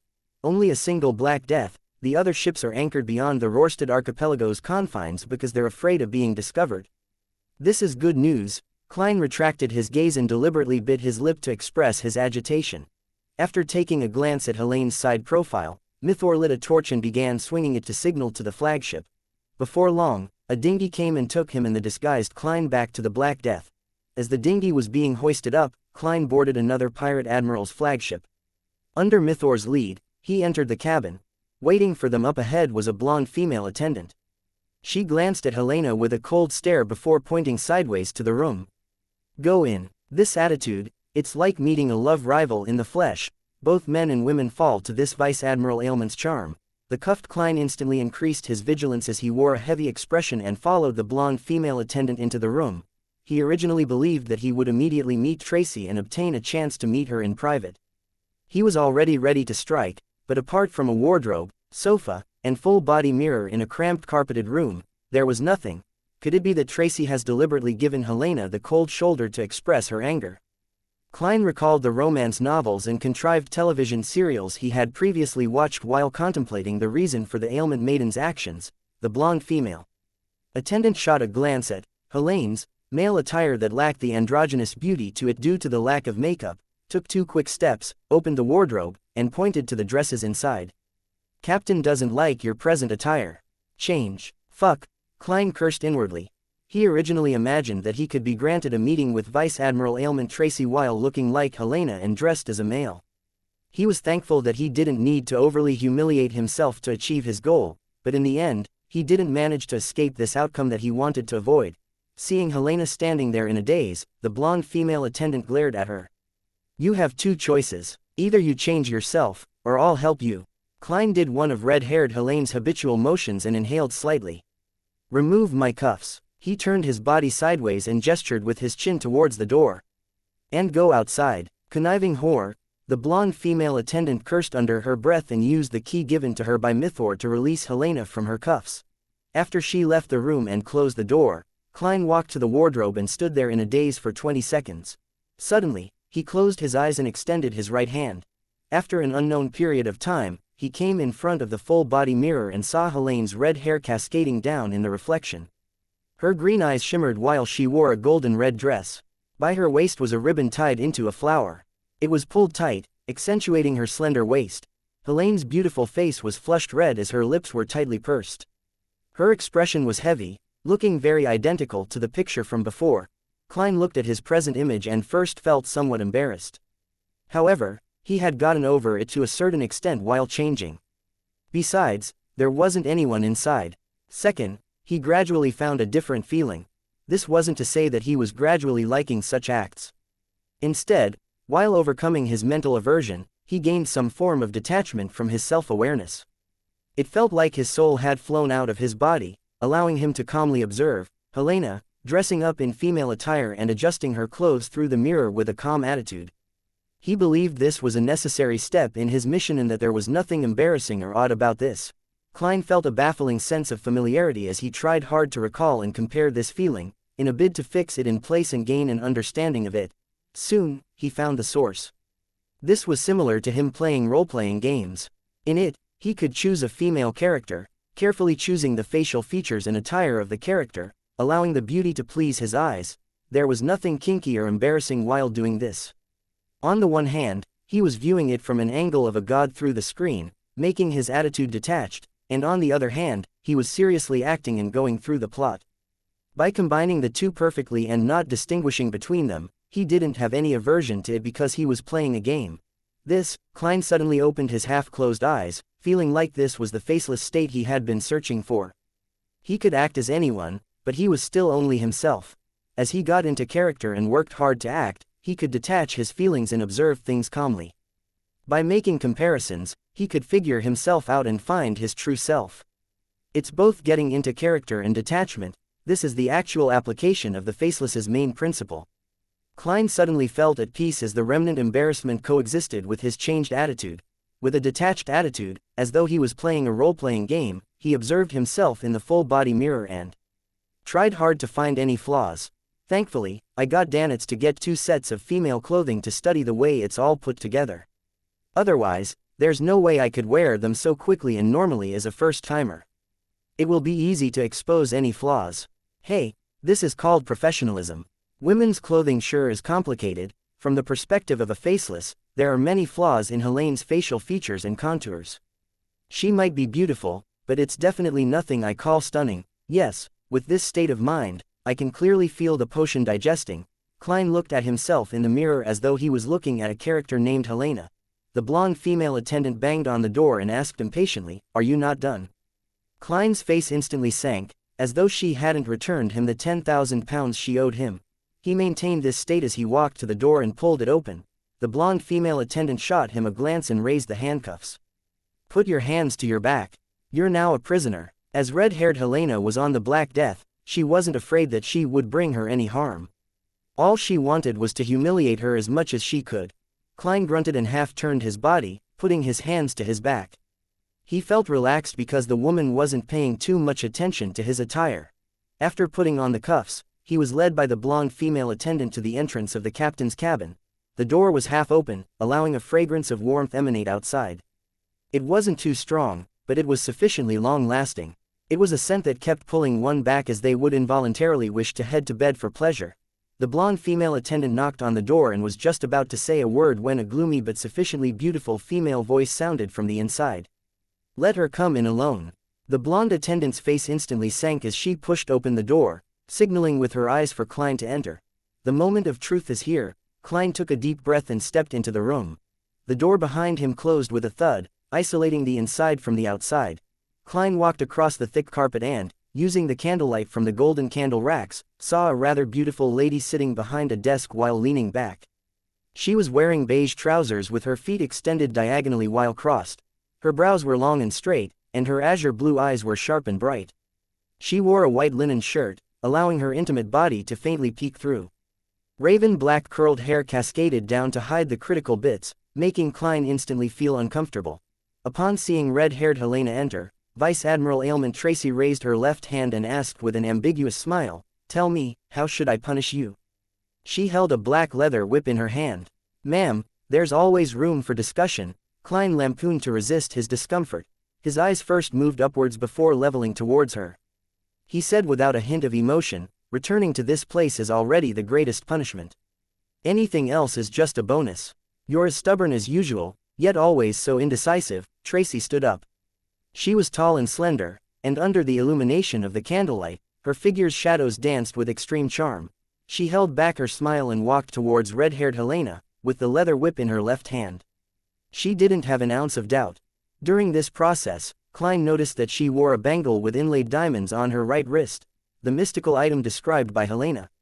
It can reduce most forms of damage. Klein, who had originally planned to take action the moment the gap between them narrowed, held back his urge.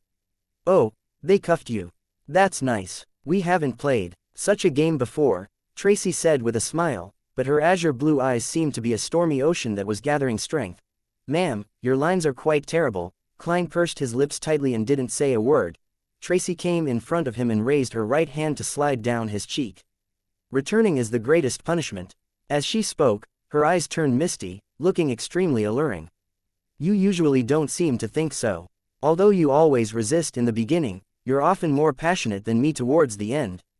Before she finished her sentence, Klein pulled out his left hand from the handcuff, and he grabbed the bangle on her wrist in a manner that was as fast as lightning. He then violently swiped it down. At the same time, that hand turned a shade of gold. Klein's green and deep eyes suddenly lit up with two bolts of lightning. This was creeping hunger.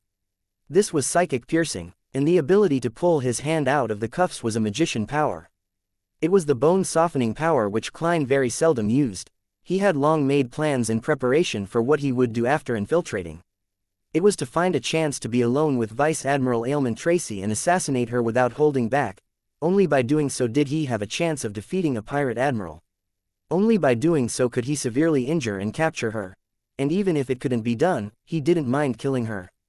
He was already very accustomed to channeling spirits above the gray fog. He wasn't afraid of not being able to obtain the intelligence he needed. A human trafficker didn't deserve any pity. In addition, in order to prevent himself from tripping himself up, he only brought the most difficult to detect creeping hunger, which was good at disguising itself. The other mystical items were placed in the mysterious space above the gray fog. Furthermore, he was on the Black Death with several opposing Beyonders on board. He had to finish the battle as quickly as possible. This was also to avoid being taken down by Tracis' ailment powers. The longer he fought her, the worse the ailments inflicted on him would be. In that instant, the bangle with inlaid diamonds was removed from Tracis' wrist. Klein's green eyes flashed with lightning while the beautiful and charming Vice Admiral Ailment remained in a daze. All she did was instinctively dodge. She couldn't believe that Helena would attack her, or dare believe that she possessed such reactions and abilities. Chapter 582, Provocation. Tracy saw two bolts of lightning light up in Helene's beautiful emerald-like eyes as the blinding silver occupied her entire vision. Her beautifully contoured chin was suddenly lifted as though she was about to let out a tragic scream. However, she stiffened on the spot, shattering like a mirage.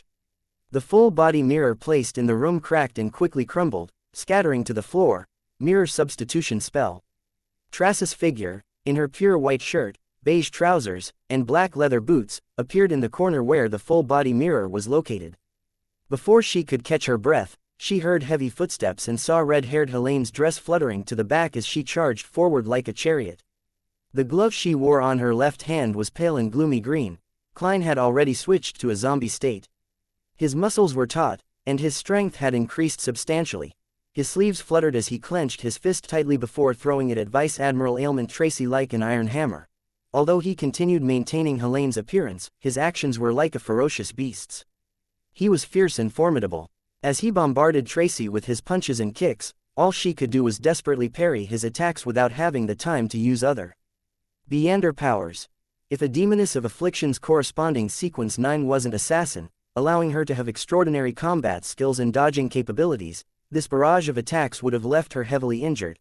Klein's fist emanated a white, frosty air, causing Tracy to tremble with every time she made contact. Gradually, ice began to form on the surface of her body. This was a zombie's mastery of frost powers. Seeing her blood gradually stiffen, Tracy didn't hesitate and took the blow. Her lips turned pale as her mouth opened slightly as she let out a formless scream. Accompanied by this scream, a blue illusory halo surged out from her body. It left stacked layers of frost in its wake. In just 1 or 2 seconds, both of them found themselves in a frozen world. They were surrounded by thick and transparent ice, and there was loose frost blanketing the exterior. The two looked very close to one another, but they needed to break through the various obstructions to fight each other. A smile appeared on Tracy's gallant and brilliant face as a silent black flame ignited within her body. It quickly melted the surrounding ice as it began to launch a counterattack, allowing Ailment Maiden to grasp the advantage. At this moment in time, she saw Helena, who was often frail and indecisive, snap her fingers without an expression. A matchstick she hadn't noticed lit up as scarlet flames leapt. Instantly, it enveloped the red-haired figure's dress. Tracy's pupils constricted as her spiritual intuition gave her an extreme sense of foreboding. In the silent black flames behind her, Klein leapt out in the form of Helena.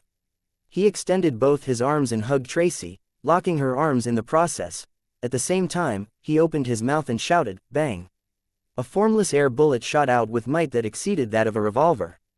It was comparable to the latest rifle models. It passed through the void and accurately hit the back of Tracy's head. The bullet drilled through her skull, but Vice Admiral Ailment's figure suddenly contracted, turning into a broken black staff. Magic staff substitution spell. Tracy rapidly appeared diagonally across him. The buttons on her shirt dropped as she revealed a mesmerizing view of fair skin. However, what caught Klein's attention wasn't that but the blood on her palm.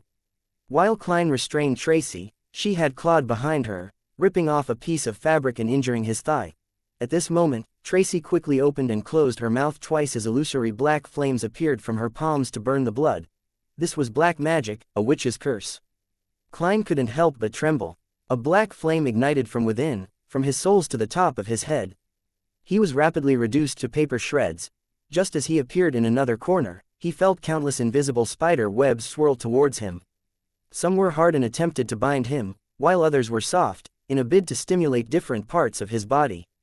Klein, who was a Beyonder who acted extremely calm during combat, felt his heart race as his ears heated up. His body turned numb and sore, having the discomfort of a cold while having the urge to have his blood surge downwards. Compared to Madame Sharon from Tingen City, Tracy's spiderweb was far more terrifying. Klein didn't dare to underestimate it as he immediately snapped his fingers. The snap ignited all the surrounding spiderwebs as scarlet flames extended from where they came from and surged towards Tracy like a tidal wave. Back in Tingen, Klein already knew that the spiderwebs from a Demoness of Pleasure were weak against fire. Instantly, the middle of the room became a huge ignited web. Tracy was caught by surprise as the flames swept towards her. Humph! She exhaled as an eerie blue illusory light surged outwards, and froze her within a transparent but gigantic crystal. The scarlet flames surged over and kept melting the ice, but it gradually weakened. Klein didn't pick up the diamond-inlaid bangle, because he wasn't sure what negative side effects it might have. To rashly use a mystical item without sufficient comprehension of it was highly likely to be harmful rather than beneficial. He straightened his body and opened his arms, letting his left glove be dyed in the lustrous glow of the Sun Priest of Light. At that instant, Tracy, who was hiding inside the ice, felt that extremely familiar Helena wore a holy luster. In between her brows, an unprecedented tenacity surged out. She was pretty and no longer frail. Like a blooming sunflower, she was like a flower of war stained with blood. Tracy shouted with a clearly hoarse voice, "Who are you? Why don't you dare to show yourself? While wearing a dress, using my own looks would look so odd. It's more suitable to use Helene's appearance." Klein detached himself as this thought flashed through his mind. Following that, he praised the sun. A magnificent pure beam of light descended with golden flames swirling around it. It completely blanketed the ice and Tracy. As the ice rapidly melted and vanished at a discernible pace, the bright and holy light dimmed before disintegrating. The color in Tracy's face drained as she did a somersault and agilely dodged Klein's psychic piercing from his switch to the interrogator's soul. letting whatever damage she received happen inside the beam of light. The light of holiness was strong against the undead and corrupt, so it was only considered an ordinary sequence 5 strike on a demoness. Tracy did multiple somersaults and dodged Klein's air bullets, leaving holes in the carpet. As she rolled, her figure vanished from her enemy's sight. A demoness's invisibility, Klein bent his back slightly as he was on high guard. He then used his spiritual perception and his sense of danger as a clown to seek out Tracis' location. However, he was unable to find her in that short amount of time. Furthermore, his forehead was heating up and his lungs were burning. His throat hurt and itched. He nearly couldn't keep himself from coughing any longer. No, I can't let this drag out any longer. Klein's thoughts raced as he suddenly laughed deeply. He then used a stiff male's voice and said, "Helena told me your secrets. She also told me all of her secrets." Before he finished his sentence, his spiritual perception was triggered. This was because he discovered an intense emotional fluctuation in a particular corner. The emotions of rage and hatred were impossible to hide from him. Klein immediately turned around and looked over. Instantly, layers of golden scales appeared on his left glove. His eyes were tainted with a pale gold color as his pupils turned vertical. Silently, Tracis' figure was outlined as she wore a painful and twisted expression. Her extremely feminine raven black curly hair grew uncontrollably as they spread in every direction. Tracy, whose emotions had been stirred, nearly broke down when faced with such an attack. She temporarily lost her reasoning. Klein took the opportunity and snapped his fingers. An air bullet crossed the distance between them, heading straight for Tracis' face that remained beautiful despite the twisted expression. Suddenly, a wisp of thick, raven black hair swept over, changing the trajectory of the air bullet. It struck Tracy in the left shoulder, causing her clothes to tear and blood to spurt. Even her bones were exposed. Tracy let out a shrill cry as immense amounts of black flames spewed out of her body and enveloped her. Following that, thick ice crystals formed outside the black flames. Beyond it, raven black curly hair that frantically grew wrapped. Tracy, the black flames, and the ice in thick layers. It seemed to form a gigantic cocoon made of human hair. Klein's air bullets shot out one after another, but they only penetrated the black hair and got stuck in the ice. He paused and made his left glove emit the brilliance of the sun at that moment. His throat itched. Unable to control himself any further, he began coughing violently. He failed to produce the attacks he was preparing to deliver. Inside the black-haired cocoon, Tracy had recovered her senses. She raised her voice and shouted sharply, "Enemy assault! Enemy assault!" At that instant, Klein paused for a second. In his moment of adrift thoughts, he felt as though he had returned to Backland, returning to the first time he encountered the devil dog. He knew he wasn't its match and could only shout, "Murder!" and "Save me!" before successfully escaping from the danger. At that moment in time, Tracis' cries had the same effect. Even if there weren't a dozen Beyonders on the Black Death, the number was close to that. Furthermore, there were relatively many Beyonders of relatively high sequences. Indeed, killing a pirate admiral in a short period of time is too difficult, even if it's an assassination. Klein coughed twice and snapped his fingers. He stopped attacking and hesitating. He turned and ran for the window in the captain's cabin. The last thing he noticed was the diamond-inlaid bangle, but he didn't dare to retrieve it.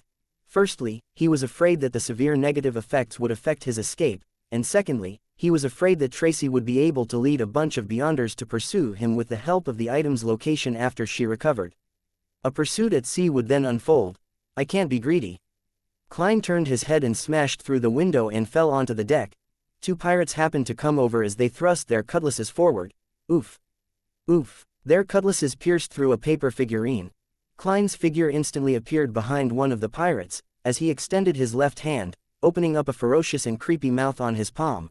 Creeping hunger bit down on its food, while Klein lifted the pirate up before other Beyonders rushed over.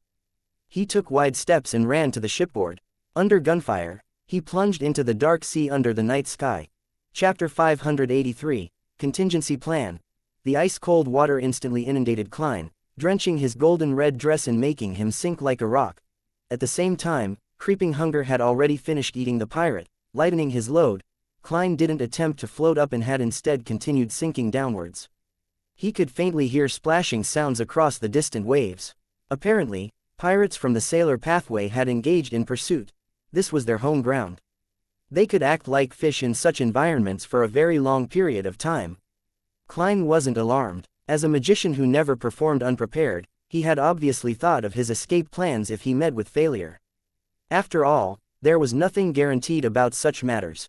To do his best acting as Helena and not be discovered by Vice Admiral Ailment Tracy, he had not only left the other mystical items and cache above the gray fog, but he had even done so for the charms that came under the water and wind domain that he recently made.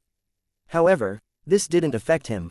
As a god, a blessed, and a believer trinity, he had many miraculous methods to deal with the corresponding situation. He quickly made creeping hunger turn pale and be dyed in a gloomy green. The surrounding seawater froze, forming layers of frost. Before the frost completely turned into ice, Klein spread his wing muscles and spread out his arms. With the strength of a zombie, he shattered the frost, sending them slightly further away. This way, he temporarily produced a narrow space that didn't have any seawater around him. The water instantly surged backwards to fill the space. Klein extended his left palm and released the terrifying cold and spread it out, creating layers of ice walls. For a brief moment, he seemed to be encased in an ice prison. He could stand in it and produce sound, but he was only limited to that tiny space. Klein immediately took tiny steps in a counterclockwise fashion while murmuring, "Blessings stem from the celestial worthy of heaven and earth," before rapidly letting his spirit body go above the gray fog. Just as his body appeared at the fool's high-back chair, he immediately picked up the sea god scepter which he had placed on the table. Without needing to identify anything, he selected the point of light representing Gehrman Sparrow, who had recently been promoted to a believer of sea god. Through a previously established connection, he raised the short milky white scepter and made the blue gems on it emit a blurry luster.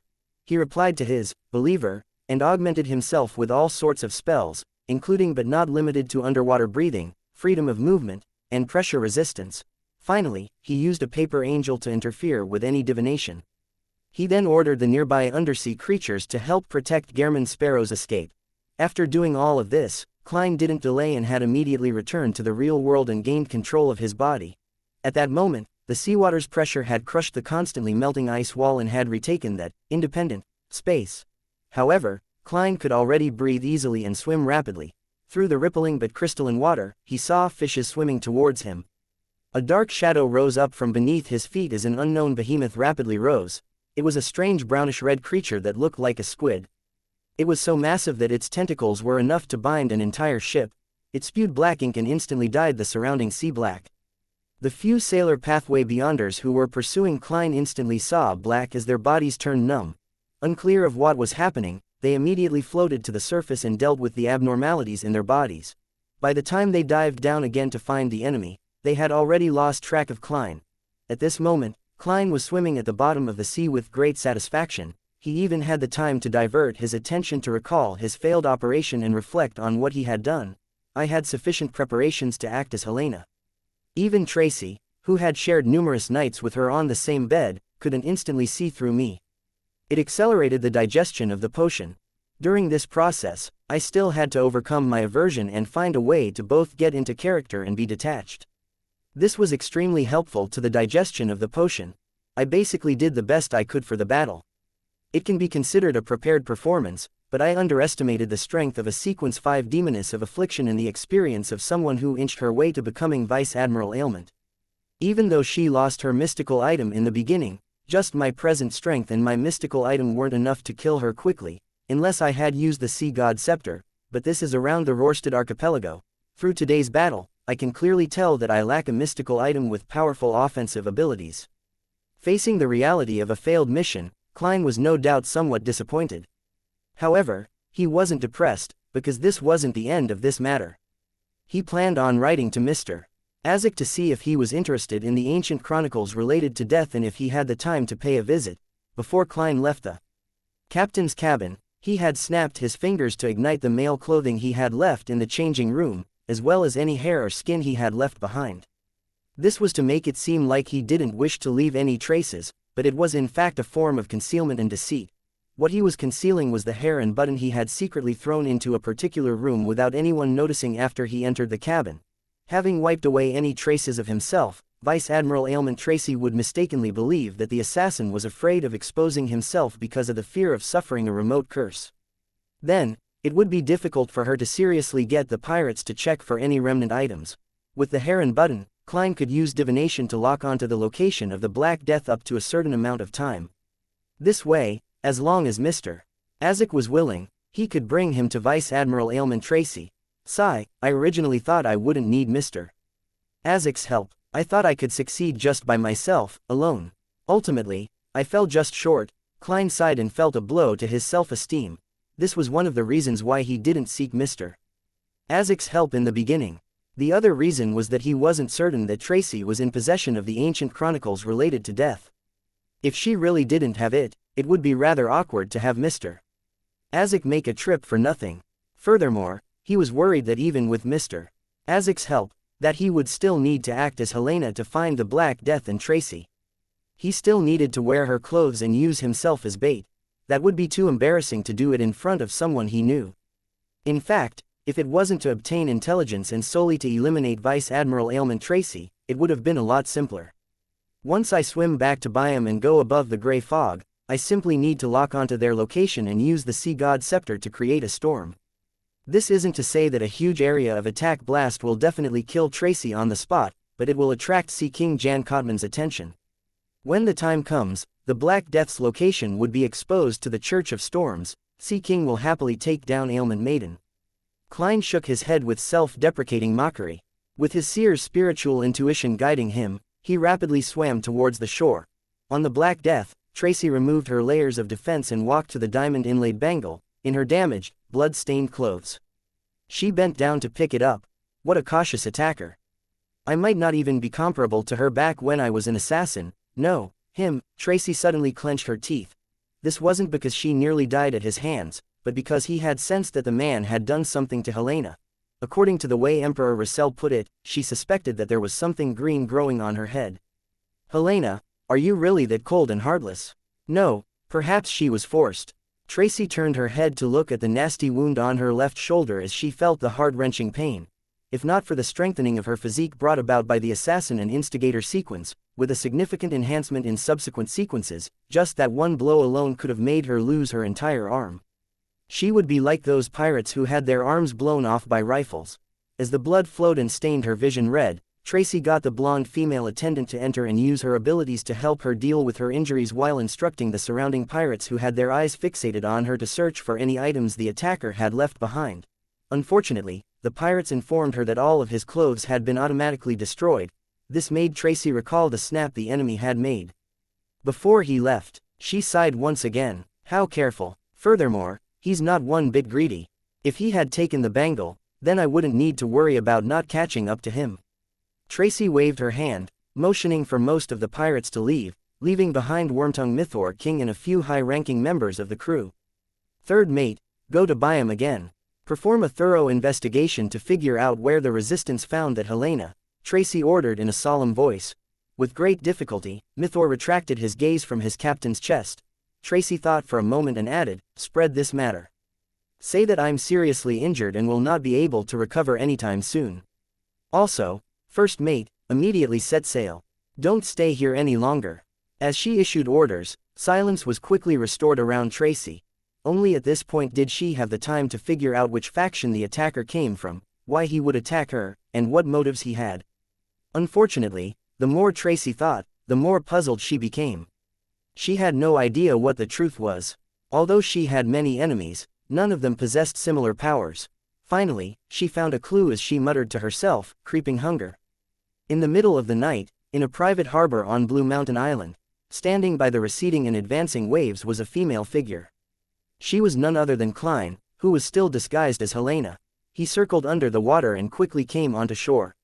He infiltrated the house of a nearby fisherman and got some tattered clothes to change into before changing back into Gehrman Sparrow.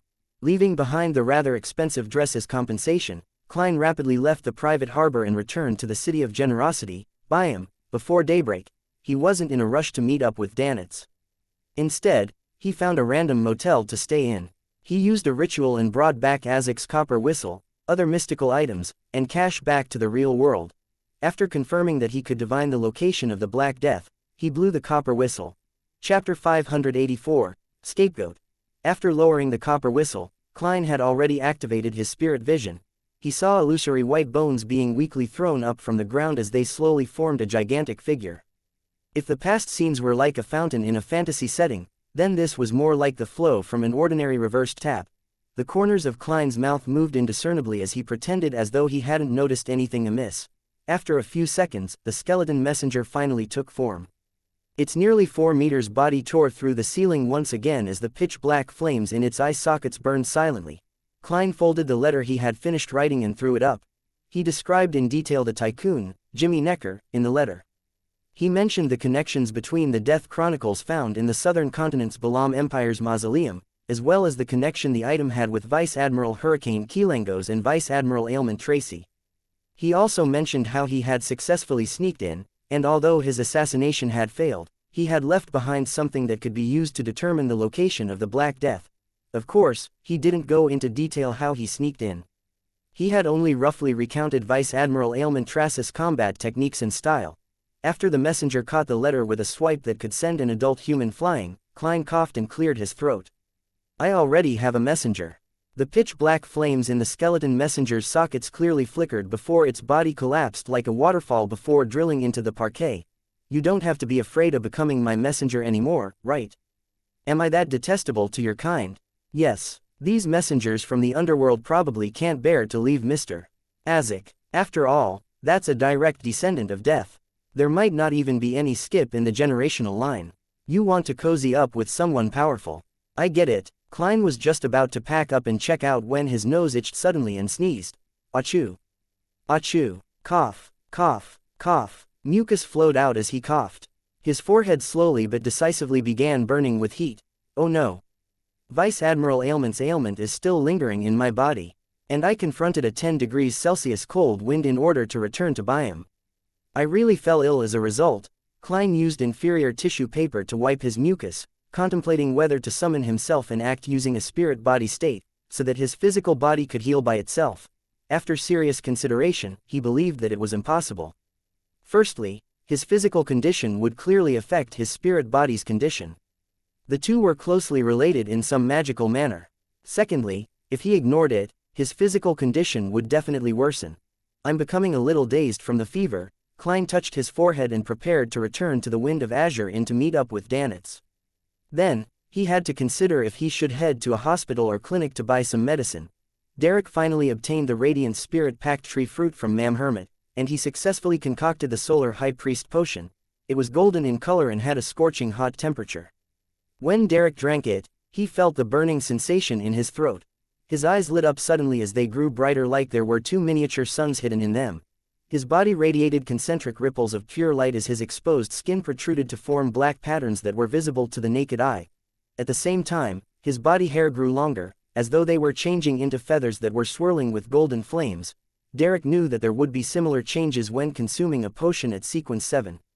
He didn't panic or become flustered. He clenched his teeth and repeatedly recalled that pain of him personally killing his parents and the hope that arose from the depths of his heart after meeting Mr. Fool. Despite being on the brink of losing control, he managed to persevere through it. After a while, everything abnormal about him was restored back to normal. However, the air he exhaled was mixed with the warmth of the sun. He felt that his body had become stronger again, and he had some considerable resistance against ailments and treacherous environments. However, that wasn't the main point. Derek liked the various theurgical knowledge that appeared in his mind. They included Fire of Light, Horror Immunity, Holy Oath, Cleave of Purification, Sun Halo, Holy Light Summoning, Holy Water Creation, etc. Derek paced around in delight as he felt that the related theurgical spells he had were very suitable for him in dealing with the evil monsters that hid in the dark. He didn't hide the news and immediately ran to the Twin Towers and recorded the information of his advancement. This way, after a preliminary inspection, he would have the qualifications to helm a small patrolling team as its captain. He could come into contact with more of the City of Silver's information. This includes the method to removing the mental corruption of a Beander characteristic, which Mr. World wants. While Derek was answering the registration clerk's various questions, he couldn't help but recall the promise that he hadn't been able to fulfill all this time. Owing something to others often left him uneasy and uncomfortable. And now, he could finally see the light that could restore his calm. In the Amaris Leaf Bar, Wormtongue Mythor King was holding a cup of red wine. He sat across from the elderly strongman Uzil, crossed his right leg, and leisurely asked, "Did you figure out anything specific?" He had been instructed by his captain, Vice Admiral Ailment Tracy, to return to Biome and investigate the fake Helena. For this, He found Uzil, who had originally issued the mission. He couldn't directly seek out the resistance, because there was a small chance that they were cooperating with the fake Helena.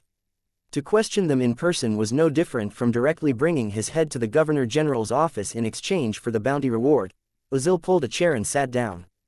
They didn't hide anything, but I can't be sure if they're speaking the truth or not. As you know, I prefer using fists rather than brains. They said that Helena was brought over by Blazing Danitz. He represented Vice Admiral Iceberg and hoped to establish a cooperative relationship with the resistance. They wanted to provide a certain amount of help, and Helena was a way to express their goodwill. Blazing Danitz, Vice Admiral Iceberg. Mythor ruminated over the two names as his expression slowly turned solemn. He leaned back into his chair as he knitted his brows bit by bit. As one of Vice Admiral Hurricane's former captains, he was now the third mate of Vice Admiral Ailment's flagship. He was no stranger to the other pirate admirals, and he knew that Vice Admiral Iceberg was powerful and had a rich collection. With just one ship and a few subordinates, she was able to resist the other pirate admirals. In terms of strength, she was a little stronger than two of his bosses. More pertinently, Vice Admiral Iceberg seldom involved herself in the conflict between pirates. She sought information and explored the unknown to seek out treasure. She was more like an adventurer than a pirate. Why would she suddenly want to assassinate Captain? This doesn't suit her character. She previously suffered a setback because of Admiral of Blood's rumors. She should be focusing on seeking revenge on him. Mythor took a sip of red wine as he rubbed his forehead with his other hand. He temporarily stopped thinking about Vice Admiral Iceberg, and he placed his attention on Blazing Danitz. As he carefully recalled, his pupils suddenly shrank.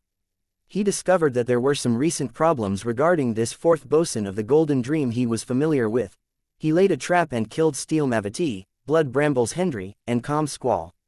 His bounty was raised to 4,200 pounds, and in a short period of time, he got embroiled in some matter, causing his bounty to rise again, reaching 5,500 pounds. This has already exceeded my bounty, Mythor thought to himself silently as Blazing Danitz's figure surfaced before him. He found him mysterious and terrifying. He advanced. Or did he receive some great benefits because of something? Mythor leaned forward and put down the cup. He whispered seriously, I originally treated his bounty increase as a joke. But reality has informed me that Blazing Danitz is a great pirate worthy of a 5,500-pound bounty. Mythor looked up and said to Strongman Uzil, help me seek out intel on Blazing. The recent ones. In the luxurious suite in the Wind of Azure Inn. When Danitz opened the door and saw Gehrman Sparrow, he glanced around warily before making way. How was it? Did the hunt succeed? He asked in excitement and curiosity after closing the door. Vice Admiral Ailment is a famous beauty. Back when I saw her, she was even more charming than I imagined. What a pity if she were to just die like that. She should be locked up forever without parole. Pooey. How can she be prettier than Captain? Those with looks like her are plenty in the Red Theater. Contradictory thoughts ran through Danitz's head. Klein clenched his fist and placed it to his mouth, before coughing violently. After calming down, he answered coldly, almost. What a pity, Danitz sighed. But deep down, he was thinking, this madman, Gehrman Sparrow, is really strong. He infiltrated the Black Death to assassinate Vice Admiral Ailment but was only just fell short of success. Even though he failed, he successfully returned almost without any injuries. One had to know that the reason why every pirate admiral was famous throughout the 5 seas, being second only to the 4 kings, wasn't only because they themselves were strong, it was also because they represented a crew, a force to be reckoned with. They had many beyonders under them. To be able to escape from the Black Death after a failed assassination had indicated that Gehrman Sparrow was in no way weaker than any pirate admiral. Is creeping hunger really that powerful? No, even if I were in his shoes and had creeping hunger, I wouldn't be able to go that far. Danitz was increasingly convinced that his choice of not resisting during his first encounter with Gehrman Sparrow was extremely wise. Klein coughed twice again and prepared to instruct Danitz to buy some medicine for him from the hospital. He then recalled that the cause of his illness was complicated. The medicine provided to him without a doctor's careful examination might not be effective. Even the many medicines that Emperor Russell had previously invented were the same. If it wasn't because it's impossible to use the gray fog to establish a remote treating system, I really wish that I could consult Emlyn White to make me some medicine. Klein went to the washroom to wash up and change into his original clothes and burn the clothes he obtained from the fisherman. Upon seeing him come out, Danitz went over with a paper bag and said in a sycophantic manner, this is the 700 pounds they gave. At this point, he and Klein heard someone knock on the door. It was Captain Elland. When the captain rushed into the room, he gave Gehrman Sparrow a deep look and suppressed his voice. I planned on returning to Pritz Harbor, but I received a piece of intel. Something huge seemed to have happened at Bansi Harbor. Chapter 585, Buying Medicine. The Church of Storms has finally taken action on Bansi Harbor. Klein clenched his fist and placed it to his mouth before coughing. He asked calmly without any qualms, what happened? Elland didn't notice any abnormal reaction from Gehrman Sparrow. He retracted his gaze and surveyed the area. I don't know what exactly happened. I only know that it might have involved the upper echelons of the Church of Storms. And for a period of time before that, all routes that lead to Bansi Harbor were cancelled. This might have been a so-called omen. Involved the upper echelons of the Church of Storms? No, it should be the most elite forces. I suspect that the pontiff of the Church of Storms, that grounded angel, had personally taken action. He might have even used a grade 0 sealed artifact. After all, he might be facing a king of angels, one that's even older than the fourth epoch, as well as his descendants. Klein nodded and calmly asked, what's the outcome? He wasn't the least bit surprised that the Church of Storms had only taken action on Bansi Harbor in the past few days. Even though the mandated punishers were known for being rash and irascible, there was still a protocol that needed to be followed for serious matters like this.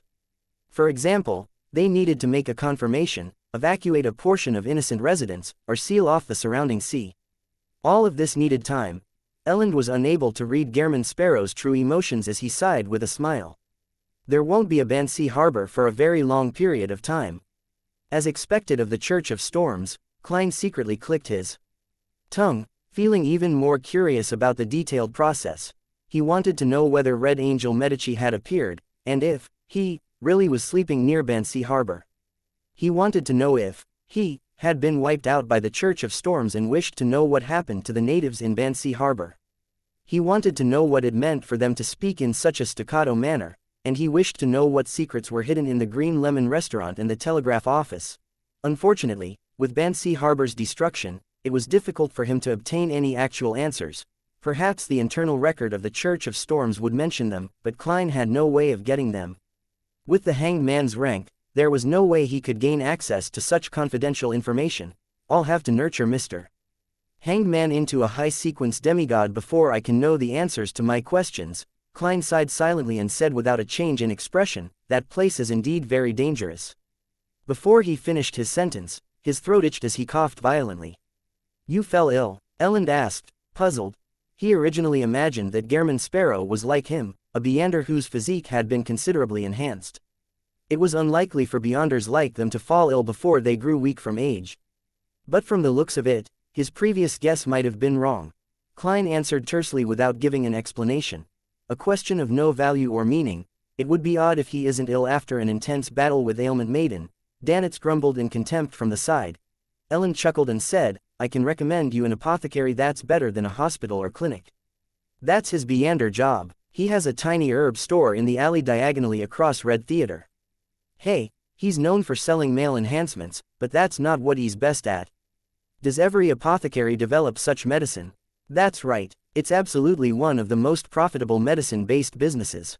It's only odd not to do it if they're capable of doing it. Klein nodded slightly in response. Why haven't I heard of him? Danitz asked, surprised. He only came to buy him in the past few months. When was your last visit here in the City of Generosity? Elland asked with a chuckle. When I took your crappy boat, Danitz answered silently in his mind.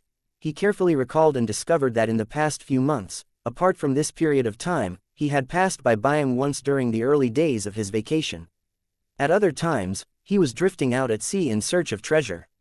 Otherwise, he was at other places or harbors enjoying himself, so it was true that he wasn't aware of any minor changes in the City of Generosity. I've already spent quite a few days in Byam. I've been to the Red Theater several times, but I've not heard anything about this apothecary. This can only serve to imply that his male enhancement medicines are limited in effect. Danitz bragged as he said stubbornly. Elland smiled and didn't debate with the great pirate. Instead, he said to Gehrman Sparrow, if it's only an ordinary ailment, the apothecary will only charge a slight premium. And for you, it doesn't matter if it's expensive. What's most important is to recover your health as quickly as possible. No adventurer wishes to stay in a sick state. This implies danger and that you might become the target of someone else. It implies the increased risk of losing control. Indeed, maintaining a good state is a rather important matter for Beyonders. However, the price is still very important. Alright, if that apothecary were to charge £1,000, then I might as well buy medicine from the hospital. Or I can describe the situation of my illness and get that vampire, Emlyn White, to make me some medicine. Although I already have £6,000 in savings and have several Beyonder characteristics, I still need to consider it. I still want to add a mystical item with lethal offensive power and seek out clues to the high-sequence potion formula. Klein mumbled inwardly. High-sequence potion formulas were impossible to put a price on in this mysterious world. Therefore, Klein only thought of buying the relevant clues. After Ellen left, Klein took the £700 and gave Danitz £200. Wearing his hat and holding his cane, he coughed and wiped his snot before stepping out the door in preparation to take a carriage to the vicinity of the Red Theatre. Danitz was very curious about the apothecary's medicine. He pasted 2 mustaches on his face, wore a cap, and followed. With Klein's guidance, he already knew that using a scarf to hide his face was an act that strongly attracted attention in Byam. He took his advice to buy some fake mustaches. In the alley diagonally across the Red Theatre, the moment Klein entered, he saw a man furtively come out of a nameless herb store. The moment the man saw someone, he hurriedly lowered his head and rushed off. Don't worry. We won't be guessing what medicine you're buying. Klein coughed twice again, increased his pace, and walked into the dark herb store. He scanned the area and was surprised because the boss was someone he knew. The boss was wearing a black robe that resembled a village witch doctor. He was in his 30s, with black hair and brown eyes. His face was round and his body chubby. He was none other than the chubby apothecary who often liked to use sarcasm at the gathering held by old Mr. Eye of Wisdom in Backland. Klein had once recognized him at a circus. He stopped showing up at old Mr. Eye of Wisdom's Beyonder gathering because he left Backland. Klein coughed and took 2 steps forward. Make some medicine for me. On the chubby apothecary's shoulder stood a round-eyed owl. The man and the bird looked up at the same time at Klein. After a brief examination, the chubby apothecary revealed a warm smile. Friend, it's cold outside. Don't do those deeds out in the open, although it's true that it can be rather exciting. What the hell? Klein was first stumped before he understood what he was getting at. When batting Tracy, I was influenced by her pleasure powers. Blood flowed down to my nether regions, and my desires undulated. This resulted in my body emptying out, making it faster and easier for the ailment to strike me. When escaping, the ice-cold sea was fine since I had the urgical spells protecting me. But the wind on the way back was rather cold. It worsened my sickness. In conclusion, doesn't this look like getting sick as a result of having pleasure out in the open? As expected of an apothecary, he has sharp eyes. Klein maintained a composed expression and just looked at him without answering him. All he did was wait for him to concoct the medicine. Danitz turned his head to look out the herb store as he held back his laughter with great difficulty. What dog-shit apothecary is this? He can't even distinguish the ailments released by ailment maiden, he thought in glee. When the chubby apothecary didn't get a response, he dully opened some cabinets, took out some common or strange herbs and insect carapaces, stuffed them into a paper bag, and handed it over. Put it all in water and cook it for half an hour. Drink the liquid that's left over. For Soli. It's a little expensive. Klein glanced at Danitz. The latter immediately took out the money automatically. As the chubby apothecary collected the money, he bent his back and suppressed his voice to say with a chuckle, I have medicine that can make you stand out in that area. The kind that has mummy powder added. Need it, I guarantee you that, you'll be satisfied. I know you might be very strong, but men always seek to be stronger. Firstly, I need to have a girlfriend. Klein coldly shook his head and rejected the chubby apothecary's recommendation. The chubby apothecary straightened his back in disappointment. He turned his gaze and sized up the 2 before asking, are the both of you adventurers? The chubby apothecary rubbed his hands and said, I have a request, but you'll only be paid after completing it. How big is the reward? Klein pinched his nose. £100. The chubby apothecary shouted as his heart pained for the money. Help me find someone. His name is Roy King. He's my teacher. He got me to meet him here, but I haven't seen him after waiting for months. And I have no way of contacting him. Is there a portrait, cough, or a photograph? Klein inquired. The chubby apothecary took out a photograph from a secret pouch by his waist and handed it over. It was of a relatively young man. His hair was neatly combed back and he wore glasses. He appeared very gentlemanly. "Your teacher?" Klein asked. "I might believe it if you're the teacher." The chubby apothecary coughed dryly and said, "He's at least 60, but he looks young." "A Beyonder power or a mystical item?" Klein nodded in thought and began asking about the specifics. After confirming that there weren't any items he could use to divine, he took the paper bag and left the store. After he disappeared from the alley, the owl standing on the chubby apothecary's shoulder suddenly said, "Darkwill, that guy might know you." Chapter 586, Farewell and Goodbye. "What? He knows me." The chubby apothecary, Darkwill, was alarmed as he whispered back. The owl's round eyes looked ahead and said, "I noticed that he clearly paused for 2 seconds the moment he saw you when he came in. Perhaps he thinks someone like me doesn't match his image of an apothecary." The chubby apothecary retorted. The owl spread its wings and landed. "Suit yourself if you wish to think so. What books have you been reading recently?" The fat on the chubby apothecary's face trembled. The owl replied sternly and seriously, "My reading is based on your knowledge standards such as those involving soccer. Unfortunately, the words you grasp and can teach me are limited. I have no choice but to read popular novels that have a lower requirement on one's vocabulary. Besides, they're all serialized on the newspaper." Darkwill chuckled. "I'll buy a recipe cookbook later. It's called Guide to East Balam Bird Culinary Methods." Without waiting for the owl to answer, his expression sank and he muttered to himself, "He knows me. He looks like the standard Lonis man. More than half his blood is at least Loan. I used a fake name to stay in a few cities in Loan. It's not odd to be recognized by him. But I still need to be on guard.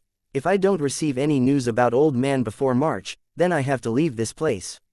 Having said that, he turned his head to look at the owl who was perched on his shoulder. "At times, you're still rather useful. No, your eyes and your body language tells me that your real thoughts are, darn it. I wanted to buy a pet that can help me beat monsters and gangsters. I sought out Beyonder ingredients of a potion recipe according to the standards of a dragon, but I ended up getting a silly bird who only knows how to read newspapers and plays. Darn it, I want to stuff another potion down its throat." The owl repeated like a parrot by mimicking the chubby apothecary's tone. Darkwill's expression stiffened for a few seconds before he chuckled. "It's good that you know this, silly bird. If I didn't have the powers of a beast tamer, you wouldn't have even managed a single potion." Inside the herb store, the man and bird fell into silence. After a while, the owl pretended as though nothing had happened as it asked, "Darkwill, is it really going to work? You've already entrusted this to dozens of adventurers. I'm not good at finding people, so I can only entrust it to someone else. Besides, they have to find and confirm Old Man's location before I make a payment. I don't even need to spend a single penny." The chubby apothecary tsked as he said before he sighed. "Old Man always calls himself a lucky person and a winner of fate. He should be fine. Will the medicine brewed from this really be effective?" While returning to the Wind of Azure Inn via carriage, Danitz looked at the paper bag beside Klein. The things inside were black herbs, strangely shaped insect carapaces, and weirdly colored flowers. It didn't seem like anything reliable. "You haven't drunk it," Danitz subconsciously retorted. "I trust him. Although his mouth stinks and is rather vile, he has a rather kind heart. Besides, Captain Ellen believes that his medicine is sufficiently effective." As Gehrman Sparrow, Klein didn't respond to Danitz's doubts. He directly picked up the paper bag and threw it over. Without needing any spoken words, Danitz knew what he meant. He was in charge of brewing the medicine. Furthermore, he was accustomed to doing similar matters recently, so he didn't have any urges to resist. After returning to the Wind of Azure Inn, Klein got a chair to sit in while he watched Danitz light up the fireplace and prop up a pot. He then added water and the herbs into it. Leaning back, Klein felt his head feel groggy. He was very exhausted and felt like he could fall asleep at any moment. In order to wait for the medicine to finish brewing and for him to quickly resolve his illness, he forced himself to consider various problems to combat the fatigue. On careful consideration, during the battle with Vice Admiral Ailment, if I hadn't succeeded in sneaking in an attack on her and suppressing her from the very beginning, preventing her from getting into her rhythm until she eventually found a chance to force open a gap between us by turning invisible, then I might have not been her match.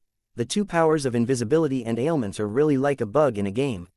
Matched with an assassin's lethal strike, and the interference of pleasure, it really makes one unable to find and hit her or escape.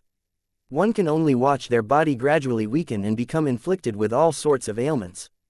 One can even get mesmerized and give up resisting. On the one hand, it's because every sequence 5 is very powerful, as expected of the sequence just before a demigod.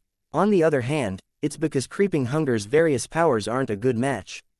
It cannot be considered to be multifaceted without any weaknesses. Yes. The powers of a sequence 5 Nimblewright master of the seer pathway is highly effective against invisibility.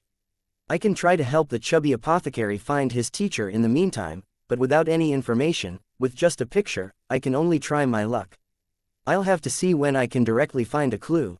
After all, I'm not a god, and I can't find people remotely. Wait, in a certain way, I am a god. I can get god believers to help find him. As long as that old gentleman named Roy King once visited Byam, he would have definitely encountered others and be seen by them. Most native residents secretly believe in god. This is what it means by a sea of people. Also, before Captain Elland leaves Byam, I should get him to introduce me to a point of contact for the military. In the future, I can get him to reimburse me for any intel. They can also check if there were any travelers named Roy King, who registered on any liners in recent months. There's another method. I've placed the radio transceiver above the gray fog for some time. I should be able to contact the magic mirror, or Rhodes, if I take it down. I was originally planning on asking for Helene's location, but I no longer need to find the red-haired lady anymore. I can switch to Roy King. For a matter which many adventurers have no clue on how to begin, I have 3 solutions. Amidst his thoughts, Klein finally held on until the medicine was successfully brewed. Looking at the bottle of blackish-green liquid that Danitz brought over, he hesitated for 2 seconds before extending his hand to receive it and placed it to his mouth. Klein immediately felt his throat burn as his face flushed red. This made him recall his attempt at eating crazy spicy food in his previous life. Suddenly, his entire person awakened as his stuffy nose quickly cleared. Gulp. Gulp. He barely finished drinking it and felt as though he had nearly recovered from his sickness. By night time, he had fully recovered. He no longer showed any doubt towards an apothecary's abilities. No wonder the potion's name is Apothecary. Klein wore his hat and left the inn with Danitz. Under the cloak of night, they left Byam and came to a secret harbor hidden on the other end of the jungle. Tonight, the Golden Dream was providing aid to the resistance. After some coordination and hassle, Danitz used the Soulfall ritual to contact Vice Admiral Iceberg Edwina. After some time, the ship, that was often scrubbed clean and had a strange main cannon, docked by the private harbor. Its gigantic sails drew 5 types of gold coins. They were the gold pound of Lowen, the gold horn of Fasak, the virile gold of Intis, the gold risset of Fainapotter, and the Sassan gold of Lindbergh. This was the flag of the Golden Dream. It was also the symbol of this pirate crew. It's still not professional enough. If it were me, I would add Porter gold from Masin, Zalati from Seeger, motif gold coins from Balam Empire, etc. Klein stood by the side with his hands in his pocket as he watched Edwina Edwards appear at the bow. At that moment, she was wearing a hunter's hat, a rider's shirt, and a black coat. She matched the image of a female pirate admiral in the minds of the resistance. She often dresses like she's a private tutor. Klein mumbled and took a few steps back, allowing Danitz to run around and busy himself. This pirate worth 5,500 pounds did the liaison, sending a batch of food and fabric to Khaled and the resistance before the transaction came to a close. Danitz secretly inhaled and came to Klein's side and forced a smile. There's nothing else, right? Also, how do you plan on settling the hiring fee? That's only an excuse your captain and I used. In a particular sense, this batch of food and fabric is my payment. Klein nodded. Your captain has already paid. You can return. For real. Danitz found it unbelievable. Although Vice Admiral Iceberg Edwina wasn't far behind him, he was still afraid that Gehrman Sparrow would suddenly have a crazy fit. Klein didn't reply and turned around, walking straight towards the path that led out of the private harbor. Danitz exhaled silently and held back his excited feelings before briskly running back to the Golden Dream.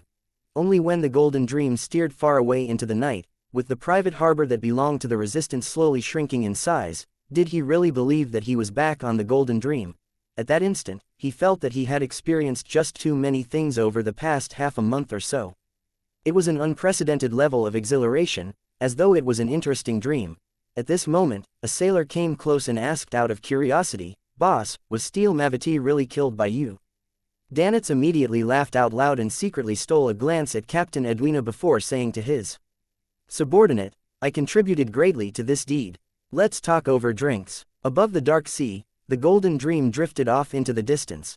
After returning to the Wind of Azure Inn, Klein was just about to sleep when he saw the surrounding colors turn abnormally bright.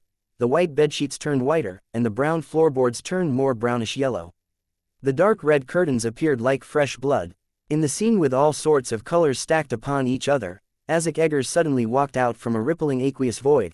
He was dressed in his usual shirt, bow tie, tailcoat, and a top hat. His skin was bronze in color, and he had soft facial features.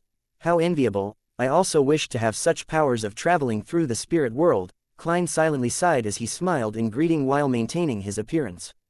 Good evening, Mr. Isaac. Isaac took off his top hat and looked at the rather unfamiliar face.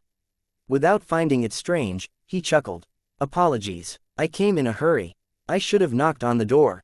What's the exact situation with those death chronicles? Klein invited him to have a seat. He then described in detail things he couldn't explain in the letter. Towards the end, he mentioned in passing about the matter regarding Bansi Harbor, saying how it involved King of Angels Medici and his descendants. Isaac leaned back into the chair and said with a frown, "There's such a name in my memories. He should have the two titles of Red Angel and War Angel. However, he had perished long ago." Perished long ago? Klein asked in surprise. Isaac nodded and thought over it. I remember that. He was killed by Blood Emperor Alistair Tudor. Killed by Blood Emperor Alistair Tudor? Klein's pupils shrank as he recalled the evil spirit that loitered in the underground ruins beneath Backland. It had claimed to be an innocent killed by the Blood Emperor. Chapter 587. Confusing.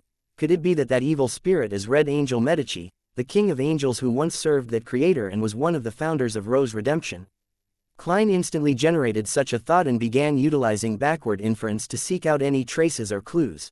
The former holder of the Red Priest card was attracted to the underground palace because of a certain level of attraction and had died beside the Tudor descendants. The evil spirit I saw in my dream could easily kill a powerful dragon back when it was alive. It knows the potion formula of the Mutant Pathways Sequence 4 and even more. It's very aware of matters regarding Rose Redemption. The Orthodox churches that have existed ever since the Cataclysm don't know that the former Bansi and that the present Bansi has a descendant of the Medici family residing there, but the evil spirit was able to provide the corresponding information. There's a very high chance of deriving this from the death of Red Angel Medici, and this King of Angels was actually killed by Blood Emperor Alistair Tudor. Does this mean that the latter had already exceeded Sequence 1 and had reached the rank of true god as a Sequence 0 and could no longer be witnessed directly? That evil spirit said so itself that in the late stages of the Fourth Epoch, Solomon Empire's Dark Emperor, Tudor Empire's Blood Emperor, and Truncest Empire's Night Emperor were fighting for the position of Sequence 0 until Alistair Tudor went crazy. Does this mean that from that point onwards, Blood Emperor was a half-crazy true god? Right, Mr. Isaac mentioned in the letter that he lost his senses from merely being glanced at by Blood Emperor Alistair Tudor. Back then, he was at least a Sequence 4 demigod. To have such might, it can only be explained that Blood Emperor was at the true god level. Mr. Isaac also described the revival of the true Dark Emperor in his letter. He described him as sitting on a gigantic throne as he overlooked the land. For the Dark Emperor to revive and return, there is a high chance that he was a true god at the Sequence 0 rank. If that were the case, the War of the Four Emperors was of a higher order than I previously imagined. It's no longer a battle of three Sequence 1s fighting for the position of Sequence 0. Klein connected all the dots from the past, gaining a brand new understanding of Fourth Epoch history. But as a result, many questions arose. If that ancient evil spirit really is King of Angels Medici, then the underground palace might very well belong to Blood Emperor Alistair Tudor. Then, why would there be two thrones of equal standing? Why would there be 6 humanoid statues of the true gods? Why would the half-crazy Blood Emperor kill Red Angel Medici? After he became Sequence 0, which spot did he occupy? Firstly, Dark Emperor can be eliminated, it can't be Red Priest, right? Red Angel Medici was killed for its Beander characteristic. But Red Priest and Dark Emperor do not seem like neighboring pathways that allow exchanging. I can basically confirm that the former is paired with the Demoness pathway. Yes, Captain mentioned before that consuming the potions of other pathways might not mean death, but there's a high probability of going mad and obtaining warped but terrifying powers. This matches Blood Emperor's half-crazy trait. In his final step, as there was no hope for Dark Emperor in any neighboring pathways, he took the craziest choice and switched to another pathway that's completely unrelated, becoming half crazy as the price. But the same problem arises. Advancing to Red Priest requires King of Angels Medici to be killed, but before advancing, Alistair Tudor wouldn't have been able to complete it by himself. Unless he had more Sequence 1s helping him or other Sequence 0 true gods. Upon realizing this, the statues in the underground palace suddenly flashed past Klein's mind. The Evernight goddess statue who used the moon as a pillow, the Earth Mother statue that hugged a baby in her bosom, the Lord of Storms statue that had lightning flashing behind him, the handsome eternal blazing sun statue, the tall and royal god of combat statue, and the god of knowledge and wisdom statue who wore a hood all cast ice-cold gazes at him from the darkness. At that instant, Klein couldn't help but tremble. However, he remembered that the six gods supported the Truncest Empire, not the Tudor Empire. The history of the fourth epic becomes more harrowing and confusing the more you delve into it, Klein sighed secretly. What are you thinking about? Isaac Eggers noticed his pause. Klein said in passing, I was only thinking that since Red Angel Medici had long perished at the hands of Alistair Tudor, then who is the god of weather who has a following in Banshee Harbor during the recent centuries? And what's the reason for their odd behavior? With this in mind, Klein came to a pause. This was because the matter regarding Banshee Harbor was unlike what he imagined. He originally believed that Red Angel Medici was asleep there, but to his surprise, he had long perished. In that case, the secrets underlying the Green Lemon restaurant and the telegraph office became even more indecipherable. He had no way of deducing anything without any further information. The more he thought about it, the more horrified he became. Could that evil spirit have expected such an outcome when he indicated Banshee Town? That might have been a required step for him to escape the seal. Should I tell this matter to Mr. Isaac and gain his opinion? Yes, I'll let Miss Magician, who's in Backland, to monitor the area and see if there's any abnormalities.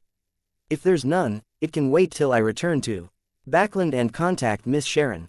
After seeking her opinion, I can inform Mr. Isaac. After all, it's a ruin we explored together. I have to respect her opinion. If there are any abnormalities, then the matter can only be expedited due to the seriousness of the issue. Klein quickly made a decision. When Isaac heard his question, he laughed. Don't think about such matters. They've definitely been buried by the Church of Storms. To forcibly seek out the reasons will only bring about extreme danger. Even at the level of an angel, there's still a chance of perishing. In the mysterious world, curiosity is often the leading cause of death. Klein recalled the matters he had experienced and heard of in the past. He switched to saying, Mr. Isaac, I already have a messenger that I can call my own. Much faster than I imagined, Isaac said with a smile. Klein simply explained how he changed the incantation and how he completed the summoning and ended up encountering an oddity in the spirit world. When summoning spirit world creatures, there's indeed a chance of such things happening when it's not done by someone of the corresponding job. It requires repeated trial and error before obtaining the desired result. But repeated attempts make it easy to encounter danger. Even if you add descriptions like friendly, it isn't absolutely safe. The spirit world creature which is summoned might not have any malicious intent towards you and wouldn't wish to harm you, but it doesn't mean that its very existence won't hurt you. Perhaps just the aura it has can reduce you to a pile of blood. After Isaac heard about the creature whose speed surpassed imagination, the being who was easily neglected, and the creature with extremely high survivability, he laughed and warned him. After that, he asked, how did you succeed in the end? Klein said in embarrassment, I changed the final sentence to, a unique being that is willing to be my messenger. Isaac was taken aback for a second as he curiously looked at Klein. This description is too generic. Typically, it wouldn't succeed. Perhaps I was rather lucky. Klein cautiously described his messenger's appearance and even hid the matter of her request for a gold coin. Isaac thought over it carefully and said, I do not have an impression of this spirit world creature, but since you've already signed a contract and have had it witnessed by the underworld, she likely wouldn't cause you any harm. However, before you fully understand her, try not to get her to do anything apart from sending letters. All right, Klein originally wanted to say that he had nothing he needed her for other than sending letters when he recalled his battle with Mr. A. The room fell into a brief moment of silence before Klein pulled the conversation back on track. Mr. Isaac, when can we head for the Black Death? The longer the delay, the higher the chances of whatever he left on the Black Death to be cleaned up during the daily cleaning jobs. Now, Isaac stood up and put on his hat. Klein was dressed properly, and just as he was trying to find an excuse to head to the washroom to divine if there would be any danger taking action tonight, Azek grabbed his shoulder and pulled him into the spirit world. Amidst the stacked colors and nearly formless figures, he heard Mr. Azek say, "Let's begin." That direct. Don't you need to confirm things? Perhaps a big shot has his own way of determining the level of danger. Klein silently mumbled and held up his cane and began divining the location of the items he left behind. The cane flew automatically as it tumbled ahead. Azek followed closely behind with Klein in tow as they smoothly passed through the spirit world.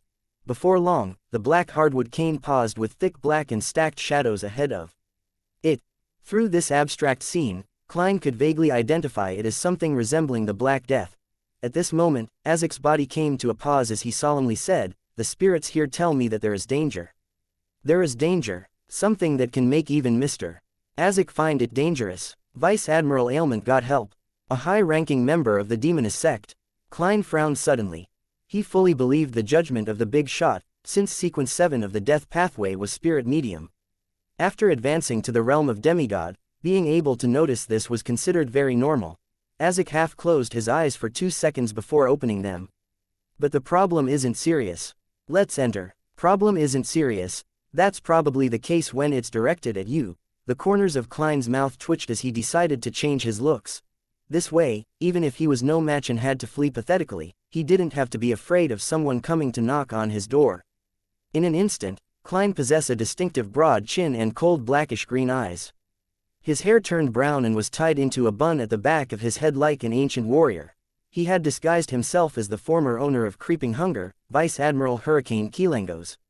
Azek gave him a glance as the surroundings suddenly seemed to plummet as all sorts of bright colors flew by. In a blink of an eye, Klein found himself in Ailment Maiden Trassus Captain's cabin again. This gallant and brilliant female pirate was wearing a different white shirt. On her left shoulder was a clear bandage while her black hair was coiled up instead of cascading down amorously. Faced with this sudden visitor, she didn't show any panic but smiled. At this moment, a gentle female's voice from a difficult-to-identify location sounded. "It's you." Chapter 588. Old Acquaintance. Upon hearing this surprised and curious female voice, Klein jumped in fright, imagining that he had been recognized by someone. He immediately composed himself because he had already changed his appearance to that of the deceased Vice Admiral Hurricane Kilangos. And inside Kilangos was the crazy adventurer, Gehrman Sherlock.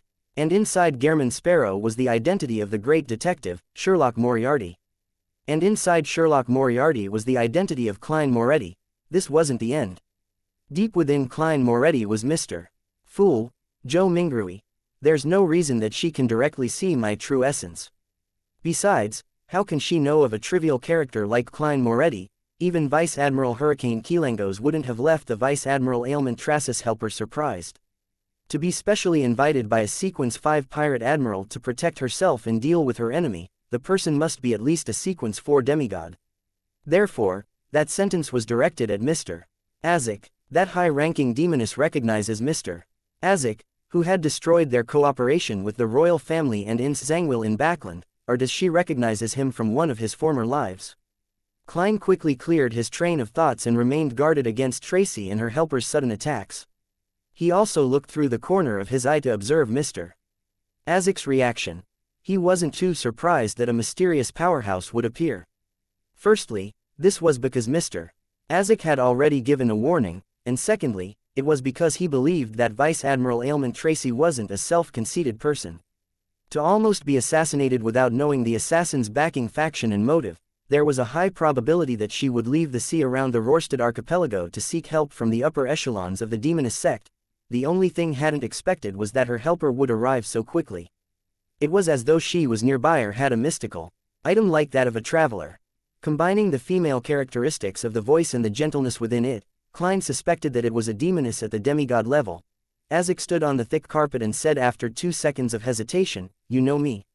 This tone sounds uncertain. Could it be that my big shot had once spent a period of time with a demoness? No, I can't think of it that way. Klein began to imagine things before he seriously felt penitent for having those thoughts. He noticed that Vice Admiral Ailment Tracy wore an aghast look. Her certainty and calm had turned into puzzlement. The gentle female voice sounded out from an unknown location again. "I obviously know you. You should also know me." Azek turned his ears to the side to listen before he shook his head and gave a rueful smile. I'm sorry, I've repeatedly lost my memories and am in the midst of recovering them. If you can remind me and invoke more of my memories, I'll be very grateful to you. Upon hearing their conversation, Tracis' puzzled and confused look settled. She cautiously swept her gaze at Klein but frowned when she saw Vice Admiral Hurricane Kilangos's face. The gentle female voice sighed. The last time we met was 1,300 years ago. Back then, Primordial and Death were working together, instigating the Pale Disaster in the northern continent. You might have already forgotten that we once fought the saints and angels of the Church of the Evernight Goddess. I know this piece of history. It was recorded in Emperor Rassel's diary. Mr. Dorr said that it resulted in the primordial demoness being heavily injured, and she had only managed to descend only in recent times. As for Death, he directly perished and created the Berserk Sea that separated the northern and southern continents. The demoness sect and the forces of Death had previously cooperated, so it's no wonder that a demigod-ranked demoness knows Mr.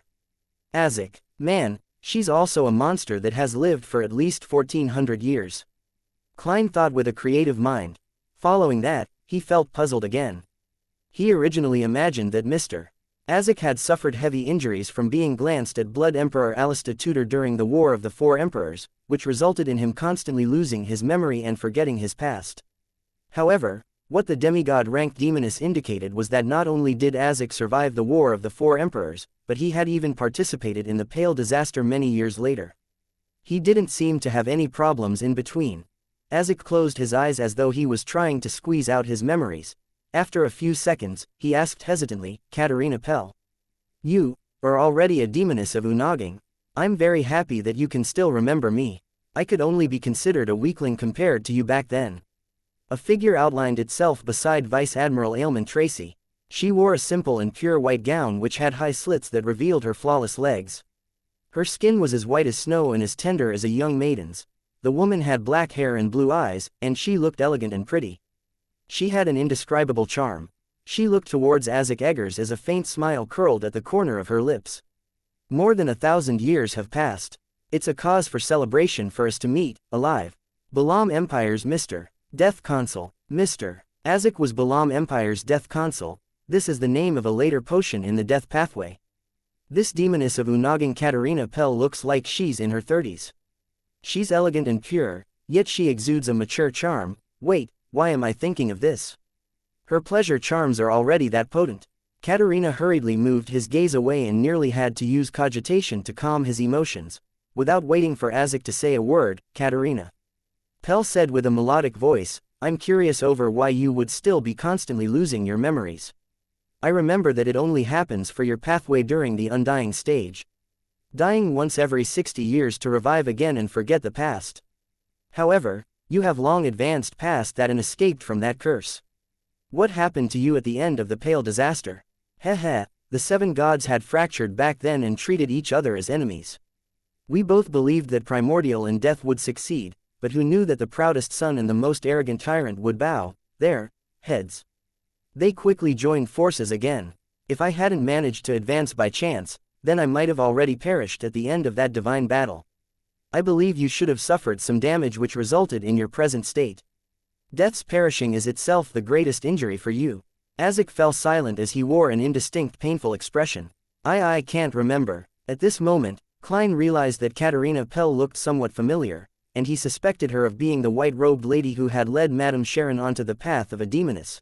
Suddenly, Katarina's eyes turned to sweep a glance at Klein. She chuckled at Azek and said, I believe you haven't forgotten the reason for visiting today. I'm very curious why he would assassinate Tracy. Could it be for justice? The glance the demoness of Unaging swept over was filled with hidden amorousness and sweet playfulness. She resembled an underage young maiden, and her facial features and bearing had magically accentuated that feeling. She didn't have the jarring feeling of a mature lady acting young at all. At that moment, Klein viewed her as a maiden who was 16 or 17. She can already perfectly present every charm a woman can bring. She has the skin, facial features, and bearing to match it. As expected of a demoness of Unaging, Klein had already attempted to use cogitation to resist this indescribable charm. He took the initiative to look at ailment maiden Tracy. Do you know the tycoon named Jimmy Necker? Tracy gaped her mouth before closing it again. She replied blankly and aggrieved, who is he? You might not know him. He once collected a batch of ancient chronicles related to death. He died at the hands of Vice Admiral Hurricane Xianxia, Klein said while bearing the appearance of Vice Admiral Hurricane Xianxia. Tracy narrowed her eyes. She wore a dazed look before turning angry. You came for those documents. It really is in your hands, Klein determined based on her tone. He answered indifferently. Tracy inhaled slightly and said, "Where's Helena? Did you do anything to her? I know she's still alive. If something happens to her, my spiritual intuition will tell me." Klein didn't attempt to speak ambiguously as he directly answered her. She has already returned to Intis to lead a brand new life. Tracis' expression sank. A storm raged in her eyes as the aura of a pirate admiral fully revealed itself. However, Azek casually swept his gaze over and instantly made her calm down. The corners of her lips curled up. That batch of documents from the mausoleum of the Balam Empire's royalty is indeed in my hands. But I wasn't interested in it. I flipped through it casually before handing it to the sect. Hehe, even if you had succeeded in assassinating me, you wouldn't have received it. I didn't read it much, so even if you channeled my spirit, I wouldn't be able to reproduce it. Unfortunately, I can't bear to part with my life, otherwise, it definitely would have been interesting to see your disappointment. Klein calmly said, "No, I won't be disappointed. I can obtain the soul and characteristic of a demoness of affliction. I can graze you and subdue you." As he spoke, he raised his left palm which had creeping hunger on it. It was in the shape of a black glove. Tracy narrowed her eyes. The look in her eyes became extremely dangerous, like a provoked tiger. If not for the two high-sequence beyonders beside her, she might have already attacked. And the moment Klein finished his sentence, he noticed something amiss. I'm not acting as Gehrman Sparrow at the moment, so why am I speaking in accordance with his persona? Klein was alarmed as he suspected whether he had been too into character recently. Remember, you can only be yourself. I cannot be influenced by the character I act as. Because of prolonged acting, this will cause me to become lost and result in losing control. He quickly reflected on himself and added his conclusions into the acting principles of a faceless. Noticing his brief silence, Azek looked at Katerina Pell and said in his usual tone, "Can you copy a set of those documents for me?" "That's not a big problem." Katerina gave Tracy a glance. "Any requests?" Tracy stared at Klein and said with a clearly hoarse voice, "Tell me where Helena is." Klein withdrew his thoughts and looked at her before looking at the pure demoness of Unaging, Katerina. He had already made his decision, but he couldn't help but feel hesitant. He turned to look at Mr. Azek and discovered his warm smile. He wasn't urging him or forcing him. Klein retracted his gaze and simply said, "I refuse." Chapter 589, Sowing Discord. For an instant, Klein imagined that Tracy would directly attack him, as her face was already flushing red with anger. Her blue eyes had turned dark like the surface of a sea before an impending storm. But eventually, Tracy didn't act rashly. She looked towards Katerina Pell and awaited the decision of the demoness of Unaging. She knew very well that, although Sequence 5 and Sequence 4 were just separated by one level, there was a qualitative difference between them. There was no way to bridge the gap with one's battle skills or execution. One was a normal human with special powers, while the other was already a demigod, a legendary creature possessing godhood. Furthermore, the two present were clearly not Sequence 4. Placed before them, Tracy felt like she was a low-sequence Beander. Katerina Pell didn't seem furious. She looked at Klein, who wore the face of Kilangos, and chuckled as her eyes moved across him. What an interesting lad. If not for Mr. Death Consul being here, I might have not revealed the upheavals within my heart and have an unexpected encounter with you which would lead into having a pure and romantic story with you. No, you don't want to. This sounds really terrifying. Klein didn't dare look at her as he continued looking at Tracy. Seeing no response from Azek Eggers, Katerina retracted her gaze and said to Tracy with her melodious voice, "Embrace the afflicted pain, this might be something beneficial for you." She then looked towards Azek. "I remember that batch of documents. It records the various attempts used by the Balam royalty to revive death, but unfortunately, they seem to fail miserably. Towards the end, they seem to consider creating an artificial death. Are you still interested? An artificial death? How can death be artificial? Apart from the uniqueness and Beander characteristics, how can there be other methods? It's not like it's something you can find on the street. Was the former Balam Empire and the present Numinous Episcopate all crazy?" Klein mumbled silently and didn't interrupt the conversation between the demigods. Azek pondered for 2 seconds before asking, "What price do I need to pay?" Katerina smiled youthfully. No, there's no need.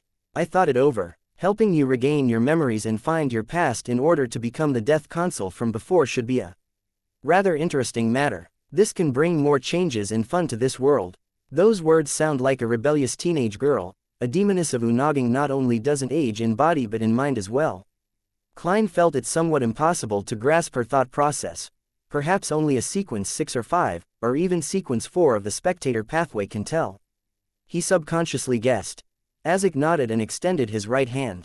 A piece of paper and a fountain pen in the room automatically flew over as though invisible spirits were at his service. After scribbling, he threw the paper over. You can summon my messenger. So there's only one copper whistle. For it to remain effective for more than 1,000 years, that copper whistle is definitely no simple item. Klein instinctively wished to reach out to touch Azek's copper whistle inside his pocket, but he held back. Katerina caught the piece of paper and scanned it before pursing her lips into a smile. I thought you would have directly told me where in the underworld. She looked up as her blue eyes effused an indescribable warmth as she smiled faintly. I still remember how Mr. Death Consul from before was such a powerful but cold man. He left a deep impression on me. I'm also curious as to why you would become so soft. Azek held his fist to his mouth and shook his head with a bitter smile. I'm immortal, but that doesn't mean I don't age. Once a person ages, they will often become placid. No, Katerina's eyes flickered deep down as she said without concealing anything, I look forward to the day you recover all your memories. I wish to see how you would evaluate the present you. Upon saying that, she curled her lips slightly and winked at Klein. Perhaps we will release an existence more evil than a devil. This is her trying to sow discord, right? Klein muttered inwardly, but he couldn't help but recall the pale disaster recorded in many historical books and church tomes. It had caused a large number of casualties and had turned the northern continent into a living hell. And this disaster was mainly led by Death and the primordial Demoness, with Death's entourage and the Demoness sect from the southern continent. In this entire matter, Mr. Azek, who was known as Death Consul, definitely played a rather important role. Azek fell silent for a few seconds as he grabbed Klein's shoulder and pulled him into the spirit world and traversed it. Instantly, there was only Demoness of Unaging Katerina Pell and Vice Admiral Ailment Tracy left in the Black Death's captain's cabin. The latter looked at the spot where the two had disappeared, and after taking a while to calm herself, she clenched her teeth and said, I'll never forget this matter. Katerina resumed her pure demeanor and smiled faintly. Feel the afflicted pain. The more pain you feel, the more you will realize how weak you are. When the pain reaches a threshold, the desire to change yourself will reach a certain intensity, allowing you to withstand the potion and obtain godhood during the ritual to become a demigod. When Tracy heard this, she suddenly thought of something. Her expression froze as she blurted out, Helena was able to escape the Black Death because of. Katerina smiled mildly. You are my youngest child, but you are the one who's most promising at becoming a demigod. As a mother, I will naturally want to help you. Trace's facial muscles twitched as she said with a warped expression, that's right. I have a mother like you, and a mom. Why didn't you tell me the truth in the beginning? You clearly knew the mid and low sequences of several other pathways. Katerina turned her body as her white gown fluttered. She said ethereally, we all need to approach the primordial. We are all, her, children. As she spoke, surging but silent black flames soared over the huge sailboat which was dozens of meters long. The flames covered every corner as they burned silently without injuring any of the pirates on the Black Death, as though they were clearing up any accumulated dust. The stacked colors quickly receded, and the indescribable transparent figure went far into the distance.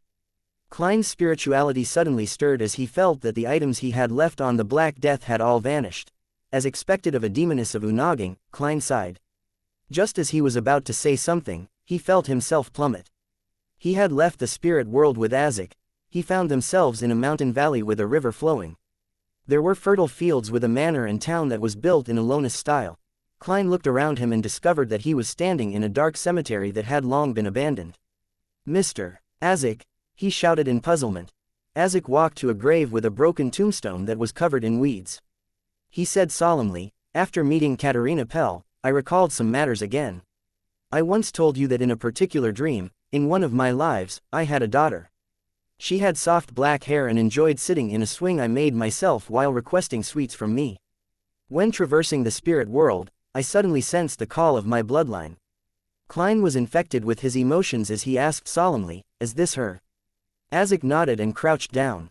He touched the halved tombstone as his bronze face wore a gentle, sorrowful, and confused look. This is her grave. If I recall correctly, she's been dead for 926 years, 926 years. Klein wanted to say something, but he was stopped by that extended period of time. If it wasn't for the church's compelling people to be buried in cemeteries and providing a certain degree of surveillance, it would have been hard to find this grave and tombstone, since there hadn't been any all-out wars since the Fifth Epoch. A human's life was on the order of decades, but this was 926 years. After a long moment of silence in the cemetery, Azek got up again and grabbed Klein's shoulder. I'll send you back first. After a few minutes of traversing the spirit world, Klein saw the white bedsheets and yellowish-brown floorboards. Azek pressed down on his hat and said in a deep voice, I'll continue my journey while you continue on your adventures. Klein nodded. Just as he was about to say something, he saw Mr. Azek curl his lips and smile. Were you afraid that I would become an evil person like a demoness after fully recovering my memories? Before Klein could reply, Azek sighed. I'm also very worried, but I have a greater desire for discovering myself. After saying that, the surrounding aqueous void around him rippled as he vanished from the room. For a long period of time, Klein stood in his spot, silent. He shook his head and laughed silently as he consoled himself. Perhaps when the time comes, I'll already be a powerhouse at the level of Angel. I can establish a treatment facility that treats antisocial personalities and have Miss Justice be the head doctor. Retracting his thoughts, Klein sat down and habitually reflected over his operation. I originally thought that I could graze a demoness of affliction and obtain Death's Chronicles while making further progress in the human disappearances. Who knew that the development and outcome were completely out of my expectations? I only managed to complete the initial goals. Sigh, I cannot incite Mr. Azek to take action since he hasn't completely recovered. Furthermore, the person we were facing was a demoness of Unaging. What's most important is to be strong myself. Relying on myself is better than asking for help from others. Heh. On careful consideration, I do rely on myself most of the time. I can attack the human disappearance cases from the angle of the buyer, that crazy Captain Connors Victor. Klein changed his sitting posture and nodded to himself as he murmured inwardly, the greatest gain that I received was to establish the preliminary acting principles of a faceless. It's to get into character and be detached, overcome any aversions, and to be careful about being too immersed in the role. This way, by relying only on simple, ordinary, real acting, perhaps it will take a year or two to digest the potion. But for me, I should be able to fully digest it in about 4 to 6 months. After reflecting on the matter, Klein prepared to sleep. He planned on taking down the radio transceiver from above the gray fog once it was daybreak, so as to establish communications with the magic mirror, or roads. Of course, he had to first divine the level of danger above the gray fog. Chapter 590, Orodes' Bottom Line. Early in the morning, above the gray fog, Klein conjured a pen and paper as he deliberated over the divination statement, using the radio transceiver as dangerous. After carefully checking the statement twice, he took out the spirit pendulum under his left sleeve and began divining. During this process, he was on high alert and was somewhat afraid. He was like a child covering his ears while lighting firecrackers. If the outcome would involve the true creator or the primordial demoness, then he would encounter danger simply from divining it. If it were any other person, they would only end up losing control or dying. However, Klein had the gray fog to shield him and prevent him from having such a tragic outcome. Hence, it was obvious that anything that happened above the gray fog was better than courting death in the real world. He was afraid that the using it repeatedly would allow the evil gods to lock onto him and personally pay him a visit. He quickly entered the state of cogitation and silently recited the divination. After chanting 7 times, he knew the answer without opening his eyes, since he was completely fine sitting there in his seat and wasn't suffering from any extreme pain. When Klein looked at the dangling topaz, he discovered that it was indeed spinning counterclockwise. Phew! Klein heaved a sigh of relief and immediately returned to the real world and began preparing a ritual to bring the radio transceiver from above the gray fog to the real world. After about half an hour, he finally heard the radio transceiver produce its clickety-clack. An illusory piece of white paper was spat out with lines of Lonus words written on it. I'm here. Great Master, is that you? Why does it feel like it's craning its neck? Klein suddenly recalled the emoticons from his previous life. It was an adorable alpaca that craned its neck out. He took 2 steps forward and tersely answered in a reserved manner. Amidst clicking sounds, more illusory paper was spat out. Your loyal and humble servant, Orodes, at your service. Klein hid his discomfort in the depths of his heart and asked, Orodes, tell me. Where is Roy King from the Life School of Thought? Due to the chubby apothecary's description, he knew that the organization developed itself based on a master and apprentice system. He inferred that they grasped the two meander pathways of monster and apothecary. This matched the characteristics of the Life School of Thought. Meanwhile, Klein prepared Roy King's picture, with the intention of relying on himself rather than on others. The tapping sounds intensified as Orodes produced a portrait with the radio transceiver. It was none other than Roy King with his hair neatly combed back while wearing a framed pair of glasses. Is this him? A line of lowness appeared behind the portrait. Orodes made the radio transceiver's tapping sound turn abnormally brisk. Great Master, the person you wish to find is imprisoned in the Governor General's office of the City of Generosity, by him. Locked in the Governor General's office. Klein frowned slightly and wasn't in a rush to continue asking. He said with confidence and frankness, all right, according to your rules, it's your turn to ask. Tap, tap, tap. Orodes used the radio transceiver to produce a smiley face and a line of text. I've already asked, and you have already answered. When did that happen? Klein was taken aback before looking at the content before the illusory piece of paper. He saw the previous question, is it him? This works. That actually counts. In that instant, Klein finally understood how much freedom Orodes had to its rules. Against any ordinary person, it could be as strict and vile as it wanted. It even needed spectators, but when it came to Klein, those rules were ignored, and he blatantly made it easy. How did this guy adopt such a personality? Klein considered for 2 seconds before asking another question. Orodes, do you know the book, Grossel's Travels? Orodes fell silent for 2 seconds before making the radio transceiver type. It spat out more illusory paper. Great Master, your question is too nice for me. All I needed to do was answer, yes, to be done with the question. I've modified the question a little, changing it to, tell me what you know about Grossel's Travels. This is a very magical book. Many of its owners have vanished. I'm unable to tell who its creator is, but I'm certain that it first appeared among the dragons, after the disappearance of the City of Miracles, Livsade.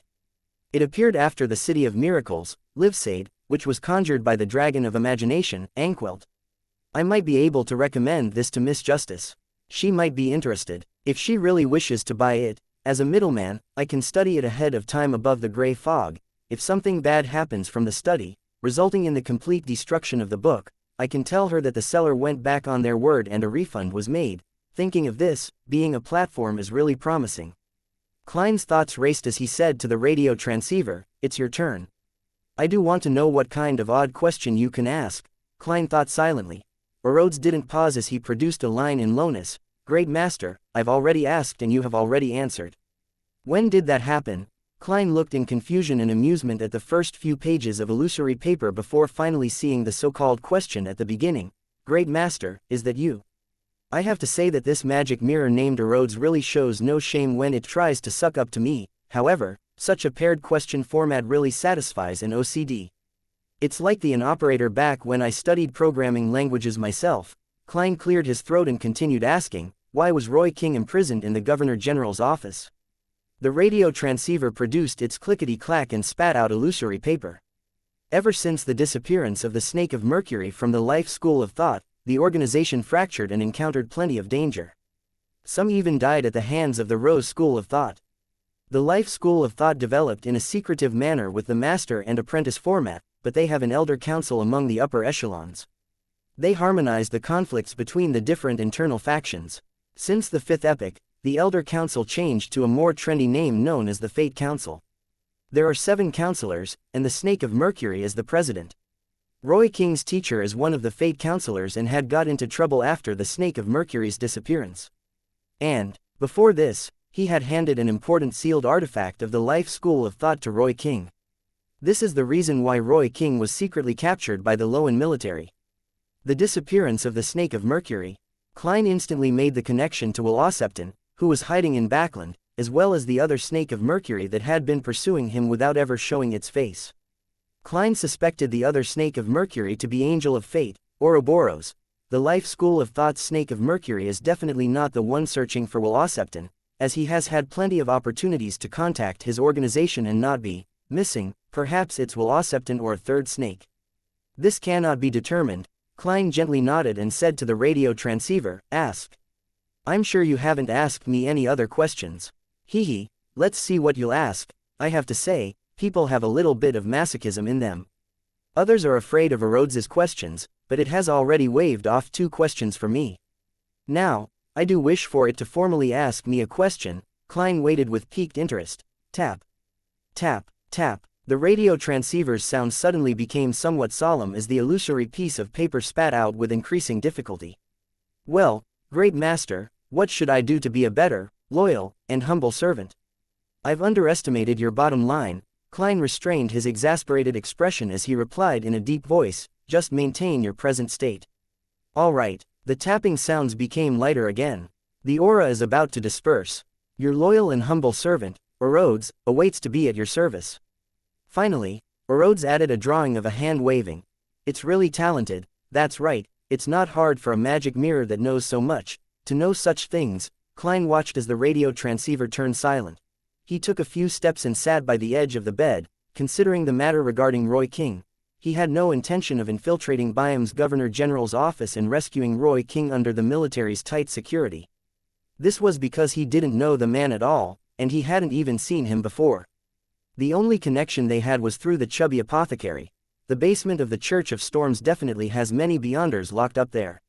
But what has that got to do with me? Klein chuckled as he shook his head. In the information provided to him by Rhodes, Klein noticed that the mystical item which Admiral of Blood Senor had, which made him sufficiently lucky, came from the life school of thought. There was a high probability that the faction backing this pirate admiral was the Rose School of Thought. They were taking advantage of the Snake of Mercury's disappearance, so they could kill members of the Life School of Thought. This also reminds me that I need to be more careful than before when dealing with pirate admirals. Vice Admiral Ailman Tracy had gotten Demoness of Unagin Katarina Pell without any notice. The other pirate admirals wouldn't be without their supporters. They often represent a faction, an organization. Admiral of Blood is backed by the Rose School of Thought, while Admiral of Stars is backed by the Moses Ascetic Order, as well as for our Tarot Club. The backer of Admiral Hell is likely the Numinous Episcopate and the King of the Five Seas. As for Vice Admiral Iceberg, she's likely backed by the Church of the God of Knowledge and Wisdom. The backers for Vice Admiral Deep Sea and Vice Admiral Dusk are currently unknown, but it's definitely impossible that they relied solely on themselves to reign supreme over the seas for so many years. Now on second thought, which faction was backing Vice Admiral Hurricane Kilangos? The one that gave him creeping hunger, or the unspeakable organization that instigated him to assassinate Duke Negan? Yes, I must be careful not to expose my intention of hunting pirate admirals in the future. Furthermore, I can only make one attempt and immediately distance myself if I fail. As Klein's thoughts varied, he suddenly thought of something. The paper crane that was personally folded by that Snake of Mercury, Wuxia, was still with him. Chapter 591. Making good use of things. Klein's memories of the paper crane were still fresh on his mind. Back then, Wuxia had used this item to locate Drive, Aaron's astral projection, and injected information into him while he was dreaming of the spirit world in his dreams. It created a revelation that evolved into a specific dream. Klein later exchanged a paper crane he had folded himself for Wuxia and had gone above the gray fog to make a divination.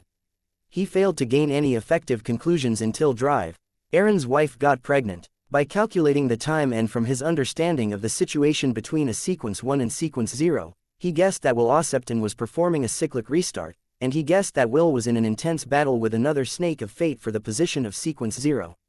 And the nightmare that came with the paper crane was only an auxiliary outcome. Its true purpose was to help Wuxia secretly become a fetus. What was most humorous about this matter was that the paper crane, that Klein had folded, had ended up being treated as the original from Wuxia, and the Nighthawks had used even cruder means to replicate one to swap them. Wuxia's paper crane had always been above the gray fog after I had thrown it up there. I nearly forgot about it. Performing divination on it can only gain an extremely vague revelation. If there weren't any other developments, it would be hard to infer that the child conceived by Dr. Aaron's wife was Will Rhodes. On the contrary, Will Rhodes can use it to locate it in the spirit world, just like how Rhodes can rely on the gray fog's aura to connect to the radio transceiver via the spirit world. There seems to be some possibility for this matter. Klein suddenly sat straight and had an extremely creative idea. He wanted to use the paper crane to communicate with Wuxia in a dream. This might not be of any use to me, the present me. There might even be certain hidden dangers, but if Wuxia is really the snake of fate from the life school of thought, my act of providing him with intelligence will definitely win me a favorable impression. Towards an existence at the level of a king of angels, it's necessary to make investments ahead of time. If I wait until he's really born, I might be repaid dozens of times over. Since I won't die from trying, I can still revive if I die. Although Klein had such a thought, he was in fact very cautious. He planned on divining the danger above the gray fog before deciding on executing his plan. After busying himself in confirming that the danger involved was acceptable, he used a ritual to bring back the paper crane from above the gray fog into the real world. Perhaps it was because it came from a sequence one snake of fate, the paper crane didn't exhibit any peculiarities from its prolonged stay above the gray fog. It remained ordinary. I hope the aura above the gray fog didn't neutralize its uniqueness, otherwise, Wuxia won't be able to locate it. The sequence before snake of fate is soothsayer. Would this matter already be within Wuxia's expectations? The reason why he chose Drive Aaron is because he's my friend. And by doing so, he can establish a connection with me. Am I being too narcissistic? However, this question is worth suspecting. After Wuxia used the paper crane to locate Drive Aaron, he could have directly reincarnated, so why did he repeatedly make him have nightmares? Furthermore, the dream also indicated the struggle between the snakes of fate. To an ordinary person, they would neither understand it or play a meaningful role in this matter. Isn't this like using a gaze to entice a blind person? Wuxia created the dream for me. Klein frowned slightly and had certain guesses. He suppressed his puzzlement and picked up a fountain pen. As he filled it with ink, he considered a sentence to leave on the paper crane to garner Wuxia's attention. What should I write? Klein recalled what Rhodes had informed him about the situation with the life school of thought, and he felt that there was one line that could encompass everything while feeling extremely fresh and filled with emotions. That line was, "Your home blew up." This sentence is overly crude and direct while lacking manners. Besides, Wuxia might not be the president of the life school of thought. Klein deliberated and slightly spread open the paper crane. On the different surfaces, he wrote different words that formed a very short sentence. Roy King has been captured.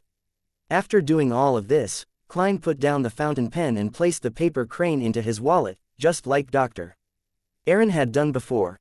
In the periphery of the Rørsted Sea, on a gigantic fog-covered island far from the main sea routes, amidst a shrill cry, a blue bird of prey that resembled a shadow had plummeted from the sky and crashed heavily into the ground. It sent soil scattering as its blood splattered. Alger Wilson remained cautious. He stood far away and raised his left hand, which had an iron-black ring on his thumb. He pointed it at the terrifying Beander creature known as a blue shadow falcon. On the tip of the ring was a spike-like protrusion. It was tainted with old blood, looking ancient and sinister. This was the mystical item he had bought from an artisan, using Steel Mavity's bounty. He publicly claimed that it cost him £5,200 despite it actually only costing £3,100. The ring's name was Whip of Mind. It could deliver irresistible intense mental damage to an enemy. Apart from that, it could strengthen Alger's mastery of various weapons, therefore, it wasn't actually very expensive. Back then, the artisan and his friend had two mystical items. One was the Whip of Mind, and the other was the Ring of Witchcraft. The latter had more abilities and high adaptability while costing almost the same as the former. It was a better choice, but after serious consideration, Alger still chose the Whip of Mind. He believed that without such an item, his hunting of the blue shadow falcon would be several times more difficult. This was because it was a Beander creature that could fly. In reality had proven that his judgment was right. For this, Alger was willing to experience a constant headache, a nagging feeling that made him want to slam his head into a wall. After waiting for several minutes, he saw points of light float up from the blue shadow falcon. 6 crystalline feathers condensed around its wing as Alger heaved a sigh of relief and walked over. He had a flaxen cloth tied around his forehead, and embedded inside it was a blood-red gem that emitted a light that resembled the moonlight. This was meant to be the vampire baron inheritance for Emlyn White, but Alger wasn't in a hurry to complete the transaction after obtaining it. Instead, he used the characteristic, which he could use to a certain extent, to add insurance to his hunt for the blue shadow falcon. At times, being a middleman is rather nice. Alger put away the 6 crystalline feathers as he sighed silently. He straightened his body and looked towards the towering mountain peak and dense forest around it on the primitive island. He felt that many indescribable dangers lurked there. My strength is insufficient to explore the area. Alger retracted his gaze and walked towards the island's periphery, constantly wary for any predators around him. Soon, he jumped into the sea, and with his powers as a seafarer, he easily swam into the distance. His ghost ship was anchored there, and his sailors were still sleeping thanks to the sanguine's anesthetic gas. To come to this primitive island, the ship had to steer away from the main sea routes. In a situation where sea monsters lurked while the storms lingered, navigating would take at least 6 hours, with the danger of sinking at any moment. Only a seafarer who was familiar with the route could bring the ship close. Deep into the night, Klein, who had rested an entire day, put down his newspapers and burrowed into bed. Just as he was about to fall asleep, he suddenly thought of a problem. Now that Danitz has returned to the Golden Dream, would it be a waste for me to stay in a large suite alone? Klein nodded indiscernibly and decided to check out at daybreak and switch to another inn. After making up his mind, he quickly fell asleep. Suddenly, his mind became clear from its prior haziness. He knew that some force had intruded into his dream. I'm very impressive to be able to sense the dream intrusion of a snake of fate. No, the gray fog is very impressive. Klein surveyed his surroundings and discovered that he was located in a pitch-black desolate plain. Not far away was a black steeple. This was a scene he had formerly seen in Dr. Aaron's dream, but at this moment, there wasn't a mysterious silver giant snake on the steeple. Klein nodded in thought as he sped up his pace and entered the pitch-black steeple. It remained ancient and decadent. The layout was chaotic, with the staircase occasionally spiraling upwards and dropping downwards diagonally at times. Some of the rooms were normal, others were upside down, and there were others that were embedded into other parts. Passing through, door after door and wall after wall, Klein once again arrived deep inside the Black Tower. There were tarot cards scattered around here as they clustered towards the ground in the middle, which was slightly protruded. There was a line of silver words and a portrait. The portrait was that of the chubby apothecary, and the silver words formed the sentence, "Inform Darkwill." So the chubby apothecary's name is Darkwill. Will Aucepton really is the snake of fate from the life school of thought.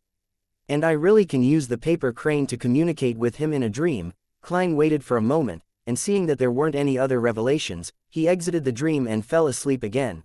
After daybreak, Klein asked if there weren't any additional charges for checking out at noon. He then put on his top hat and rode a carriage to the Red Theater's entrance. This famous brothel was in its quietest period of the day. It was like it was a ghost house. Klein glanced at it before walking diagonally across to the alley and arriving outside Darkwill's folk herb store. He suddenly sensed something as he looked up at the roof, and he saw a fat owl perched there, looking at him. The chubby apothecary was apparently attempting to tame a Beander animal before. Klein retracted his gaze and thought as he knocked on the door. After waiting for a while, he saw Darkwill open the door with his eyes hardly open. "You aren't sick," Darkwill said after observing him. Klein maintained Gehrman Sparrow's cold expression and politely widened the corners of his mouth. "Good morning, Mr. Apothecary. I've found your teacher." "For real?" Darkwill asked in disbelief. "You just received the mission the day before." "Yesterday." Chapter 592. 3 advancements in a week. What has me receiving the mission the day before yesterday have to do with when I find him? If I didn't need to spend a day waiting for the snake of fate, Will Aucepton, to locate me, I could have done so 24 hours earlier. That's what professionalism is.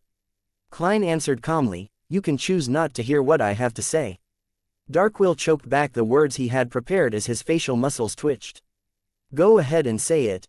Klein described flatly, "I received intel that Roy King has been captured by the military and is presently imprisoned in the Governor General's office. News I received from Rhodes," he added inwardly. "For real?" Darkwill couldn't hold back again as he widened his eyes and blurted out a retort. Klein nodded indiscernibly and said, "My information source is sufficiently reliable." "But I have no way of confirming it," Darkwill said in hesitation. "This is because it involves an important sealed artifact of the life school of thought," Klein said directly. Darkwill immediately jumped in fright as he took 2 steps back and looked around warily, afraid that someone had heard what Klein had just said. Can this sort of thing be said out on the street? He knows that we're from the life school of thought, and he knows that old man is involved in an important sealed artifact. I only learned of that from my last communication with him. Darkwill gradually began to believe the adventurer in front of him. Klein swept a glance at the owl who swooped down and landed on the chubby apothecary's shoulder. "You can make your payment." "I can't confirm it," I can't just believe what you say, right? Darkwill said stubbornly. Then, he saw the eyes of the adventurer in front of him turn abnormally cold. He trembled and hurriedly said, "All right. I'll barely count it as you completing the mission." Unwillingly, he took out a wad of cash from a secret pocket in his witch doctor robes and handed Klein 100 pounds in change. Although he was a Beander, the physical enhancements he obtained from his job as an apothecary and beast tamer wasn't enough to play a role in direct combat. He wasn't necessarily able to defeat an ordinary person with a revolver. As for the Beander pet he reared, it was also a fellow without any combat powers. Faced with an experienced and resourceful adventurer who was also likely a Beander, both he and the owl together wasn't necessarily his match. All he could do was act as he said. It wasn't easy saving up that amount of money, he lamented inwardly. It was indeed profitable being an apothecary, even more so when out in the colonies. There were pirates, sailors, and adventurers. There were all sorts of people, and the official organizations were more relaxed on enforcing the rules. He could sell certain banned medicine without anyone coming to knock at his door. For the past 2 months, just the customers from the Red Theater was enough to earn him more than what he previously earned in a year. However, as a Beander, his expenses were huge as well. The savings he had primarily been expended when advancing to beast tamer. Later, he reared a pet and, with great difficulty, bought the potion formula and ingredients for it. He also purchased defensive charms for himself, leaving him only a few £100 in savings. Klein received the cash and, while counting it, verified their authenticity before putting it in his pocket and leaving. After seeing Klein's figure disappear from the alley, Darkwill's expression sank. "It's too dangerous here, too dangerous, I have to leave as quickly as possible." As he mumbled, he returned inside his herb store. Once inside, he dragged a brown suitcase and quickly stuffed all sorts of clothes and cash which had been folded neatly into it. Finally, he poured out the notes and coins of different denominations from the cash register, stuffed them into his pocket, and took the fake identification documents he had spent a fortune on. With the brown suitcase, he walked out of his folk herb store. Looking back at the various medicinal ingredients he hadn't finished selling yet, Darkwill's chubby face clearly twitched. He took a breath and locked the door while resisting his aching heart. He went straight for the harbor by getting a rental carriage, heading for Byam's liner ticketing company. "It's too dangerous, way too dangerous. Old man has been caught. He's been caught." He sat in the carriage and repeated himself silently as he trembled. In this state, he finally arrived at the ticketing company, and after paying for the carriage, he rushed into the lobby and queued up for the liner to East Balam. Phew, phew. Darkwill kept taking a few deep breaths as he closely followed the customer ahead of him and shifted forward. "Get me the first ship out of here," he emphasized to himself. As he sporadically inched forward, Darkwill finally calmed down. His expression occasionally turned twisted before quickly calming down. This repeated numerous times. When there was only one customer left in front of him, Darkwill paused on the spot. "Dumbass. You dumbass." He cursed himself and immediately turned around, carried his suitcase, and walked out the ticketing lobby with his identification documents. Klein didn't care how Darkwill was saving his teacher, Roy King. He believed that it wasn't something that needed his concern. They have the life school of thought backing them. Even if they recently fractured, they're an ancient organization that was born in the early 5th epoch, making it have hundreds of years of history. It has a considerable heritage. Chubby Apothecary will naturally be able to find someone to help. If even the life school of thought can't do it, it will be useless even if I get the entire tarot club to help. So there's no need for me to worry for him. The military in Byam has a demigod. Of course, he might not be in the Governor General's office and might be in the military base. Inside the carriage, Klein took out his wallet and looked at the paper crane in it, wondering if he should immediately throw it above the gray fog. "I'll wait longer. Perhaps that snake of fate, Will Osepton, might want to give me some perks. I should prepare a pencil next time. I neglected a problem. A paper crane is only this big. Using a fountain pen will quickly leave it without space to write. That will make me unable to contact Will Osepton and end up just waiting passively. And I can't keep the paper crane on me all day. In a few days, I'll send it back to the junk pile above the gray fog. After all, I cannot always have Will Osepton tracking me. I have to be careful." Klein quickly made a decision and returned to the Wind of Azure Inn, packed his suitcase, and checked out of the luxurious suite. To his delight, on Danitz's second time here, he had made a prepayment, making him responsible for the 5 solii in fees. Soon, Klein switched to a different district and came to Odom Street, which was close to a Maris Leaf bar. He stayed in an inn called Tiana. He got a clean and simple room which cost him 2 solely 2 pence every day. There was also a complimentary cup of fruit juice squeezed from the gigantic fruit named Tiana. As he drank the slightly sweet milky fruit juice, Klein no longer cared about his image. He slumped into a reclining chair and decided to daze off and take a nap for the next 2 hours before going above the gray fog to browse through the prayers of his believers to experience the different facades people have. Emlyn looked at the blood-red gem that appeared in front of him at the altar, and he seemed to be able to hear it resonating with his blood. After thanking Mr. Fool, he picked up the gem and felt the uniqueness flowing within it, so as to confirm that it was the inheritance from a sanguine baron. As long as I prepare the corresponding inheritance ritual and supplementary ingredients, I'll become a baron.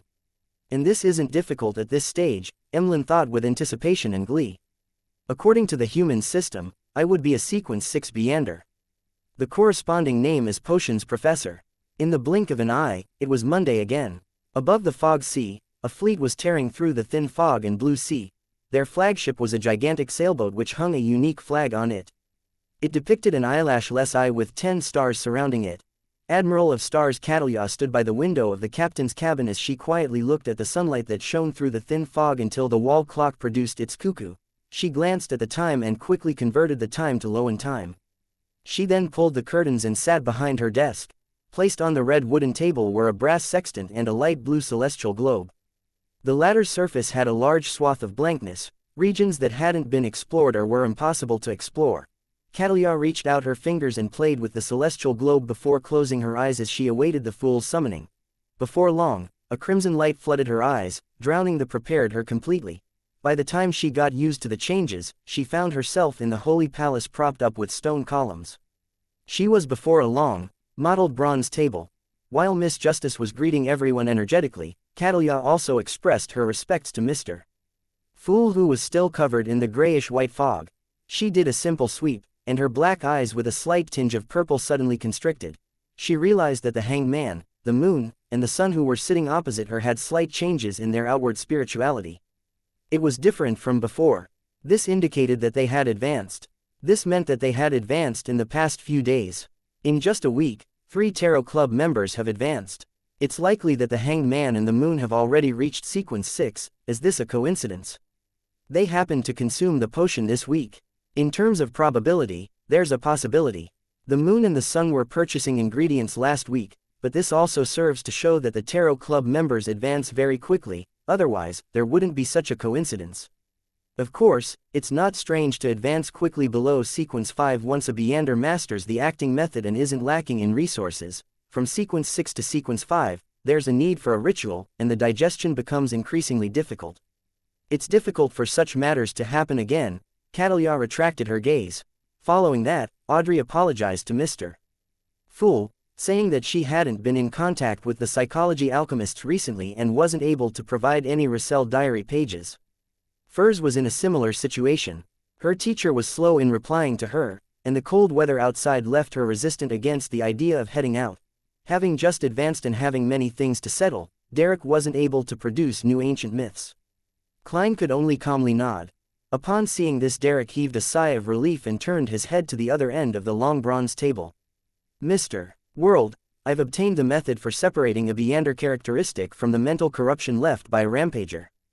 Don't say it so directly. At the other end of the bronze table, Klein's expression nearly froze. Little son, although you have promised several times in the past, making Miss Justice and Mr. Hanged Man know of this matter, can't you see that Ma'am Hermit just joined? Klein resisted the urge to facepalm. Chapter 593. Solution. The method for separating a rampager's mental corruption from a Beander characteristic. The hermit Catalia shot a glance at the world and guessed that he might have obtained 1 to 2 Beander characteristics that a rampager left behind. In addition, one of them likely involved the advancement characteristic for the world or someone close to him. This was a very easy inference, since if one didn't use a Beander characteristic as the main ingredient of a potion, the mental corruption of a rampager in it didn't matter if it was made into a mystical item. At worst, the negative side effects would be extremely strong, making it equivalent to a sealed artifact, but that didn't mean that there was no way of using it. After adjusting his emotions, Klein controlled the world to answer hoarsely, "Write it on a piece of paper and pass it to me." With that said, Klein originally wished to encourage Little Sun for being a trustworthy person, but upon considering how the world's image was that of a gloomy and reserved person who didn't say anything else unless he had ulterior motives, he instantly fell into a slight dilemma. No, there's an ulterior motive. By letting Little Sun maintain his principles, it will make things a lot easier in the future. To put it simply, it will be easier to fleece him. Of course, I'll have to suffer the damage from his honesty and uprightness as a result. The world is an experienced and shrewd Beander in the eyes of Miss Justice, Mr. Hanged Man, and the others. They likely wouldn't notice any problems. Klein's mind raced as he made the world let out a deep laugh. You're really a trustworthy person. Your character is worthy of praise. The Hanged Man pricked up his brows and took the initiative to say to Derek, I'm also interested in the knowledge regarding this. What can I use to trade for this information? He planned to do the transaction if it wasn't too expensive, and he would give up if it exceeded his expectations. After all, he didn't have any use for it at the moment. Having been praised, Derek was still lost in his joy. After 2 seconds of thought, he said with abnormal sincerity, Mr. Hanged Man, there's no need. You've often been giving me suggestions in the past when I was faced with trials. Just treat it as a way of showing my appreciation. If the world is a real person and was drinking, he definitely would have spewed out all the water in his mouth. Thankfully, he's neither drinking, nor is he real. Klein mustered all the Beander powers of a clown to ensure his expression remained unchanged. The Hanged Man was briefly at a loss for words. The Sun's reply was completely out of his expectations. He had been traveling the seas for years and had experienced numerous encounters. His outlook on things was no longer that of black and white, with it mainly shades of gray. At this moment, he felt a baffling sense of guilt. Your character is really worthy of praise. Alger quickly composed himself and praised Little Sun. Don't copy what I said. Can't you use a different sentence? The world glanced at the Hanged Man as the fool lamented how wily old foxes were all one and the same. Dumbass. No, he's dumber than an ass. A dumb sheep. The Moon Emlyn silently condemned the Sun from this morning. He had been filled with anticipation for this tarot gathering, as he had already advanced to Baron and had wished to find a chance to covertly flaunt himself. They might not be able to tell, apart from Mr. Fool, Mr. Hanged Man likely can guess it. I should do something later to let them know that I'm an honorable Lord Baron, Emlyn pondered as he listened. Towards Little Sun's words, Justice Audrey didn't feel any guilt or anger, as she knew very well that Mr. Hanged Man had been the one who had been guiding him every time. The others were only occasionally giving suggestions. This is the natural result of being a good person. I hope Mr. Hanged Man will become kinder in the future. She watched this scene in delight and didn't have the urge to spend money to obtain the method for separating the mental corruption from a Beander characteristic. Derek quickly turned around and obtained Mr. Fool's approval and conjured 2 yellowish-brown goatskin parchments. Klein controlled the world and took a piece. He scanned it impatiently. There are 2 methods. The first is to use an item that can steal the Beander powers of others. Extract the mental corruption left behind by a rampager and concoct the Beander characteristic into a potion before the theft loses effect. This way, the mental corruption will have nowhere to go and will directly dissipate. The second is to hold a ritual and pray to one of the 2 mystical items in our City of Silver. Use its feedback to shatter the Beander characteristic and let the mental corruption expire. After that, the Beander characteristic will automatically gather together slowly. I only managed to obtain the corresponding ritual's procedure and was unable to obtain the precise description of the item. Only the elders of the 6-member council have the right to know it and preside over such a ritual. The ritual's procedure is, thoughts went through Klein's mind as he nearly forgot to control the dummy, the world. The first method is indeed something I never considered before. The sealed artifact, Blood Vessel Thief, behind the Chinese gate in Tingan City is able to steal a target's Beander powers. By viewing a mental corruption as one of them, there's nothing wrong with this logic. But here comes the problem. The mental corruption inside the all-black eye isn't that of an ordinary Beander but from the evil god, true creator. Regardless of if it's the Beander who's stealing the power or a mystical item of a similar trait, it will not be able to withstand such mental corruption. The former has a 100% chance of losing control, while the latter will directly be corrupted. In theory, I can sacrifice a similar mystical item and use it to replace the all-black eye's corruption. However, the timing has to be done perfectly without any errors, otherwise, the 2 items might end up corrupted. Klein quickly analyzed the viability of the first option. As for the second option, It was similar to his and Edwina's previous guess. Only the details were somewhat different. The two powerful mystical items in the City of Silver are, at best, grade 0.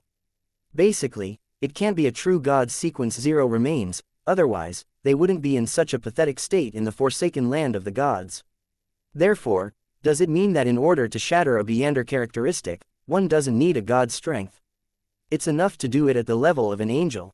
According to Little Sun, an angel is equivalent to a subsidiary god and can barely be considered a god. Yes, this matter can be verified. See, God Calvetua only obtained a portion of Calamity Kahinam's characteristic. The remaining part is in the Book of Calamity. There might even be a third part. I wonder where it's hidden, since it helps this high elf, at the level of an angel, be able to resist death. In short, it can be seen that Kahinam's Beander characteristic was split into at least 2 parts. This is essentially the same as shattering a Beander characteristic. With all the evidence validating each other, I can make a preliminary conclusion that as long as the ritual is right, the feedback of a powerhouse at the angel level will be able to shatter a Beander characteristic. Then, here comes the problem. Where do I find an angel? Mr. Azek might be one at his peak, but he clearly hasn't recovered yet. As for saints, Snake of Fate, Will Osepton, is only a fetus that hasn't even been born at the moment. Klein didn't spend too much time thinking, deciding to consider how to resolve the problem after the tarot gathering ended. With that, Alger quickly scanned the area and gained an understanding to a certain degree. Towards this, he had a theory. Getting the world to seek the method to separate the mental corruption from a Beander characteristic is likely a test Mr. Fool had given to his blessed. But does this imply that Mr. Fool's strength has only recovered to the level of a saint and not an angel? Otherwise, there's no need to go through such trouble. He could have directly removed it. How long has it been? It's just been 7 months, and Mr. Fool has already recovered to this extent, right? He can already respond in place of Sea God Calvetua. In another 1 to 2 years, he will likely be able to escape from his seal. Standing at the pinnacle as an angel, he will just be 1 step short of the ultimate goal. Ignoring the hanged man's reaction, Catalia looked at the hanged man and thought for a few seconds before chuckling. I'm not sure if those methods include one of the methods I know of. I can provide it for free. An unshadowed of the sun pathway can directly cleanse away the mental corruption in a Beander characteristic. Ma'am Hermit is a lot more proactive than the last time. Has she adjusted her state of mind, or does she have a motive? Or could it be that she's discovered that everyone else is a weakling, so there's no need to be too careful? Klein was first surprised with Catalia's attitude before being delighted that he had obtained a third method. It was from the sun pathway which the City of Silver lacked. But I can't find the help of an unshadowed, although I do have an incomplete unshadowed potion formula. He controlled the world to deliberate for a moment before having him turn to Catalia to laugh deeply. Thank you for your generosity, Ma'am Hermit. Following that, he switched to the demeanor of a salesman and asked Derek, do you know of a book named Grossel's Travels? Derek thought seriously before honestly shaking his head. No. Klein nearly failed to continue what he had to say, but thankfully, he steadied himself and let the world explain himself. It's a magical book that originates from dragons. Many of its owners have vanished. Originates from dragons. Audrey keenly noticed this important point as she asked with interest. Yes, a Beander plans on selling it for £8,000, the world said hoarsely. He didn't raise the price above Edwina's offer because he had yet to bargain with her. This was where he could profit on the trade. Besides, even if Edwina insisted on £8,000, he could still obtain Grossel's Travels and study it. It was worth the time he spent closing the deal. Audrey pursed her lips slightly as she darted her eyes around a little and cautiously asked, what's so magical about it? It requires further study. The world chose to be honest. I'll consider it. Audrey wasn't in a hurry to agree to it because £8,000 was also a considerable sum of money to her as well. Especially with her having just been reimbursed for lie, it was very difficult for her father, Earl Hall, to accept a book of unknown purpose. And if she were to rely on herself, it would take her at least 3 to 4 months. This was built on the premise that she had already purchased the psychiatrist's Beander characteristic for Susie. Hence, she turned to ask the world about the psychiatrist Beander characteristic. I mainly spent this week hunting Vice Admiral Ailment and failed. I didn't find a grazing target to switch to. Klein was instantly left somewhat embarrassed, feeling as though the world's shrewd image had been damaged. Chapter 594, The World's Commission. Thankfully, the world didn't have the ability to blush red. As long as he wasn't controlled, there was no change to his state. He chuckled darkly. Another few more days. Audrey nodded with a reserved attitude and didn't rush him. This was because Susie didn't express any desire in advancing anytime soon. After all, she was only a dog. The hanged man, the moon, and the sun had just advanced a few days ago, so they were in the stage of converging their spirituality and practicing their new Beyonder powers. They had no desire to purchase the subsequent potion formulas or corresponding sanguine inheritance. They calmly waited until the transaction phase came to an end. Besides, they didn't have spare cash. Although Alger had lowered the price Emlyn White had to pay for the Sanguine Baron inheritance to £4,300 and £300 in commission, allowing him to earn £1,400, he had spent quite a bit on the whip of mind. All he had left was £1,445. After purchasing the Sanguine Baron inheritance, new dolls, and doll dresses, he still had £2,300 in savings. Although it seemed like a sizable amount, the subsequent ingredients were that of a sanguine viscount. It would cost at least £8,000. As for Derek, he had exchanged all his merit points that he had previously accumulated, and he was waiting to be sent out for a patrolling or exploration mission. Furs and Audrey were similarly not seeking to purchase the potion formulas of the subsequent sequences since they could obtain them from their own resource channels. Furthermore, there was no need to hide it or waste money at the Tarot Club. Audrey simply wasn't too nitpicky when it came to money. It didn't mean she was dumb. On the other hand, Catalia was still observing and wasn't in a rush to reveal what she needed. On the other hand, she didn't believe that the other Tarot Club members apart from Mr. Fool could provide anything she needed. After all, to a pirate admiral who had advanced to Sequence 5 for years, what she desired most was the level of demigod. Therefore, she only looked calmly at the sun and the others, with her slightly dark purple eyes, and without making any attempts at speaking. Klein thought for a moment and controlled the world to add, "Is anyone able to obtain a mystical item with very potent offensive strength?" The target of his question was directed at the hermit. This was because only Admiral of Stars, who had traveled the seas for so many years, could satisfy his request. Even the hanged man and that artisan he knew couldn't do it unless he could provide them with a corresponding Sequence 6 or even a Sequence 5 Beyonder characteristic. Catalia fell silent for 2 seconds before slowly shaking her head. "If something similar appears at the Beyonder gatherings I participate in, I'll help you take note."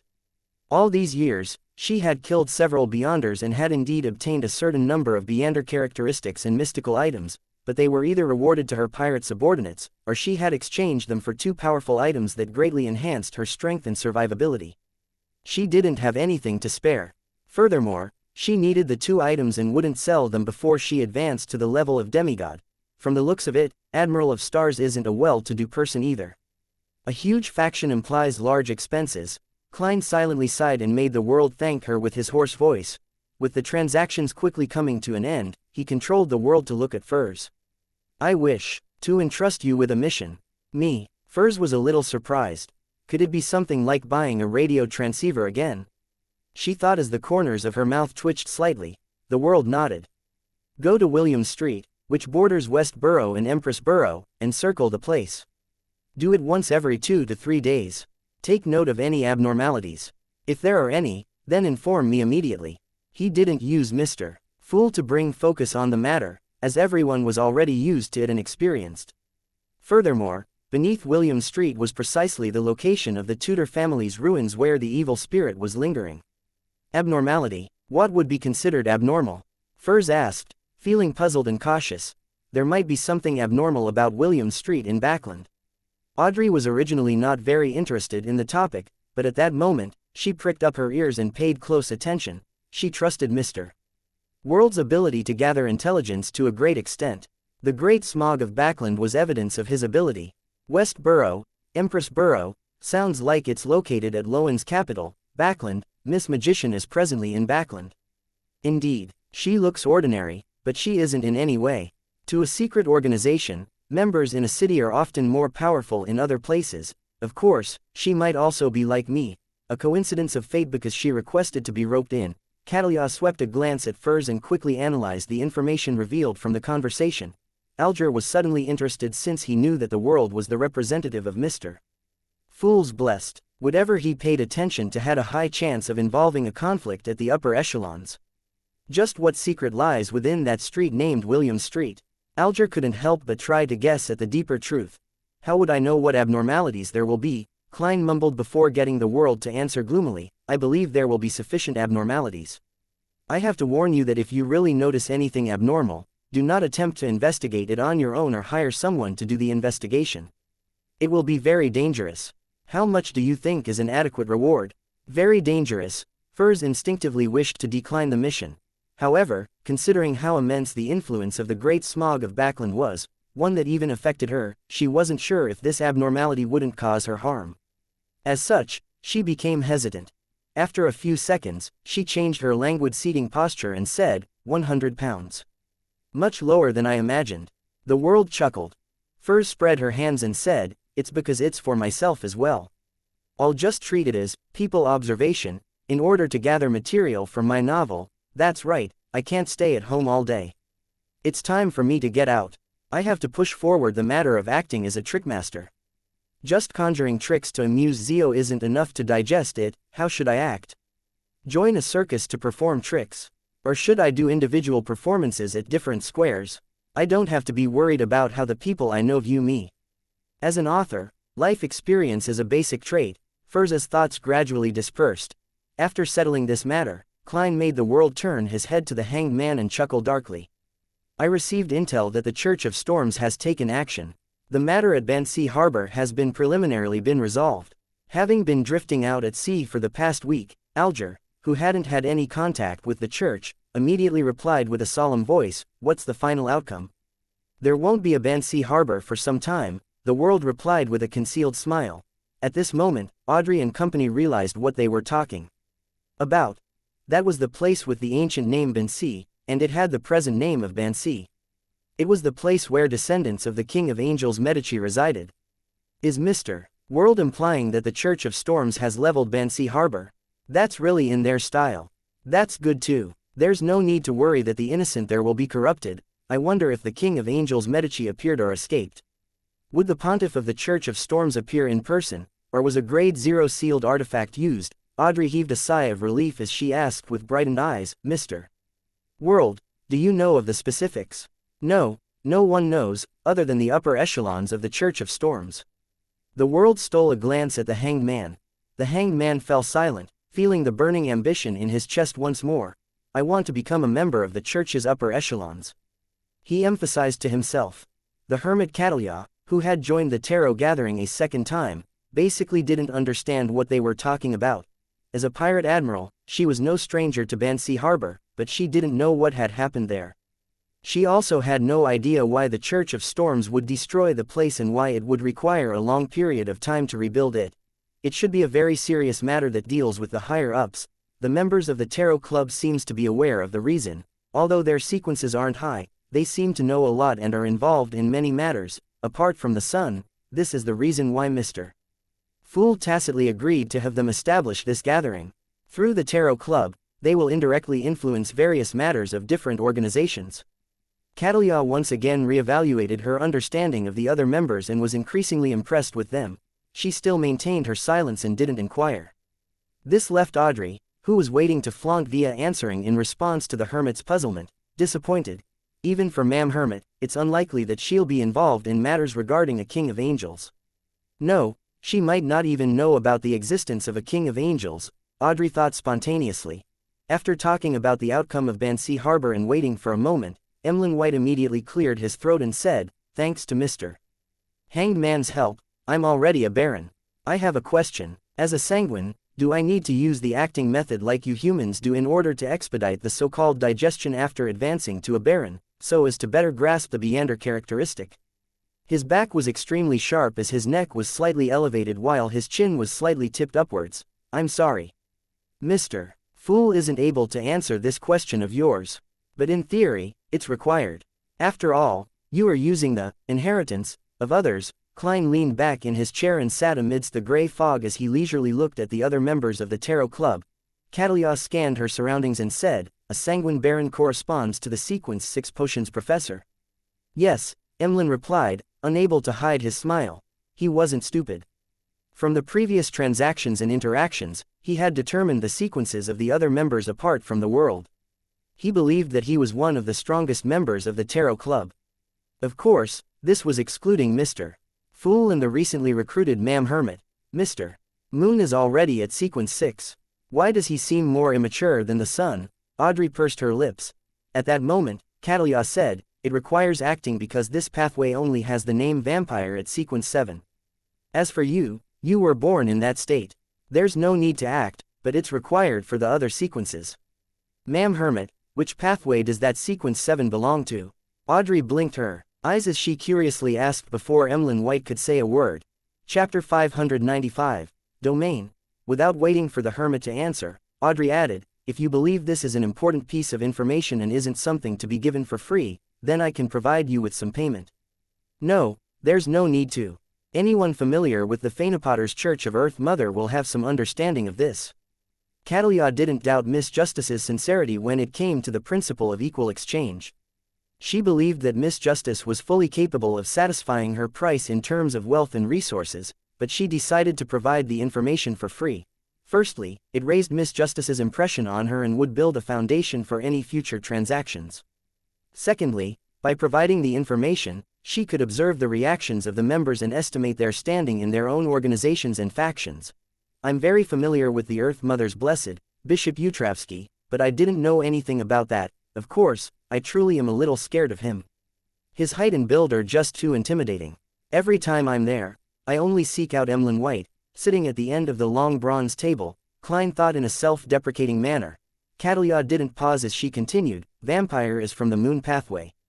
The corresponding sequence 9 is apothecary, sequence 8 is beast tamer, sequence 6 is potions professor, sequence 5 is scarlet scholar, sequence 4 is shaman king. I'm not sure about the higher sequences. Ahem, Emlyn White coughed. Ma'am Hermit, I have to emphasize that it's sanguine, not vampire. Heh, I won't object it if you call those humans who consume the characteristics of my kinsmen vampires. I would even be very agreeable to it. So vampire is from the apothecary pathway. So is shaman king. It's no wonder they revere the primordial moon and not the goddess. Could the scarlet lunar corona, that Ma'am Sharon obtained, be from a dead scarlet scholar or sanguine viscount? Apart from being able to recreate the effects of a full moon and neutralizing the corresponding effects, it can provide terrifying speed, unimaginable recovery speed, and rather powerful darkness-related spells. The negative effects can be neutralized by drinking the fresh blood of the living. Indeed, it does seem to be a result of a sanguine. Among the various jobs of this pathway, there are some that resemble the seer pathway. There's no connection between the sequences, while there are some that have an obvious progression. How strange. Klein joined the bits of bread crumbs together, feeling somewhat enlightened and puzzled. Alger, Furs, and company were either in thought, listening in relish, or pretending to be disinterested. Everyone had different reactions, but Catalia was able to figure out that they didn't understand much about vampires prior to this. They are low or mid-ranking members in their organizations or factions. They match the characteristics of being recently pulled into the Tarot Club, and at the stage of rapidly advancing, the world didn't react. Either he's very staid, or he long knew of the matter regarding vampires, or both. After repeated observations, I have to admit that the world is the Tarot Club member that needs to have the most attention paid to and be guarded against. Audrey listened with great interest as she thought over it carefully. As though she was attending a family education class, she raised her hand slightly. Ma'am Hermit, why are the sequences in the moon pathway seemingly unrelated? The Hermit Catalia looked at Miss Justice and discovered that the dress and accessories she wore were completely different from the last gathering.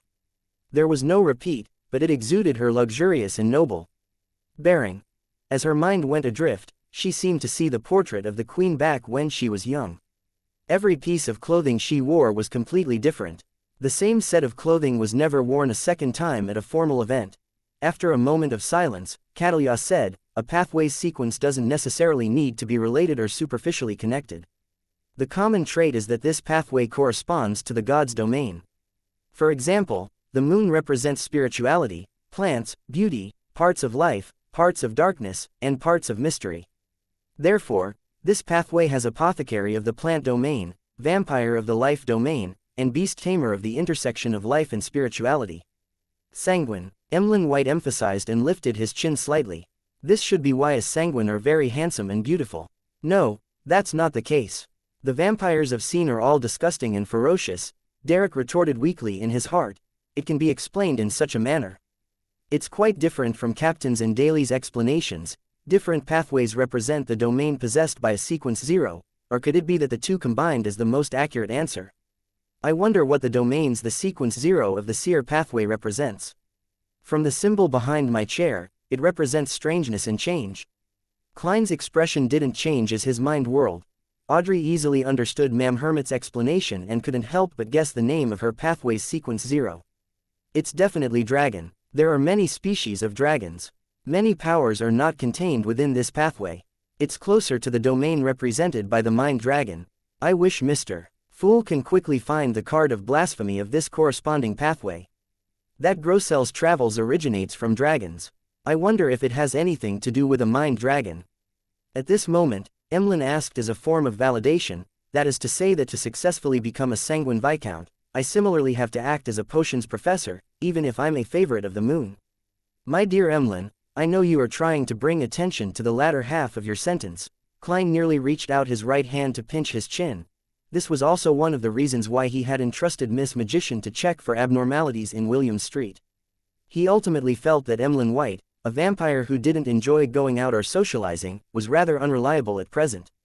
Another reason was that he knew that he was being controlled by the Sanguine's upper echelons in secret. Getting him to head to William Street made it easy to expose the matter regarding the underground ruins. Yes, Catalia nodded. The exchange continued, and as it came to a close, Audrey seemed to recall something. She turned her body and looked towards the end of the long bronze table. Mr. Fool, the second round of the Civil Servant Unified Examination officially ends today. What's left is the final interview. Her tone was brisk and with clear, delightful emotions. It was like an excellent student reporting her results to her parents. From her point of view, the Civil Servant Unified Examination was a suggestion raised by Mr. Fool in passing. She had pushed forward the idea via inconspicuous methods, the first time she had attempted to use her Beander powers to change reality. Therefore, she had always paid great attention to it, often reporting the situation to the suggester. The second round of the examinations are over. I wonder if Benson can pass and have the opportunity of entering the final interview. Klein leaned back and suddenly felt wistful. He nodded slightly and said with a smiling tone, "Not bad." Audrey, who had been praised by Mr. Fool, became happier. She felt that she was indirectly changing the fates of many people, allowing people who were stuck in the lower and middle classes to have a chance at entering the middle and upper classes. When Catalia heard this exchange, she couldn't help but frown. She felt that this was very different from the style the Tarot Club had previously shown. Could it be that the reforms of the past half a year in the Lowen Kingdom were a result of the Tarot Club's turning of the wheels? As a young noble lady, Miss Justice played an important role. If that's the case, I have to reevaluate my views. Although the members aren't of a high sequence and are low-ranking members of their organizations, they're still able to influence the situation of the world to a certain extent. Catalia retracted her gaze and considered whether she wanted to use her different resource channels to figure out the backstory of Lowen Kingdom's reforms. After a few minutes of exchanges, the Fool Klein announced the end of the gathering. While Miss Justice and company got up to express their farewells, he severed the connection and leaned back into his seat. He silently watched the endless grayish-white fog around him for a very long while. Backland. In a coffee shop next to King's Avenue, Melissa was holding a porcelain teaspoon as she gently stirred the black tea which had a lemon in it. From time to time, she would turn her head to look out into the faint fog. Her black veiled hat was sitting beside her. Placed in front of her was a plate of the cheapest toast, but she hadn't taken a single bite. She originally imagined that she would anger the coffee shop's owner for sitting there all this while, preventing him from earning more. But she later discovered that there were many people waiting for the end of the test opposite the road like her. As seconds turned into minutes, the water condensing on the glass windows grew thicker. Melissa couldn't help but extend her hand to clean up a relatively clear spot. Finally, she saw a bunch of people surge out of the test venue.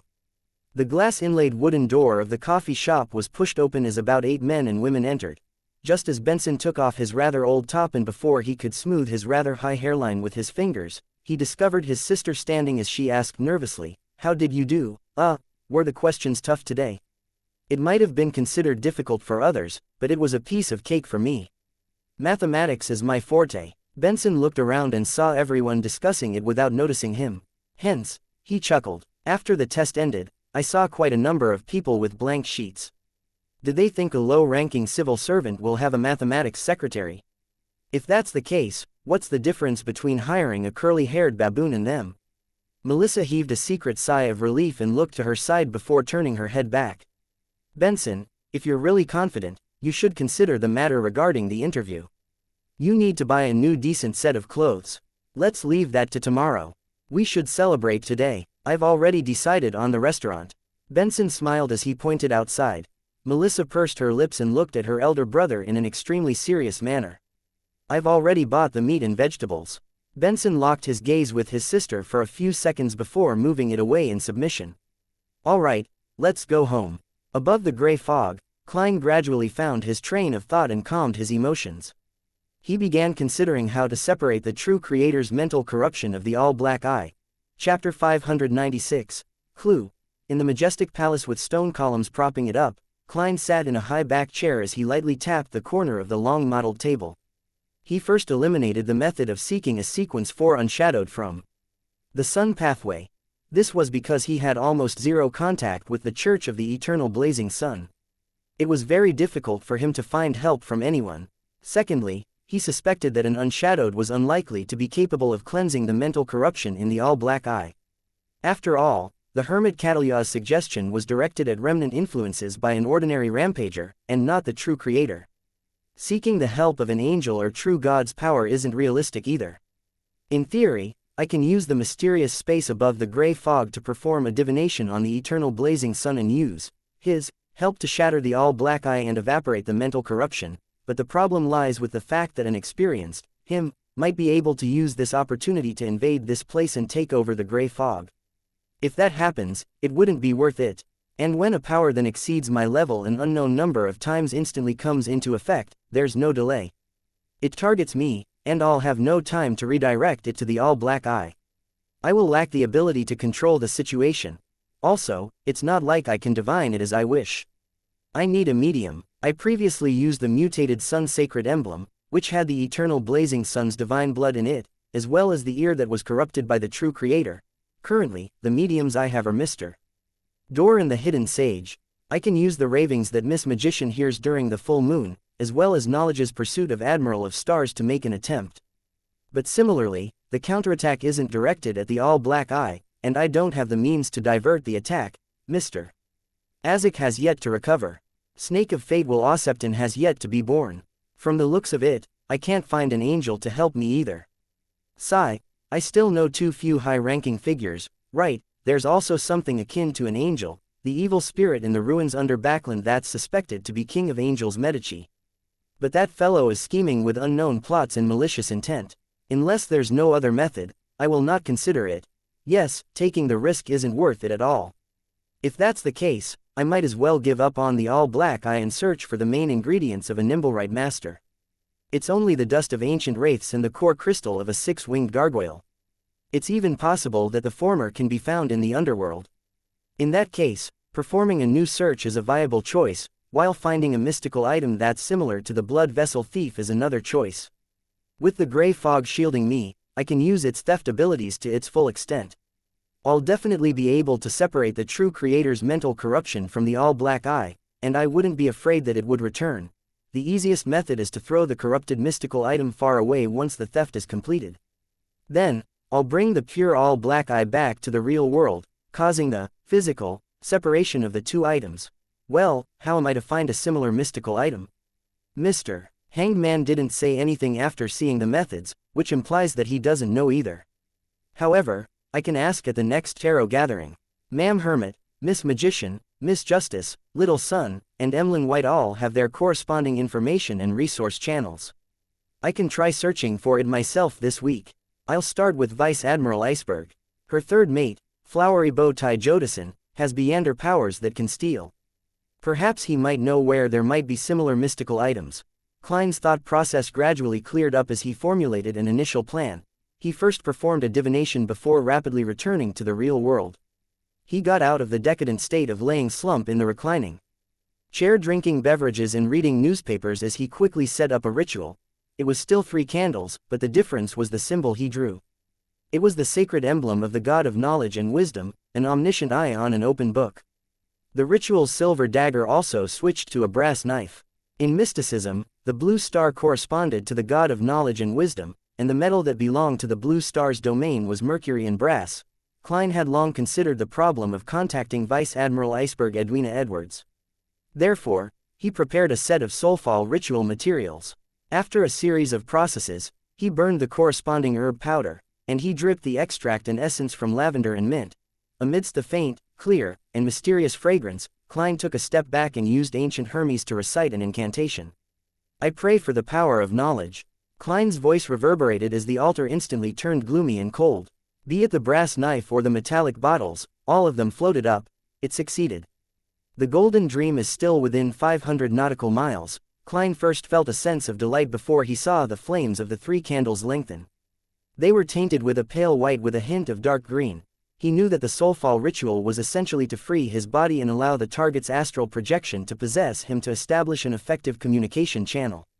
He would be lacking in the necessary protection, making it easy to be attacked by the target of the soulfall ritual. Therefore, he had divined ahead of time to determine the danger from this matter. Besides, after meeting and conversing with her, he believed that Vice Admiral Iceberg Edwina wasn't a person with malicious intent. He temporarily found her trustworthy. At this moment, the wind within the wall of spirituality produced mournful sounds. Klein only felt an ice-cold power descend upon him from the void in an attempt to enter his body. Then, he was surprised to discover that it wasn't like he expected. He had the necessary strength to resist and control himself instead of being possessed by her. What's happening? Just as he had the thought, he began to see a faint, formless gray fog around him. This was a trait he possessed after advancing to faceless. The power of the gray fog was able to slightly leak into reality. Amidst his racing mind, Klein didn't hesitate to wave his arm. He pointed to a coat hanging on a coat rack, throwing the ice-cold power onto it. The black tweed coat on the coat rack strangely floated up as the arms raised up, looking somewhat clumsy. It was as though an invisible person was wearing his coat. The black coat floated 2 meters forward before coming to a pause. The 2 sleeves raised up and formed in times. What does that mean? Klein was taken aback before he realized what Vice Admiral Iceberg meant. Without a mouth, I can't speak. Without hands, I can't write. This is awkward. Klein thought for a moment and directly said, I need a mystical item that can steal the beyonder powers of others. Ma'am, might I know if you have one? If you don't, can you ask your third mate for me? Flowery bow tie Jodison. The corresponding answer can be written in a letter. Summon my messenger to send it over.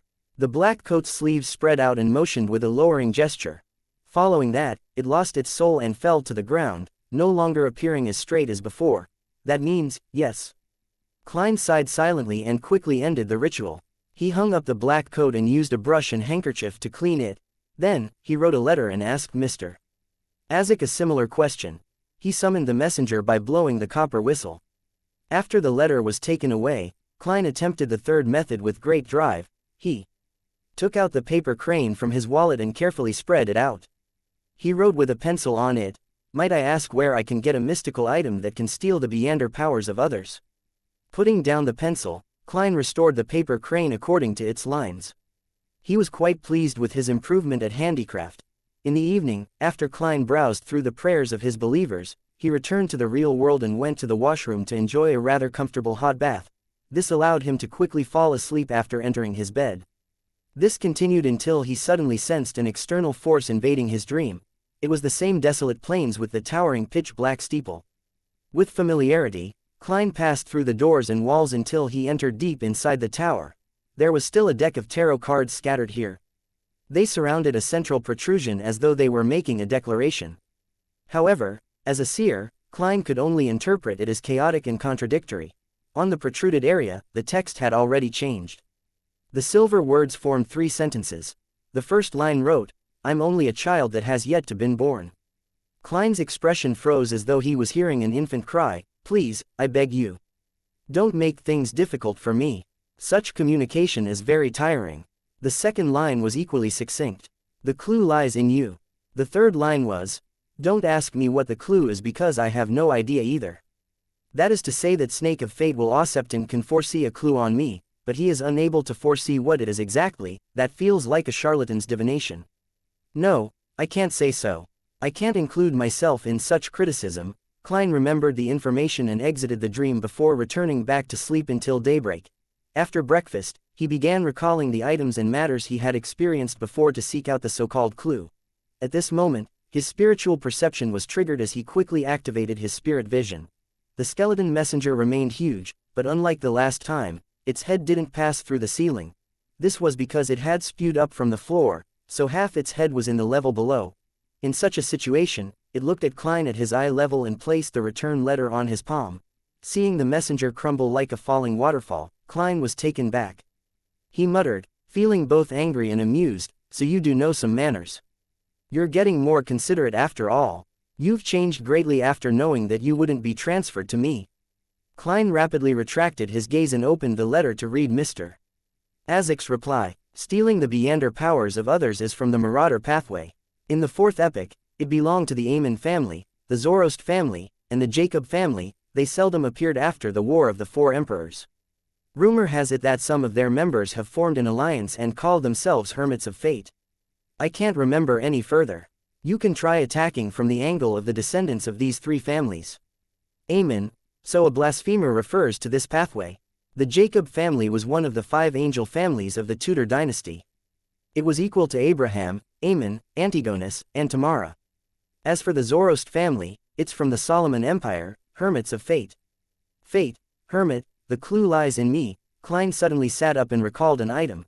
It was the mysterious badge from Demonesses. The symbols on it were none other than that of fate and concealment. Chapter 597. Klein's plan. Demonesses is likely a Sequence 8 swindler.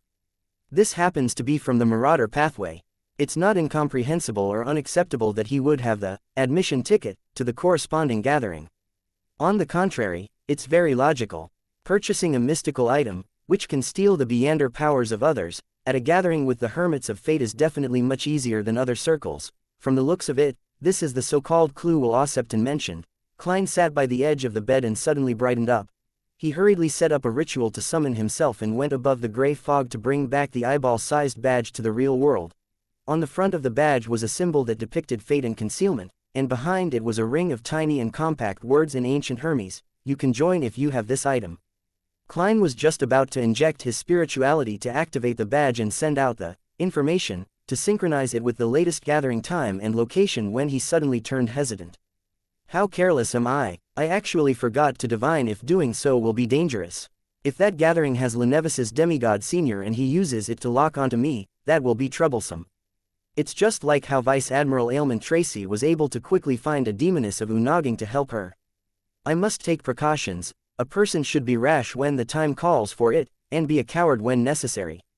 Klein smacked his forehead and cautiously returned to the mysterious space above the gray fog where he used spirit dowsing to perform a divination. After receiving a revelation that there wasn't any danger, he breathed a sigh of relief and left the gray fog. He then sat in the reclining chair in his inn room. With the injection of his spirituality, the badge emitted a blurry luster and quickly condensed into an inconspicuous light beam, shooting out into the air. Before long, the same light beam returned and dispersed, transforming into a palm-sized piece of illusory goatskin parchment. On it was written the words in ancient Fasak, the 6th of June 1350, 9 p.m. at the Tussock River's estuary. That's another 4 more months. With this much time, it wouldn't be a problem for me to find the Nimblewright Master's main ingredient all over again. The only obstacle is a lack of money, but that's not too difficult. I now have a wealth of £6,945. I should have more than enough after selling another 1 or 2 Beander characteristics. Besides, there are so many moving bounties at sea. No, I can't be so conceited. I have to eliminate the 4 kings and the 7 admirals. What kind of clue is this? Klein leaned forward, arched his back, and began thinking hard. As he thought about the gathering of the Hermits of Fate, he suddenly thought of someone, Leonard Mitchell. My dear poet had participated in the Hermits of Fate gathering in Bobber Valley. Regardless of his goal, whether it's for official work or private matters, there's a possibility of him obtaining a mystical item that can steal the Beander powers of others. I can borrow it from him or buy it through him. This is the real clue. Klein felt energized as he quickly came up with a rough plan. First step. Place the radio transceiver above the gray fog to accumulate its aura. Second step. Use the radio transceiver to contact Rhodes a few days later. Third step. Ask it where I can, with relative ease, obtain mystical items that can steal the beyonder powers of others. If the answer is very clear, the fourth step will follow what the information says, easily completing my goal. If the answer is vague or fraught with danger, the fourth step can be to ask my dear poet's present location. The fifth step is to get Emlyn White to take this badge to find my dear poet to see if he has any corresponding items and if it's possible to do a transaction. I won't appear in person, for I might end up being recognized. That will similarly make it very troublesome. As for Emlyn, he's presently considered someone from the Church of Earth Mother. No, considered a ghost of the Church of Earth Mother. To get him to initiate first contact, even if he were reported by my dear poet or ends up captured on the spot, he wouldn't be framed or put up for torture. With the plan on what to do and how to proceed, Klein immediately felt refreshed. In his good mood, he decided to head out to eat a Byam delicacy, roasted fish. Above the blue sea, the Golden Dream, which was sparkling thanks to the setting sun's golden rays, was silently cruising forward. Receiving his captain's permission, Danitz apprehensively walked into her room with his head up as people stared at him with envy. Bookshelves filled the room and on top of them were different books. Vice Admiral Iceberg Edwina stood in front of a desk as she held a black fountain pen in her hand. She quickly wrote the following: I do not have similar items. Same for Jodison. He says he will help you look out for it, but that will require you to be sufficiently lucky. Edwina raised her head and turned her clear, aqueous blue eyes to look at Danitz. You hold the ritual to summon Gehrman Sparrow's messenger. At that moment, Danitz was wondering if he would receive any special treatment from his captain, but when he heard that, he pointed at himself in astonishment. Me, yes. Edwina folded the letter, straightened her body, and nodded. This can help you familiarize yourself with similar rituals. In the future, I'll be testing you on this. All right. Danitz hid his disappointment as he tried his best to recall the procedure as he slowly set up the ritual that only needed one candle. Finally, under Edwina's watch, he took out a shiny Lowen gold coin and placed it on the altar. After taking the letter, Danitz ran through the subsequent ritual in his mind twice before he dared to do it. The spirit that wanders about the unfounded, the friendly creature that can be subordinated, the messenger that belongs to Gehrman Sparrow. The wind howled in the wall of spirituality, sending Danitz's yellow hair flailing upwards. The flame rapidly burgeoned to the size of a human's head. It was as pale as the letter in Danitz's hand. Soon, Danitz saw long blonde hair, bloodshot eyes, and a gorgeous head appear. Hiss. Gehrman Sparrow's messenger is very unique. How can a spirit world creature look like a human, and it's so beautiful at that? She's just slightly inferior to Captain. Danitz suddenly choked because he discovered that the head didn't have a neck underneath. Furthermore, it was held up by a pigtail with a hand. He looked in a daze as one head after another appeared. He saw the headless figure dressed in a complicated dress appear before him. She's indeed a creature from the spirit world. He felt ashamed for having those thoughts. Taking a deep breath, Danitz hurriedly handed over the letter and saw one of the beautiful heads open its mouth to bite at it with pearly white teeth. At this moment, Reinette Tinaker's other head bit on the gold coin on the altar. However, she didn't immediately leave. The four bloodshot eyes on other two heads darted towards Edwina Edwards, who was outside the wall of spirituality. She sized her up a few times. Edwina felt herself being observed, and it made it impossible to contain the horror that ensued. Reinette Tinaker retracted her gaze as her body turned illusory, fusing into the white candlelight. The flame lit up again as the colors spread outwards. Everything had restored to normal. Just as Danitz removed the wall of spirituality, he heard his captain say in a deep voice, "That's not an ordinary creature from the spirit world." Not an ordinary creature from the spirit world. Danitz was stunned. He knew that his captain's profession was a researcher of spirit world creatures. If she said it wasn't ordinary, it definitely wasn't one. It was far more extraordinary than ordinary. Gehrman Sparrow really is a man with many secrets, Danitz reflected. Furs mustered every fiber in her body before she triumphed over the laziness brought from the fireplace. She switched to a thick dark blue cotton dress, wrapped a light gray scarf around her, and wore a warm lady's hat. In the not too cold temperatures, aside from the cold that seeped into her bones thanks to the prevailing fog, she took a carriage to William Street. She took in the cold air and told herself that this was a common excursion for an author to gather material outside.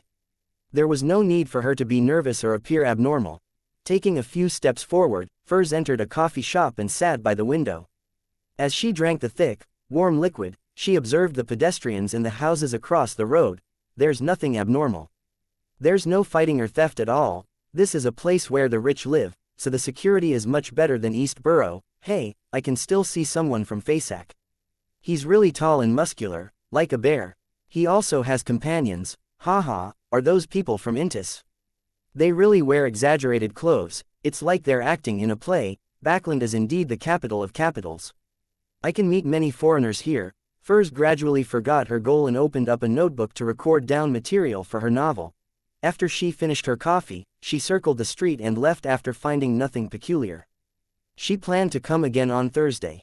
After taking Edwina's reply letter from Reinette Tinaker's hands, Klein watched as the messenger vanished, confirming that she hadn't asked for an additional gold coin.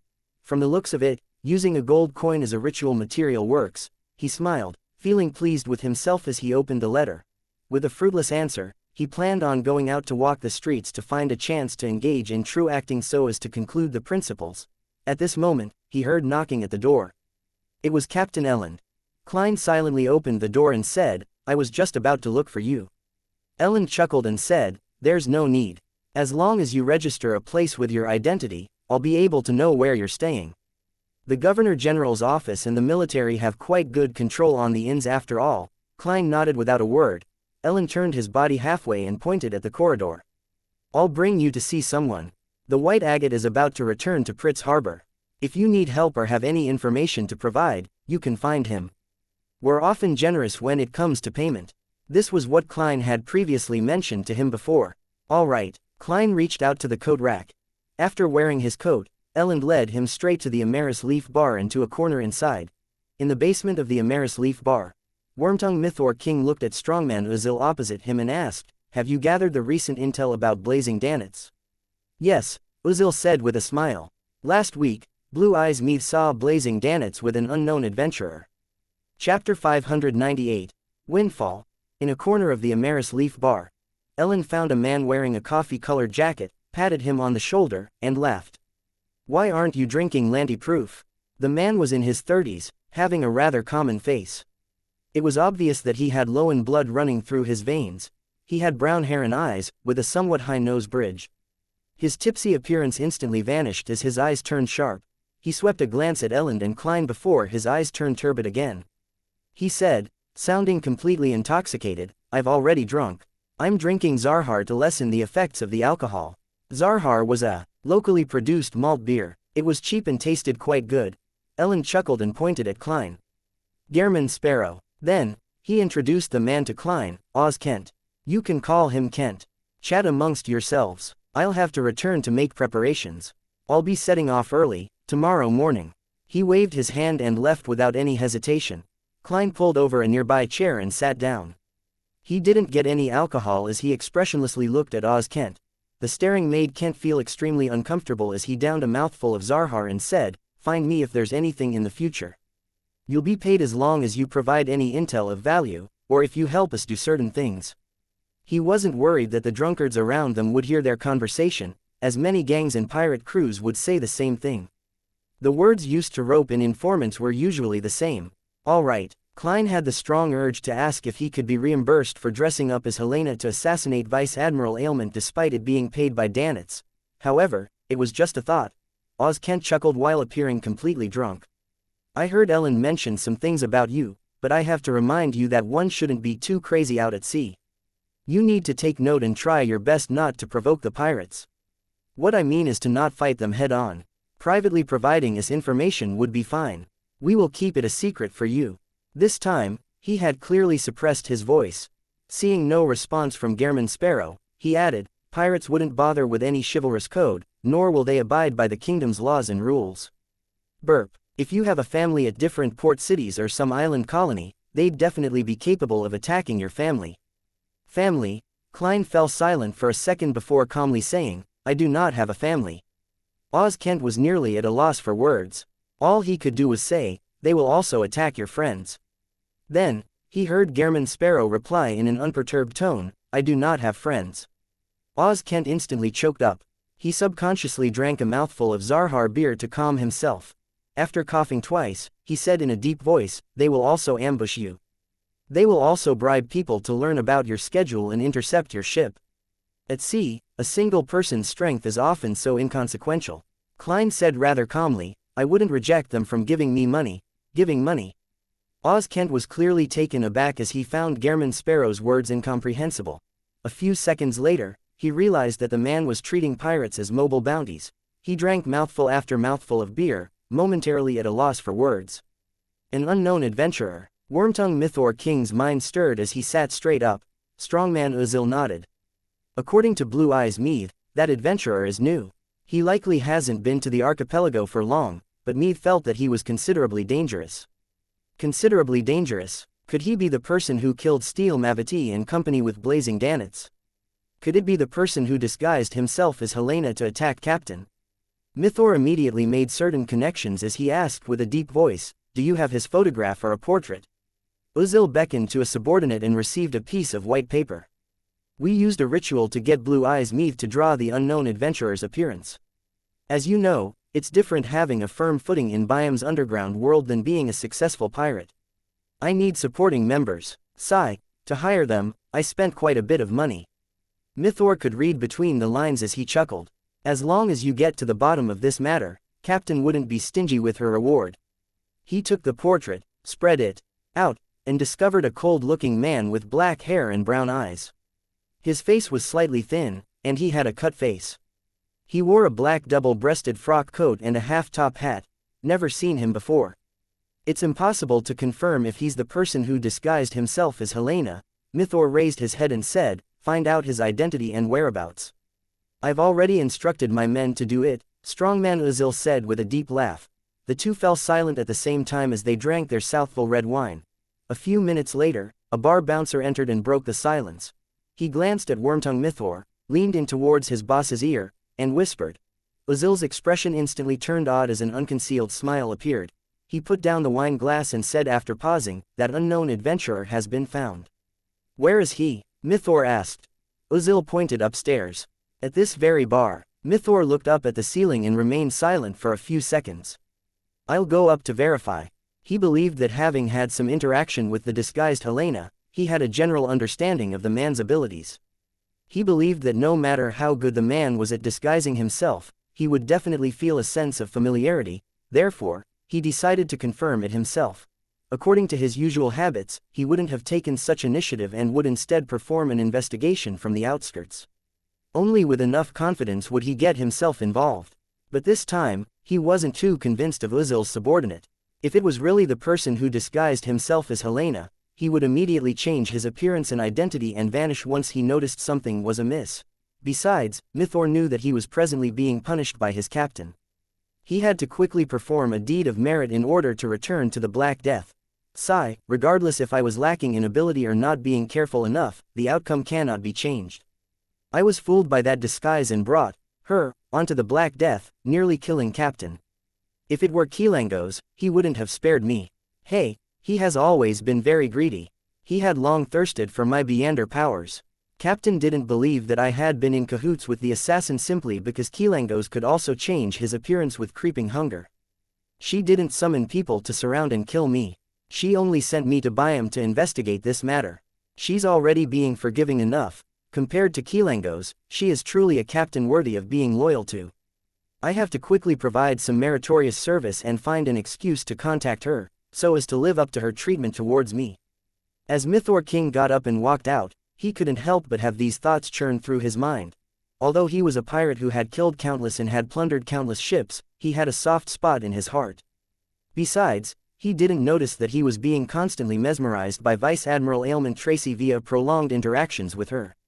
His fondness for her had seeped deep into his bones. Even if Ailment Maiden didn't have helpers, he wouldn't have resisted, kneeling down and kissing her toes at her behest. Of course, this didn't affect his fantasies of doing countless deeds with Tracy. If he had the chance, he believed he would take the initiative to do so even if he didn't get her permission. As a pirate, he had done such things plenty of times. When he went upstairs, Mythor King followed the guidance of Uzil's subordinates and circled halfway around the bar's walls. From afar, he saw the unknown adventurer sitting in the corner. Identical to the portrait, but I don't feel any familiarity. Is it because his disguise is sufficiently good, or is he someone else, for example, Vice Admiral Iceberg? Edwina, she can mimic the Beyonder powers of those she had seen before. It's not impossible for her to change appearance like Kilangos. Mythor's gaze paused for 2 seconds before he cautiously retracted it. But at this moment, Klein's spiritual intuition as a seer told him that someone was observing him. Without concealing anything, Klein immediately turned to look back. He saw a man with short eyebrows, deep eye sockets, and bronze eyes. Wormtongue Mythor King, third mate of Vice Admiral Ailment's flagship, Black Death. Klein instantly recognized the person observing him. Instantly, 2 thoughts flashed in his mind. One of them was, 5,400 pound bounty. The other was, why is he observing me? He managed to find me by investigating Danitz. The military contact person, Oz Kent, discovered Gehrman Sparrow's abnormality as he traced his gaze. However, due to his angle, he was blocked by a few drunkards. At this point in time, Klein already instinctively came up with a solution. It was to pretend that he didn't recognize Mythor King, retract his gaze, and get a cup of alcohol to drink. He could then secretly observe where he went, and then use his powers as a faceless to infiltrate where Mythor hid himself before silently hunting him. As this thought flashed past his mind, Klein suddenly discovered a problem. That's me being myself, but I'm now Gehrman Sparrow, a seemingly calm but crazy adventurer. With this thought, he suddenly turned around, drew his revolver, and aimed at Wormtongue Mythor King inside the rowdy bar. A gunshot rang through the bar as many customers reflexively crouched down while hugging their heads. All of them were extremely experienced. Many drunkards slumped to the ground, with more than 10 people throwing themselves to the side or rolling on the ground to dodge. These series of actions were well practiced, and Mythor King was one of them. However, Klein didn't really pull the trigger, as he was afraid of injuring the innocent bystanders by mistake. There were many customers in between him and Mythor. The gunshot stemmed from his powers of illusion creation. At that moment, everything before him opened up as people crouched down. Hence, having aimed at Mythor, who had thrown himself sideways to the ground, he pulled the trigger this time. Chapter 599, Dragon Might. The brass bullet traversed past half the bar, flying straight for Wormtongue Mythor King's body. But just as it was about to hit him, Mythor's brown eyes suddenly turned dark. The bullet made a turn, and its trajectory was thrown upwards slightly as it accurately hit a glass cup filled with golden beer. Amidst a loud noise, the glass instantly shattered, splashing beer everywhere. At the same time, Mythor grabbed a cup from a customer, extended his arm, and threw it at Klein. What's the point of that? Klein only dodged slightly to allow the glass cup to miss him, shattering onto the wall. At this moment, Wormtongue Mythor immediately lunged forward and rolled, heading for the entrance to the basement. He attempted entry in order to get help or escape via a secret path. He had initially confirmed that the unknown and crazy adventurer was the assassin, who had disguised as Helena and boarded the Black Death, targeting Vice Admiral Ailment Tracy. Furthermore, his series of actions, which had nearly succeeded, told him that in a one-on-one situation, he wasn't a match for him. This was a powerhouse at the Pirate Admiral level. Tap, tap, tap. Klein quickly chased after Wormtongue Mythor. He was fast and agile. Despite being inside the chaotic bar, he didn't step onto anyone. Seeing that the bouncers in the basement were coming with revolvers in hand and how Mythor King was about to enter the basement with bouncers in the bar approaching, Klein didn't hesitate. He suddenly clenched his left hand. The black glove was instantly covered with dense dark golden scales. His dark brown irises turned pale and became vertical.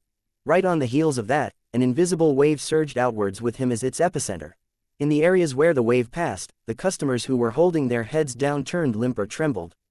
The military contact, Oz Kent, also clearly lost his sense of reason, as though he had encountered the most terrifying thing in the world.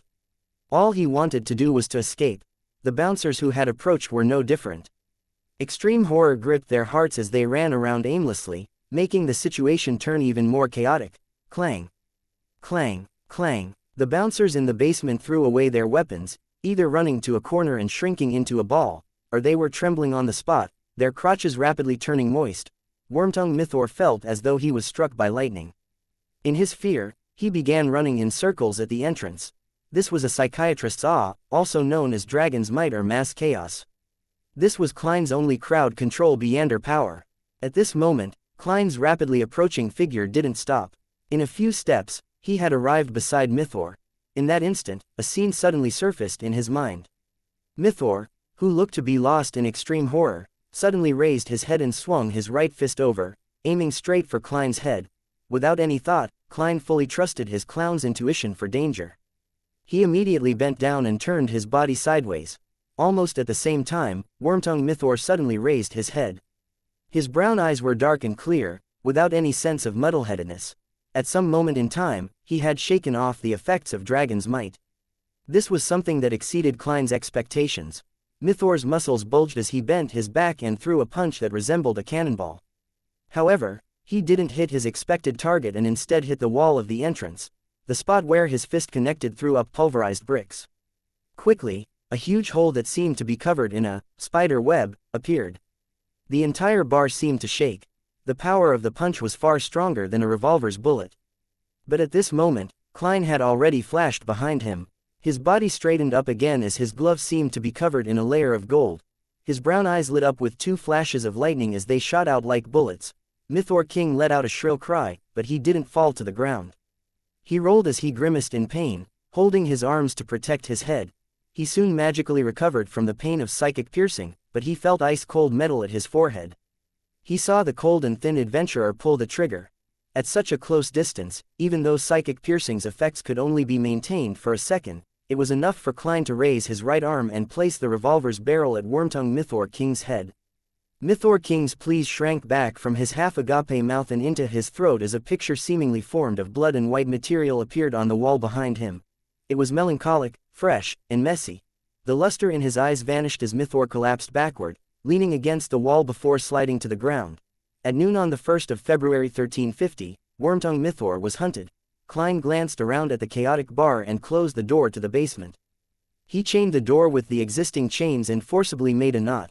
He bent down and dragged Mythor King down a few steps, but he didn't directly enter. As he was wary of enemies who might suddenly charge out from inside, he opened up his palm and aimed it at Wormtongue Mythor's corpse from above. He had no qualms about grazing the Black Death's third mate. He believed that he was definitely someone with heinous crimes to his name. Firstly, he was once a subordinate of Vice Admiral Hurricane Kilangos, and the deceased pirate admiral had once massacred an entire ship. He was a rather cold-blooded person. It was simply obvious from what the Red Glove nightmare inside Creeping Hunger had encountered.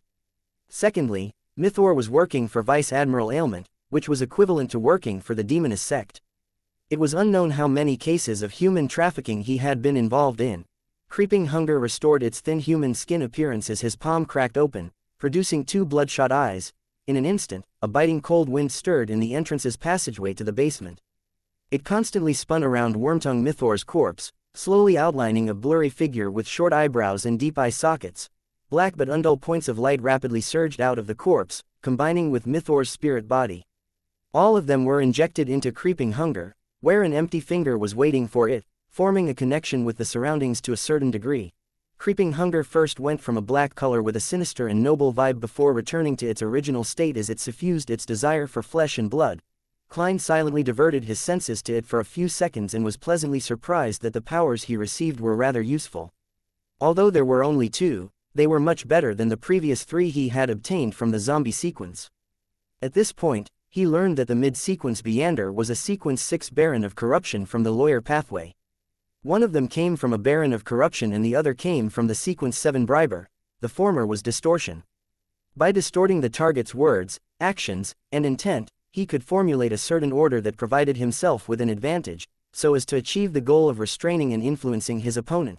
The latter was bribe, which was one of the various powers of a briber. More accurately, it would be bribe, weaken. The premise behind using this power was to give the target a certain item, then for a certain amount of time, greatly weaken the target's attacks, defense, and control over him. Give the target a certain item. His act of throwing a cup of alcohol was considered a bribe.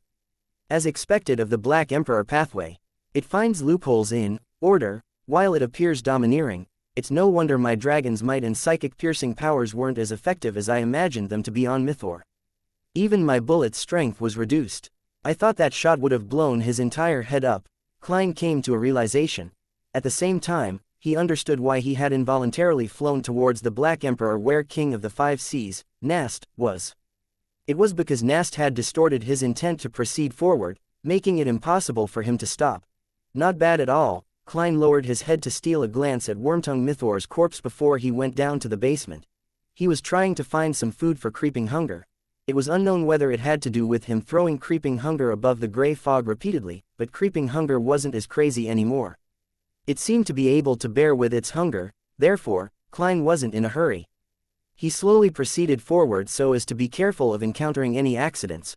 Before long, he saw Strongman Uzil leading his subordinates over. There were Beyonders and gunmen, and their numbers were sizable. Klein's expression remained stoic as his black glove was covered in dark golden scales once again. His irises turned light in color as they suddenly turned vertical. Invisible waves instantly surged forward. Psychiatrist's Dragon's Might. Chapter 600. Clearing the place. With Dragon's Might surging out, Strongman Uzil and his subordinates quaked on the spot, as though a gigantic hammer had struck them. Suddenly, some of them ran in every direction, escaping aimlessly. Some kept going in circles on the spot, while others stood on the spot, trembling uncontrollably. There were all kinds of different reactions. Unlike previously when he was afraid that Wormtongue Mythor would recover, making it necessary to make every second count, Klein had plenty of time to observe his surroundings at that moment. He instantly grasped the situation. Different reactions stem from their mental fortitude and resilience. The weakest and most ordinary ones were the ones who ran wildly. Those with relatively stronger mental fortitude among the ordinary people would run about aimlessly. For Beyonders, who had their psyche enhanced, as well as ordinary people who had strong mental fortitudes, they would circle around on the spot, trying to escape but stopping themselves as well. The strong Beyonders with strong mental fortitude would stand on the spot as they tremble or go around in circles on the spot. Those who suffer from incontinence as a result of fear belong to the escaping and avoiding group. Klein swept his gaze and was about to raise his gun to shoot, making the enemies who could threaten him lose the ability to do combat. At this moment, he discovered that a man who had been trembling on the spot had recovered the clarity in his eyes. He was about to escape the influence of awe. As for the others, they were also showing symptoms of recovering. Considering how he didn't have the ability to finish all of them off in such a short period of time, and how a gunshot would jolt a number of them back to their senses, as well as how different Beyonders, when combining their different powers together, could cause him harm, Klein changed his mind and made the glove on his left palm be tainted with a sinister, reflective blackness. His eyes turned dark as he forcefully distorted the intents of the people who were waking up. The trembling man pounced forward suddenly. He could no longer resist his thoughts of fleeing. He ran straight for the secret exit, leaving his employer, Strongman Uzil, as a constantly shrinking back. Klein rapidly switched between Psychiatrist and Baron of Corruption, using Dragon's Might followed by Distortion as he repeated this sequence. Soon, and he chased all the mentally Uzil's strong or resilient bouncers to the basement. Although there was no way of comparing creeping hunger to a genuine shepherd, switching between different souls required a certain amount of time to cool down. Klein grasped this rhythm very well. He easily completed his goal while there were still some remnant effects from Dragon's Might. However, he also discovered a problem. For certain targets, if they were repeatedly exposed to Dragon's Might and awe within a short period of time, the effects would weaken with repeated use. Of course, most of Strongman Uzil's subordinates were already slumped on the ground after repeatedly being hit by Dragon's Might. They were pissing and defecating themselves, emitting a stench. Dragon's Might and Distortion are quite a good combination. If Mythor hadn't tried to counterattack, he could have escaped with Bribe, Weaken and Distortion, and I might not have necessarily been able to catch up to him and finish him off. Yes, that counterattack of his was very potent. There weren't any signs prior to it. If it wasn't due to a seer and clown's reliance on their spirituality and intuition, I might not have been able to use paper figurine substitutes in time, much less talk about dodging the strike. This reminds me that even though creeping hunger provides the combat strength of a sequence 5, I shouldn't belittle other sequence 6s. A careless mistake might have me killed. Amidst his thoughts, Klein made the glove turn as though it was gilded. His eyes suddenly lit up with 2 bolts of lightning. Strongman Uzil immediately cried out in pain as he couldn't bear it anymore. He crashed to the ground like a toppling mountain peak. He held his head as he struggled in pain like a catfish that had just been caught. Unfortunately, I don't have Beyonder powers that can perform an area of effect attack. Otherwise, I'd be able to keep the other Beyonders back. I remember that there's a lightning storm in the Sea King's domain, however, such charms are of too high a level. It exceeds the realm of my knowledge. Klein swept his gaze across all the goons before unhurriedly walking to the basement. This place was originally a market, but with everyone fleeing, it was empty. Dressed in his double-breasted frock coat, Klein pulled a chair out from behind a stall. He placed it before Uzil and leisurely sat down. He leaned forward as he observed the boss of the Amaris Leaf Bar without a word. After Uzil tumbled around for a while, he finally recovered from the pain that nearly made him lose control. However, he still suffered from a splitting headache. He was just about to stand up when he saw a pair of pale-colored eyes that reflected pale gold light. He saw a glove covered in dark golden scales.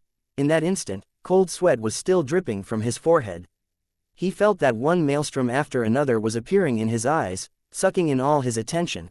Klein calmly asked, "Were you once a pirate?" Yes. Uzil realized that he had the strong intention of answering the man. This was a psychological cue. Klein asked again without a change in tone, "What deeds have you done in the past that violate the kingdom's laws?" Uzil didn't hide anything from him. He simply explained what he had done as a pirate and as the boss of the Amaris Leaf Bar. It included his plundering of liners, raping female passengers, and killing the innocent. This included striking down competitors and kidnapping their family members, setting ambushes to sink an entire family to the bottom of the ocean. Klein listened to all of this in silence, and the corners of his mouth curled up slowly. He clapped his left palm against his right hand and said, "What a competent pirate and passable gang boss." Amidst his praise, he extended his left hand as a ferocious mouth opened up on the thin human skin. Shrill screams resounded in the basement, but it stopped after a few seconds. All that was left were echoes. Klein sat in his seat, watching silently as the bright points of light slowly gathered in front of him. Around him, all the goons who were suffering from incontinence instinctively distanced themselves from him. As they crawled, they left stains on the ground. Moments later, Klein slowly stood up. He bent down to pick up a pure spherical light that was the size of a baby's fist, as well as the wallet inside Uzil's clothes. After stealing a glance at the thickness of the wad of cash, he put away the two items and holstered his revolver. He took off his half-top hat and bowed at the trembling goons in the corner. Klein checked the underground area after he was done with everything. To his regret, he didn't discover any items like a safe. All he could do was return via the passageway, pick up Wormtongue Mythor King's corpse, and walk to the entrance. He paused for 2 seconds as the scene outside was naturally outlined in his mind. He discovered that the bouncers, who he imagined would attempt to open the door to provide help, had already disappeared. The dragon's might from just now made them realize that it's a battle between Beyonders, so they retreated. As expected of a region where pirates are everywhere, some ordinary people still have a chance of understanding about Beyonders. It seems such matters happen often here. Some fugitive suddenly gets arrested by the mandated punishers.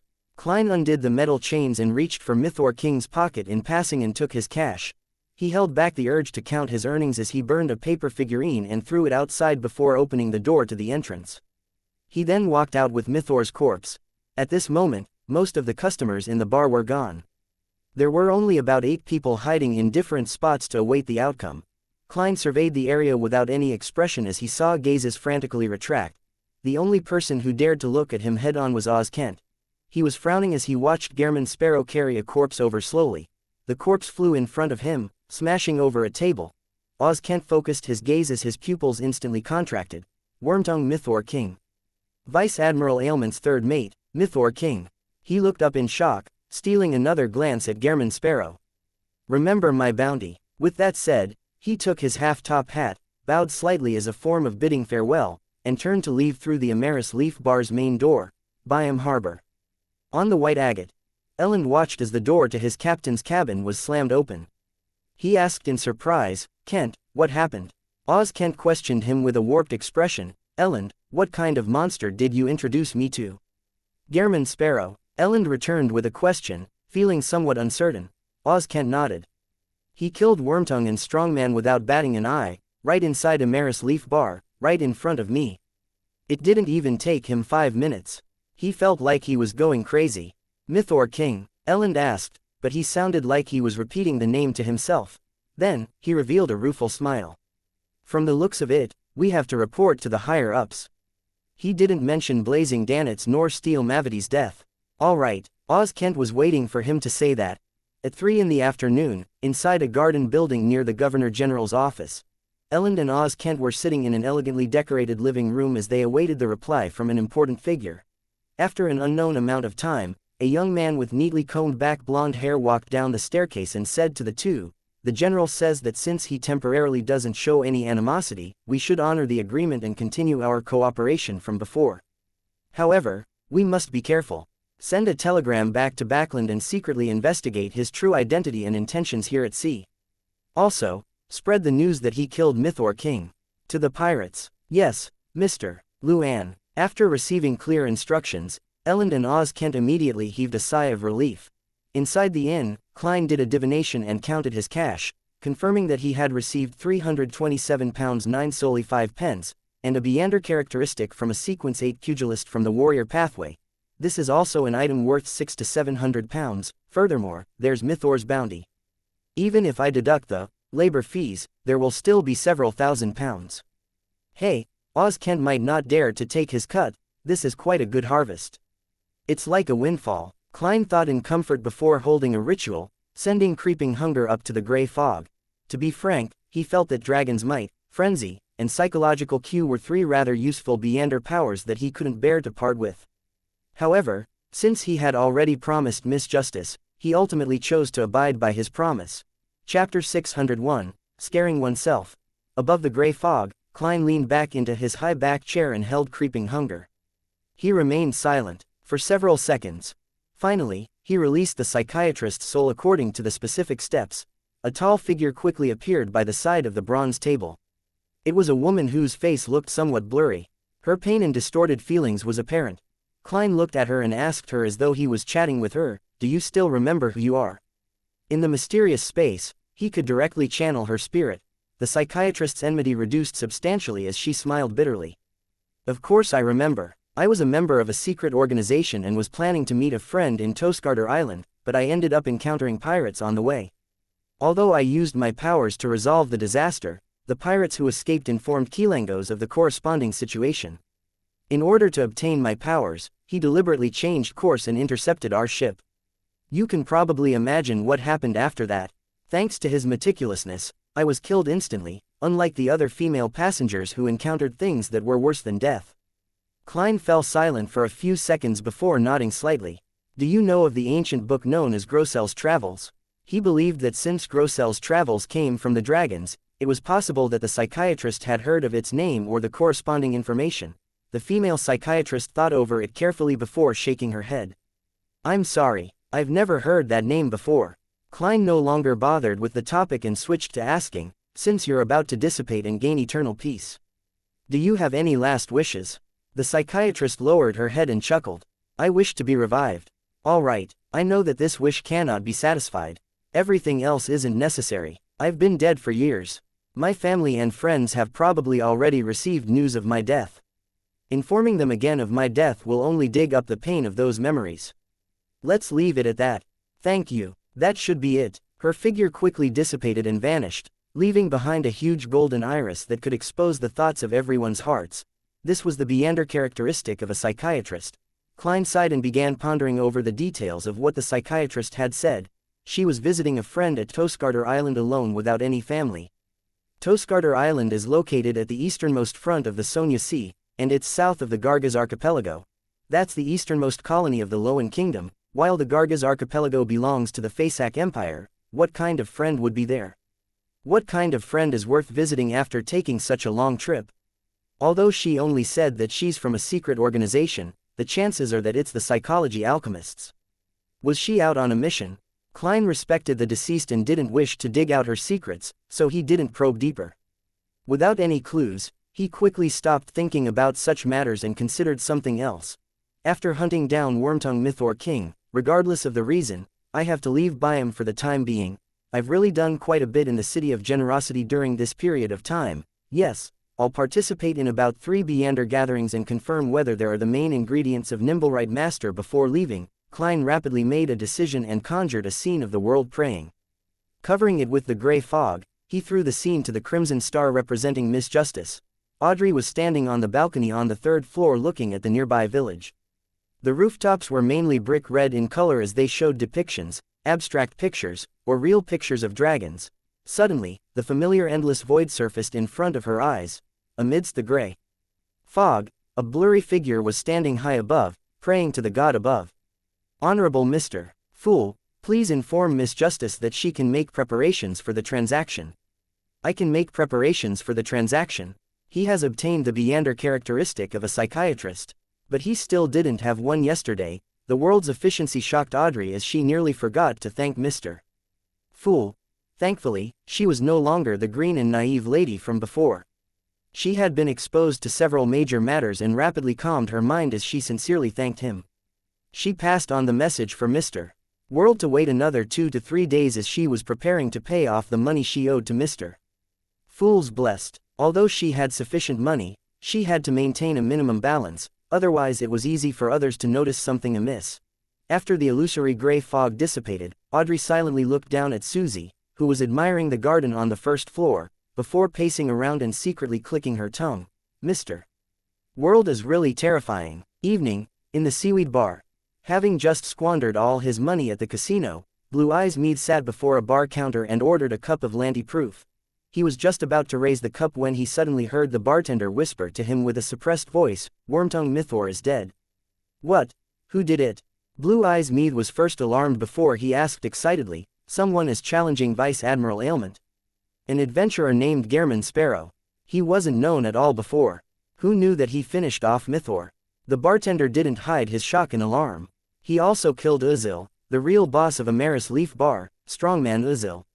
Blue Eyes Mead was just about to sigh when he frowned suddenly. Back when Uzil's men came to ask him about blazing Danitz, he had mentioned that the bosun of the Golden Dream was seen mixing in with an unknown adventurer. He had used a ritual to provide the corresponding portrait. Uzil is dead. Mythor King is dead. It's done by an unknown adventurer named Gehrman Sparrow. Blue Eyes Mead suddenly trembled as a scene that left a deep impression on him surfaced in his mind. The young man that looked like a gentleman was standing by the entrance of the bar. He had black hair and brown eyes, with a thin and cut face. His eyes coldly observed the customers as though he was seeking out his prey. Blue Eyes Mead shuddered and couldn't be bothered with drinking his alcohol. He got up immediately and took wide strides out of the bar. Terrifying. That guy is too terrifying. Even Wormtongue died at his hands.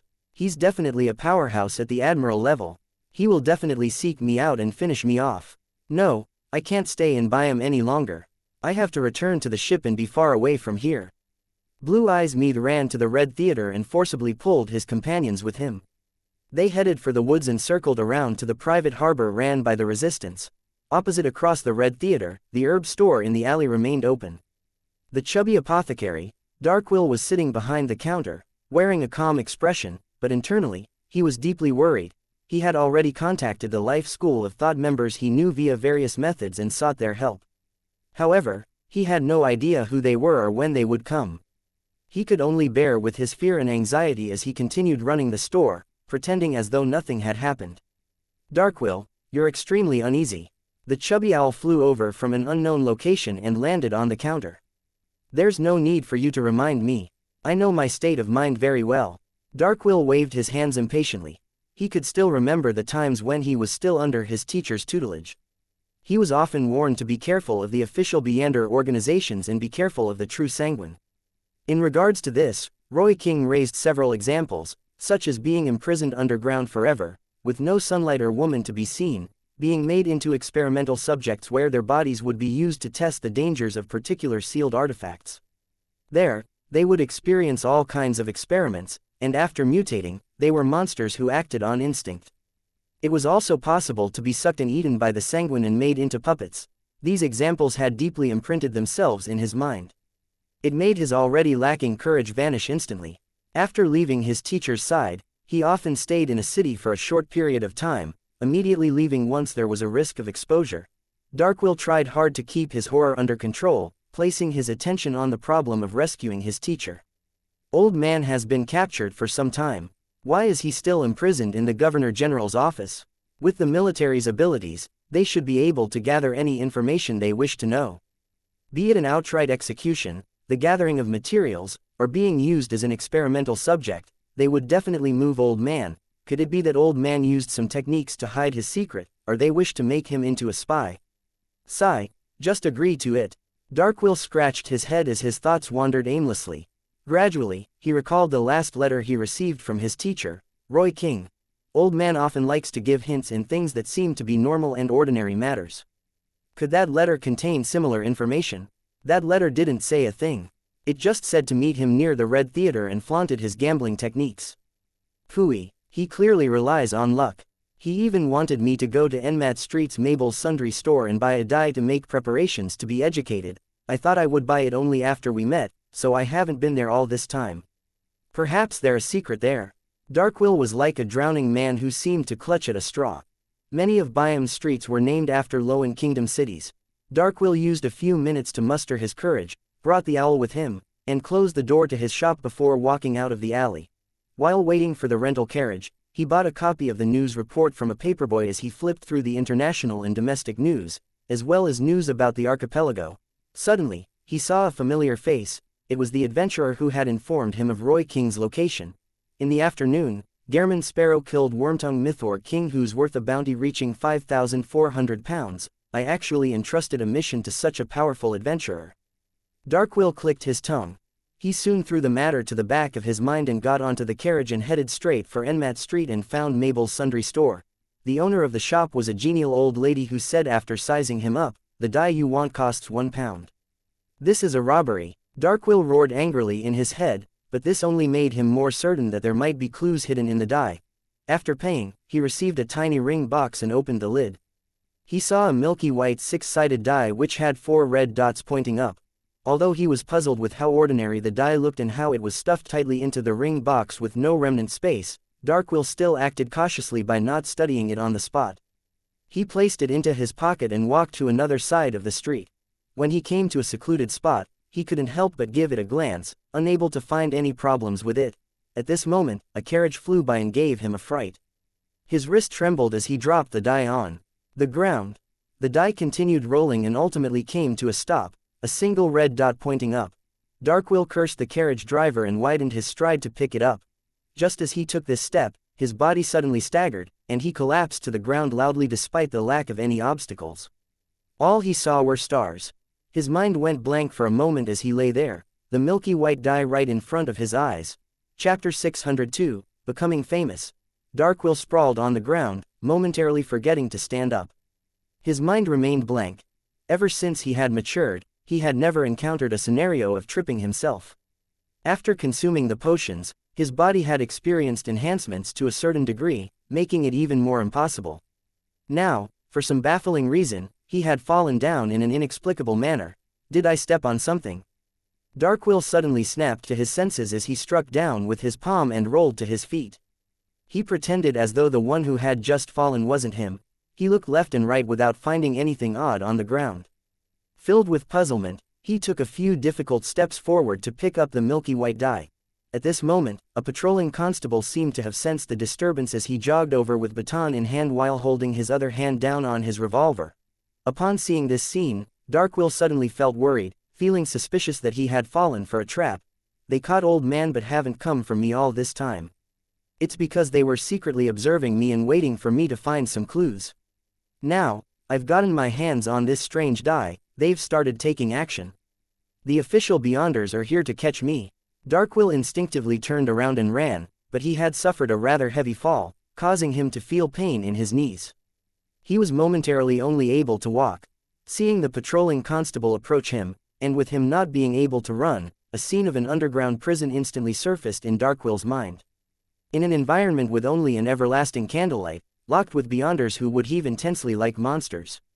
What happened? The patrolling constable pressed down on his revolver as he kept his distance and asked cautiously. Darkwill suddenly felt an irrepressible fear. As his wrist trembled, the milky white die he had just picked up fell to the ground again as it rolled a few times. This time, 6 red dots pointed up. Faced with the constable's scrutiny, Darkwill replied with a trembling voice, "I just stepped onto a damn banana skin and fell." The moment he said that, he felt his heart skip a beat. This was because there wasn't any banana skins on the ground. Damn it. I was too nervous. I should have said that I tripped myself. Darkwill thought in frustration. He decided to summon the owl perched on the roof opposite him, preparing to make a last stand. The patrolling constable gave him a glance and chuckled. "Make sure to watch where you place your feet when walking. I was imagining that you had been robbed."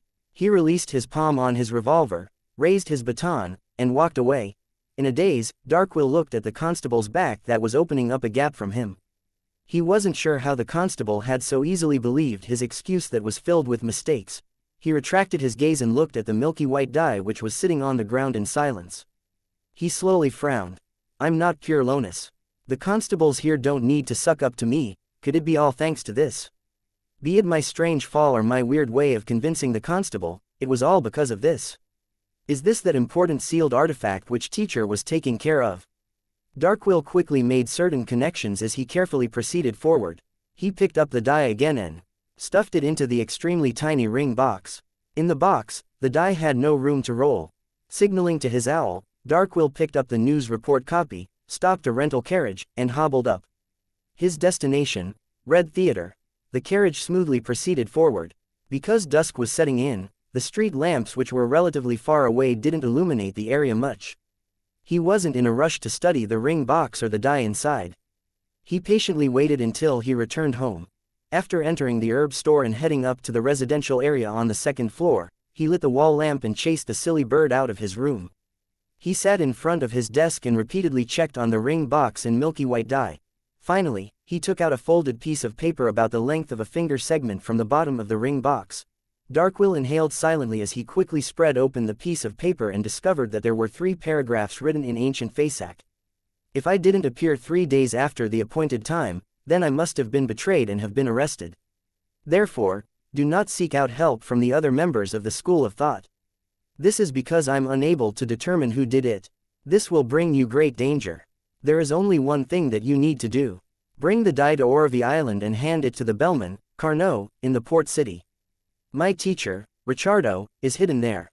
The subsequent matters will be handled by him. Don't worry that I'll divulge this secret. Once I finish writing this letter, all relevant memories would completely disappear. I wouldn't even remember having an apprentice like you until I'm rescued. Remember, try your best not to use the die. It has living characteristics. The more you use it, the easier it is for it to awaken. It will roll itself when you aren't watching it, even without any space. When it's at 1, please trust me when I say that you'll suffer from worse than a direct death. This is because almost everything you do will end in failure, including your bed activities. Indeed, this die is very dangerous. Darkwill subconsciously sighed and immediately realized the dumb act he had done out of goodwill. In order to rescue his teacher, Roy King, he overcame his cowardliness and remained in Byam, as well as sent out a cry for help to the Life School of Thought members. And according to the information, this meant that he might very well have been targeted by the person who betrayed Roy King. Why didn't you say so earlier? No, why didn't I head out to buy the die earlier? Darkwill raised his hands and yanked at his hair. He didn't dare stay any longer. He decided to leave his residence and buy a scalped ticket at night.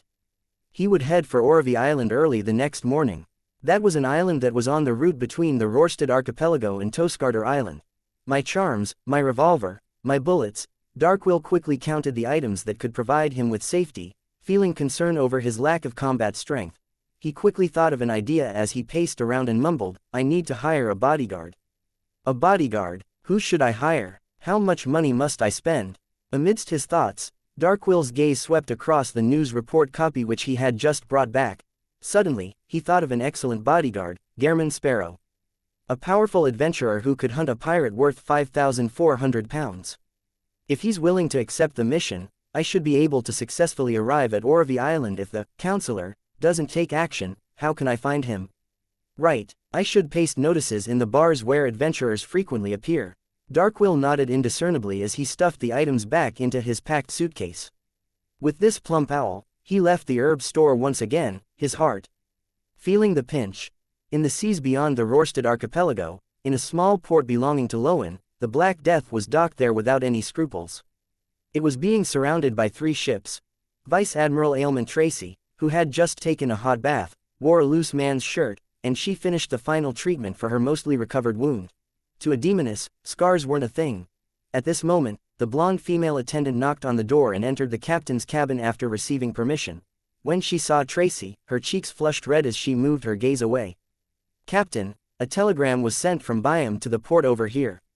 Mythor, third mate has been killed.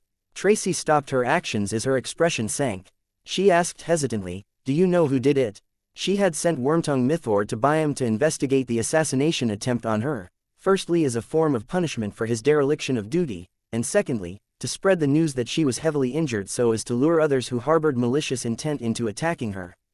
She never expected Mythor to be able to make any breakthroughs or developments in a short period of time. After the demigod addressed as Death Consul by the Demoness of Unaging visited her, she had deliberately concealed this matter and didn't quickly inform Mythor. She allowed the punishment to continue as she felt that it was naturally for the best if his investigations turned fruitful. Even if there was nothing, she wouldn't be too disappointed either. She never thought about the possibility of Mythor being placed at risk, as it was a part of the punishment, but to her surprise, Mythor had been killed so quickly. The blonde female attendant handed over the telegram and said, it was done by an adventurer named Gehrman Sparrow. It can be confirmed that he had used a Beyander power similar to Dragon's Might. Gehrman Sparrow, Dragon's Might, heh. Keelangos also knew Dragon's Might. He likely grazed a psychiatrist or hypnotist with creeping hunger. Tracy sneered after receiving the telegram as she spoke to herself. She was quite certain that Gehrman Sparrow was the enemy who had disguised himself as Helena to attack her. Furthermore, he had been using the faceless powers which Keelangos had grazed. Creeping hunger is with him, and he has an ancient demigod, whom Mother addressed as Death Consul, backing him. Does this mean that Keelangos was really killed by that Death Consul? Tracy muttered silently as she waved her hand to send the blonde attendant out. After the door to the captain's cabin closed, she chuckled to herself. If I were to divulge this information, the organization that ordered Keelangos to assassinate Duke Negan would definitely be very interested. For a brief moment of time, she really had the urge to do so, but her rationality stopped her. This was because it meant that she would directly offend the Death Consul. And with the single chance of him being recognized as the murderer, she would immediately be suspected of divulging the information. When the time comes, unless I hide back at Mother's side, I'll be under the shadow of death at any moment. I'm not afraid of other saints. They will have to find me before they can attack me. Besides, there will definitely be some indication of that, and a significant amount of time is needed. I will have sufficient chances to escape danger, but the Death Consul can travel using the spirit world. As long as he determines my location, he will quickly appear beside me. Tracy bit her lip as she thought in depression.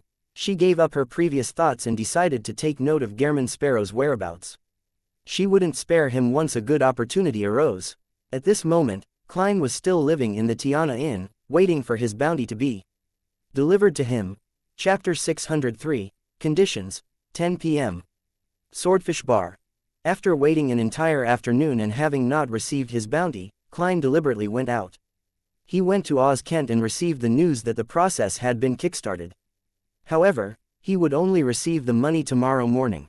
He disguised himself and participated in a private exchange among the adventurers in the Swordfish Bar, but he didn't find the main ingredients of the Nimblerite Master Potion or any mystical items. After restoring his appearance, Klein pressed down on his hat and attempted to squeeze through the crowd. He left the bar, which was in its rowdiest and noisiest time of the day. At this point, gazes swept past his face as most of them were momentarily taken aback before they clearly froze for 2 seconds, as though they had recognized something. Suddenly, they retracted their gaze and retreated far away from Klein like the receding tide. They had already learned of Gehrman Sparrow's appearance and strength in the papers and rumors. More details had gradually spread in areas where adventurers, pirates, and gang members gathered. Many people gained a basic understanding of the present situation and knew that Gehrman Sparrow had taken the crazy action of instantly drawing his revolver once he discovered Wormtongue Mythor King. Therefore, everyone knew better and chose to stay away from the dangerous man. The merchant, Ralph, was drinking in front of the bar when he suddenly sensed the disturbance. He instinctively half-turned his body around and looked over. He soon saw a quiet gentleman with a thin face and cut features, and the corresponding portrait which appeared on news report surfaced in his mind, Gehrman Sparrow who hunted Wormtongue. Following that, Ralph recalled his conversation with Resistance leader, Callet, in the evening. He confirmed that the crazy adventurer before him wasn't averse to see God, and he had even witnessed the private trade between the Resistance and Vice Admiral Iceberg. Perhaps I can develop him into being a believer of Sea God. Even if he has no interest in the archipelago in the future, he might be able to provide certain help in certain matters. Ralph clasped his hands and held them to his mouth as though he was blowing at a sea conch. This was one of the gestures used to pray to Sea God Calvetua. Then, he suddenly got up and walked to Gehrman Sparrow with a beer in hand. At this moment, Klein also noticed Ralph's approach and recognized him. That was a devout believer who was willing to offer up a third of his 20,000 gold pound wealth to Sea God. That was the former pirate and the present merchant who he had convinced to set up a children's charity foundation. Based on the news regarding the charity foundation and his frequent pious praying, he understood Ralph in all aspects. Therefore, he was very puzzled as to why the man would attempt to approach Gehrman Sparrow. He has a job to entrust to me. Things that the resistance isn't able to do for some reason or another. Klein looked at Ralph as he slowed down his pace. Mr. Gehrman Sparrow. Ralph raised the cup of beer in his hand. Klein nodded and maintained his persona by saying, I don't know you. Haha, it's always so simple to get to know each other among adventurers. Perhaps a cup of beer is all it takes. Ralph pointed at the bar counter. Are you interested in a drink? All right. Klein was deeply puzzled as he answered simply. They sat in the corner of the bar as he ordered a cup of Southville beer. As he drank, he looked at Ralph without saying a word. Being stared at silently by a powerhouse at the level of a pirate admiral wasn't a good experience. Ralph drank a mouthful of beer to hide his high-strung nerves and laughed. I've heard about you before. What you did today. I know that you're a true gentleman that shows no discrimination towards the natives of the colonial lands. Different things to say flashed through Klein's mind as he finally decided on a few sentences that corresponded to his persona. Get to the meat of the issue. Ralph nearly choked as he cleared his throat. Do I have the honor to introduce you to our God, the savior of the archipelago, the blessed of the sea, Calvetua? As you know, the sea is so vast. The storms are that terrifying. It's impossible to guarantee that one can defeat the various difficulties at sea and live on, even for the four kings. We need a god that can respond to you and hold authority over the sea and storm. Introducing me to myself and then getting me to believe in myself. Klein resisted the urge to twitch the corners of his face as he turned to say, I'm more interested in whether you have any mystical items, the kind that has powerful offensive strength. Ralph revealed an honest smile. We don't have any. However, as long as you piously believe in sea god, there might be a day when you would be bestowed with one. I don't have one. Don't make promises for me. Klein instantly found it amusing and laughable. He felt that he couldn't carry on the conversation. Hence, he downed his half-filled cup of Southville beer and said, I'll consider it. He was about to leave when the bartender suddenly came over and squeezed a smile. Mr. Gehrman Sparrow, someone entrusted you with a mission. What is it? Klein glanced at Ralph. Knowing his place, the latter left his seat with his beer. He was already very pleased with today's outcome. This was because he never had the intention of developing the crazy adventurer into a believer of sea god in one try. His goal was only to let him know of the possibility and to think about the pros and cons of doing so. After the silence in the corner of the bar resumed, the bar counter immediately said with a smile, he says he's an apothecary, you know. He has a mission to entrust to you. If you're interested, you can wait here for him. We will contact him with the previously established method. An apothecary I know, the chubby Darkwill, the Darkwill who rears a plump owl. What kind of mission would he have for me? Rescue his teacher, Roy King. That isn't something I will do. The risk is just too high. As his thoughts raced, Klein decided to first figure out the details of the mission. At nearly 11 p.m., Klein met the apprehensive Darkwill in billiard room 3 of the Swordfish Bar. He had already changed into a rather eye-catching witch doctor robe and was dressed as a native. He was in a taraba shirt, pantaloons, and a brown jacket. As for this round-faced owl, it was perched silently on his right shoulder, observing the adventurer with his penetrating eyes. It's very similar to the feeling of how Miss Justice observes the other members of the Tarot Club. This owl might really be a Beander creature. A spectator, Klein made a judgment as he said in a deep tone without a change in expression, what mission is it that you have? It's this. The chubby apothecary kept his left hand in his pocket and clenched the ring box tightly. I'll be making a trip to another island. Heh. It will probably take 3 days. Due to certain developments, I might encounter danger.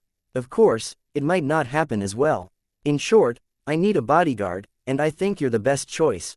The way you put it sounds like I'm actually not that impressive. It's just that you know a few people, you aren't rescuing your teacher and had chosen to leave Byam to seek out helpers.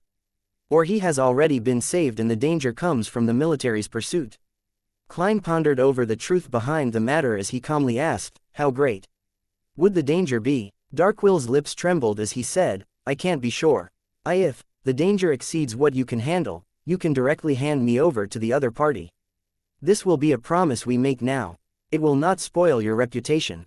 If I didn't know that you just have a nasty mouth, then I would have imagined this as a form of goading. Klein thought and said, what kind of payment can you provide? Darkwill originally wished to directly give the answer he had considered long ago, but he felt hesitant for a moment. This was because the matter was indeed very dangerous. Without enough chips, he couldn't move Gehrman Sparrow into agreeing. He was afraid of the appearance of the counselor, and that before the matter reached a level of despair, his bodyguard would give up resisting. This was also the reason why he had to hire a powerhouse. Klein glanced at him and coldly said, "You can first consider it for a moment. I'll use the washroom. Tell me your answer when I'm back." With that said, he turned around and walked to the door. Pulling the handle, he stepped outside. The way he responded made him seem experienced, having the coolness and coldness of an adventurer and bounty hunter, but in fact, he wasn't really giving the chubby apothecary time to think. He was only finding an opportunity to head to the washroom to divine the matter above the gray fog. This was key to whether he accepted the mission. Once he left the billiard room and arrived in front of a washroom. He got in line before finally getting an empty cubicle. When he entered, he frowned as the dirty environment and disgusting stench left him grossed out. He nearly turned his head and left. He held back his disgust as he pulled the flush lever in contempt.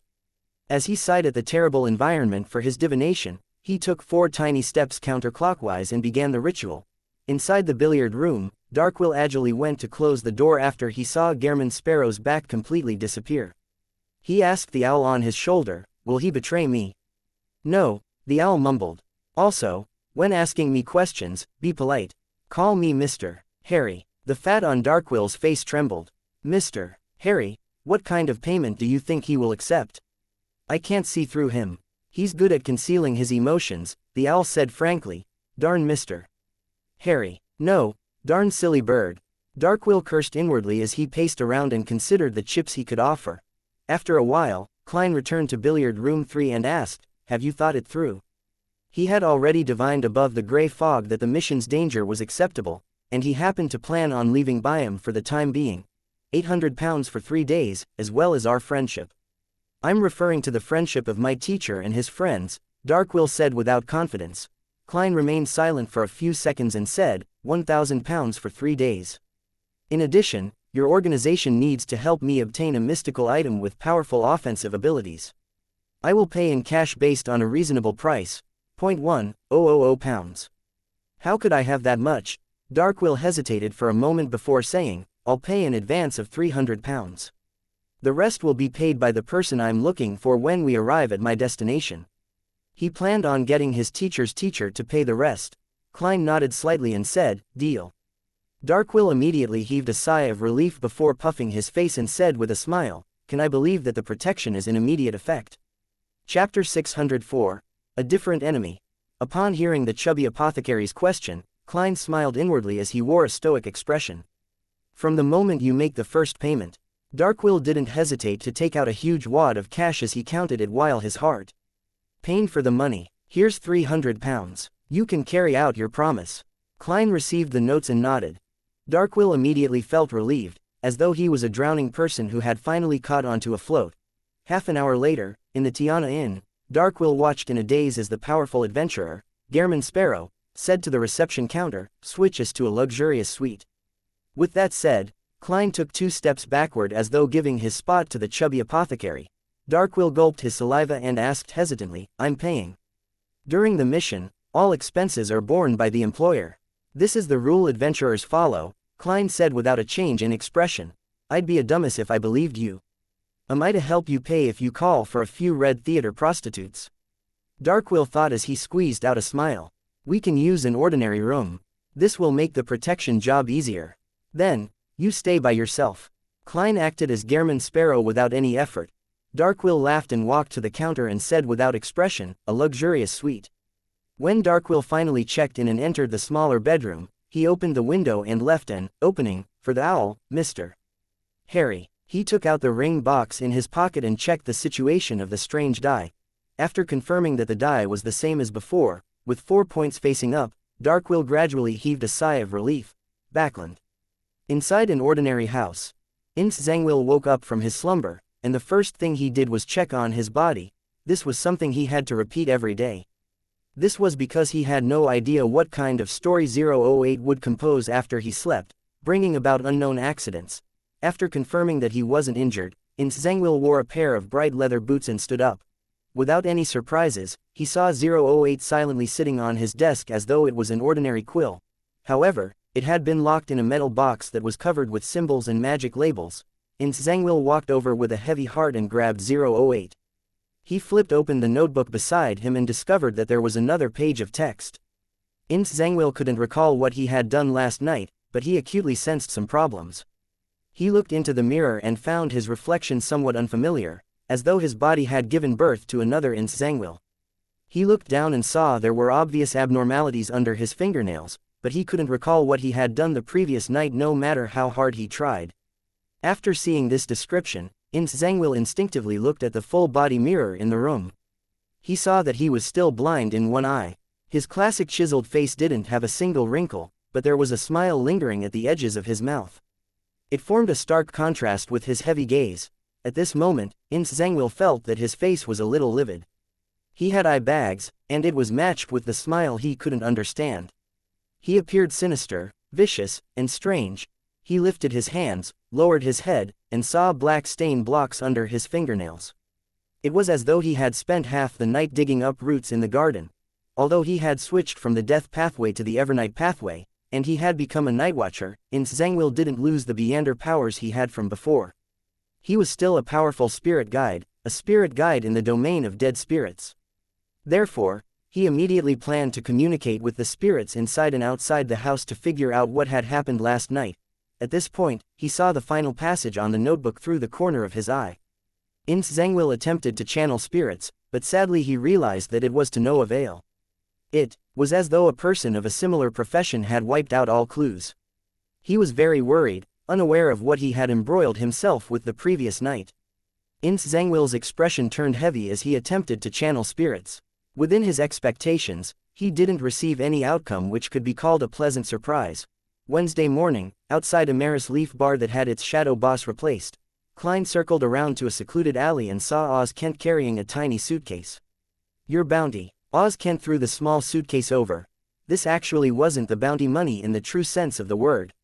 It was money the military had put forth. The former involved the Governor General's office and the kingdom's finance ministry. The procedure was complicated and needed at least 3 days to complete. Klein caught the suitcase and opened it on the spot. He saw stacks of neatly arranged cash, with most of them in 1 or 5 pound denominations. A total of 5,400 pounds. "We didn't take a cut," Oz Kent said as he forced a smile. If it were any other adventurer, he would have given 4,000 pounds at most.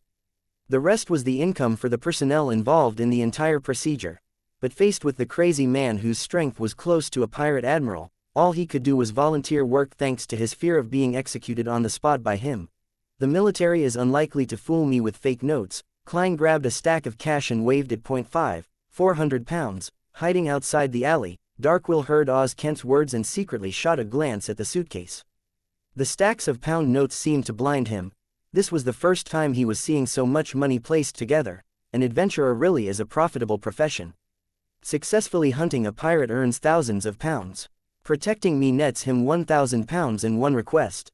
Occasionally, he can find sunken ships and treasure. Why did I become an apothecary instead of an adventurer? If I had known, I would have chosen that lucky Beander pathway, Darkwill thought with atypical admiration. However, he quickly recalled his reality. Most adventurers didn't live such rich lives. Even if they could make a killing, a third of their income was given to apothecaries, either to treat their injuries and remove any latent injuries, or to buy medicine to add to the fun and deal with unmentionable diseases. It's still safer being an apothecary, Darkwill sighed inwardly. At this moment, Klein, who had only did a rough count of the money, closed the suitcase and said to Oz Kent, "I'll be leaving Byam for some time. If I have any intel, how should I inform you?" "You're leaving Byam?" Oz Kent asked, finding it odd. Klein nodded slightly and said, "I received a bodyguard mission." Oz Kent was first enlightened before he felt a baffling sense of ease. If this madman were to stay in Byam for long periods of time, there will ultimately be a day where he causes problems. "It's better to drift out at sea and fight those pirates," Oz Kent immediately said with a smile. "You can directly send me a telegram and include my address. We have people planted at the telegraph office." "All right." Dressed in a black tweed coat, Klein didn't speak further. With the suitcase in hand, he turned to leave the alley. He headed for the harbor together with Darkwill and planned to catch the earliest liner to Oravi Island. The owl flew in between the trees and appeared furtively. They had already bought scalped tickets the night before. Half an hour before they boarded the ship, Darkwill reeled with anxiety. He was afraid the person who had betrayed his teacher would suddenly rush over and attack him. This feeling continued until he entered the first-class cabin that belonged to him. As long as the liner went out into the sea, beyonders without flight capabilities or their own ships would find it difficult to intercept him. Quickly start the ship, quickly start the ship. Darkwill looked out the window as he muttered to himself. At this moment, the owl had followed and perched on his left shoulder. Klein sat on a chair in the room, prepared for any possible attacks. At this moment, the sky suddenly turned dark as the wind howled with increasing strength. The air's humidity also clearly climbed. A storm. Darkwill widened his mouth as he blurted out. This meant that the ship might not set sail at the scheduled time. It might be delayed for hours. And with that, Darkwill wouldn't be able to withstand many of the unnecessary risks. He turned his head to look at Gehrman Sparrow and forced a smile. Do you have any solutions? I do have one. For example, you can immediately pray to see God Calvetua, and I'll immediately answer your prayer above the gray fog. I'll disperse the storm, but it's without a doubt that in minutes, or maybe seconds, Sea King Jan Codman will rush over. And his attacks will arrive earlier. Klein looked at the chubby apothecary and said calmly, I'm only an adventurer. Darkwill knew that he shouldn't have had any expectations. He cursed the weather silently and turned around, looking out the window to check on the exact situation. A silver bolt of lightning struck Darkwill before Klein could even react. Darkwill immediately collapsed, convulsing as smoke emitted from his body. His skin was charred as snakes of lightning buzzed. Klein nearly fell into a shock. This was the first time he was seeing someone getting struck by lightning during a storm. That's way too unlucky, right? He briefly forgot to rescue Darkwill. The owl, Mr. Harry, was similarly stunned for a few seconds before it screamed, quick! Quick! There's a bottle of medicine in the second secret pocket on his left. Feed it to him. This owl can talk. Klein pricked up his brows, took a few steps forward, bent down, and found a bottle of blood-red medicine. Then, he poured it down Darkwill's throat. After a few minutes, Darkwill finally regained his senses. As charred black skin peeled off, he stood up with great difficulty. I'll deal with my wounds. He staggered to his room and locked the door. After doing all of that, he took out the ring box and opened it with a solemn look. In the ring box with almost no room to roll, the milky white die had already changed at some point in time. 2 red dots were facing up. In the living room outside, Klein stood on the spot and recalled everything that had happened before frowning. At this moment in time, he had a baffling feeling that the enemies he would face during this bodyguard mission was probably going to be different from the enemies he encountered in the past. After Darkwill partially recovered and came out, Klein sat on the chair and leaned forward slightly. Explain. This determines how I should provide you with protection. Chapter 605, Judgment. Upon hearing Gehrman Sparrow, Darkwill's first reaction was to reveal everything about the strange die. He wanted this adventurer, that he had spent huge sums of money on, to grasp the problem at its root so as to effectively ensure his personal safety, but on second thought, he recalled his teacher's exhortations. Believing that the die might very well be a rather important sealed artifact of the life school of thought, he was afraid that the truth would entice him to cause even more negative developments. There are plenty of rumors about adventurers who killed their employers during missions in order to earn greater benefits for themselves. I don't know Gehrman Sparrow, and I have no idea what kind of character he has. I need to be cautious. Besides, the die had automatically rolled a 2. The situation isn't at its worst and most despair-inducing. I can still wait for a chance. Darkwill hesitated for a few seconds and finally decided to talk about superficial matters while avoiding the key points. He subconsciously dodged Gehrman Sparrow's seemingly calm eyes. It's this. My teacher and I belong to a secret organization. I'm escaping because a traitor has appeared internally. They grasp the pathway related to fate and can make themselves sufficiently lucky and their target unlucky. I might have been cursed, so I was unlucky enough to be struck by lightning. After the explanation, he forcefully hid the nervousness in his heart and awaited Gehrman Sparrow's reply. Will he believe me? This kind of adventurer with rich experience and strength is likely hard to deceive. If he were to discover that I'm lying, he will likely sink me into the ocean. Darkwill stood there anxiously, like a student being summoned to the teacher's desk. He's indeed from the life school of thought, monster pathway. Klein nodded in thought. Try to do as little as possible. I will consider how I'll deal with your bad luck. Darkwill was taken aback, completely unable to believe that Gehrman Sparrow would so easily accept a lie he fabricated on the spot. He forced a smile and quickly expressed his gratitude. Then, he returned to his room, leaning his back against the door as he took out the ring box. Pa! His hand trembled as he opened the lid, only to discover that the milky white die had already strangely rolled itself to have the sixth side facing up. Does this mean that I was lucky enough to successfully fool Gehrman Sparrow? Darkwill thought in enlightenment. Mr. Harry swooped down and didn't choose to perch on the chubby apothecary's shoulder. Apparently, it was still somewhat worried about how it could have also been implicated when Darkwill was nearly struck by lightning. It stood on a wooden desk and stared ahead with its round eyes. Darkwill, you're very nervous. You don't have to tell me that, Darkwill said in frustration. The owl spread its wings and said, all right, I'll use a different explanation. I believe I should consider changing owners. Gehrman Sparrow seems to be a pretty good choice. Then what about me? Darkwill asked in surprise, momentarily forgetting his anger. Mr. Harry tsked and said, don't you sense the concern and fear in your heart? You're already suspecting whether you can see tomorrow's sun. That strange die is really, really dangerous. If I were you, I would have thrown it out the window and into the sea and get your teacher's teacher to fish it out himself. How do you know about my teacher's teacher? Darkwill blurted out the question. Mr. Harry proudly lifted its head and said, don't doubt an owl's vision. Darkwill fell into thought and didn't faze himself with its answer. No, that won't work. Throwing the die into the sea wouldn't resolve all my problems.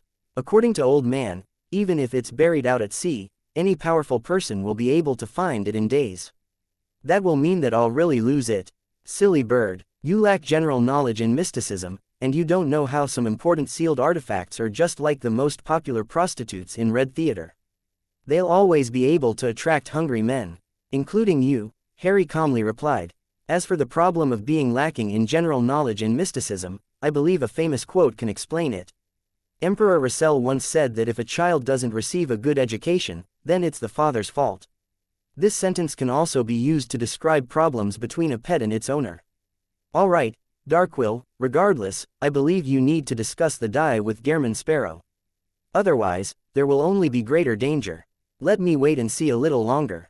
Perhaps it will be fixed at 6, Darkwill said with some hesitation. He sat on the edge of the bed before lying down. At this moment, the storm that had been howling had gradually calmed down. The sky began to turn calm as the liner blew its horn, indicating that it was setting sail.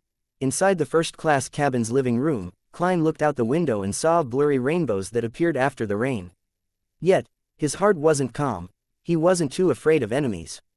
Out at sea, apart from the 4 kings and the official demigods, or the pirate admirals who appeared with their fleet, there were very few matters that could threaten him, who had creeping hunger and several mystical items.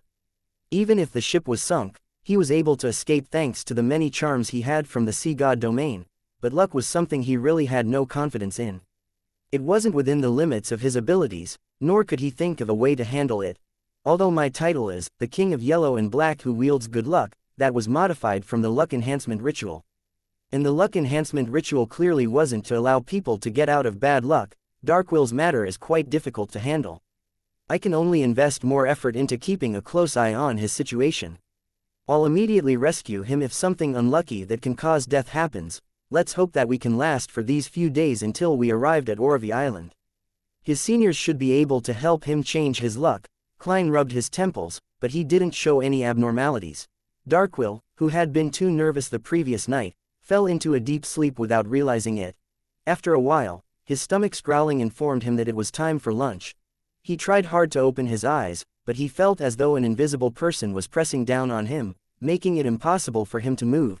He felt the back of his head swelling with a sharp pain. He felt his breathing become more difficult as his heart raced at an abnormal pace. Don't tell me that I'm going to experience a sudden death in my dreams. Darkwill struggled with all his might, but he failed to wake up. He became weaker and weaker with time. At this moment, his mouth was opened up by a sharp object as an ice-cold liquid was poured in. The liquid also flowed down his face, wetting his chin and neck. Darkwill's body recovered as he finally managed to open his eyes. He saw 2 bright, round, gold-like eyes nearly slamming into his head. Rearing a Beander pet can be quite effective sometimes. Darkwill first felt wistful before he rapidly sat up and took out the ring box. Inside, the die had rolled to another side point 1 point. So unlucky that I almost died in my sleep. No, I don't think it's that simple. It seems to magnify certain probabilities such as the chances of being hit by lightning or the chances of experiencing sudden death while asleep. No, this can't carry on. If this continues, I'll definitely die. Darkwill thought in hysteria. Horror quickly overwhelmed his thoughts as he spurred his hand to hold onto the ring box and rushed to the door. Perhaps as a result of nearly suffering a sudden death, he was lacking in strength. He could hardly twist the handle. Help, help, mister, Harry screamed sharply. The door was opened, slamming into Darkwill's head. If Klein hadn't controlled his strength, the chubby apothecary's head probably would have cracked open with blood spewing out everywhere. Without even rubbing his bruise, Darkwill frantically shouted, "It's this. It's this. It's this die that gives me bad luck. When it's at 1 point, I'll fail at everything I do." He had already decided to inform Gehrman Sparrow of the whole truth, and he looked forward to the powerful adventurer giving him some effective suggestions. He didn't eliminate the possibility of him killing him out of greed, but he had weighed the matter. If he had to make a choice, he definitely chose the one which wasn't as terrible. Telling Gehrman Sparrow might lead to death, but not telling him would spell certain death. This choice was no longer something that needed consideration. I don't care if the die is lost. My life is more important, Darkwill thought with righteous indignation. Then, he saw a smile appear across Gehrman Sparrow's mouth. "Thank you for your humor. The joke isn't too bad." "It's not a joke." Darkwill looked down at the ring box and saw that there were no changes to the blood-red single point on the die. See, could it be that even an explanation with plenty of logic will fail? The chubby apothecary suddenly fell into despair. "It's real. He's speaking the truth." Harry flapped its wings. Darkwill, who felt hope arise in him, heard Gehrman Sparrow say in a deep voice, "Then why don't you throw it into the ocean?" With that said, Klein politely closed the door and returned to the living room. This fellow must be hiding a secret. I mustn't be fooled by such a clumsy excuse. Klein sat in his chair and waited for Darkwill to describe the situation in detail. Darkwill sat down, depressed.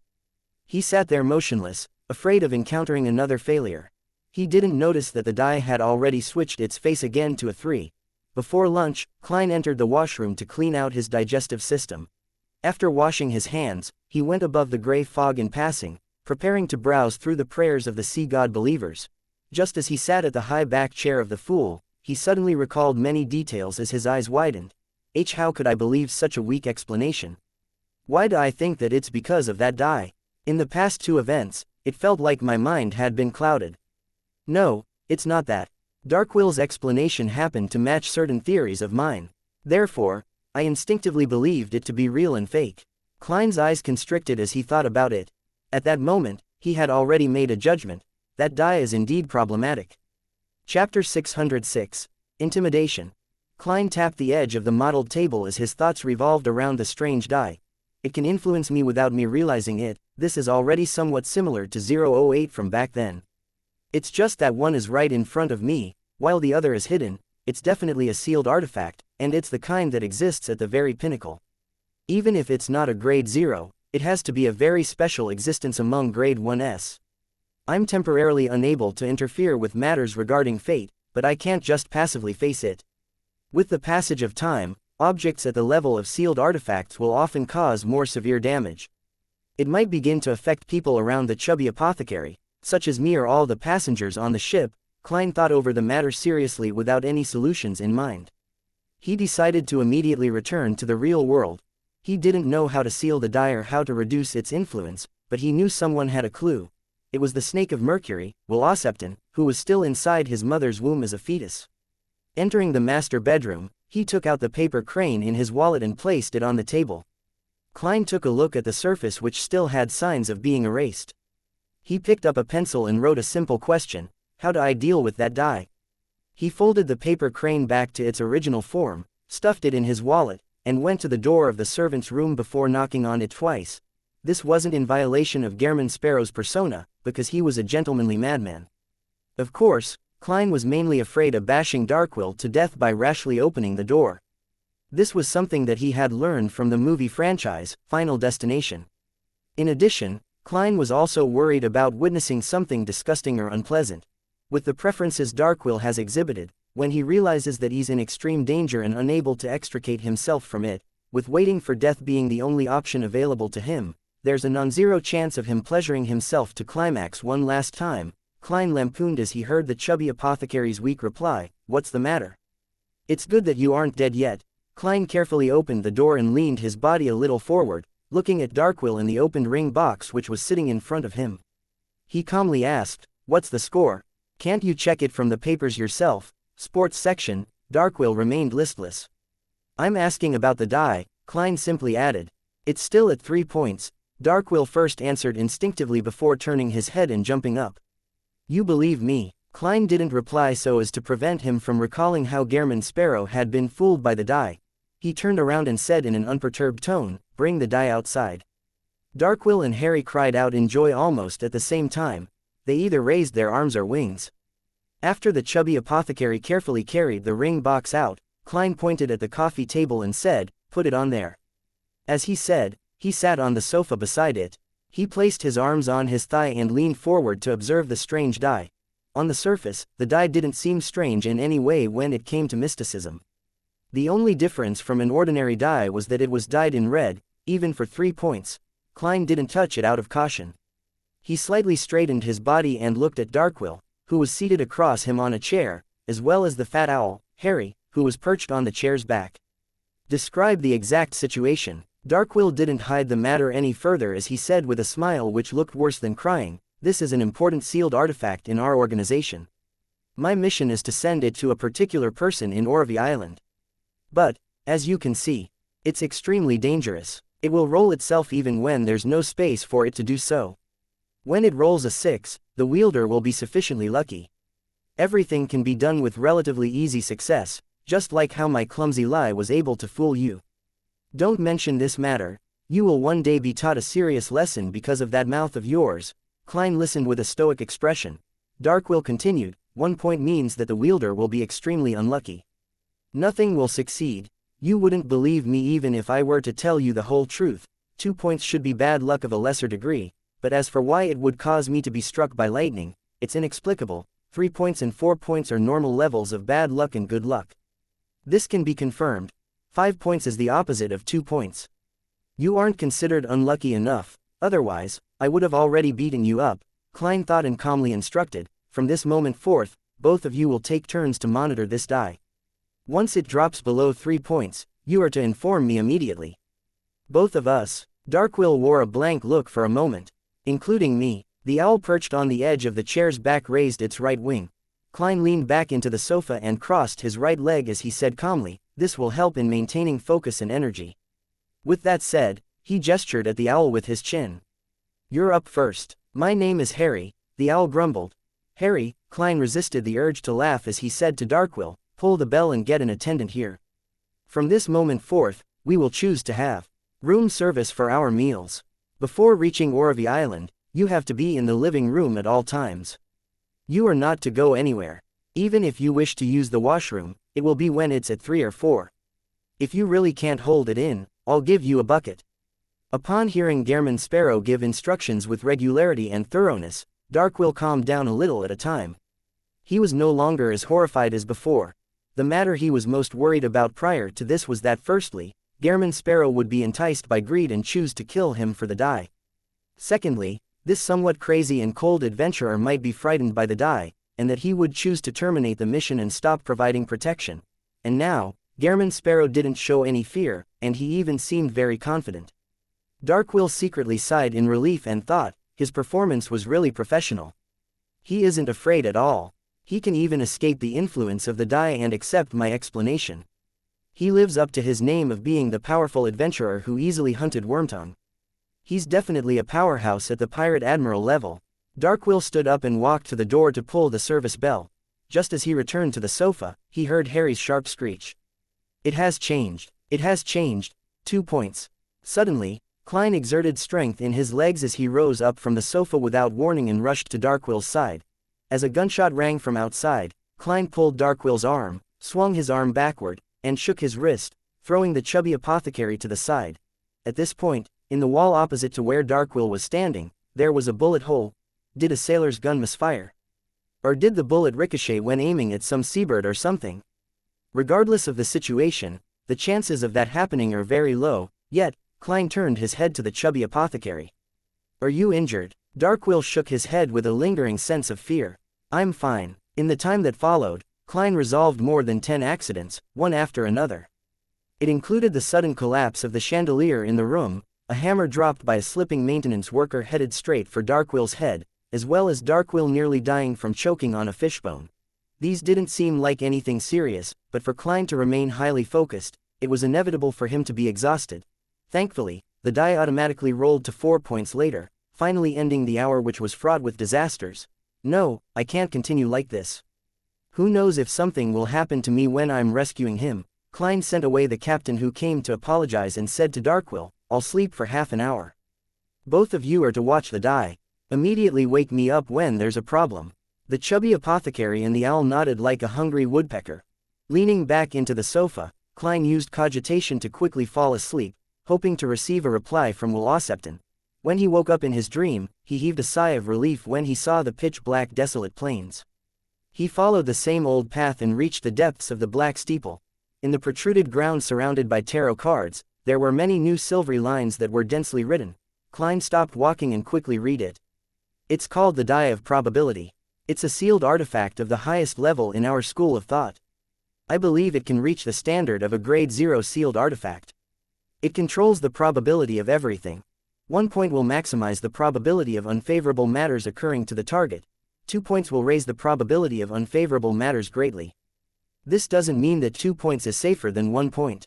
This is because once the probability is high enough, any accident can happen. 3 points is to increase the probability of unfavorable matters. It's the opposite for 4 to 6 points. Even for me, a being who can reset it to a certain extent, it's a rather dangerous sealed artifact. A demigod can be killed using it, but of course, it can also kill yourself. I know, your contest with the Die of Probability is likely the equivalent to the battle between the God 1 of Save and Load and the RNG2 gods, Klein lampooned inwardly as he continued reading. The Die of Probability has living characteristics. It always makes the wielder swing back and forth between having good and bad luck. If one isn't careful, it's possible to die from an accident.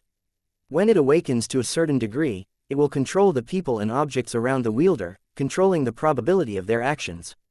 Although it hasn't been confirmed, I suspect that given enough time, it will be able to influence the entire world, making every action of all life be determined by its score. Of course, this is excluding deities. To put it simply, it's digitizing the entire world. This is definitely at the level of a grade 0 sealed artifact. It's extremely dangerous. How terrifying. Klein couldn't help but frown as he eagerly continued reading. To truly seal the Die of Probability is rather complicated. To put it simply, it's to use specific sealed artifacts to isolate it from the spirit world, astral world, and the real world. You can give it a try. Haha, I'll reveal my cards. I have long discovered that you can resist my prophetic senses. Perhaps you can use it to seal it. There's another way, but it can only briefly reduce its influence.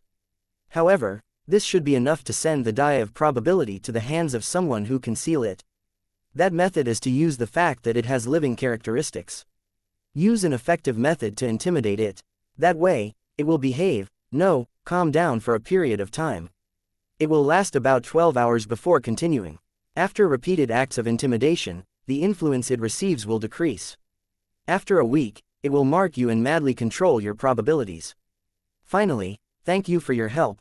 Sincerely yours, Wuxia. As expected of a snake of fate, he has indeed discovered my uniqueness. Throwing the Die of Probability above the gray fog should be able to seal it. But the problem is that a grade 0 sealed artifact with living characteristics might influence the space above the gray fog and chase me away, making itself the owner. Such matters cannot be answered with divination. It will definitely be able to resist, just like 008. Klein rejected the idea of using the gray fog. As the thoughts whirled in his mind, he suddenly had an idea. Klein quickly left his dream and woke up.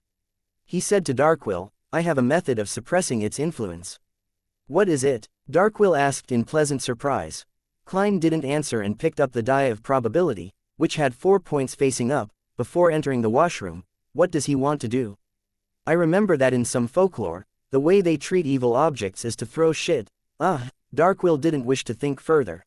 After entering the washroom and locking the door, Klein immediately set up a ritual to summon himself.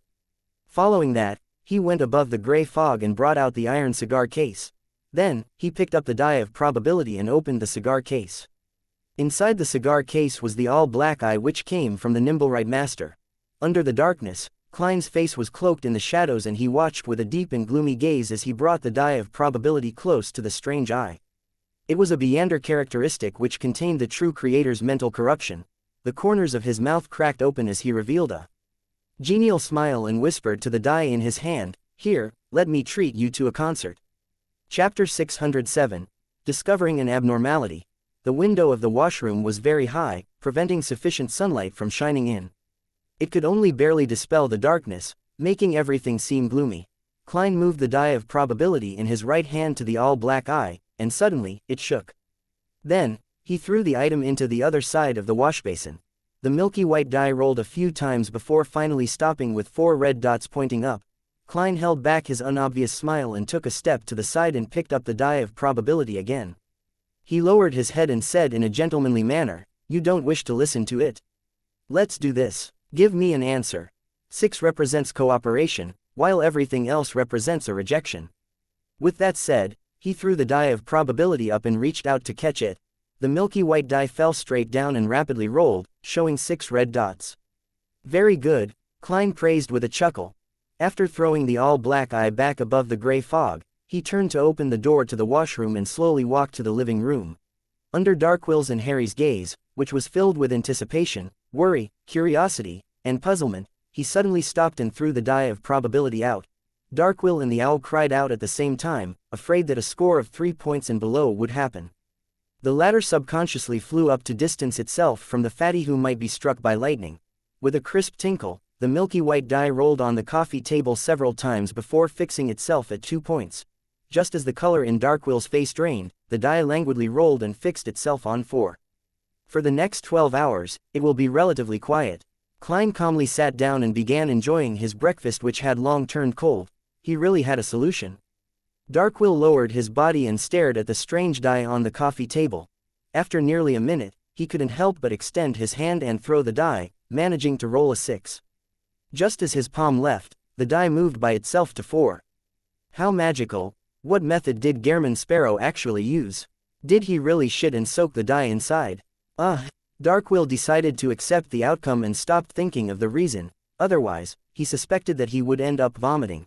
Looking up at Gehrman Sparrow, who was calmly spreading butter on his bread, Darkwill suddenly felt that with just a promise and 1,000 pounds to hire a bodyguard at this level was extremely worth it.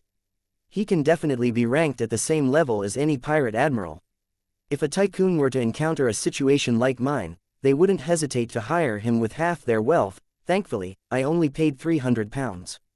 The rest will be borne by teacher and the others. Darkwill felt relieved when he realized that he didn't need to worry about the die's random rolling for the next 12 hours. He couldn't help but stand up and stretch his back. He walked to the window and opened the tightly shut window to see the sparse clouds scattered across the clear skies. The endless azure blue sky stirred as it reflected the bright sunlight like it had countless golden fragments scattered in it. This energized Darkwill as he felt a burden be lifted from his chest. Unlike Backland, which would only become warm at the end of February, the Rorstad archipelago was no longer plagued by the cold. Life had returned to this area. Facing the sea and the blooming of flowers in warm spring, Klein, who had finished his bread, walked to a spot behind Darkwill and felt like he was an animal who had awoken from hibernation. He didn't recite the poem that flashed past his mind, as firstly, it didn't suit Gehrman Sparrow's persona, and secondly, it would probably make Darkwill reflect over Emperor Rassel's poetic talent. Until the evening, the die still didn't roll, but the weather had changed. Strong winds howled as dark clouds gathered. A storm was brewing. This was the most common danger at sea. Even if one took a safe sea route which had been traversed by others, one would occasionally encounter similar situations. It just wasn't as terrifying. Klein looked at the tall waves in the dark sky, and he felt as though the ship was cruising through a mountain valley. By the sides were tall dark blue cliffs that could topple down at any moment. The intense pressure made a mid-sequence Beander like him feel repressed. He even wished to pray to God, hoping that the liner would cruise through the storm safely. It's no wonder sailors, pirates, and merchants who live on the sea for extended periods of time can't help but respect the Lord of Storms. They would more or less believe in him. Klein sighed in silence. Although he didn't believe the storm that wasn't that powerful could bury a liner which was powered by both sails and steam engines, he still attached caution to the matter by praying to his alternate identity, sea god Calvetua. He was afraid that the die of probability would suddenly go crazy during the storm and roll a 1, causing the ship to sink to the bottom of the sea. Therefore, he decided to make preemptive precautions. Klein did believe Snake of Fate will Osepton's judgment that the die of probability would be quiet for 12 hours after the first intimidation act, but this was without any additional conditions. He believed that it was more likely that a sealed artifact with living characteristics would deal with situations like a person instead of rules. Hence, he had to take precautions for any troubles it might cause. Stealing a glance at Darkwill and the owl who were looking somewhat uneasy due to the storm, Klein calmly said, "I'll take a nap. Continue watching the die, take turns and do not relax." "All right." Watching Gehrman Sparrow enter the master bedroom, Darkwill walked to the side of the coffee table and sat down. As he stared at the die, he asked Harry, "What thoughts do you have now?" Harry flew around and mumbled, "Why am I not a petrel?" In the master bedroom, Klein went above the gray fog and summoned the sea god scepter from the junk pile. He held the scepter with blue gems embedded at the top and quickly replied to his prayer. Klein didn't expend too much of his spirituality to calm the storm. This was firstly because they weren't too far from the surrounding seas of the Rorstad archipelago. Such an obvious and exaggerated supernatural phenomenon was easily able to attract the attention of Sea King Jan Codman, who shared the same domain, or the storm priests on the ships. Secondly, he had to conserve strength to deal with the die of probability. What he did was simple. He augmented the ship with layers of Beander effects, allowing it to cruise through the storm stably without any risk of capsizing, towards a sequence 5 or 6 Beander below the rank of demigod. To do something similar to a liner which had hundreds of people on board required plenty of preparations and a complicated ritual. It was only possible by exhausting them, but to a sea god of this domain, it was all simple and easy. A demigod already has inklings of a god. Klein sighed and threw the scepter back into the junk pile, before silently disappearing from above the gray fog. In the time that followed, the ship bobbed up and down like a leaf in the wind, but no matter how terrifying or towering the dark blue waves were, nothing happened to it until the end of the storm. At 4 p.m. on Thursday. Backland, William Street. Furs Wall once again arrived here by carriage. She didn't sit in the coffee shop again. Instead, she strolled down the street and observed the pedestrians and surrounding buildings. She also took note of figures with special traits as material for her novel. There really are a lot of foreigners. They're still mainly from Fasak and Intis. Heh. One of them is a barbaric and stocky white bear, while the other is a colorful, ostentatious rooster. Furs chuckled silently to herself. At this moment, she came to the middle of William Street where there was an abandoned chapel. Withered vines crawled over its walls, and gray stones were strewn everywhere, with the intention to not waste Mr. World's payment. Furs deliberately approached it to check for any abnormalities. She circled around the chapel without discovering anything. Following that, she entered and avoided the disgusting shit and rotten things, and she quickly observed every corner. Suddenly, her gaze came to a stop as she frowned bit by bit. In a particular corner of the half-collapsed ruin, the ground had been dug up by someone. The pit wasn't too big or deep, and there were remnant traces of it being dug with fingers. This should be considered an abnormality, right? Furs cautiously retreated and didn't do a detailed investigation. After walking through all of William Street, she immediately returned home and organized the abnormality and material she jotted down together. She then sacrificed it to Mr. Fool and asked him to hand it over to the world. Furs didn't conceal anything she saw, even if they didn't seem to have any superficial problems. This was because she knew very well that any abnormality would be judged by the world, and not by herself who didn't understand the situation. Klein immediately began reading the report Miss Magician had submitted. That abandoned chapel has signs of being dug up. The previous digging attempts had been dealt with by me and Miss Sharon, who would dig it up again. Rafter Pound, that descendant of the Tudor family, he nearly died from the evil spirit's possession. Without any helpers, it's unlikely he would take further risks. Who could it be? Klein thought for a moment, but he couldn't lock onto a suspect. All he could do was continue reading. While he read the notes written in a beautiful language, he acutely noticed a point. There are many foreigners on this street. They are mainly from Fasak and Intis. It wasn't like that back when I went to William Street. Did a Fasak or Intis company recently open there? Fasak, Intis. Klein ruminated over the two countries' names when he suddenly recalled something. The royal family of the Fasak Einhorn, the Einhorn family and Intis, former royal family, the Sauron family, are both in control of the Hunter pathway, which is also the Red Priest pathway. It was two of the blood types which the evil spirit had designated as being capable of removing the seal. Together with the Medici family's descendants which had been destroyed at Bansi Harbor, the three factions which held control over the Red Priest pathway are involved. Bansi Harbor was destroyed, causing the Medici family's Beander characteristic to use some magical connection to contact the evil spirit who's suspected to be Red Angel. Hence, the members of the Einhorn and Sauron families were attracted. No, that's not realistic. If the Church of Storms didn't discover any Beander characteristics, they definitely would have noticed a problem in this. Another reason, the evil spirit is using another method to attract people from the Einhorn and Sauron families. What or who did it go through in order to do so? The number of people who know of the evil spirit's existence is only a handful. Me, Miss Sharon, as well as, amidst his racing thoughts, Klein suddenly thought of a possibility.